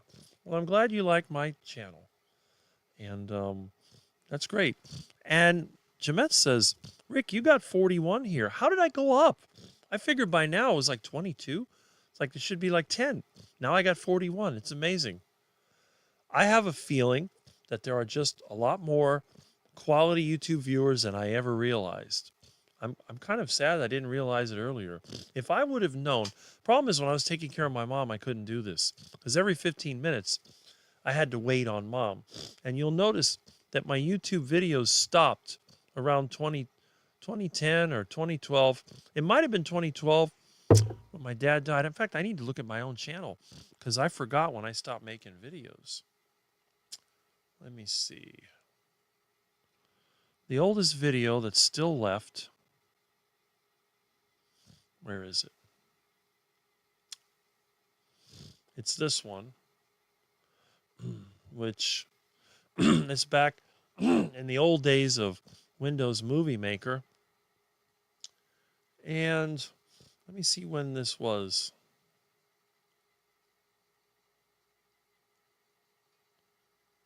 Huh. March 12th. Wow. Okay. 2008. They got rid of some of my earlier ones. It's funny how they left this here. But that's when the county was trying to write up $250 code violation. They see a leaf in the street, and then they go and throw it on the swale and write the violation. Of course, I went to the office, and I raised, as they say, a big stink. And they dropped the whole thing. A lawsuit and everything was in the works. But, you know. So I'm surprised that YouTube actually left that there. And if you'll notice, this is the same exact yard. Notice that back then there was grass. It was all nice and neat. It was one of the neatest houses in the neighborhood. And it was a target for the county.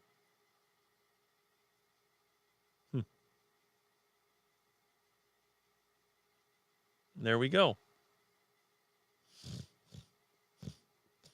And then he wrote up violation.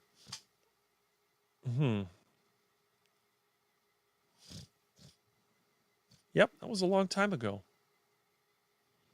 I remember it like it was yesterday. And when I went to their office, they called the police on me.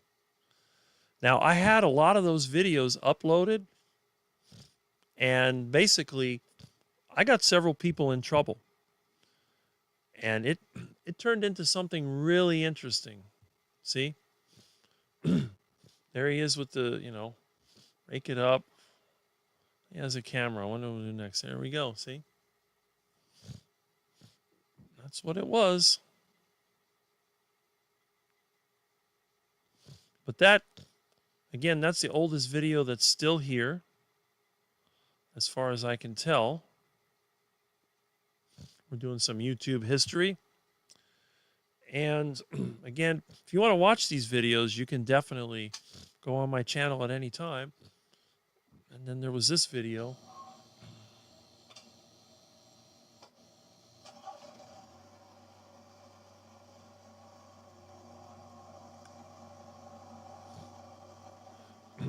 Short video.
Okay. So that's a pretty good example of my early videos. I really wish I could recover my old videos. Now, I don't know if you know, I got a bunch of these old tapes. Let me see here. Let me see if I have that box of tapes. Hold on a second. Tapes. I'll tell you what, I'll put the music on. Hold on.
Okay.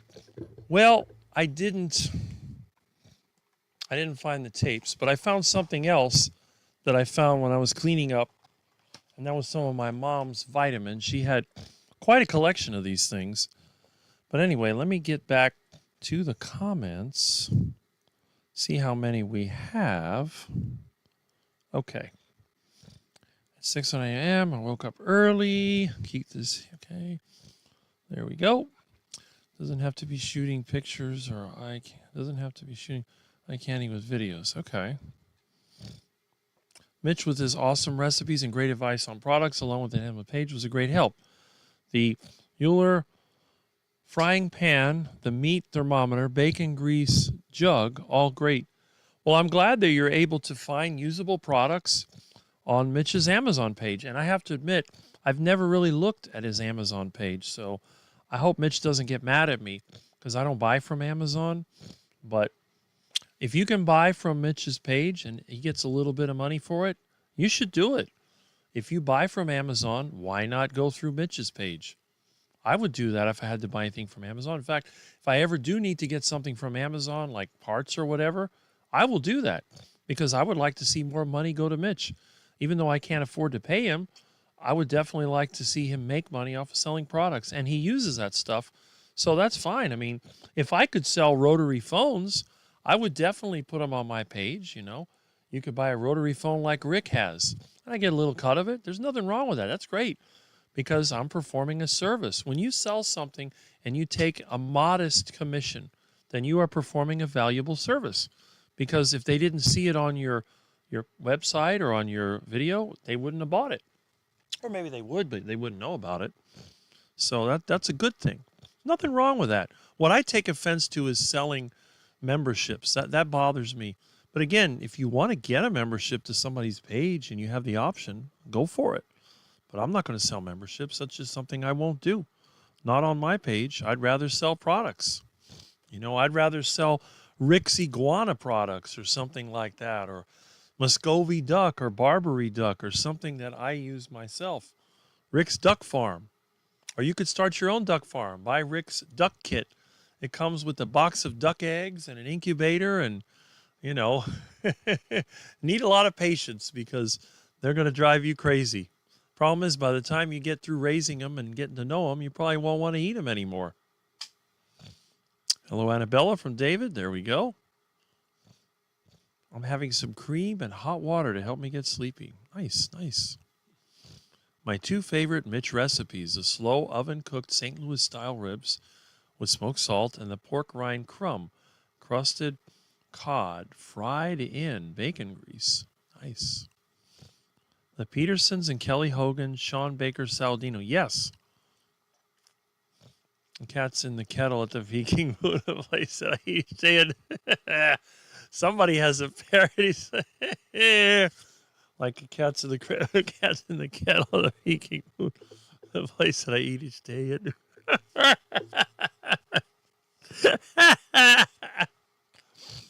Ready for the meow meow platter. Meow.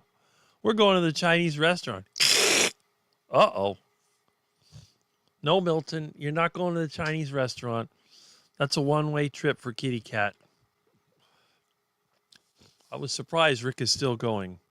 You know, Rick just doesn't stop. Rick's got a big old mouth. He don't stop. Notice, though, when I'm with other people, I don't talk that much. So I get it all out of my system on Saturday morning. Annabella, yes. Hi. I'm your 308 subscriber. There you go. Let's get Feral Grandma's subscriptions up. We come and go, but Rick is here. That is correct. If we ever snare some squirrels, I'll make squirrel gravy and biscuits. Classic Southern food. I'd skip the biscuits, but deep fried squirrel is tasty. Tasty, tasty, tasty. Get that squirrel and fry it up. Delicious squirrel. I keep magnesium glycinate to help me sleep. Take it after dinner. Thought for a long time the magnesium malate was the one that helped relax you. Ugh. Yes, Rick. Still here. Nice. Ricky, I should try magnesium. Believe it or not, sometimes a nice cup of coffee will help. Not always. Well, Mitch likes his coffee. It says it helps, you know. It probably works for a lot of people. I just don't like coffee. Some people love it. You like coffee? Drink it. What does Mitch always say? Drink it if you got it. And I agree. Drink it if you got it. You're making valid points, my friend. Keep doing that. Expand our horizons. That is correct. No nonsense. No BS. Just state the truth, and that's it. People don't like it? Too bad. Be careful with brands. They're junky versions. Hold on. Let me find out the brand. I unsubbed to Bart as he didn't like me. Okay. Interesting. Double wood supplements. Sounds a little strange. I'm in Australia, some different brands here. Where's our Milton? Sleeping on the bed. He's upside down with his paws spread in every direction, fast asleep. I haven't subbed to him on this channel. Okay. Up. Just when I thought I caught up. There's a whole bunch more. Wow. I don't think I've ever had this many comments this late. It seems to come in waves. The morning is slow. Then around lunchtime it picks up. Then it slows down. And then towards the end it really starts going. I have a teeny lizard in my house for a few weeks now. Well, be eating the bugs. Hi, everyone. I knew I would catch this. I knew you would, Thomas. You know me. Milton was here. Meow. Yes, he was. I just got bulk supplements. Magnesium citrate. I take it when I've had too much cheese. And I need a little help dropping the rounds off at the Super Bowl. Or dropping the kids at the pool. I've never had a problem with constipation in my entire life. Believe it or not. Drink more water. You won't have an issue. It's time for my nap now. Working late tonight. Well, Keith, glad you were here. I sent you a link to one of the original carnivores going back to 1958. Really? Okay. That is very interesting. 1958. I have to do a follow-up to the butter battle video. I have some fresh butter and a big old log of Amish butter. All right. I just subscribed. Hi, Tom. Whoops. Hi, Bacon Baby. Watch for soy added, etc. Yes. It's the best tree. Smell is awesome. Oh. Okay. Should be available. We don't have any cedars where I live. Same thing here. Oh. Someday I'll have 200 subscribers. You might. Might be sooner than you think. Hi, Jamette. I'm sure if you can get on Carrie's channel, you might get a bunch of subscribers from there. I'll look for it. By the way, doesn't Carrie have a live stream coming up? Okay. How are you? Thanks, Rick. Wow, that's a lot of bacon. Okay. I do feel better, Rick. Well, that's great. See? Give yourself time. I'm eating a handful of roast beef. Yes. 2 cold burger patties and 4 slices of sharp cheddar cheese. That sounds really good. Very good. You can never have too much bacon. I agree. And we're up to 44 now, or whenever that was. Wow. Some guys in Europe did a song for Butter Makes Your Pants Fall Off. I have it one day on one of my music playlists. Oh, okay. Supplement guy until 8 years ago. I fell on the ice and sprained both ankles. Well, you know that's not a Floridian. The foot cramping became a thing after I was healing up with a cast on each foot. Lily is more like Paul Saladino. That's what I think. Yes, Thomas, that's what I remember.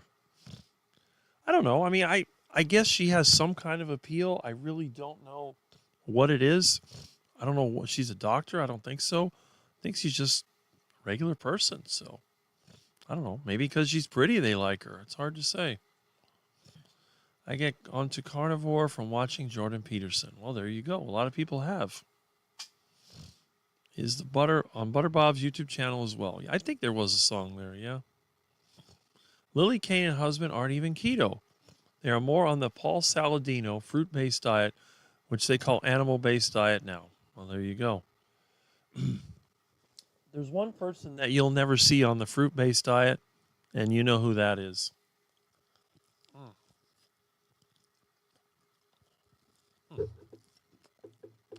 I mean, I guess I should call mine, like my mother said, Rick, you're a caveman. Yeah, I think I am. I love cave foods. I stumbled on Carrie's channel too.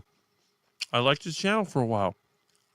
You know, when you started out, Well, when he started Carnivore, Carrie had a channel for a while doing the homesteading, and he was getting popular, but really the carnivore diet is what shot him into YouTube stardom because it was relatively new. And you see, like when I started doing my videos, that's when the carnivore diet was really coming on strong. I don't know why the Joey kid went off the rails like that, but he deleted his most popular video, which was mine. The video that he interviewed me had over 300,000 views. It was crazy. And that's when the carnivore diet really kicked into high gear because you already had Saladino was carnivore. You had Baker, Dr. Baker. I still think that Dr. Baker is a huge part of the carnivore diet today. I don't think if it was for him, it would have taken off as much as it did because Dr. Baker was unhealthy for a while. He was gaining weight. I mean, he had been into bodybuilding, exercising, and all that for a while, but he got into his 40s and just started going. But he found the carnivore diet. I think he's been carnivore for 8 or 9 years by now. So he is the long-term carnivore. He's been carnivore, I believe, longer than Chafee, although Chafee did it in different segments. But Baker is definitely the longest. And he continues at it, and he keeps getting better. He's getting older, but his performance is improving. So you tell me, how is that possible? Oh, he must be on steroids. No, I don't know. Steroids or not, which I don't think he is. He's improving. He's on the carnivore diet. Is he lying about the carnivore diet? I don't think so. I think he really is on the carnivore diet, just like me. You know, am I lying about the carnivore diet? No. Has anyone seen me eat a fruit or vegetable? No. But, you know, I mean, I could have a whole bunch of fruits and vegetables around me and gorge on a bunch of mangoes when I'm not having my meat, but it's not going to happen. I had a mango in the refrigerator. I forgot about it. It dehydrated. I'm not going to eat it. I don't have any ducks to give it to. I'll just save it for the seed and plant the seed. But anyway, yeah, these channels start out pretty good, but once you get too many people, they sort of become unreachable. But that's okay. I would be happy to have a carnivore husband. I'm sure a lot of people would. You and Baker and Chafee, I candy. Really? Me? I don't think so. I could see Baker or Chafee. But me? Well, you must have really good taste. Let's put it that way. I'm impressed about that. A lot of the things Carrie was healing from carnivore, I too was healing the same things. And see, you can identify with him. And Carrie is like the ultimate in terms of diplomatic and, you know, I'd say he's very sincere. Carrie is not a faker. A lot of people are fakers, and you can tell. I could tell a faker immediately. Now, Carrie does come through sometimes like a used car salesman, but so does Dr. Kiltz. And I think Dr. Kiltz is pretty, you know, he's a realist. He's not a faker. He lives this way. Carrie lives that way. They may exaggerate a little bit, but I think at the basic, and you can see when we had the little Carrie versus Rick thing going on, how did that end? It ended like it should. It ended with the information going back and forth, and that's it. This is no longer an issue. There's no problem. So, but I do believe that finding somebody you can identify with is the best way to get, you know, motivated to do something. Carrie is like a motivational speaker. He's very popular for that reason. He's endearing to most people. And he comes from experience. He said that not only has he had health issues, he's been homeless, he's had problems, he's been married since he was a teenager. He has a really interesting life, interesting things, interesting family. So Carrie hits all of the interesting things, and that makes him a great asset for the carnivore community. Now, I don't agree with everything he does. I don't agree with the group to an extent, and those other things that we talked about, but that matter has been resolved. And I will continue to support his channel. I continue to promote his channel. In fact, I think today he does have a video. I don't know if he's having a live, or I think he has a live today, doesn't he? I got a notification for Homestead How. So I'll check on that before I leave. But let's see. Second shift coming in. Yeah, right. Being a carnivore helps you to pick up chicks, especially the ones that go chirp chirp or quack quack. Okay. Butter doesn't make my pants fall off, does it yours? I hope not. Papa Carnivore is Oriental. Let him know you're looking, and if you want an Aussie or an import age range. Oh boy. The last time I was in one of your day-long marathon live streams, I shared your vid with Twitter and even put a hashtag carnivore, but they shadow banned me still. See, exactly. Strange, huh? For a grandma. Good for you, Ricky. All right. You gain like 2 more watchers in the next hour. See? Anything good Twitter hides, it seems. That is weird. I don't even go on Twitter myself.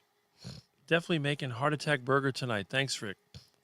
Well, Ricky, I hope that you enjoy your heart attack burger. There's nothing like a good heart attack. I like to have at least 1 heart attack a day, but sometimes it's chicken, sometimes it's burgers. No heart attack today, just pork and eggs. And I have some shrimp in the freezer I might eat. I got some of that shrimp that was on sale, so I might have seafood tonight. Carnivore husband, you will have to teach him. Yes. Ew, paid for pushers. Sounds like the old county. Haha. Rick, was one of your first cars a Charger back in the day? Or just a fan? My first car was a 1969 Charger, which I still own to this day. I have it in storage. I have a couple of others. I actually have 4 Chargers in various states of decomposition. And a couple of them are in pretty decent shape. So one of these days when I move, you will definitely see me back in the Charger. Last time I drove any of my Chargers on the street was probably 10 years ago, but it's coming back. It's only a matter of time. The alignment MacGyver style. I agree. As Kerry had health issues, so happy he found carnivore. Yes, I am too. Kerry's too nice of a guy to have to suffer needlessly, so I'm glad that he found carnivore diet, and I'm glad that he's inspired so many other people. Because a lot of the people that orbit around him like planets probably wouldn't do anything if they wouldn't have seen him. And some people probably had no other alternative. Where would Bill not be if it wasn't for Kerry? Maybe not with us. I don't think he was doing so well, but he's with us now. And he can take care of his cat Daisy, and he can inspire other people. Now, as for the movie, time will tell what happens with that. But again, all my opinions on that have already been stated, and this is no longer a matter. They need to finish the movie and see what happens, and I wish them well. And again, if anyone has not and has the desire to donate, go ahead and look up. You can see it's called Healing Humanity. I'm sure everybody knows about the movie, but if you decide to donate, just check out Homestead How. There's links in there where you can donate to the movie. And again, that is your choice. If I had money, I would probably donate to the movie just to help them to finish it. But I think at this point, they've done all of the filming. It's just a matter of editing. I don't know what they have in mind, but we'll see what happens. And who knows? It might be a success. Anything is possible, right? I might have my truck running next week. That is a possibility. That is something that is not impossible. Impossible would be, like they say, when pigs fly. Or if I say, I'm going to fly to Orlando by doing this. That's not going to happen.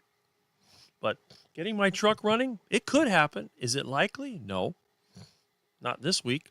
Maybe by next month. I'm hoping that it will be running by November. If I'm going to be at the Hack Your Health convention, I would like to drive there so I can show some of my friends in the carnivore space how I make my meal. And I'll have a delicious roast sitting on the engine, and you can share in it. You'll have to get it away from me first. It's like fighting a tiger because I want to eat all of it. But I will definitely share some of it with you so you can taste what it's like to eat off a diesel engine. Doesn't sound very appealing, but it might be.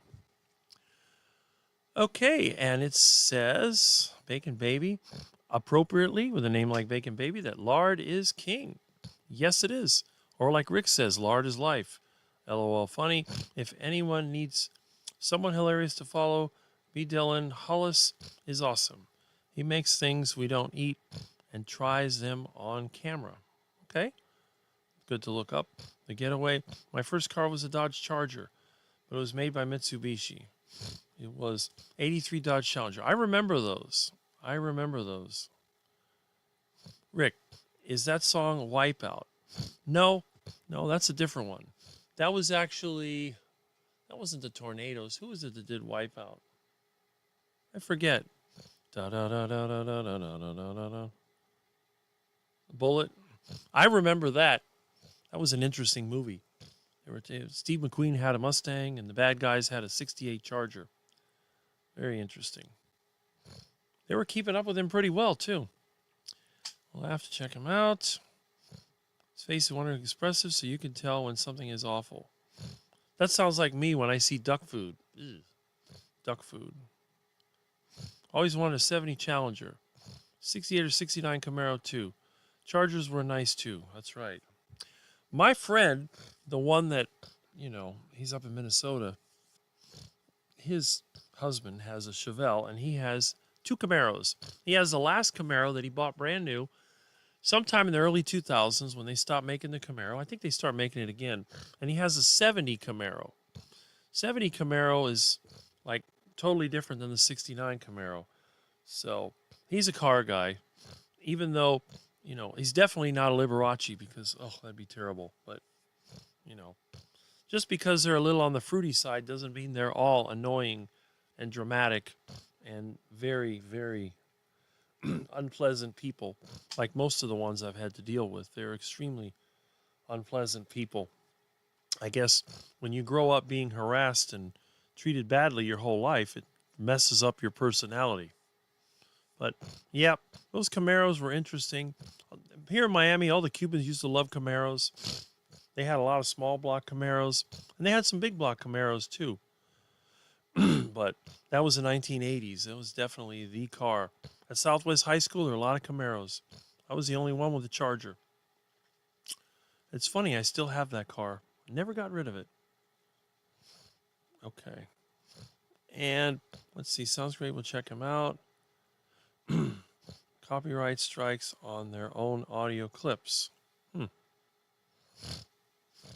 right. Also, quite gay. That's just a bit when he goes live. Wouldn't buy gay. Is that guy you were talking about? Gay. Okay. A smart rotary phone. There's actually somebody that sells a pre-made rotary cell phone, which I thought was really funny when I saw it. In fact, I looked this up as a joke, and I'll show you what I found. Might still be there. You never know. New rotary phone.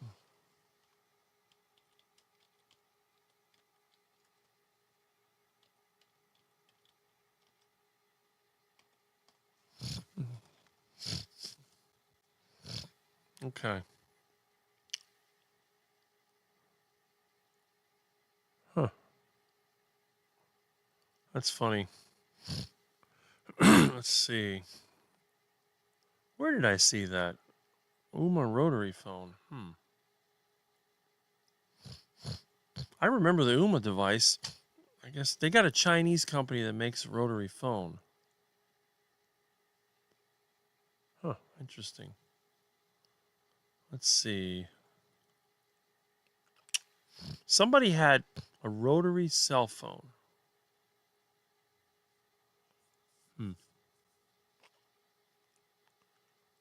Huh.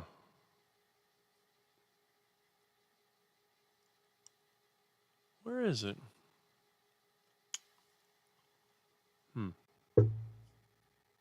Okay.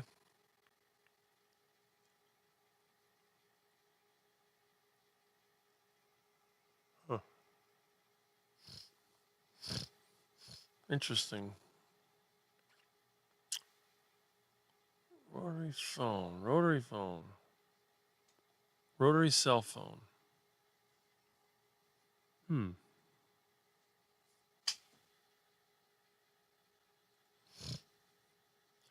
guess they still sell that Umatello.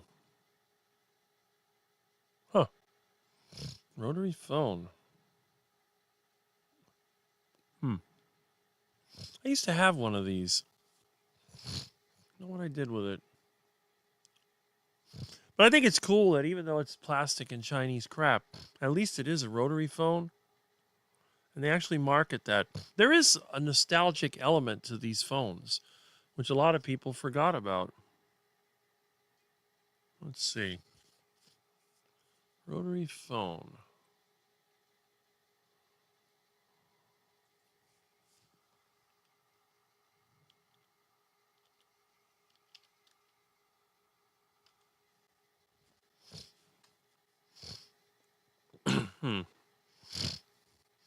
Here we go. This is it.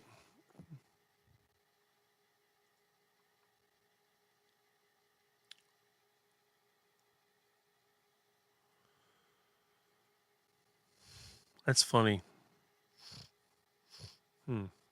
Opus 60s mobile. Now, 2G, I don't know what that would do. I guess that's for a foreign service, but I mean, you could take a cell phone and stuff it in a rotary phone. There's plenty of room in there, and put one of those adapters. Push me phone mobile. I guess it's a thing now. They even make Bluetooth handsets for cell phones. Wow. I still got one of these somewhere. Nobody's going to pay that much money for that piece of junk. Anyway, that's something that I thought was really interesting, and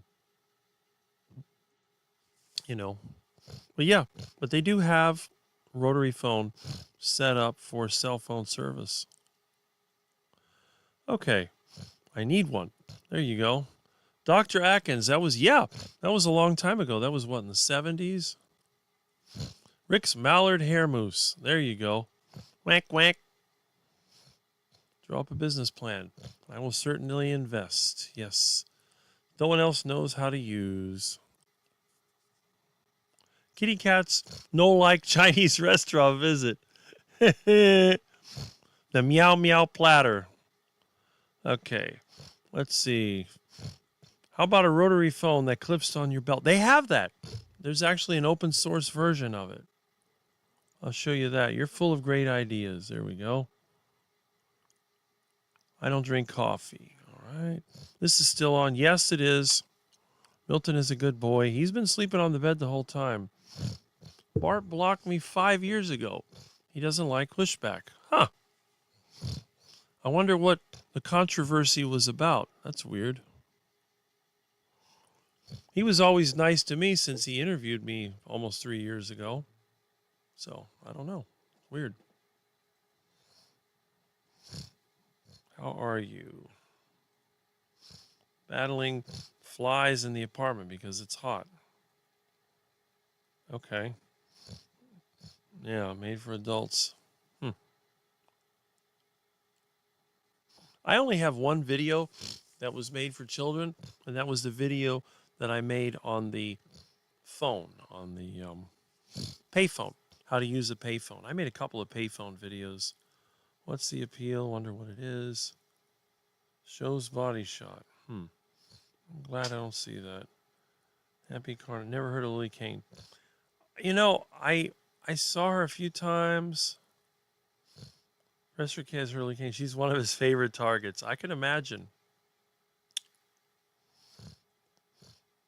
Joey's putting out these 33 secrets of vids. Yeah, right? Interesting. Talking, making a million, selling life insurance. Basically, it was some kind of scam where they were selling insurance for, like, when you kick the bucket and then trying to borrow against it. These life insurance things have been around for decades. I remember them back in the 80s. All these scams come down to inflating some kind of asset, then putting debt against the asset and borrowing money. It never ends well. She has sometimes decent videos. Other times you might wonder if she has a brain at all. That's Lily Kane. Sean Baker gave the carnivore diet its name. Yes. First book published with that name. That is correct. I know that Sean Baker is like the man. Now, Rick didn't call it the carnivore diet, and I still don't call it the carnivore diet. You notice I never use carnivore in any of my video titles. I don't use it in my channel name. I don't call myself the carnivore. I say I'm the carnivore quack, but I don't call myself carnivore. Rick's version of the carnivore diet is the heart attack diet. This is big for obvious health reasons. She's the one who got her parents into it. Okay. Yeah, she had all those autoimmune issues. I asked Dr. Baker why he doesn't come to Rick's channel. He said he's frightened that Rick will tear him in half. I had somebody make another joke. Said he's probably frightened that Rick would chase after him or something. I like Laura Spath. Cooking, saw her after seeing Dr. Berry. I had somebody mention her the last time that she was super skinny, and we looked at that, but I wasn't even sure who he was until last week. She's obviously skinny. I think she's trying to gain weight, something like that. When you get the basic information on carnivore diet, it's time to abandon most of the commercial carnivore channels. That's a very good point, FX Trader. That is a really, really good point. Once you get the basic information, it's time to abandon most of the commercial carnivore channels. Yes, I agree. Pharaoh Grandma says, Rick's a sweetie. Anyone who sees him with Milton could tell. Well, I love my little cat. You know, I can't believe that my kitties are just amazing. I think I'm being censored. I'm going to look into that right now. Okay? Chafee said he and Baker could gang up on Rip, and they both wind up in the hospital.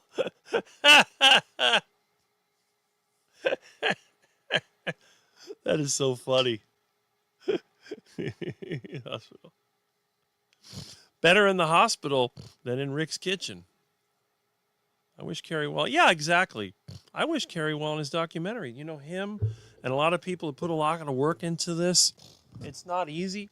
Filming all that video, contacting all those people, going all around the world to make the video. He also was able to document 2 people that are no longer with us. So at this point, I really do wish him success in his movie. And I told him that when we talked on the phone together. You can refer to it. It's like 3 weeks ago or whatever it was. It was on the 12th, which was the anniversary of when I started YouTube, which was a nice coincidence. And you know what? I really hope that his video succeeds. Now, I don't think it will, but I hope it does. You know, what I say doesn't matter. What's going to matter is how people take it, if they like it. And again, if somebody sends it to me, I will watch it. I'm not going to pay to watch it. I'm sorry. It's not that important to me. But if I find it on, you know, some kind of BitTorrent or somebody sends it to me, I'll watch it and I'll give you my honest opinion. I told Carrie, you know, you want to send it to me when it's done? I'll watch it. I'll give you my honest opinion. If I like it, I'll say I like it. If I don't like it, I'll tell you why. And that's it.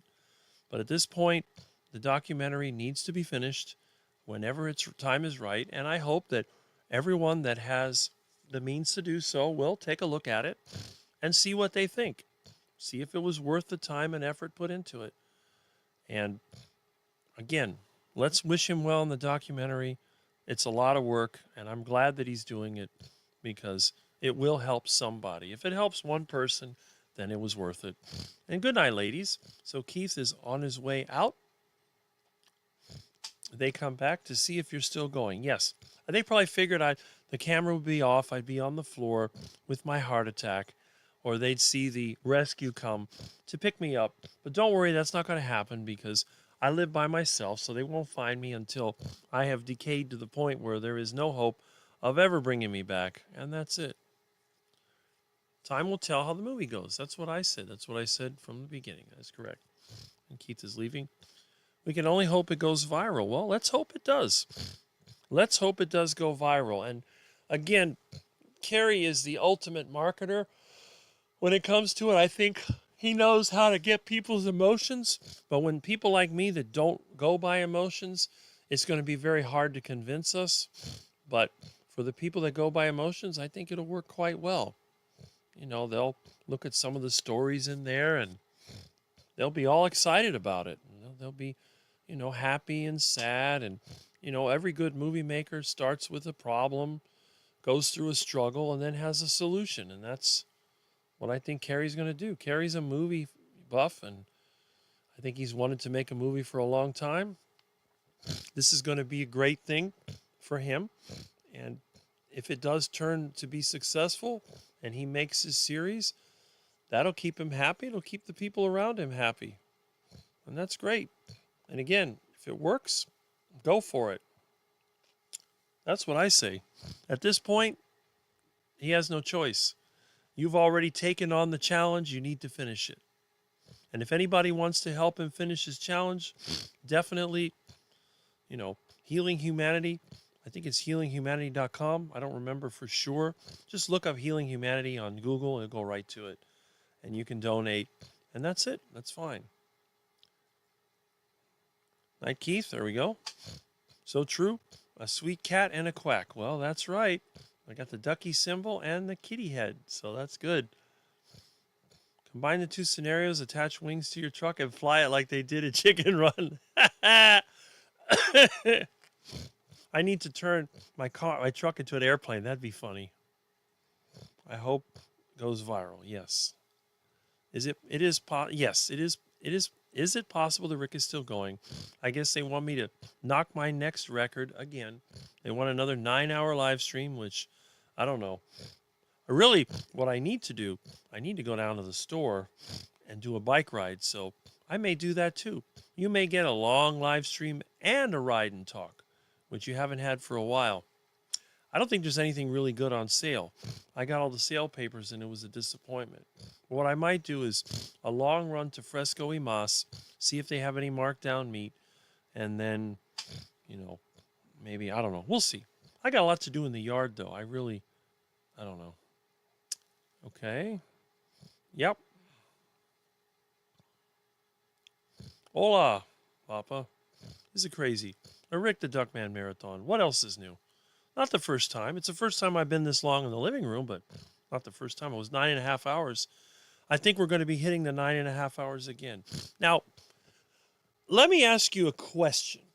How many live streamers can go for 9 hours or more with no script, with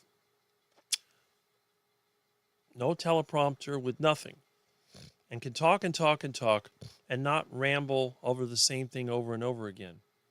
So, if you can think of another, please let me know. I'm curious. Yep. That's right. Rick is still here. It's the same with incandescent bulbs over LED. Good night to Keith. Wendy, when do you do videos? Remember the 70.5 Camaro? Or is that the one you're talking about? It must be. It's the one that has that split bumper. It's I remember him sending me pictures of the thing, and I do remember them around the neighborhood when I was younger. Have time differences. Rick and Milton are helping carnivores around the globe. And, oh boy, those comments are coming in. See, I got a lot of these messages retracted. I don't know if YouTube is doing it or what.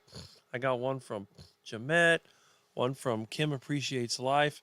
It says message retracted. Hook up the Rotary's tumbler to your home surround sound system. That way everyone has the classic sound stereo. I can do that right here on this unit. All I have to do is connect this to the rotary phone and dial the phone and you'll hear it. I might start having to call some of you people on the rotary phone. As you're dialing collector's item, Smokey and the Bandit, Trans Am. I remember that. Watermelon and Ryan sweet pickles are in the near future. Well, that's it. How does Rick do it for this long? Rick has a very big mouth and a very active mind and a nice, delicious piece of meat that I've been nibbling on that's keeping me going, and I'm getting, it's hard as a rock now. It's been sitting out. It's still good.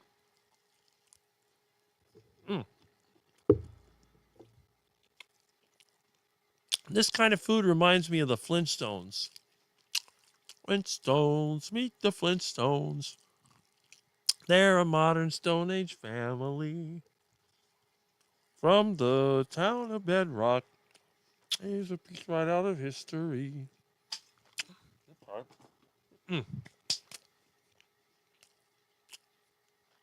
Confucius say man with hole and pucky. Feel cocky all day. Oh boy. Mm-hmm. It's Milton. Yeah, Milton's got his paw up. You leave and I'm going to rip you apart. Eat sweet stuff. So I have to get those out when I don't make them. When I make them. Okay. Sounds swartzy. Our controversy was about the viral outbreak. He fell for it and suddenly presented himself as a virology expert. Huh, interesting. You know how many people I know pressured me to try to get the shot for that? And the thing is, I had already had it. I had all the symptoms back in 2019. At the end of 2019 to the beginning of 2020, I lost my sense of smell and taste, felt really sick. And the reason that I got it is because my mom was in the hospital at that time. And then before she got out, I got really sick. And I was able to get mom back out of the hospital. It was like really bad. But by the time that the virus became a thing in March of 2020, I'd already had it. So I got the first version of the virus. When I got the second one, it was nothing more than a cold. The third time I got it, I actually went to get tested because I was around a lot of people. We were setting up these offices. We were moving from office to home, and I had symptoms. And a lot of people had gotten sick. And, because the thing is, I caught it from somewhere, and I spread it to a lot of people. And I was getting over it. So they said, there's a testing. They set up a testing center down the street. So drove over there in my truck. Truck was still running then. And I got tested. And I had it. Even though I felt fine. Then they had those home tests. I took one of those home tests one time. It was negative. Another time I got sick. It was positive. So I know I had it 3 times.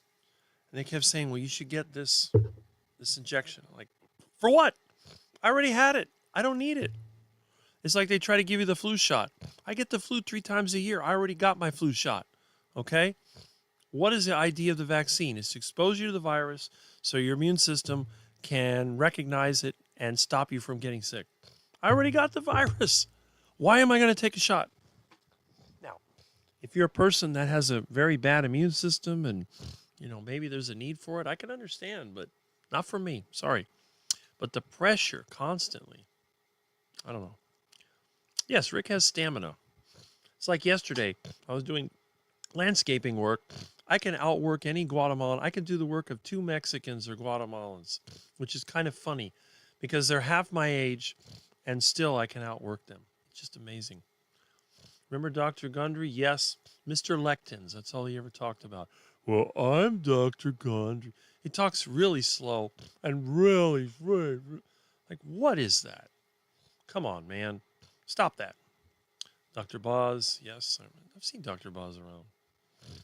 I plan ahead for projects like all the bacon I put up in jars or jam for Mark, aneurysm survivor, much like stroke. He likes sweets, no surprise there, but can't really do the projects I do. We watch out for him when he lets us. You are a legend, Rick. I'm a legend in some minds, but not in most. Most people, they're not going to do that. Are you going for 24 hours? No, I'm not, because tomorrow morning, Mitch has his live stream at 8:30, and he actually invited me to drop in. And you know me. If somebody invites me, I will come. I do have to work probably tomorrow morning, but I'll hit Mitch first. And then I'll go off to do the work that I need to do. So that's perfectly fine. Elric, yes. He said no earlier. Morning, just got up, and you're still going. Wow, yes. No live streamers can go as long as Rick. That is absolutely correct. And this is the thing. I was thinking about this when I was watching some YouTube videos. I watch a lot of YouTube videos, And I see people doing live streams. They don't go as long as I do. A lot of people do jump cuts to edit out things that they don't want to see. And I always wondered, what is it they edit out? I think that compared to most YouTubers, I would be in the top 10. I believe so, because I can speak well, I can think very quickly, and I can make a show out of nothing. They used to say that Seinfeld was a show about nothing. Well, Live at 8 is a show about nothing. But let's just hope that Live at 8 doesn't mean 8 p.m. because we're already past 5. You realize we have exceeded the 9-hour mark. Okay? Record, 9.5 hours. How long can I go? One of these days I'm going to set that up. And what I'm going to do, I'm going to do a Rick marathon. We're going to do, I would think, when I was on the 12-hour marathon, that was a fundraiser for Carrie's movie. And I was also on the 24-hour marathon, which was another fundraiser for Carrie's movie. So what I may end up doing a 12-hour Rick marathon, and there'll be a fundraiser, and it'll go for either Rick's meat or it'll go for Rick's equipment so that Rick can set up a much better YouTube studio. But I do believe when it comes to the YouTubers that I am probably the best when it comes to be able to live streaming for a long time. Imagine if I had a more formal studio with all the assets that the other YouTubers use. I'm sure I could beat every one of them paws down.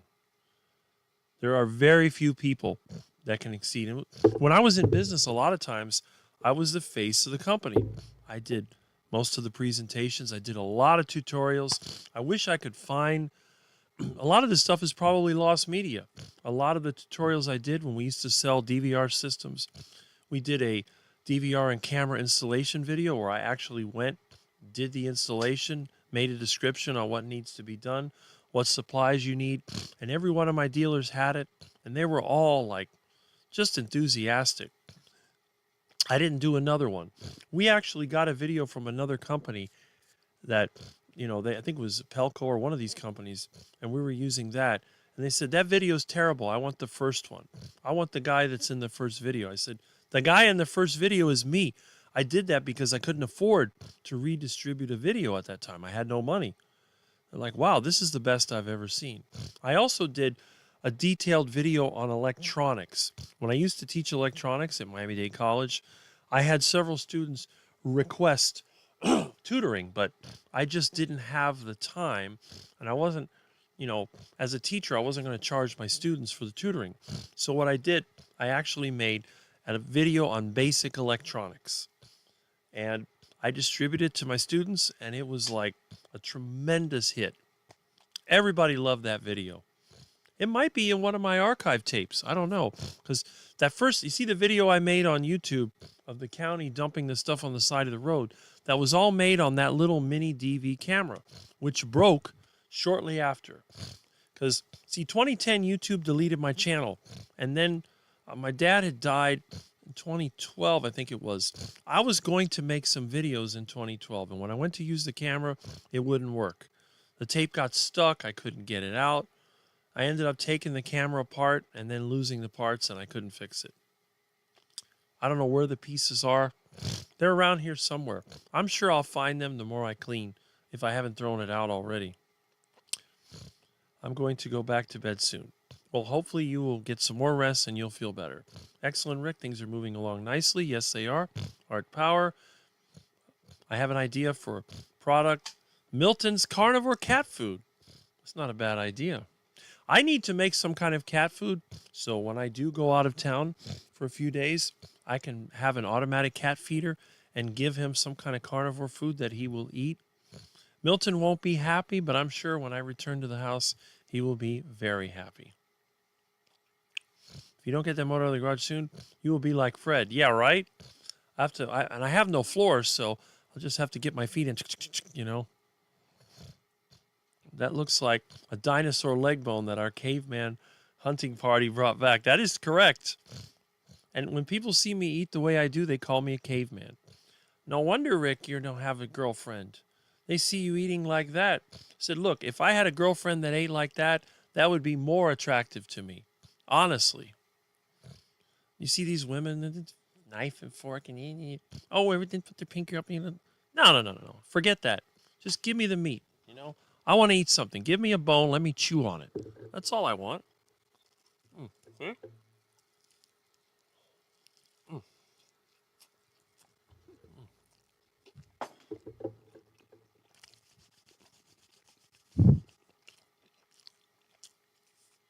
The only time anyone's ever seen me use utensils, I had some of that keto stew that I made with my friend. I used a spoon on that. You probably remember that. Okay. Yeah. And when I did that one live stream for 9 hours, I didn't really eat much. I ate a little bit. When I finished the live stream, I didn't feel good. My mouth was dry. I had a bit of a headache. I had to recover from that. But when I eat during the live stream, I feel perfectly fine. I feel like going for a bike ride. And I might do it. I might go for a bike ride just to prove that I can do it. Or maybe not. We'll see. What goodies are you going to buy? Hope your next sleep is better. To my knowledge, I never had COVID. Well, that's good. Let's see. I will never catch up. Crazy. My Confucius joke. Listening silly today, yeah. Fortune cookie. That was the one about, pocket. Never do flu shots or shingles any. There you go. I haven't decided what dinner will be. Hopefully it's something meaty. They're all on that sugar and beer. That's why you outperform. That's probably true. Those Mexicans, rice and beans, Modelo, Presidente. I mean, it's terrible. They just work super slow. And it's very frustrating because they don't walk fast either. Everything about them is in slow motion. So I tell people, yeah, you may be able to get them to work for cheap, but they're not going to work very fast. Us white boys, you make fun of us that we're lazy. We're not. We're not lazy. We respond to reward. I have to admit, like anybody else, I'll work harder if the reward is better. That's the way it is. Rick is still going. Yes, Lexus, Rick is still going. And I'm glad you like it because I'm doing the best I can. And Annabella, okay. And look who else is here. It is Aaron. And you know why it's still going? Because you didn't have a live. Usually I'll cut off before 3 to let you run your live, but nope. Rick is still going. Any of these sugar burners, that is correct. I don't know. I don't have any sugar. I mean, I make my own, so I don't have to worry. I got plenty of fat. I even have a little bit around the waist. I'm not that skinny. I'm skinny, but I'm not that skinny. I don't look, you can't really see any bones or anything. I'm skinny, but my ribs are not visible. So, yes, Rick is still going. That is correct. Hello again, Aaron. Yes. Not me, the doggy. Babysitting gets to go. Yeah. Okay. Good morning. Well, good afternoon in this part of the world. And there we go. Hi, sweetie. And I got my sweetie on the vibration plate. There we go. Rick, you got 42. All right. That's good. Do you like it, Wendy? So you're getting people to try the vibration plate. And like I said, I got one. It's called the Bobcat.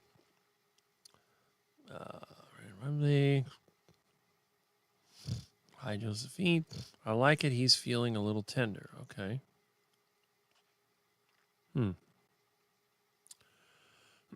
Okay. Sounding like Klinger. You just wasn't sure of your video time. Aaron's is usually at 3, if I remember correctly. You got the duo plate. The waiver. How are the kids and chickens? They responded to your authenticity and earnestness. That's great. Like I said, I only get the best subscribers. The fair weather subscribers, they don't come here anymore.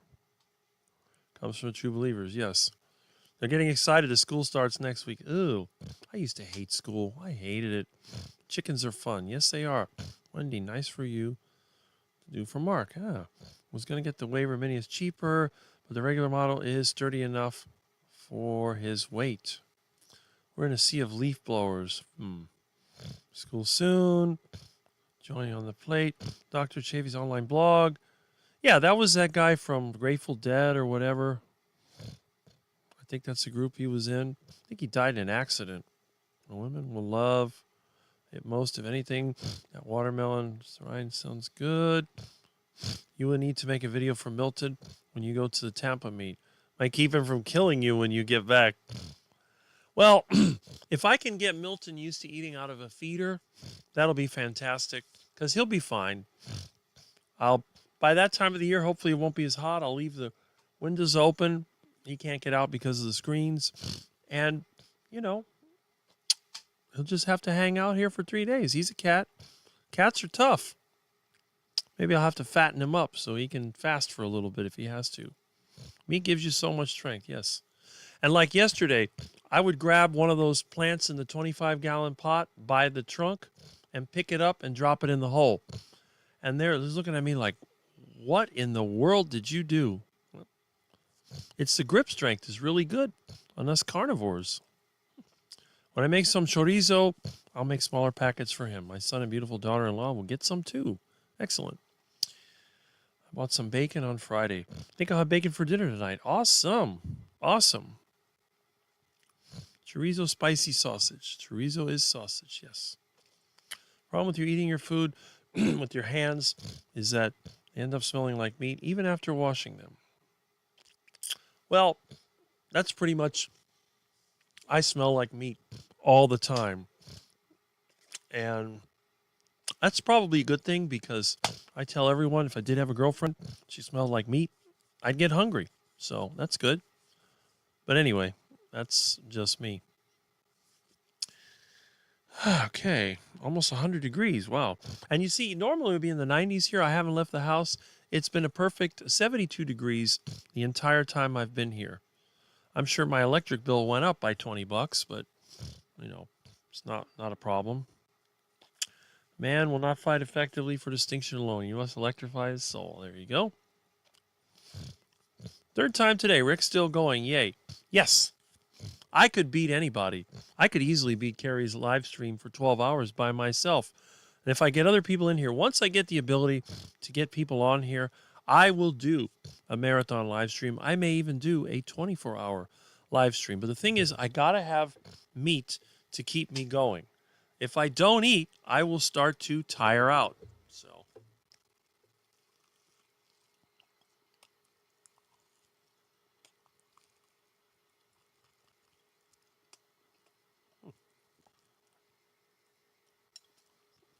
There we go. Okay. What? Oh, chorizo. Milton, where are you? We miss and love you. He's on my bed sleeping.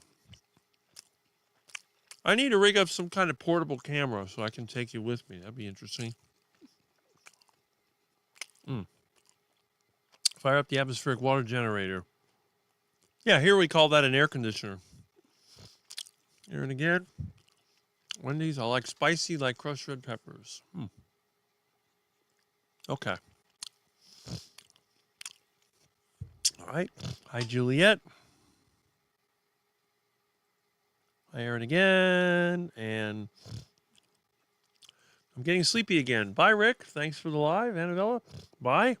Take it easy. Hopefully the next time I see you, you will be healthy again. Okay. Night, sweetie. Let's rock this till 8 p.m. Eastern. Going to Florida 10 days. Leaving 8/8. Rain 50% chance daily. I hope this means those 5-minute Florida rains and the sun is back out. Usually it's thunderstorms, but hard to tell. All right. Do the marathon on New Year's. That's an idea. It's 11:30 here, and I'm finally falling asleep. Can't believe, Rick, you are still on. Goodbye, everybody, and see you tomorrow at Mitch's Live. Absolutely. Let's all make sure that we're there for Mitch's Live. And again, I'll drop in because Mitch said, hey, come on in, Rick. So I'm coming in. You asked me to come over, I'll be there. I'm getting so much done around the house today. Well, I'm glad you are because I'm not. My day is doing nothing. Listening mode. If not, good night, Anna. Gary. Bye, Anna. Make a big sales pitch for Rick's Pemmican. 24-hour power, we'll call it. Well, you know what? You probably could use me as an example because of all the things that I'm able to do. And I'm one of the most resourceful people you'll ever meet. I can fix just about anything, and I can build a lot of different things. I picked up salt pickled duck eggs and quail eggs. Should be a fun video. Let's do it, Aaron. Let's do it. Oh, I was curious about those. Question: how do you like your pork better? Boiled, slow cooked, roasted, or smoked? I like it boiled or steamed. Best. Slow cooked is also nice, but when you slow cook it, you have to make sure you don't dry it out. And basically, boiled and slow cooked is the same thing because you put water in there and cook it up. Roasted, it's okay, and I don't like smoked. I don't like smoked meats at all, except maybe bacon, which that's normal for bacon, but I like my pork boiled or slow cooked. And guess what?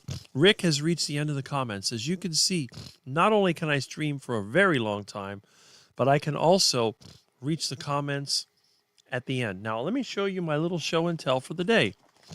This right here is something that my mom had, before she died. She took a lot of these supplements. I think some of them are starting to leak out. This one over here, it looks like something leaked in there. I don't know. But anyway, yeah, looks like it's erupting. But look at some of this stuff.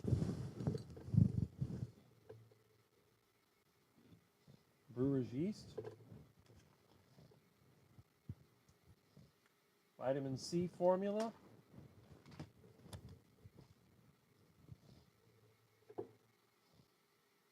Healthy hair, skin, and nails.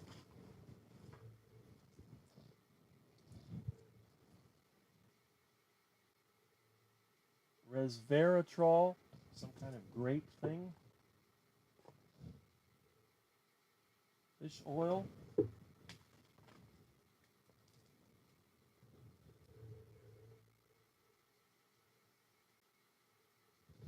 Vitamin D3.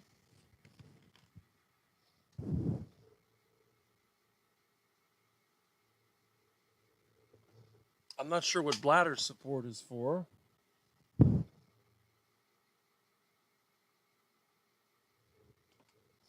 Biotin.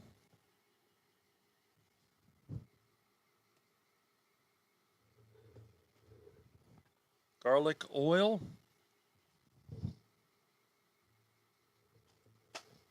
Herbavision.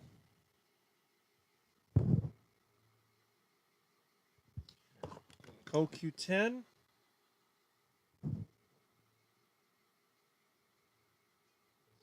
Green tea elixir.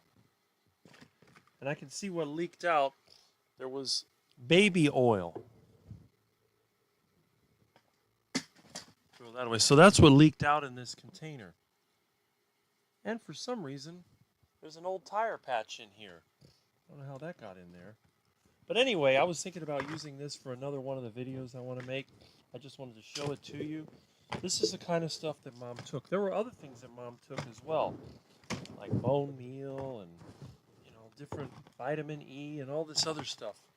My dad suffered a really bad skin condition with itching before he died, and Dad just basically fell apart the last couple of years. So this thing's out of focus again.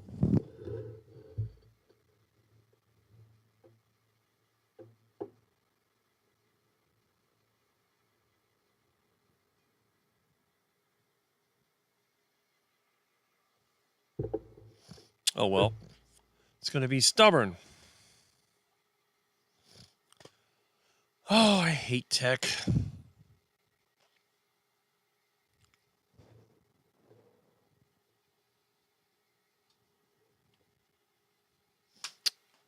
Oh, let me switch cameras here. Okay. That one's clearer. Oh boy. Where's that? Oh, there's that.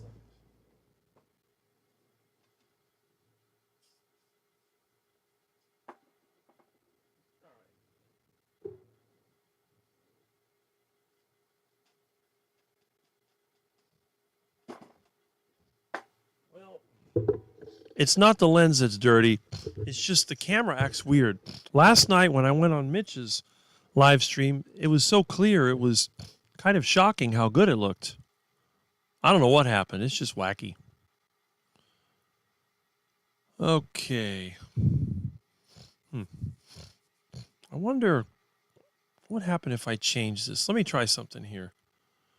Okay, we got this. And this. Hold on.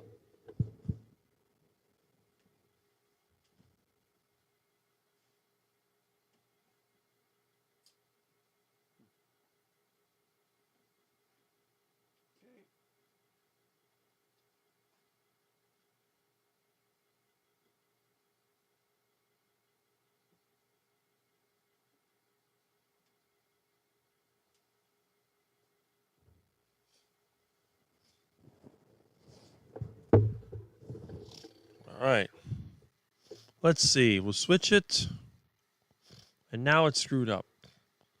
Okay, that is weird. All right. All right, let's see.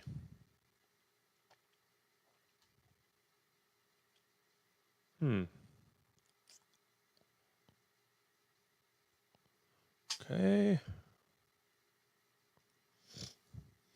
All right. That is interesting.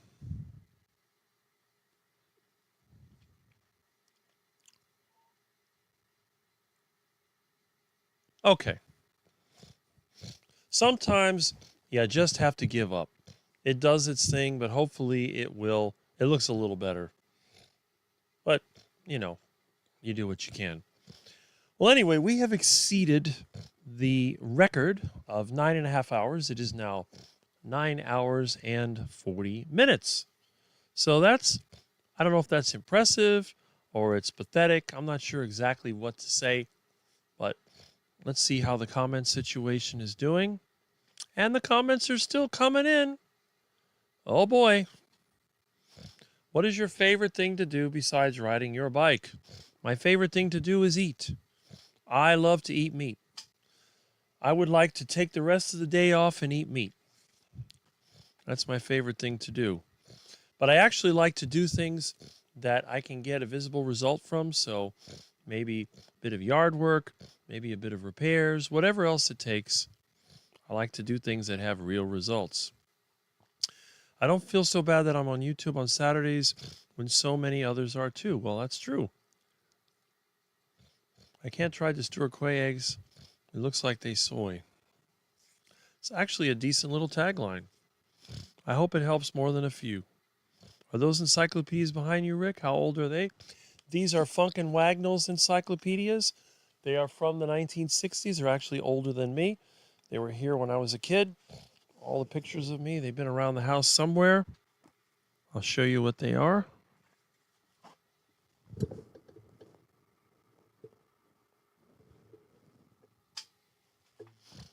Funk and Wagnall's Standard Encyclopedia. And the date is, what is the date?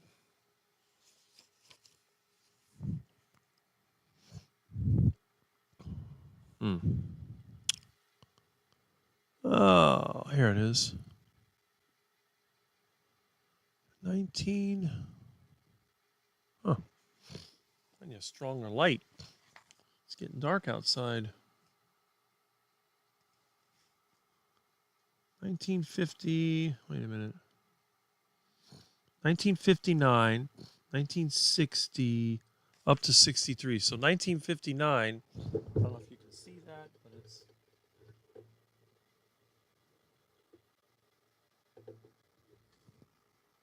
There it is.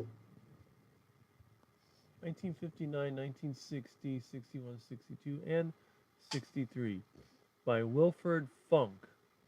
So these encyclopedias are funky. Yes, they are. All right.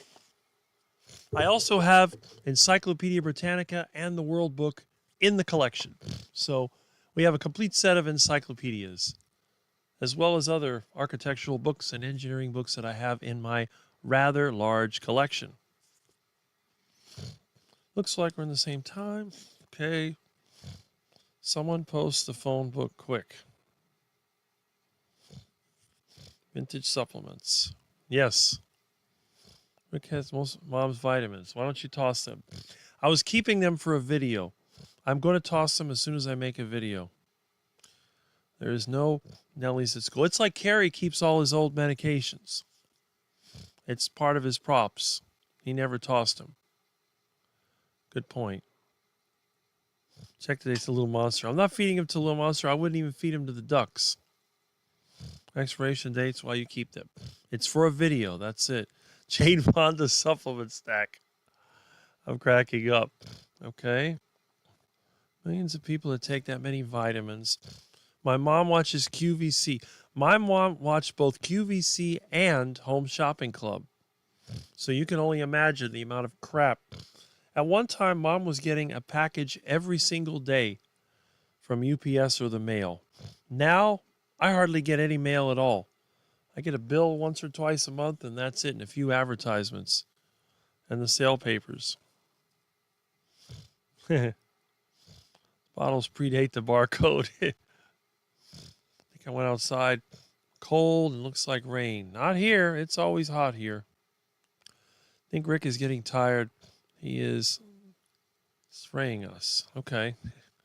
Now I was trying to clean the camera. Okay. Carry me too. Expiration dates are hieroglyphic. Yeah, right? Is it intermission time? You know, I need to put that on there. Let's all go to the lobby. Let's all go to the lobby. Let's all go to the lobby and have ourselves a snack. Of course, at Rick's movie theater, let's all go to the lobby and have ourselves a steak. Don't have no Rosetta Stone. Lamb's probably dates rubbed off. Autofocus might be the issue. Hold a white sheet of paper. Yeah, I tried that, but it's just really weird. Oh, well. Consider your ability to focus and just keep going. Are you possibly on the spectrum? I don't know. It's possible. It's possible I'm just a quack. Rick, the babes are waiting on us. What babes? There's no eggs hatching here. 9 hours, 40 minutes. Beating your record today, Rick. Yes. Those were the analog internet. Yeah, the encyclopedias were. Now 40. Go, Rick. There we go. These are impressive marathons, Rick. Encyclopedias, that is. Yep. Try turning off autofocus. Some experimenting may be necessary. I don't even know if I could. I don't see the autofocus listed here in the options. Can you show me the World Book? I have two versions. I have the old and newer. Let me see if I can get them. Hold on.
I have the older version.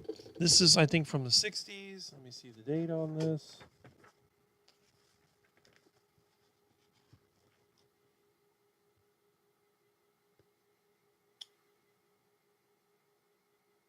Yep. You can see they had many different versions.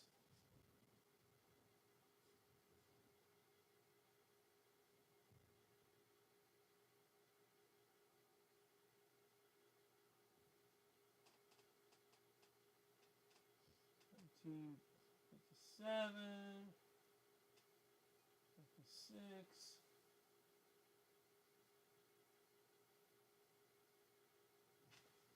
So this one is like late 60s.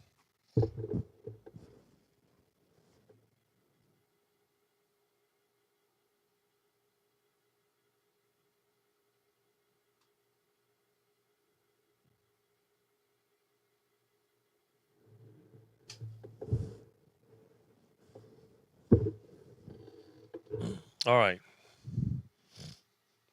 So that is, I don't know if that's the same one you had, but we'll skip ahead in the comments and we'll find out. Let's see. All right. Yeah, World Book. That's exactly what I had. I like to clear overlays. I have that too. I do have that. Yes. Where is that? I see that.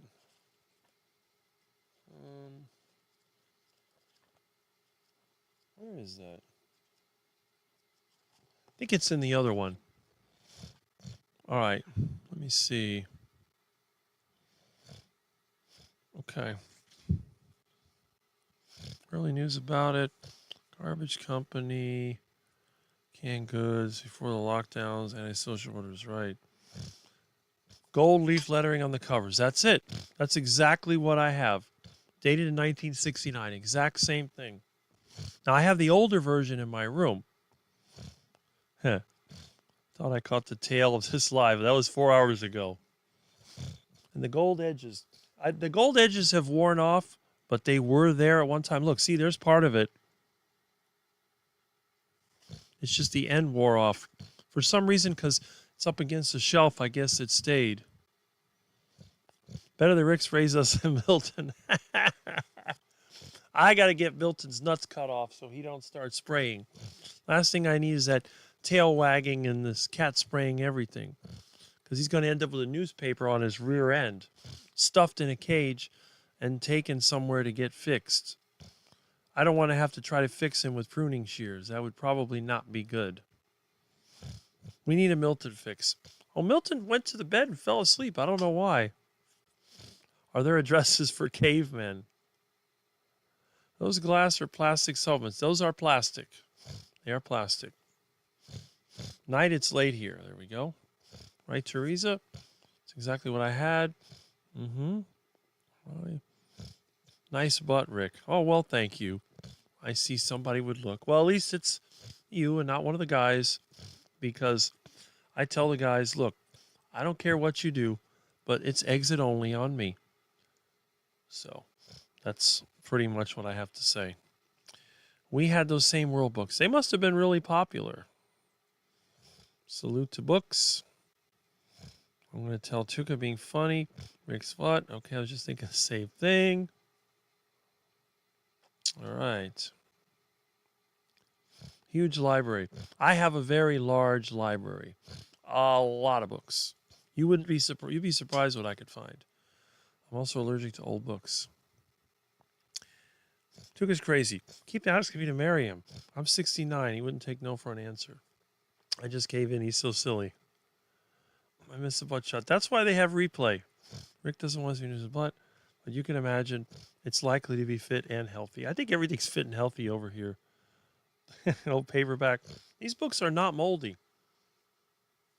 They don't smell old at all, but they've been in air conditioning most of the time.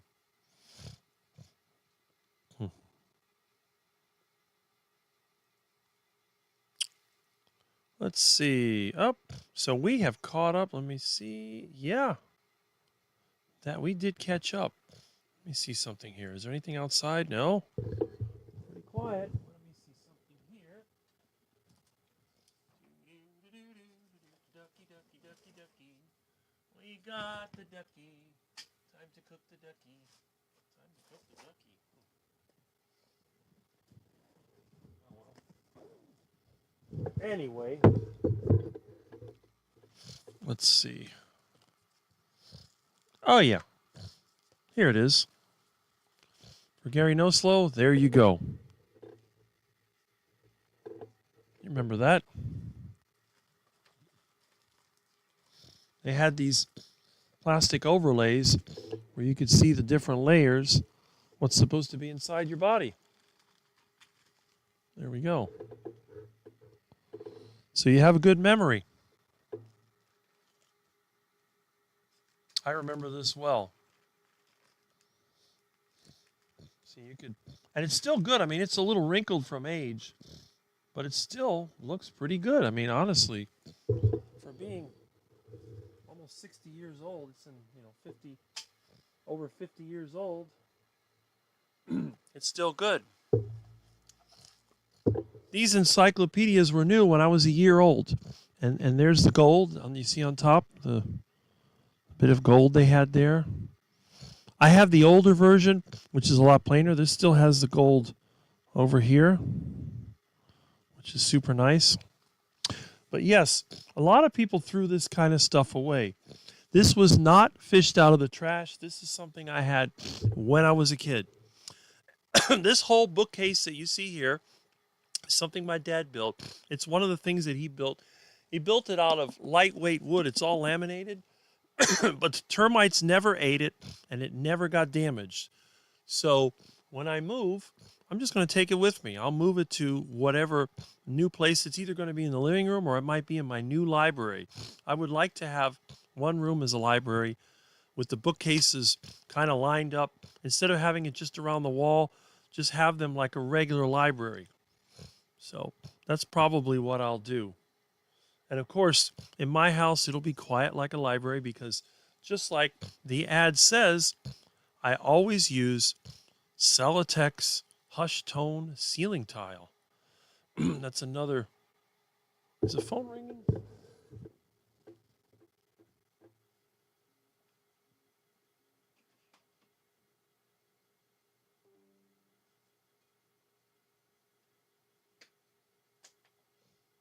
don't know who keeps calling me. It's crazy. It's water over here.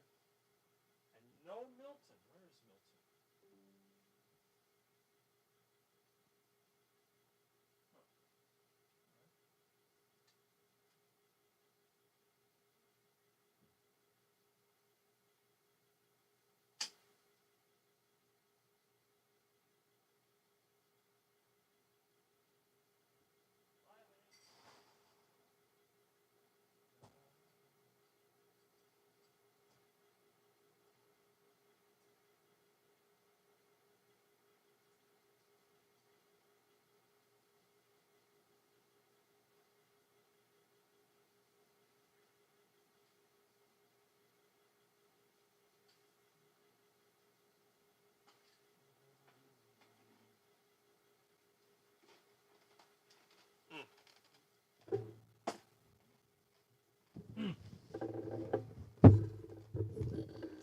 Okay.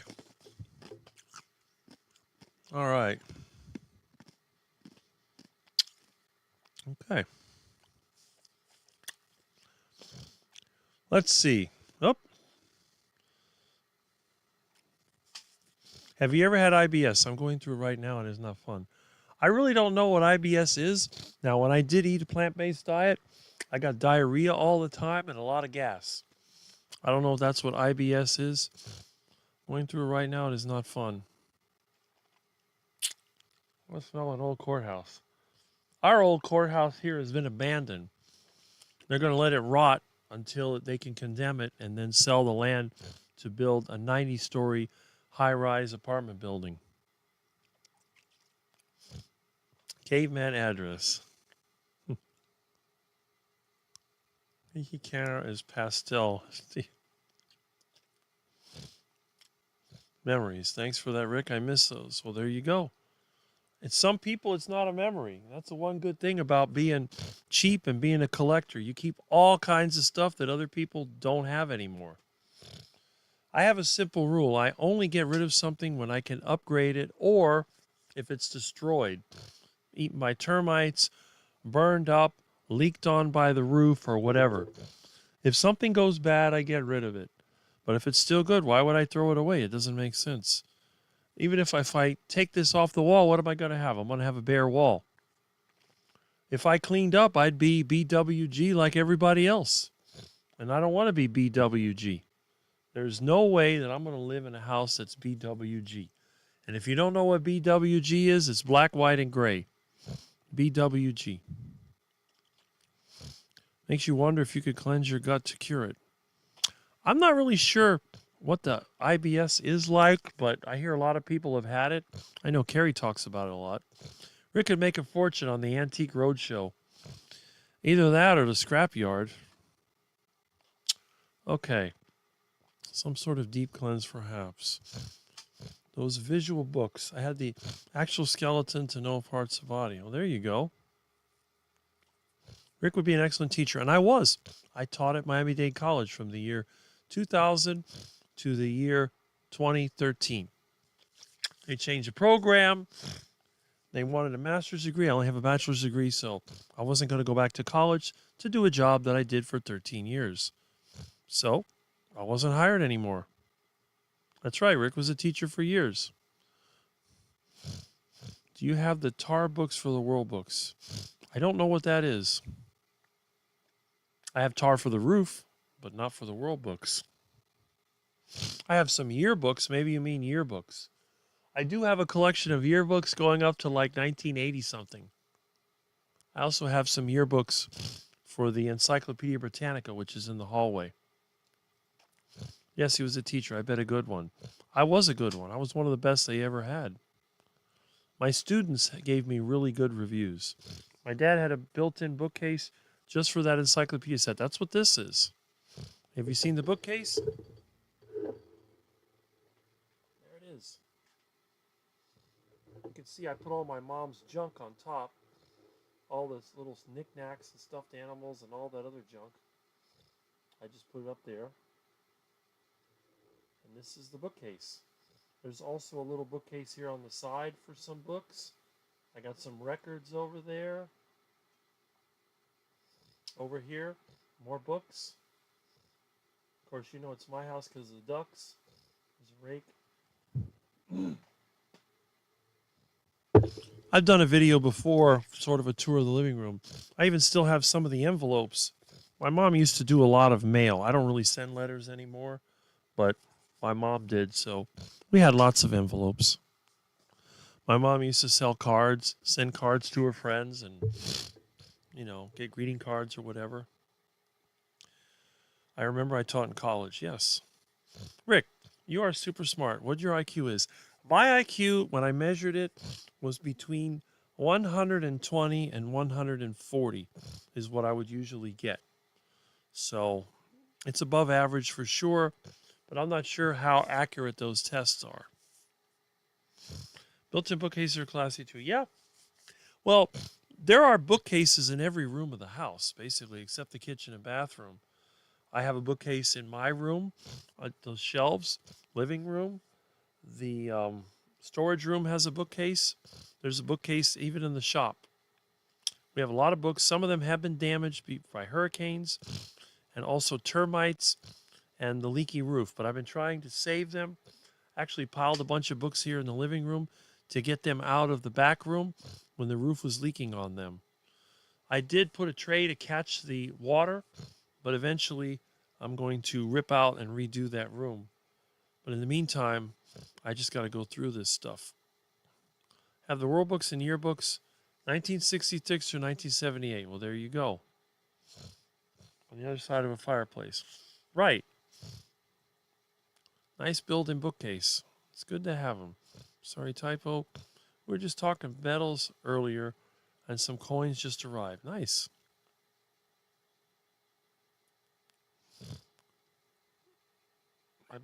I'm back. Cat got out. Hopefully she comes back. I hate it when they get out, but I'll track him down till I find Milton. That's great. Education today. Not like when I was younger. You manifested. Okay. Coins. I did not teach with speaking about Rick. Okay. Better with gravy. Yeah, VWG. There we go. That's funny. Here at our childhood home, mother died. Then when he died, he willed the house to our half brother who never lived in the house. He sold it immediately for the dollars. There you go.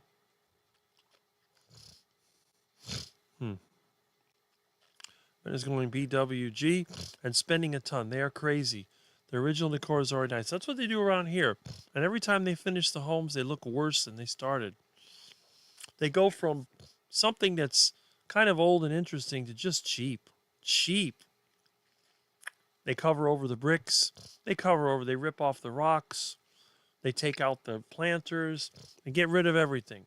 They replace the lawn with squares of concrete with artificial turf in between. Pretty sad. She's back like hoarding a sheep. Okay. New Year's is my 4th anniversary, I guess, for carnivore, huh? New house next to my dad's is blue in color. Thought that was odd. That's a Caribbean thing. That's a trend. I see a lot of blue houses in Caribbean neighborhoods. Haitians and Jamaicans, they like those colorful houses. Custom wood paneling and upgrades. So much for generational wealth. I'm my father's only child with children. Huh. The blue is way too bold. Keep hearing somebody out there. I don't see anyone though.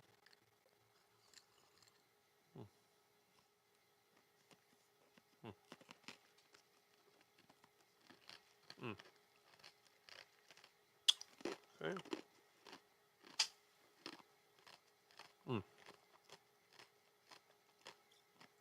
Okay. 4th anniversary, generational wealth is important. Half brother never married, had kids. Never spoke to him again since that. Eat that wealth and expand it to the family. Are you the only child? Yes, I am the only one. I think you're going on 10 hours if record 9.5. That's funny. Well, I think we've already reached that point. It is 6 o'clock.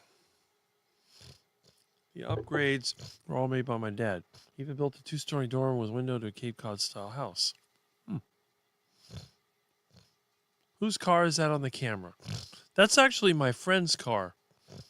I had used that to get back and forth to his job, but he's been out of town. So when he gets back, he'll pick it up. That used to be his wife's car, but she got a new car, so they loaned me that because my van has a bad transmission. But I can't really drive it because it's too small. It's a Ford Escape. My right leg hits the little console thing. If you drive more than a half an hour or so, it begins to hurt. So I need to have my van or my truck. Now, I use a van when I work. Plus, the van is super handy. It's bigger. It's diesel. I feel a lot safer in the van than I do in the Ford Escape. You know, van is definitely more massive. Your dad was a carpenter. Good value, it sounds like. It is a challenge to go see these homes. Problem is today, nobody wants that. Everybody wants it stripped. They want everything their way.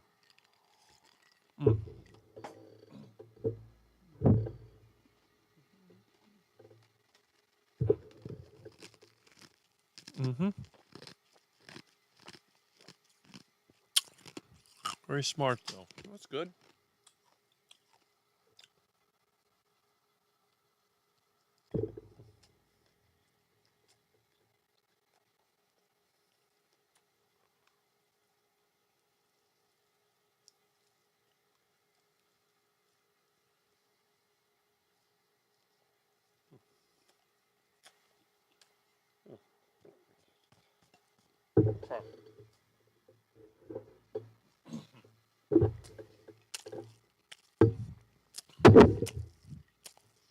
Talented building stuff.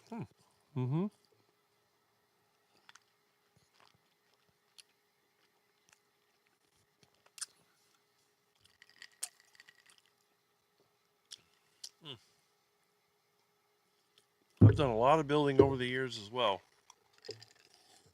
Mm. Mm-hmm. Mm-hmm. That's right. Let's see. Hmm. Uh, mm. Looks like I got 32 people still watching. Very nice. Let's see here. Okay. Mm.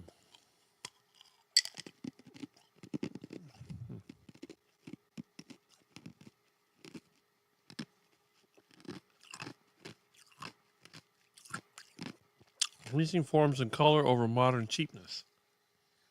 Well, this is actually a good subject. That is a good question. Why is everything degrading? Because today, what's happening is it's corporatism. What is wrong with the engine in your garage?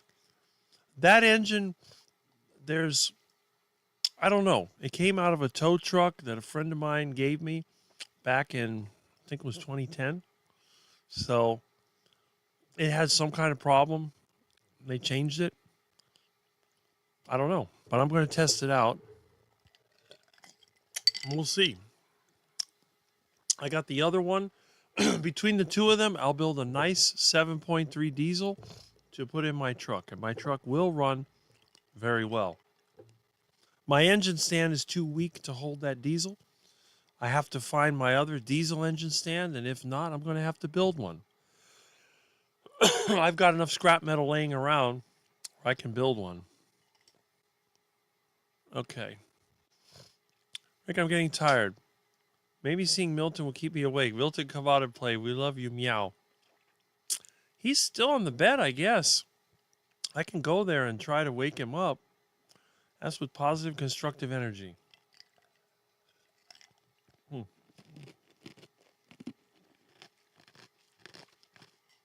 Well, Dad had 2 sons, and he would have wanted the house to stay in the family. Instead, he went to a stepchild, which was always at odds with him. His younger days, and my dad had to kick him out at 18. Strange how those things happen. Where's Milton? Did you drug him? No, he's sleeping on the bed. He was here earlier, and he was meowing, making noise, and he went back to the bed. How many years ago? Half brothers are horrible. Mm-hmm.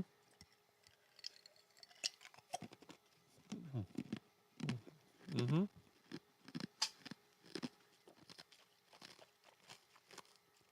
I don't know, but I think it does. But I'm going to take the engine out and see. Between those 2 motors, I'll get something to work. I guarantee it. Even if I have to swap the heads, I'll find some way to do it. I just got to get it out of there. Then I'll get it. Should have stayed in your family at Dad's request. Well, that's why people make trusts. But I don't know. My parents didn't have to worry. I was the only one. They filed a paper. I've been paying the taxes. I'm still here. I'll eventually sell it, but when I sell the house, I'm going to remove everything that's from the old days. By the time I get through with it, it's going to be as generic as everybody else's, including all the trees. They're all going to go, except for the big ones that I can't take. We'll leave them here, but all the smaller stuff, it comes with me. As you know, as soon as the idiots that pay a lot of money for this place get it, they're taking everything out. They throw everything away. That's how they do it. Okay, let's see.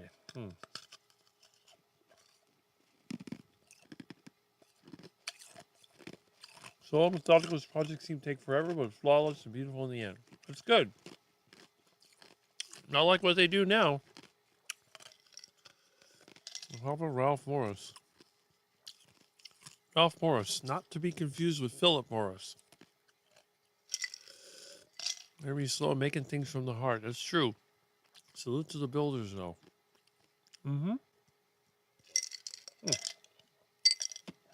Okay. Let's see. Check something here. Yep. All right.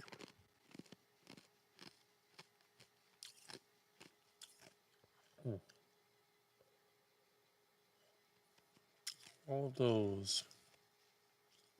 Okay.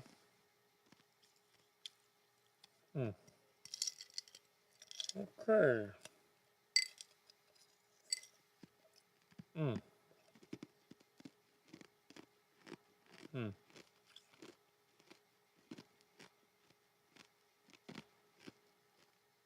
Mm. All right. Let's see.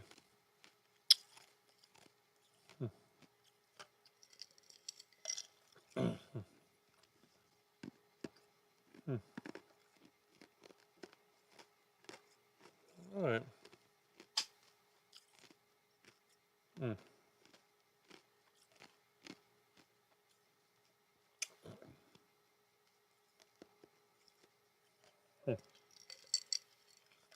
Okay. Huh. Interesting. Mm. Okay.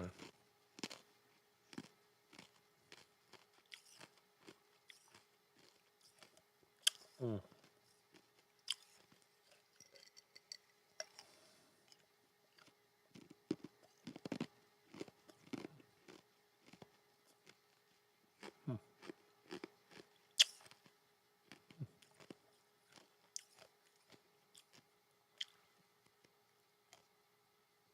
Mm. Mm.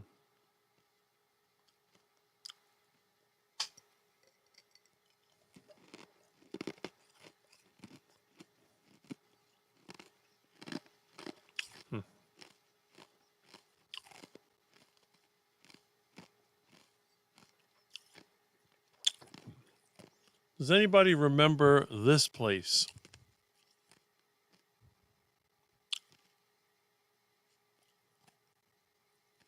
Check out those prices.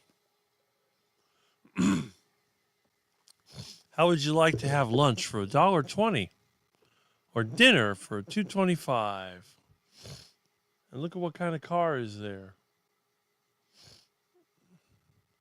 Looks like a Challenger or something. I think that might even be a Charger. It's some kind of Mopar, it looks like.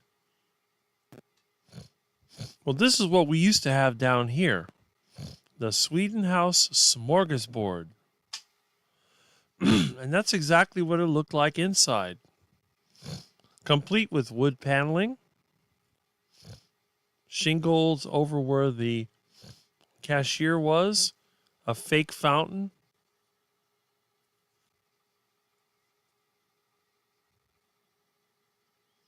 Let's see here. There we go. These imitation beams that they had in there. This is exactly like the one that we had on US 1. So, Sweden House Smorgasbord.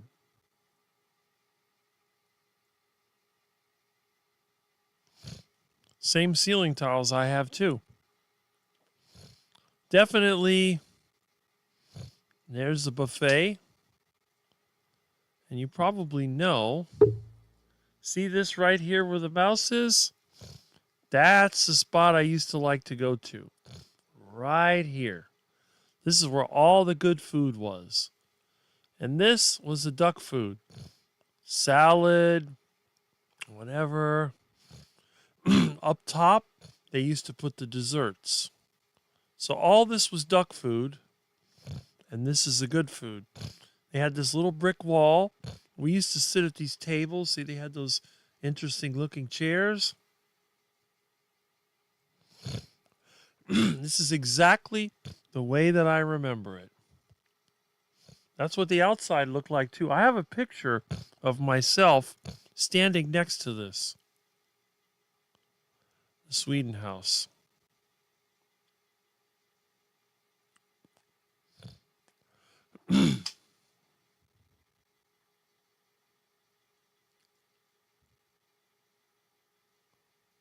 Interesting, right?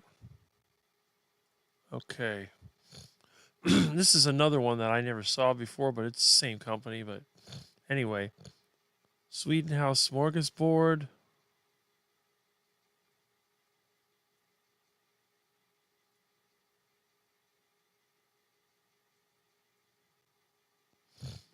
All you care to eat.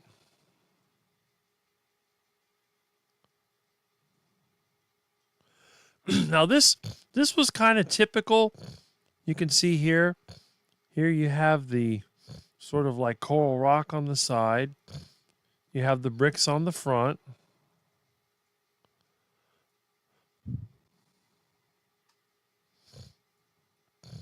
You have another sign there, Sweden House.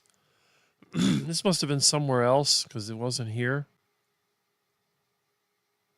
But it was just, used to have these rotary things too, Rotary Club or whatever. I don't know what that was all about. But I remember going in the Sweden House. Again, it was a very interesting place.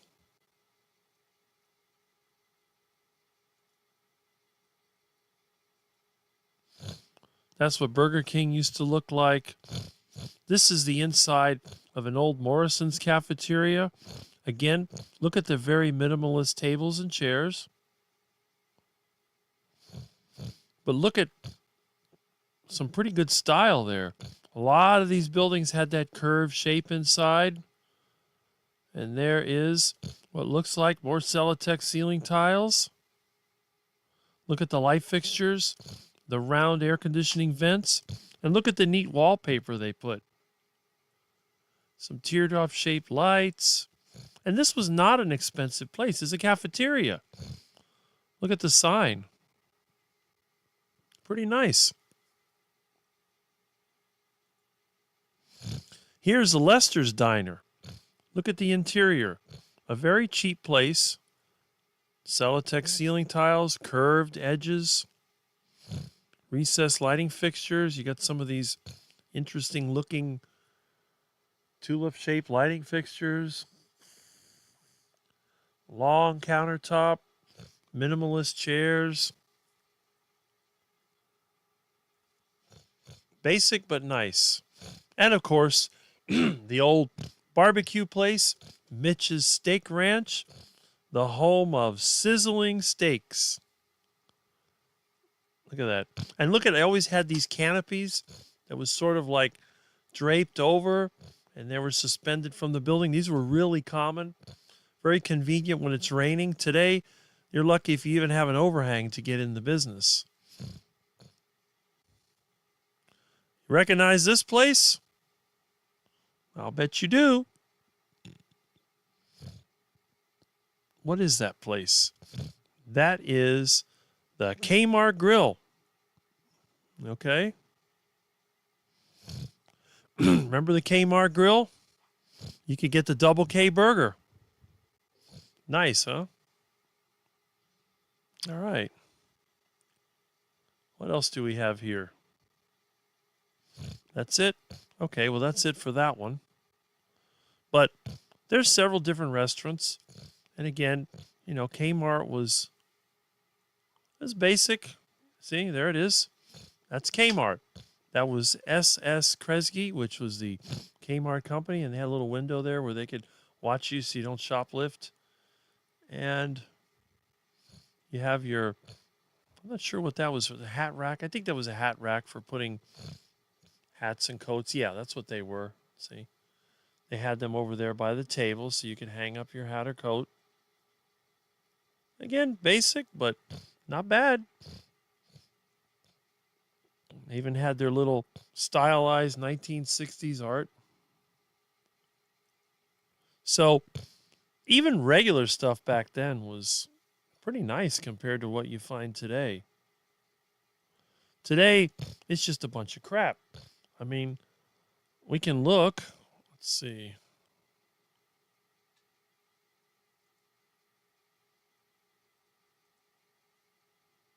All right.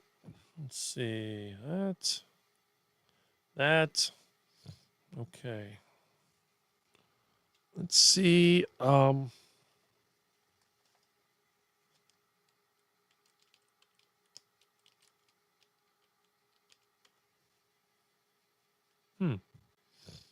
Well, that's interesting.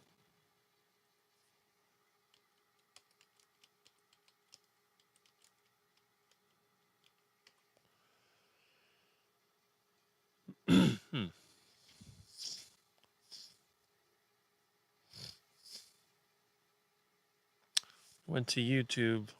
Let's see.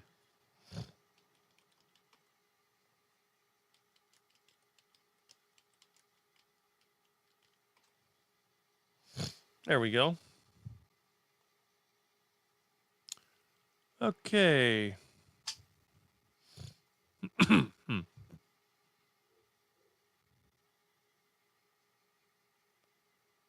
Huh.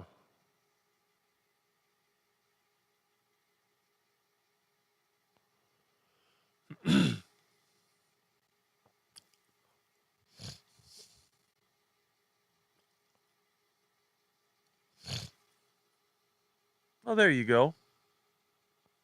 Everybody recognizes that place.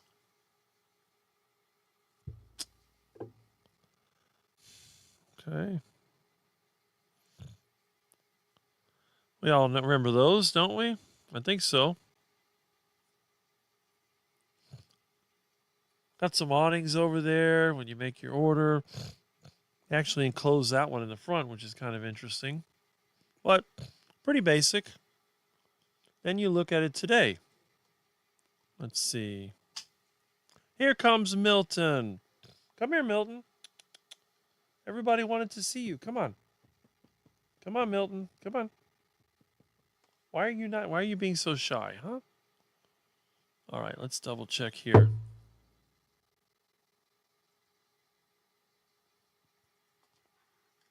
Hey, Milton. Okay, whoops.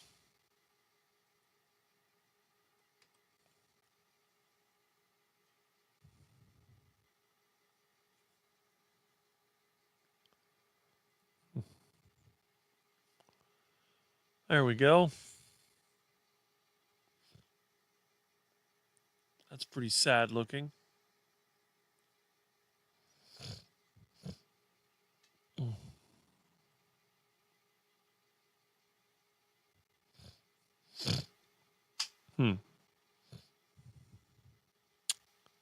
Yep, that is pretty sad looking. There's nothing interesting about this. It's just a box. And other than the signage, it is black, white, and gray. It's BWG. Everything is BWG now. Very interesting. Oh, well. Anyway, let's get back to the chat before it runs away from us. Now, we have already exceeded. We are at almost 6:30. Now, we started at 8, 9, 10, 11, 12, 1, 2, 3, 4, 5, 6. How many hours is that? 10 hours? More than 10 hours? Are we breaking our record? I have a feeling we are. And all because I'm too lazy to go outside. I've been working all day yesterday in the hot sun. So today, I'm sitting in the air conditioner. The air conditioner has me spoiled. I have a nice piece of meat. And, yeah. And now Milton came out to say hi, but now he went back. I don't know what's going on. But anyway, let's see what we got going on here for these comments. I have a feeling we're going to lead right into Carrie's live. Isn't that funny? Pity those fluoride-headed sugar burners. I'm back like a bad penny. You're back. That's good. Rick, how are the duckies on bike rides? Saw a lot of them. There's not that many duckies like there were because the rainy season hasn't started. But hopefully soon the duckies will be hatching. I haven't seen any babies. I got to go back over there by the canal. If you haven't seen that video, I think it was last week I posted it when Sedano's had a sale. I went over the Sedano's over the bridge. I got another video I need to upload, but my phone filled up and now I can't get the video out, so I'll have to just transfer. What? Milton. What? You know what it is? I'm not giving you any attention. I'm sitting here at the computer. You want me to chase you around like I always do. I think Milton's worried about me. You don't know why is Rick sitting here all day? What is the deal? Anyway, okay, my brother died 5 years ago. My dad died in 2014. Mother about 3 years later. Both were born in 1933. Both my parents were born in 1930. So I know what you mean. Kurt like a boomerang. Rick is doing a marathon, I think. I might have found a 7.3 with a rusted frame that might be for sale if you're only closer. Yeah, right? I could definitely use that, but I'm too far from everybody. Kurt, back like a shiny penny. There you go. Yes, Rick, we had that in Kalamazoo, Michigan. I guess that would be the McDonald's. That's the problem with them in this area. He also remodeled our kitchen, adjoined an adjacent bedroom for a dining area. He had no fear tearing the house apart with no experience. Sweden House. No, I remember Howard Johnson. They also had Howard Johnson's restaurants. They were famous for their ice cream. What is it, Milton? What do you want? You want to go outside, don't you? I haven't let you outside today. Now you're mad at me. Well, you can't go out without me watching you. I'm sorry. Yep. Howard Johnson's. There's a sauna out back. There's a sauna right out my door. All I got to do is walk outside and roast.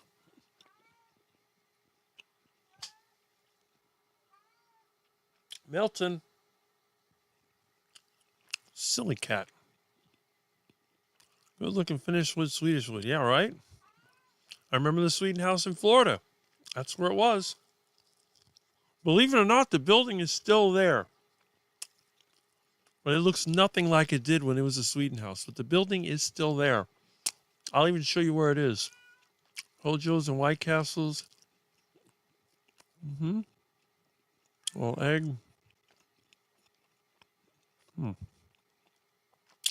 Keep paying those taxes though, right? Yep.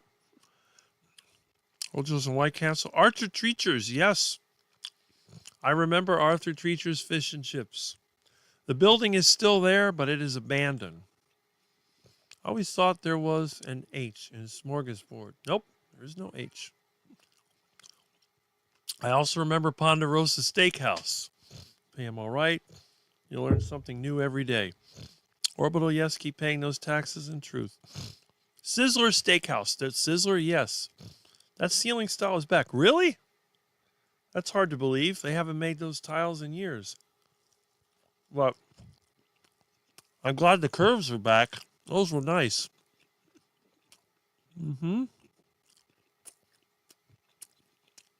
There is a Lester's Diner here, but it's not the same one. The typo.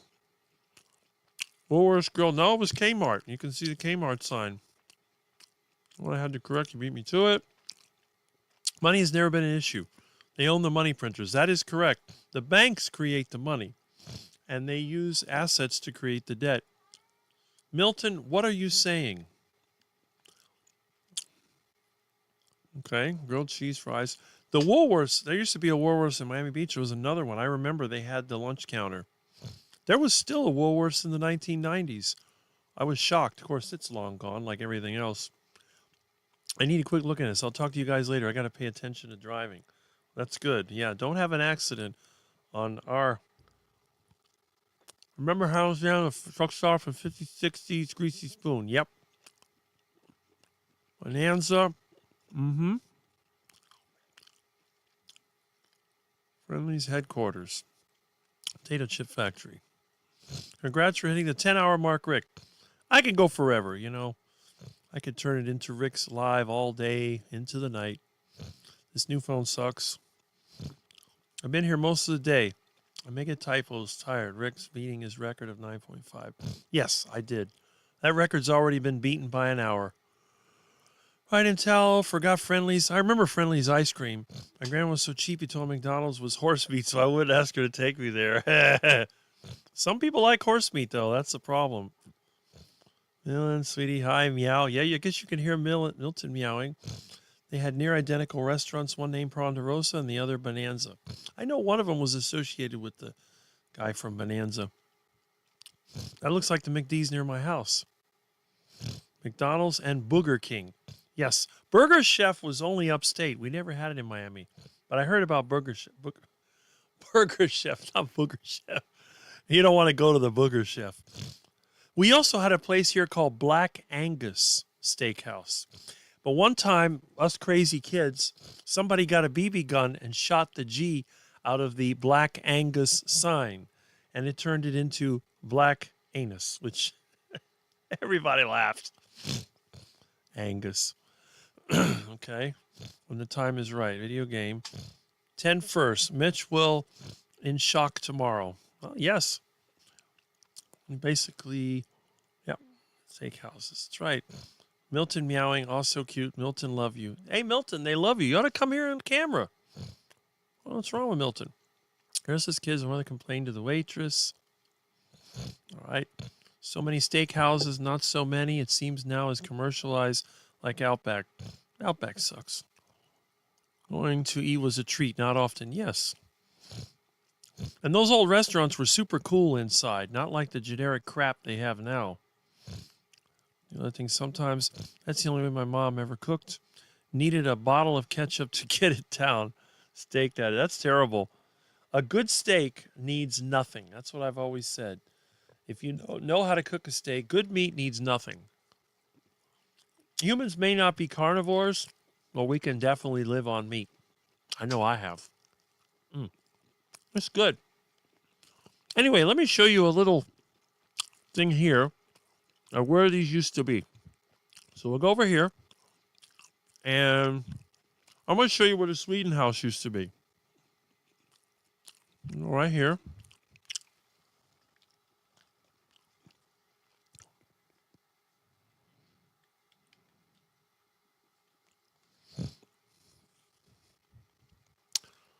All right. Okay. Oh, my goodness. All right. Okay. US 1. Okay.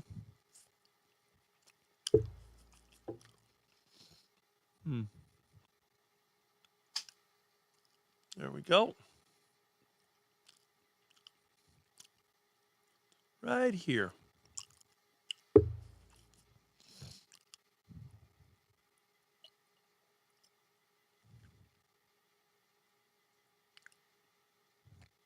Right there.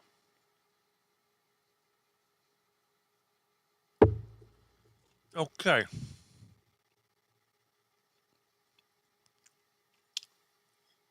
And you'll notice it's still owned by the same people. Smorgasbord Management Company in Fort Lauderdale. This is where the Sweden house used to be. Whoops. Okay. And there it is. You can't really tell because it's been remodeled, but this large building, which is 17,460 square feet of a building. It's a huge building. For example, my entire lot is only 7,500 square feet. So the building itself, more than double the size of my whole yard. Okay. That's where the Sweden house used to be.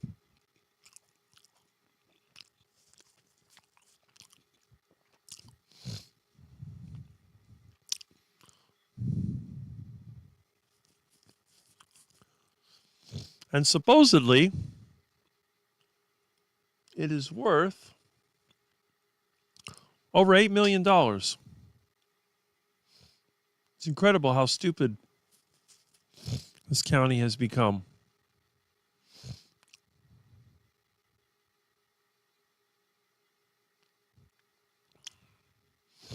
It was built 1964. At least, no, 1966 is when it was built. Then they redid stuff in 84. That's when they converted it into a Jack LaLanne gym, believe it or not. So, crazy. Anyway, that is where the Sweden House was. We used to go there all the time until the early 80s. I think it was in 81 or 82 they closed it, and they turned it into a gym. Now, it's actually a Fuddruckers and a tutoring center. Completely unrecognizable from what it originally was. But it's still named Smorgasbord Management Company. That's the only hint that it ever was a Sweden House. That was our favorite place to eat. You can see it's got a rather large parking lot. And it was just an amazing place. Like everything else, it's gone. And by the way, the old railroad station used to be here. This is now a county park, but that's where the railroad used to go. That was taken out. And at the end of US 1 was the Arthur Treacher's Fish and Chips, which, let's see, where is it? Where is US 1? Up. Air Force Base. Here it is. Arthur Treacher's Fish and Chips. What is this? Here it is.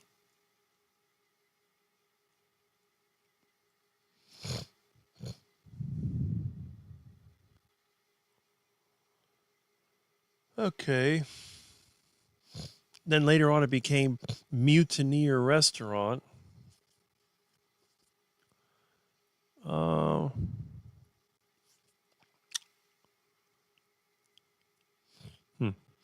Land value $1,900,000. Building value $11,000. It's been abandoned for probably 20 years. Crazy.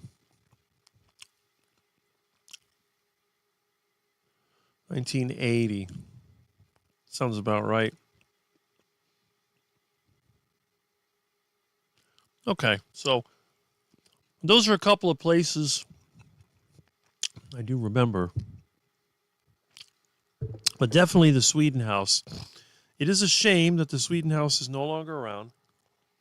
But if I ever did have a restaurant, I'd probably do something in that style.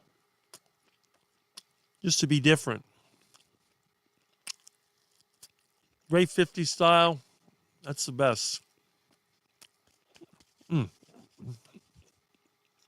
Okay. Anyway, let's check these comments. Let's see what's going on here.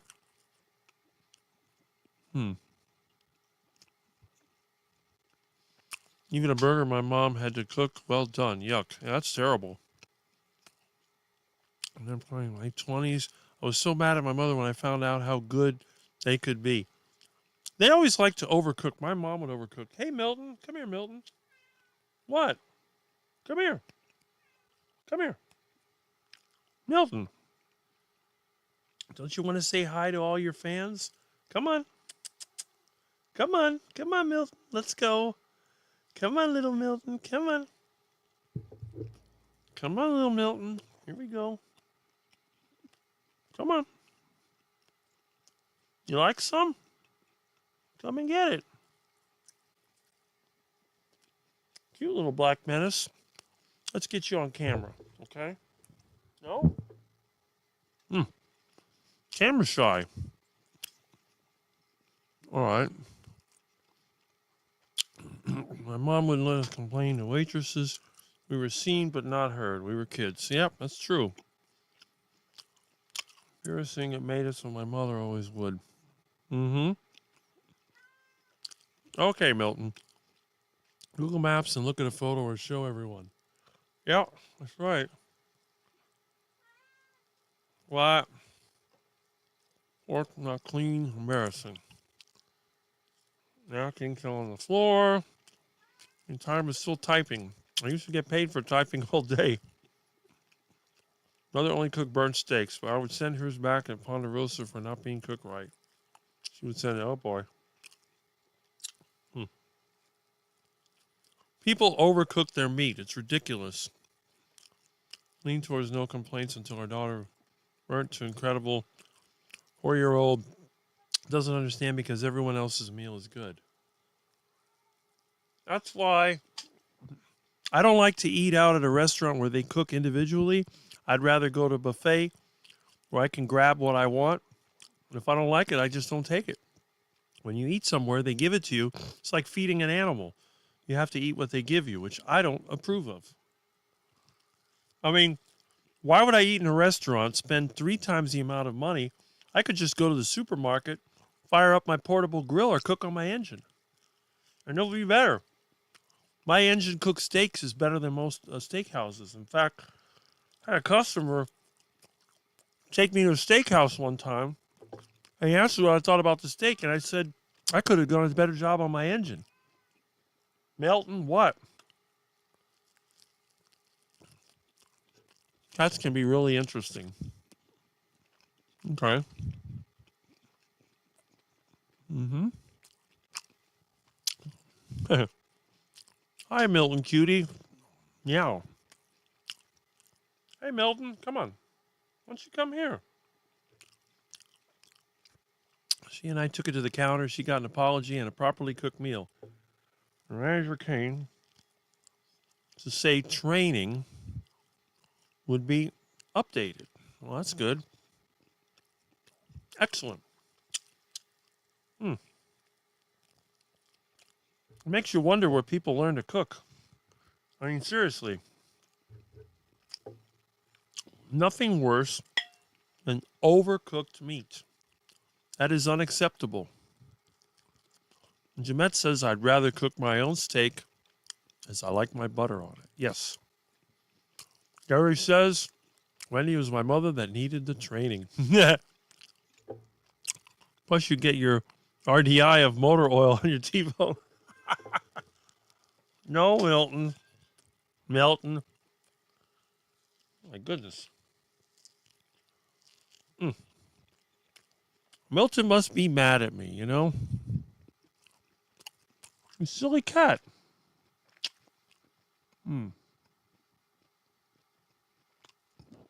Ah.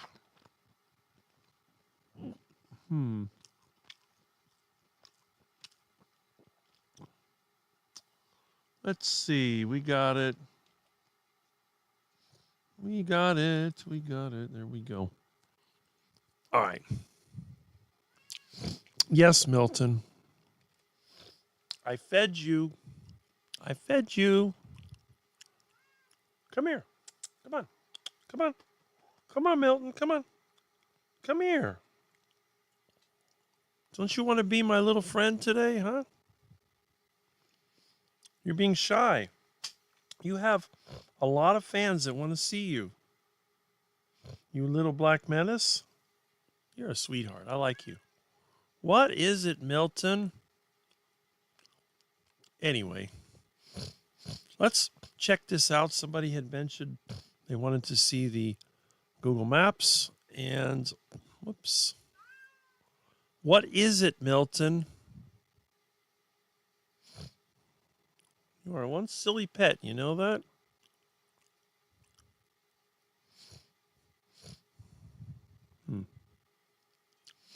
Okay.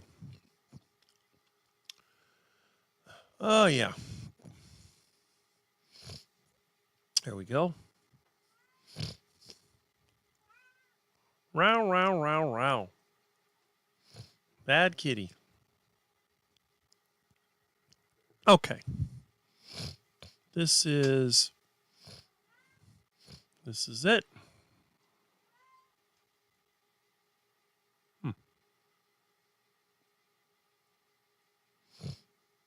Oh.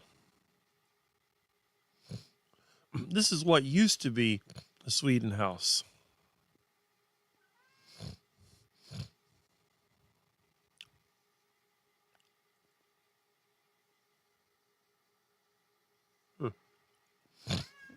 No. What? Milton, you can meow all you want. You need to come here and say hi to me. Come on. Let's go, Milton. Let's go. Okay. What? What is it, Milton? Or I love that little purr sound you make. Why can't I find this?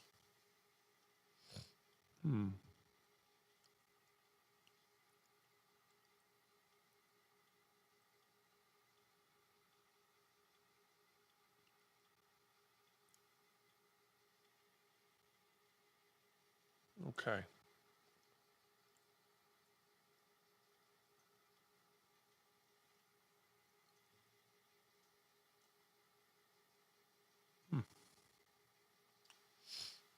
All right.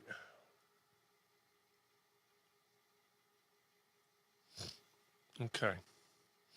All right. Let's see. Let's go back in time here.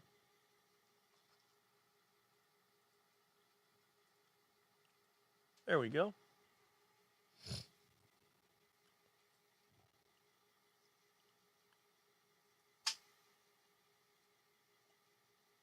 Huh.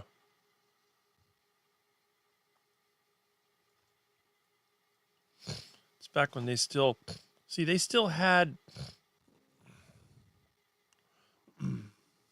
join Fuddruckers. So you can see they still had the building there. And they stripped it out and they did this. So, okay. Okay, buddy. What? What is it, little monster?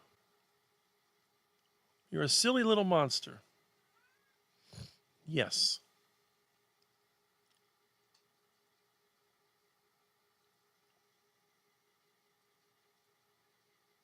It's still, see, it still kind of looked like a Sweden house back then.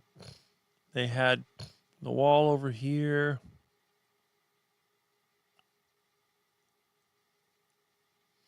After the gym moved out, it sat empty for a while. Then they redid it, but it's still the same building.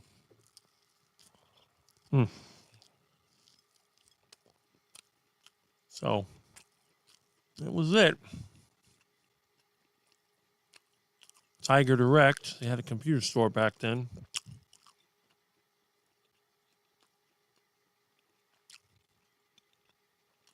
Yep.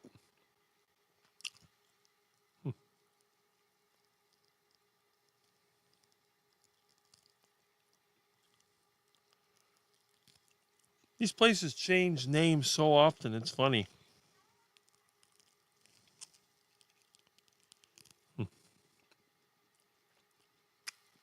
Okay, little buddy.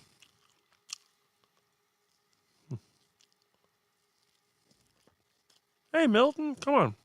Here's Milton. Come on, Milton. Milton. Come here, Milton. Now he went back. You want some of this? You don't want the bone? Crazy cat. Okay. All right, let's see here.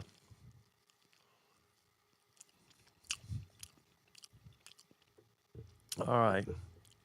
Is that cold? Whoops. I get tired of cooking. Cook every 50 years. A lot more fun on a campfire. Cooking is easy. Is that old steak I eat it cold, all meat? Yep. This is the remains of the pork shoulder that I ate.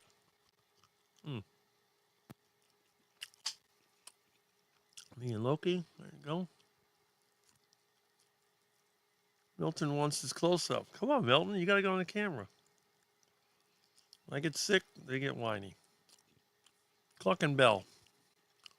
Oh, yes. Campfire Cookout's the best. Fuddruckers was good at one time, but now, I don't know. Drive through the front, I dare you. I was never thrilled with Fuddruckers. Generic and soul. They're all generic and soulless now. It's terrible. I don't know Fuddruckers. I think he almost went out of business a couple times.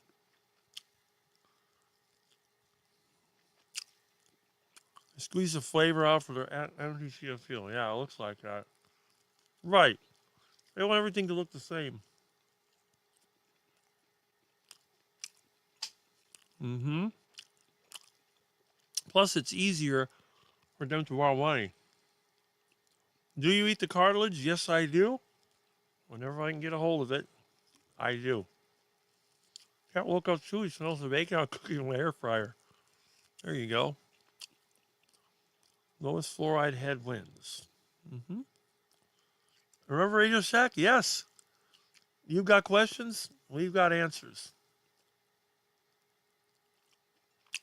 Milton, hi, cutie. We love you, meow. See, Milton? He's on the floor. He doesn't want to come up here. Let me see if I can catch him without him looking at me. Hey,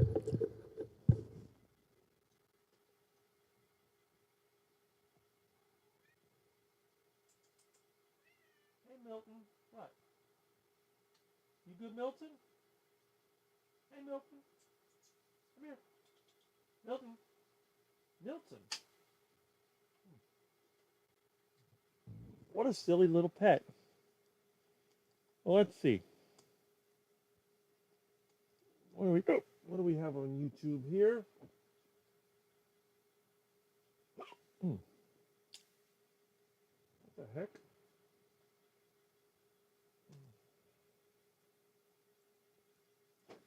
All right.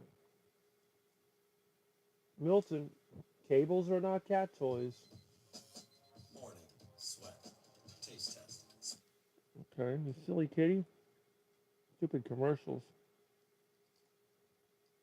All right. You're a bad key.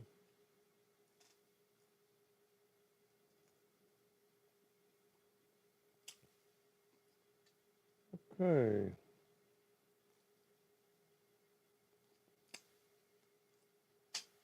All right. Let me go here.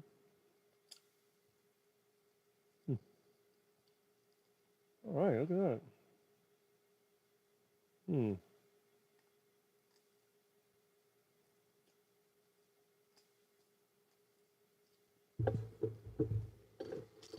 All right.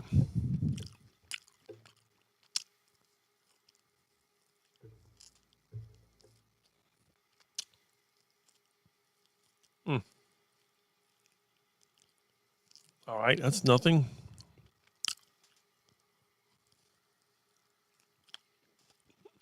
I'll finish this thing off one way or the other.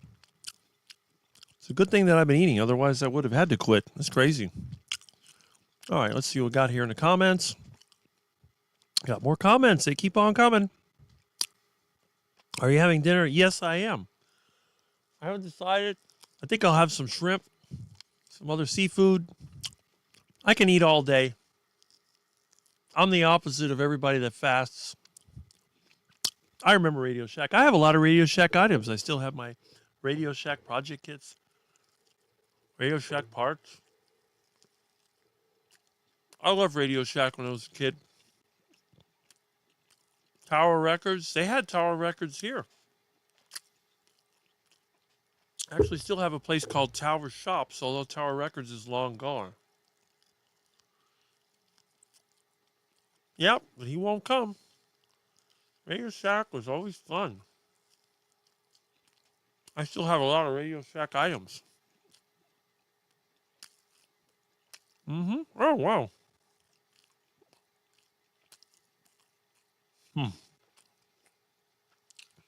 Mm-hmm. Finishing up the phone. He's looking at the internet cable and licking his lips. Well, he's actually licking his fur. He hasn't chewed the Ethernet cable today. I think he's getting a little better about not chewing my cables.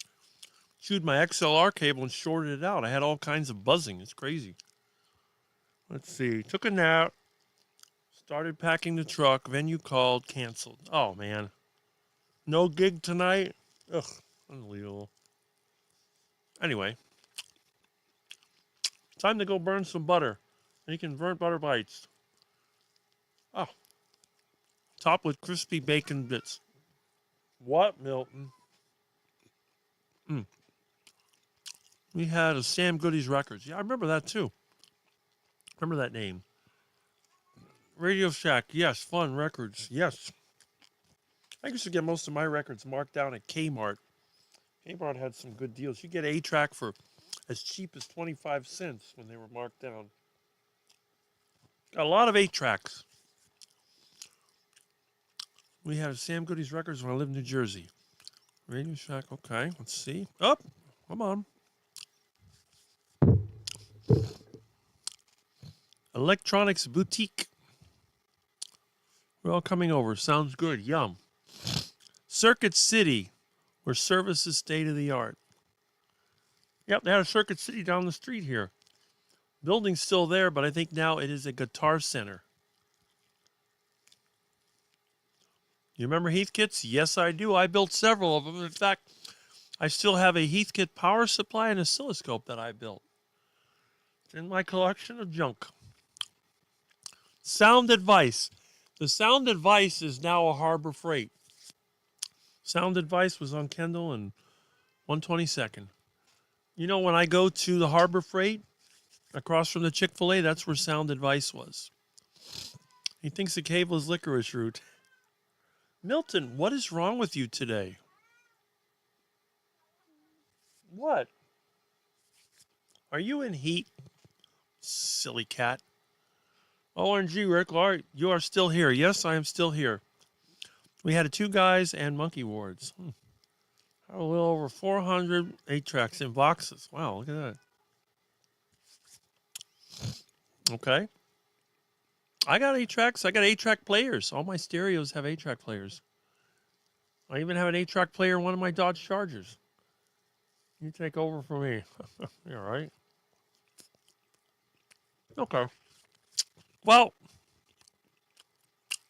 we have now hit the first 11-hour stream.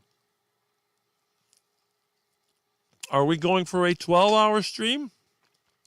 Carrie did a 12-hour stream. But did Rick do a 12-hour stream? Not yet. Hey, Milton, come on. You want to have some of this?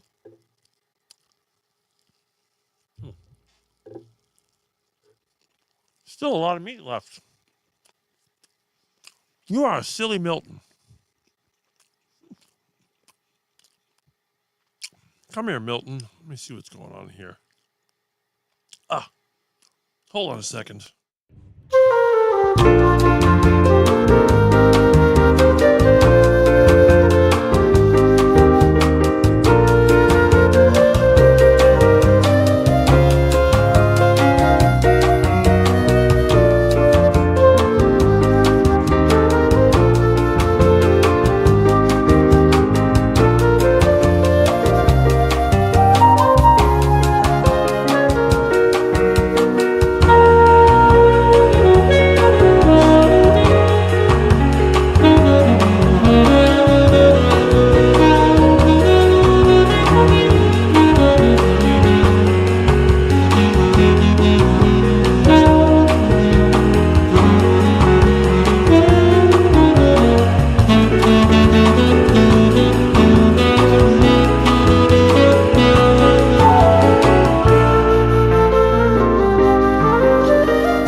You are a funny cat. You know that?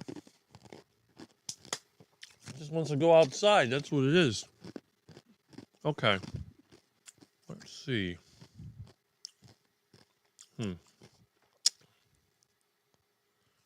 All right.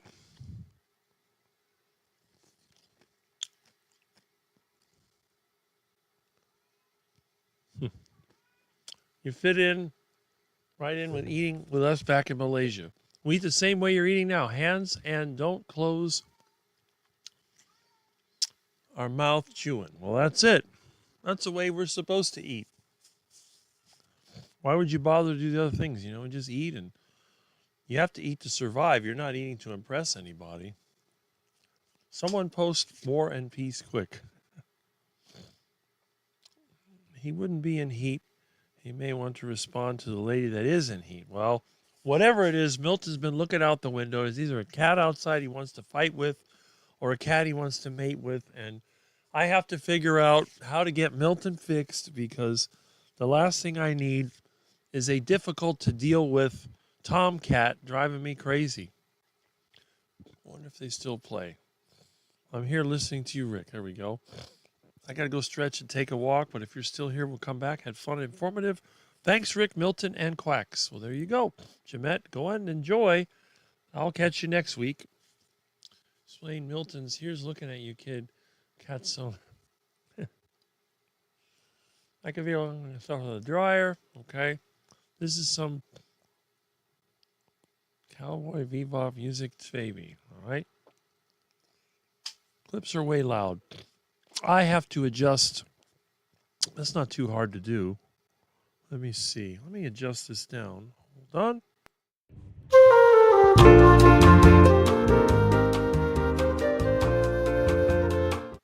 There we go. It should be lower. All right. Anyway, let's see. So we have the brand new Rick 11-hour live stream, which has gone way too long. Yes.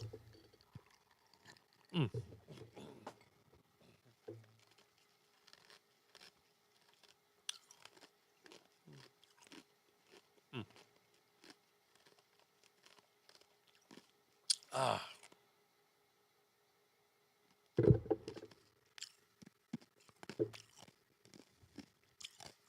Check your areas. Some places will do neuter for less than normal, even free. That is true. I had a friend take his cat there, but they clipped his ears, and I don't want Milton's ears clipped. Milton has to stay 100% Milton because he is my pet. He is not a wild animal.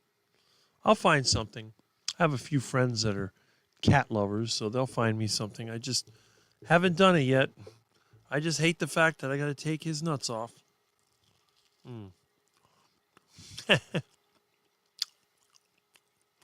Milton's digging out that mallard moose for his coat. Okay. Perfect. There we go.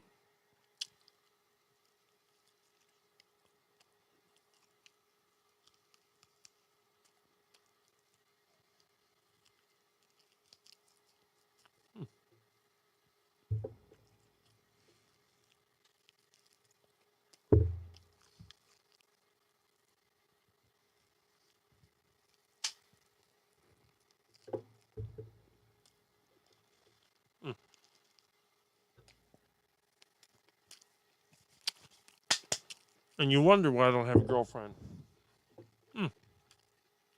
Good meat, though. Okay. Anyway.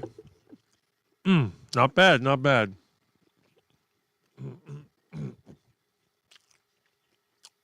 Good.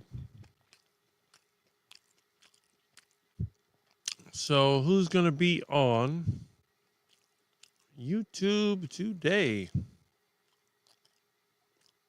Okay.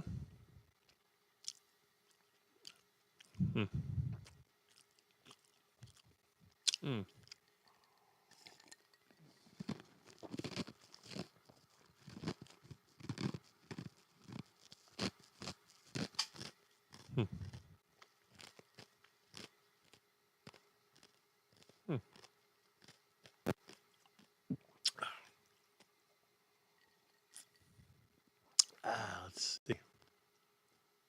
Hmm.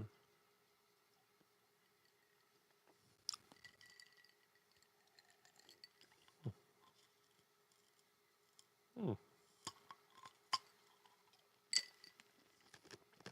Hmm. Hmm. YouTube. Ah.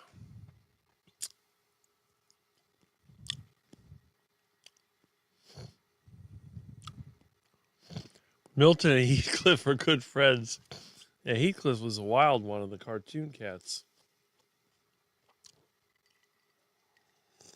They even made a Heathcliff cartoon for TV. I think it was Heathcliff and the Cadillac Cats or something like that. All right. When you neuter Milton, he might get plump. I don't think so. None of my cats have ever gotten plump. They've always remained lean. Just finished a heart attack burger. So good. I told you it'd be good. Too full. Okay, well, you got stuffed with a heart attack burger. And Kurt says, remember, anyone wanting to support Rick, you can buy gift cards from Sam's Club online for him to pick up or email him. That's not a bad idea. Do you have Milton to go at the bones? Yes, I do. I always throw it on the floor for him to go after it. He'll take a few nibbles out of it, and then I throw it outside into the yard. Eventually, it becomes part of the compost. Mm-hmm. Top Cat, I remember that. Da-da-da-da, Top Cat. He's a very good boy. I forget how it went, but I do remember the Top Cat. Mm-hmm.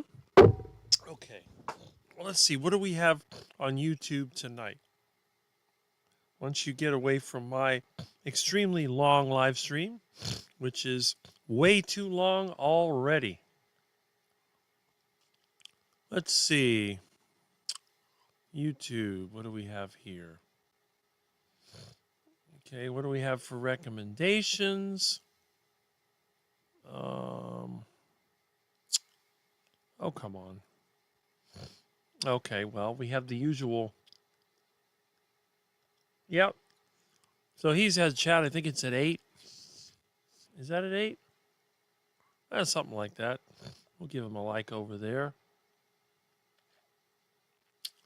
What does that say? Huh.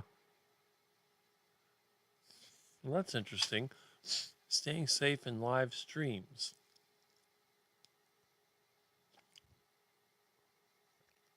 Hmm. Hmm.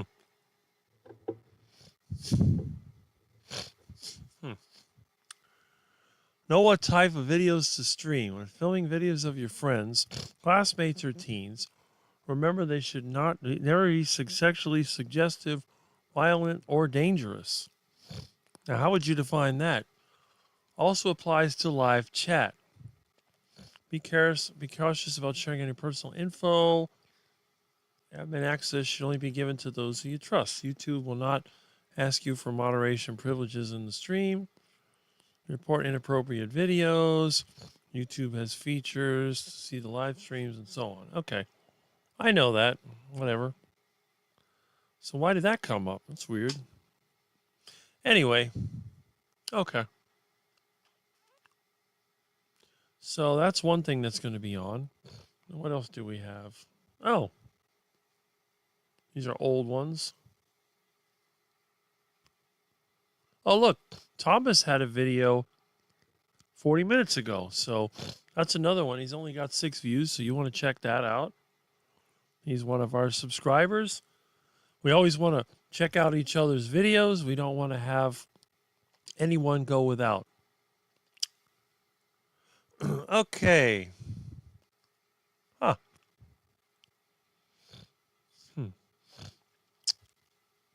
And then, of course, Mitch's video. You want to check that. I guess Thomas has a video. Is that tomorrow? 11? I probably won't be here. I'll probably be working. But, you got all kinds of videos. You got people shopping at Kmart, onion harvesting machines. Hearing all kinds of stuff. Grocery prices. Yep. Well, that's good.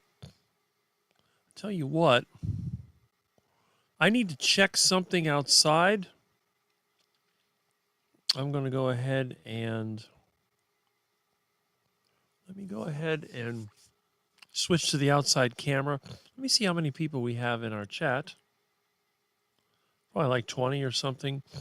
We go below that, we'll just cut the live stream. View your channel.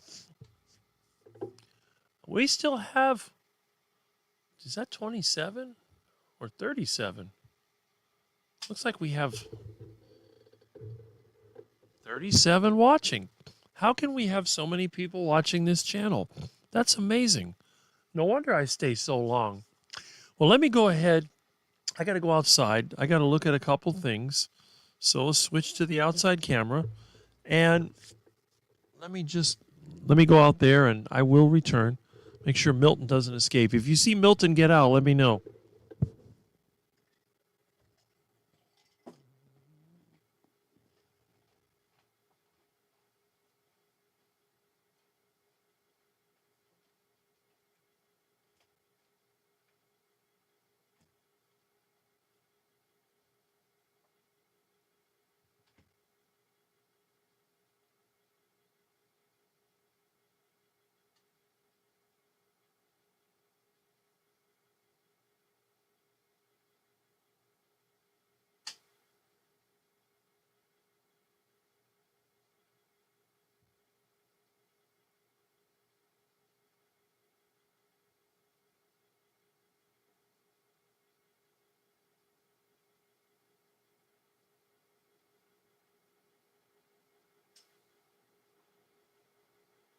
Milton? Oh, what is this? Come here, Milton. What? Bad Milton. Go. Here it is. We got the Milton. We got the Milton. Okay, Mr. Milton. Now is my chance to show off my beautiful Milton to my wonderful audience. Look at that pretty cat. Oh, you're a gorgeous pet. Look at that face. Look at that beautiful little thing. You're a good kitty. You know that? And we got to get Milton fixed. Yes, we do. Look at Milton. You're going to be losing these little parts here. Oh, Milton. No, Milton. Ow, what's your claws, Milton? Milton, you're a menace. You're so cute. What's the matter, little menace? Oh, yes. You're a good little kitten. Look at how soft you are.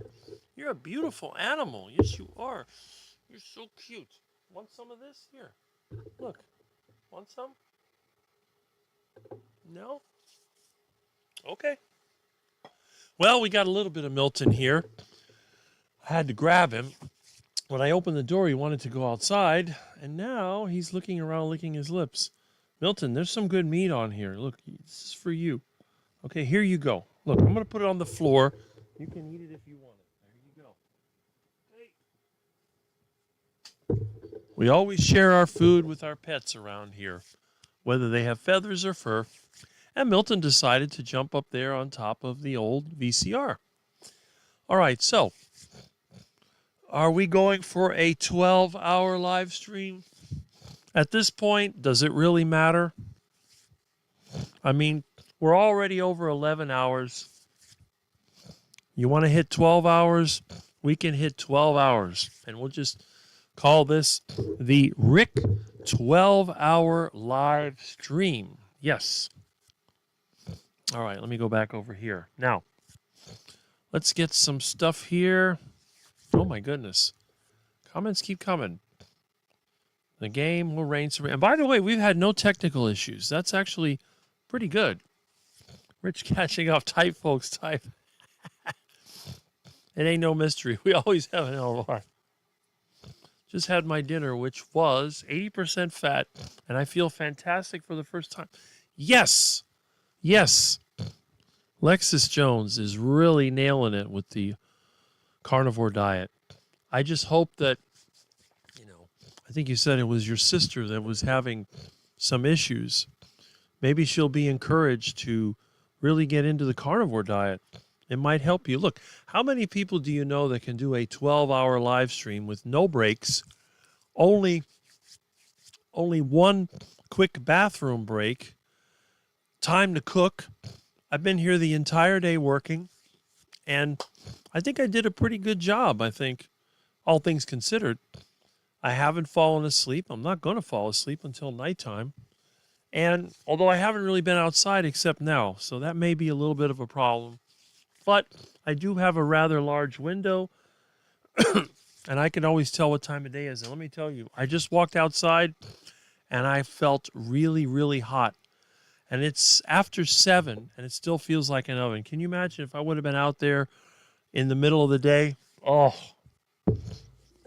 even though I don't get anything out of the live stream financially, at least I get away from that heat. And that's a good thing. All right, so let's see. Someone posts the white pages quick. Good on you, yes. And to think, most people will never know that feeling. Yeah, that's true. Thank you, Lambs, and I know, right? Orbital Hub, yes. It is sad. Just made a superhero video of me and Aaron. Oh, good. Have to check that out. Let's see. Famous last words, Rick. Haha, okay. 38 watching on my PC. See, I can't believe we have that many people. That is amazing. This is amazing, yes. Let's see SNES graphics, Rick, here. I'm not sure what that is, but let's see until breakfast. No, one of these days I will do. Well, we're doing a 12-hour live stream right now. So the 12-hour live stream limit will be reached in 40 minutes. And that's it. Let's see. Okay, here we go. Pixel Sprite Rick coming up. Not sure what that is. LOL. My interview was canceled, but I'm remedying it soon. Okay. It's good. He can't find the car. Ha ha ha. Tick. Okay. He's like, oh boy. I will have to see that. We might as well, yep. Looks like at least 12-hour. Yep. I think the 12-hour limit is going to be reached. And Kerry had a 12-hour live stream, but it wasn't just him. It was like a lot of other people. I only had one phone call today, but the phone is still open for anyone that wishes to call. And you have 40 minutes before I am going to push the button. And I'm going to use Kerry as an excuse. I'm going to say, I don't want to interfere with Kerry's live stream. I'm not going to interfere with it. So we will just end it at 8. And we'll let Kerry do his thing. And maybe we can pick some music to end the live stream with because, as you know, Mitch is sort of an inspiration. And I think I'm doing more live stream in one day than Mitch does an entire week. That's actually pretty funny. Oh, my goodness. That's crazy.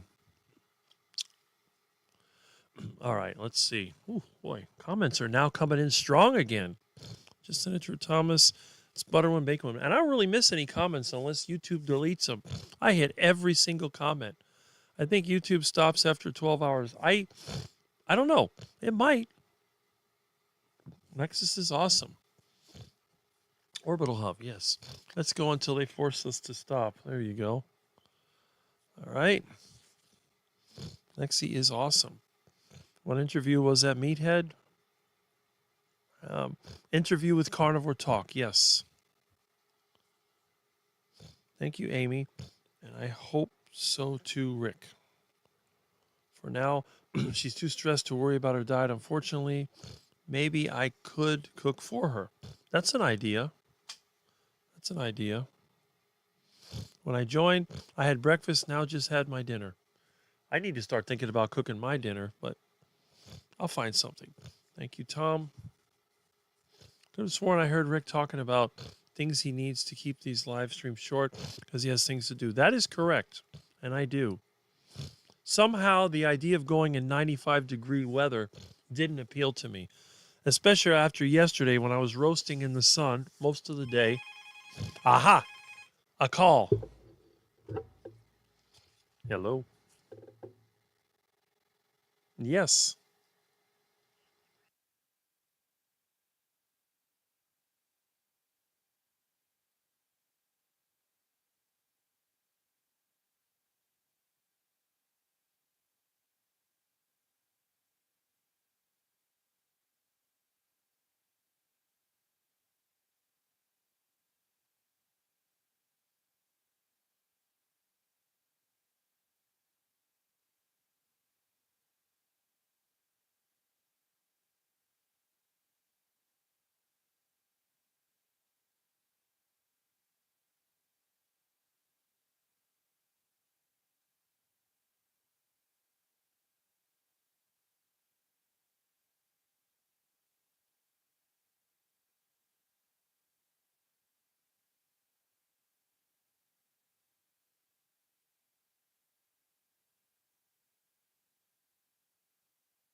Ah, there we go.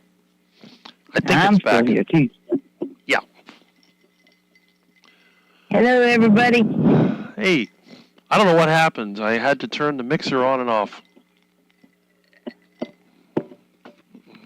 The only mixer at my house is the kind that the younger grandson can buzz his pancake batter with.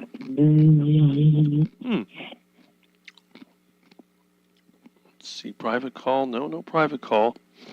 We're going to make it to 8 folks. Don't do it, brother. It's great programming. Yeah, I guess you heard it first, and then, oh, well. Anyway.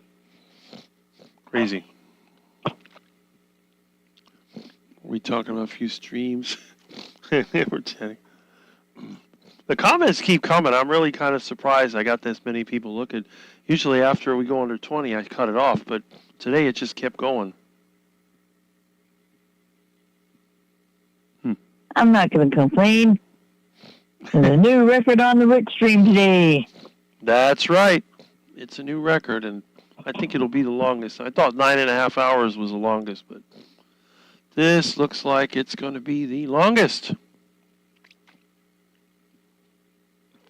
Old operator phone.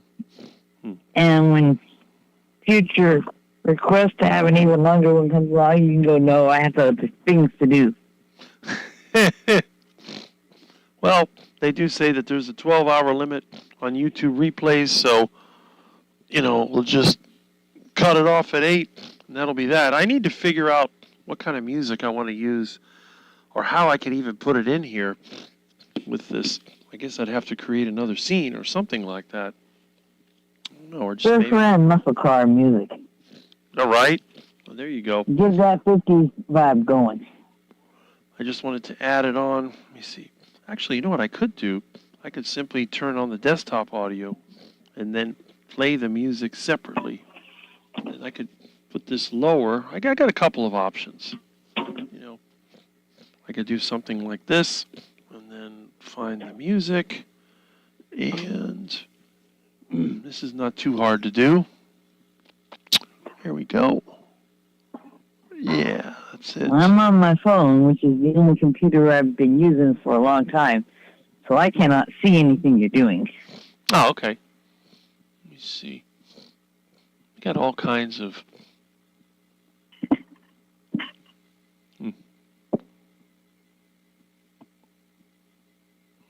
Okay.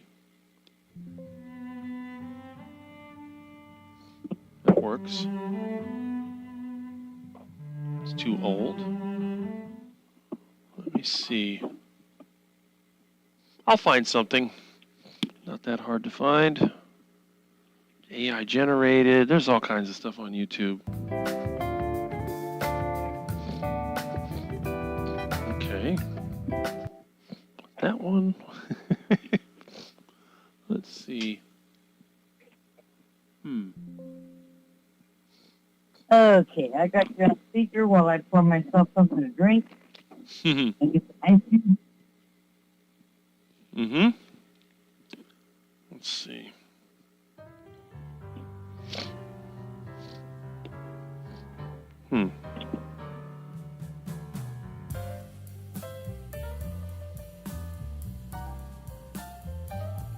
That's kind of interesting. Did the sound change? What's that?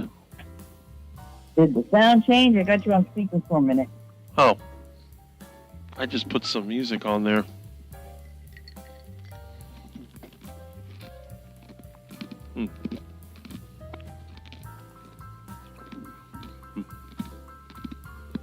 Okay, back to normal. And I have a cold drink.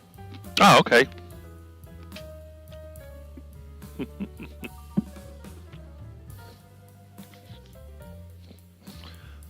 Yeah, what I was trying to do is find something to play near the end, so it gives everybody a warning.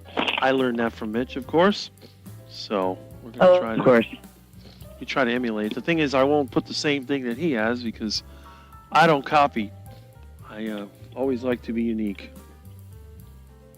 Do you even have a quack effect? No, I wish I did. I don't have a quack sound effect. I think that's. He loves hitting that quack when you come in. Well, Mitch was the one that pioneered that. That's pretty funny. And then the multiple quacks. Quack, quack, quack, quack, quack, quack, quack. That is way too funny.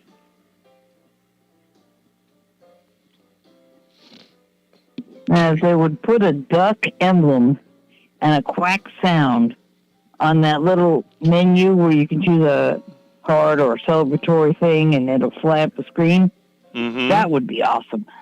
Yeah, it would be. I agree with have that. ducks everywhere and quack, quack, quack. There was no quack sound effect in the YouTube sound library. That's weird. But I guess I could go to the canal with the phone and record the quack sound. Or duck Did fighter. you search it more than one way? Yeah. Because that's somewhere, I mean, ducks, whatever. Duck sound. Right. That's it.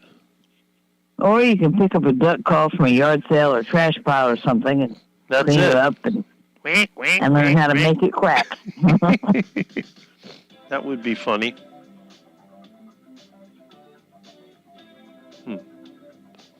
I've got a duck call around somewhere. I'm going to have to see if I can find it. Quack, quack, quack. Duck call. Now I've got little things that you put all the way in your mouth and they sit against your hard palate. And then you can make little bleeding noises that'll sometimes get deer attention. And if you try real hard, you can even talk turkeys with them. Turkeys don't come out yet. I'm not that good, but the turkeys will talk back sometimes. Oh, that's funny.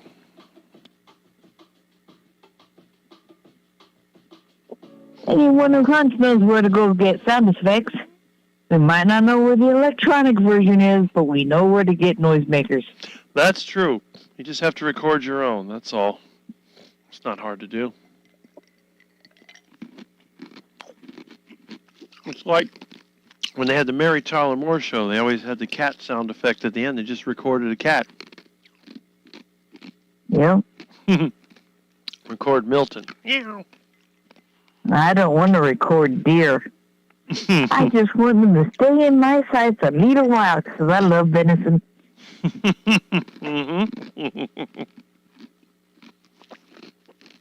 I know people live in other states that complain about the deer damage. Well, that's easy to fix. Yeah, invite the wild hogs. They will eat all the fawns they can get. Oh, yeah? People don't realize that pigs are not all, Porky the Pig, cute pink things that live happily in the countryside. They're destructive, Aggressive. and they eat up the game that keeps hunters coming in. They're aggressive here, let me tell you.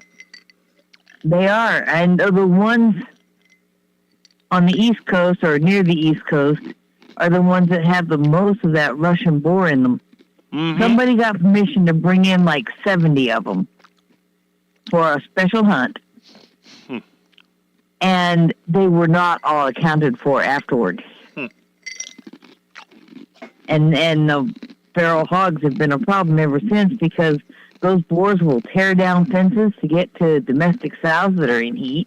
Mm-hmm. And they destroy crops and they destroy deer and other things that belong here. They will eat up rabbits. They don't care if it's a plant or an animal. They're just going to come eat. That's right. Well, I've seen the ones here that have the little tusks. They used to be wild. Those things are super aggressive. The aggressiveness of the tusks come from the Russian boars. Mm-hmm.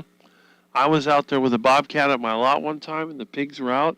They charged at me. I got in the bobcat, and they started hitting it. Took a chunk out of one of the tires. Wow. What kind of animal is strong enough to take a chunk of rubber out of that thing? That's shocking. Well, you hear about them being found sometimes at over 800 pounds, over 1,000 pounds and all that.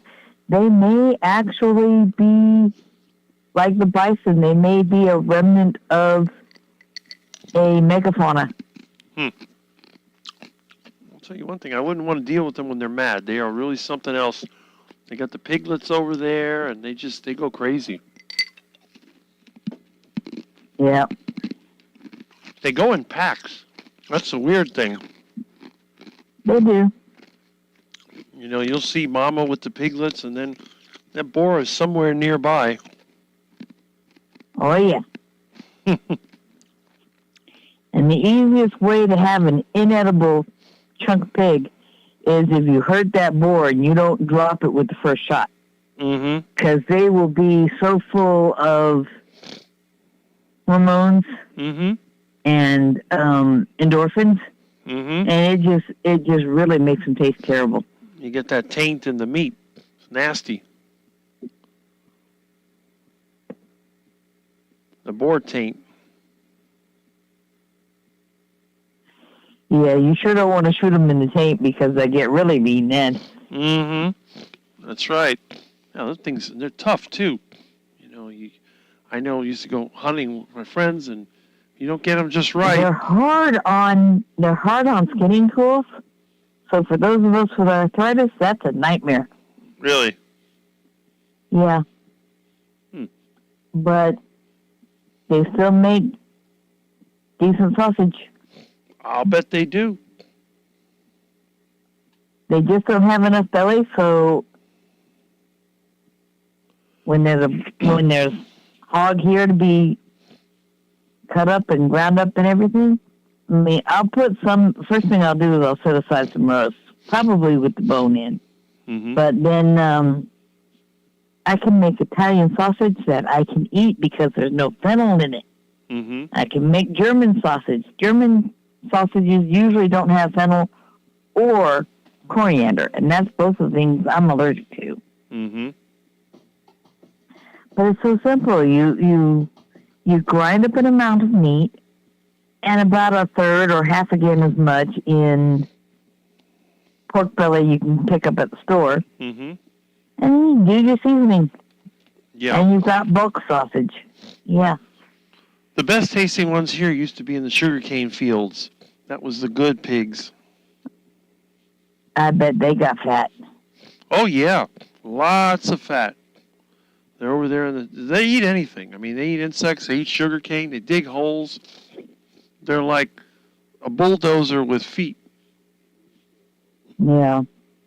Always digging. They root up with their mouth. They just shovel. They're like a shovel moving around. They just get into everything. And I was told they were let loose by the Spanish in the 14 or 1500s. Some original domestic style pigs might have been, but since the 70s, they've gotten so much worse because of those unaccounted for Russian boar. Hard to believe they could survive in this hot climate.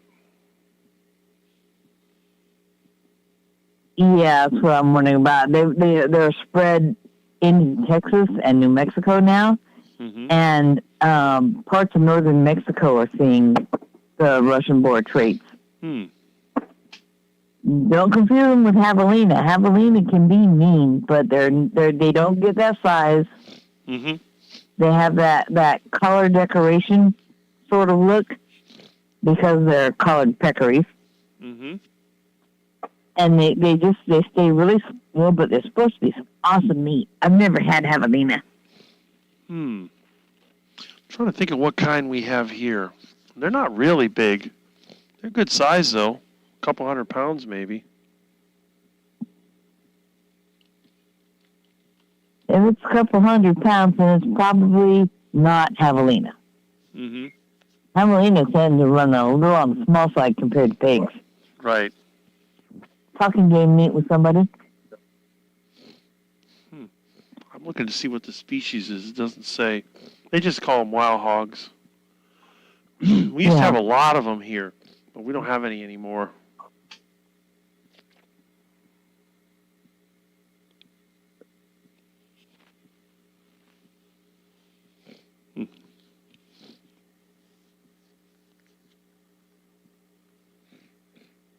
Well, I know the ones out here you can attract to the deer feeders real easy.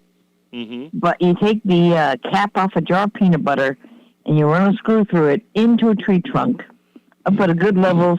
Maybe the deer will get some, I don't know. But the deer will go after it if there's no hogs around. Hogs will stand up on their hind feet and brace against the trunk to try to get to that peanut butter. I wouldn't doubt it. And the squirrels will be up and down helping themselves too. Well, yeah, squirrels are all over the place. We see them around feeders a lot. Yeah, see, I'm just looking here. You can hunt year-round with permission from the landowner. That's what they used to do here. all the fields. But all those fields now are condominiums and shopping centers. You don't see the hogs anymore. But they used to go for the corn. They even went for the tomatoes. I mean, the hogs would eat anything. They will destroy peanut crops, too. Yeah, they'll dig them up. Yeah. Let's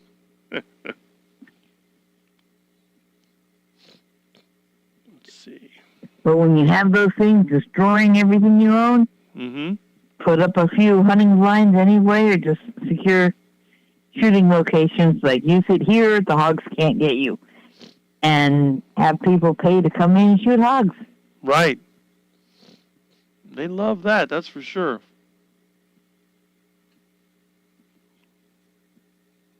Yeah, out here you can rent or you can hire a helicopter to take you out, and you can play door gunner trying to get as many hogs as you can. So is it a real big problem over there? Yeah. Huge problem. You're out in the country, I guess. There's not much of a problem where I'm at because there's development going on and black, white, and gray things happening everywhere. Oh, even there. Yeah. There's a revert happened on 79. It's not too far away, so everyone who works there is wanting homes that are near, so they're close by. My daughter and her boyfriend were out looking at houses, and I would love to live a little farther away from civilization, where if I get up one morning and feel like shooting a hog before it eats all my chickens, I can do it. Currently, I don't have any chickens to defend, so I'd have to get at least one right away. Yeah, I know they've gone after ducks, too, in the past. Yeah, and like, how's a duck going to defend a nest from one of those beasts? Well, the hogs eat the eggs, but the duck flies away. And when there's babies, you got to hope they're near the water, because otherwise you won't have any left. Well, that's what they do. But you know the hogs swim. Yep. Yeah, but once the ducklings are in the water, they got places to go hide. Right. But the hogs do swim, and I remember years ago, they were trying to cross the canal. This was back when this was rural. And some of the piglets, a couple of them disappeared because the gators got them. That kind of makes me happy. Yeah, they were swimming along, and then, bloop, it's like, what is that? Two of them got eaten by gators. Or maybe it was the same gator, I don't know, but one disappeared and then the other, and then the rest of them came out the other side. This whole neighborhood used to be, we had houses here. Other side of the canal was a big ranch. They had they had mostly horses. They had cattle too. Then on the other side, they had the radio towers. That was all cattle. We used to go there and feed the cows. Cool. And the hogs, they would come along the canal bank. And, out west, it was all just like empty land. It was full of hogs. And then they had the farms over there. And some of my neighbors, they'd go hog hunting. They used to shoot hogs all the time, but there was always more of them. Them things multiply like crazy. Oh, yeah. I mean, you throw in the genetics and breedability of domestic pigs, and a sow can have 3 litters a year. That's right. Which the Russian boys didn't used to, but because they've mixed it up so much, they do now. Right. Well, humans have had pigs for thousands of years. They're like the garbage disposal, and they're good meat, so they're everywhere. They're adaptable, and I know the Spanish brought them here when they first came to Florida as a food source, and they got loose. I'm sure some of those got loose, yeah. Yeah. Even some of their cattle got loose. We had wild cattle in Florida at one time, but the hogs, they've been a problem. And like I said, I didn't know they even existed until I was putting a fence around my lot about 30 years ago. And I got out there, and I had the bobcat, and I was drilling holes, and all of a sudden I kept hearing this noise in the palmettos. I'm like, what is that? Out comes, a mama pig with their piglets, and then all of a sudden this big old hog comes running at me. I jumped in the machine, and what the heck is that? And they make all kinds of weird noises and stomping around. And all of a sudden you needed another tire, huh? I was like, what is that? And then they're ramming. He was ramming against a machine. What an idiot Yeah. animal ramming against a machine. And hit the wheel and hit the side. And the next thing you know, there's like part of the rubber's ripped out of the tire. Like, damn, that's a lot of force. At least it wasn't me that he got. Yeah, that's true. So, it's, when people talk about, they couldn't shoot the pigs, I'm like, I don't know. I don't see them as being, really all that nice. I mean, some of them could be if you raise them from they're little, but those wild ones, forget it.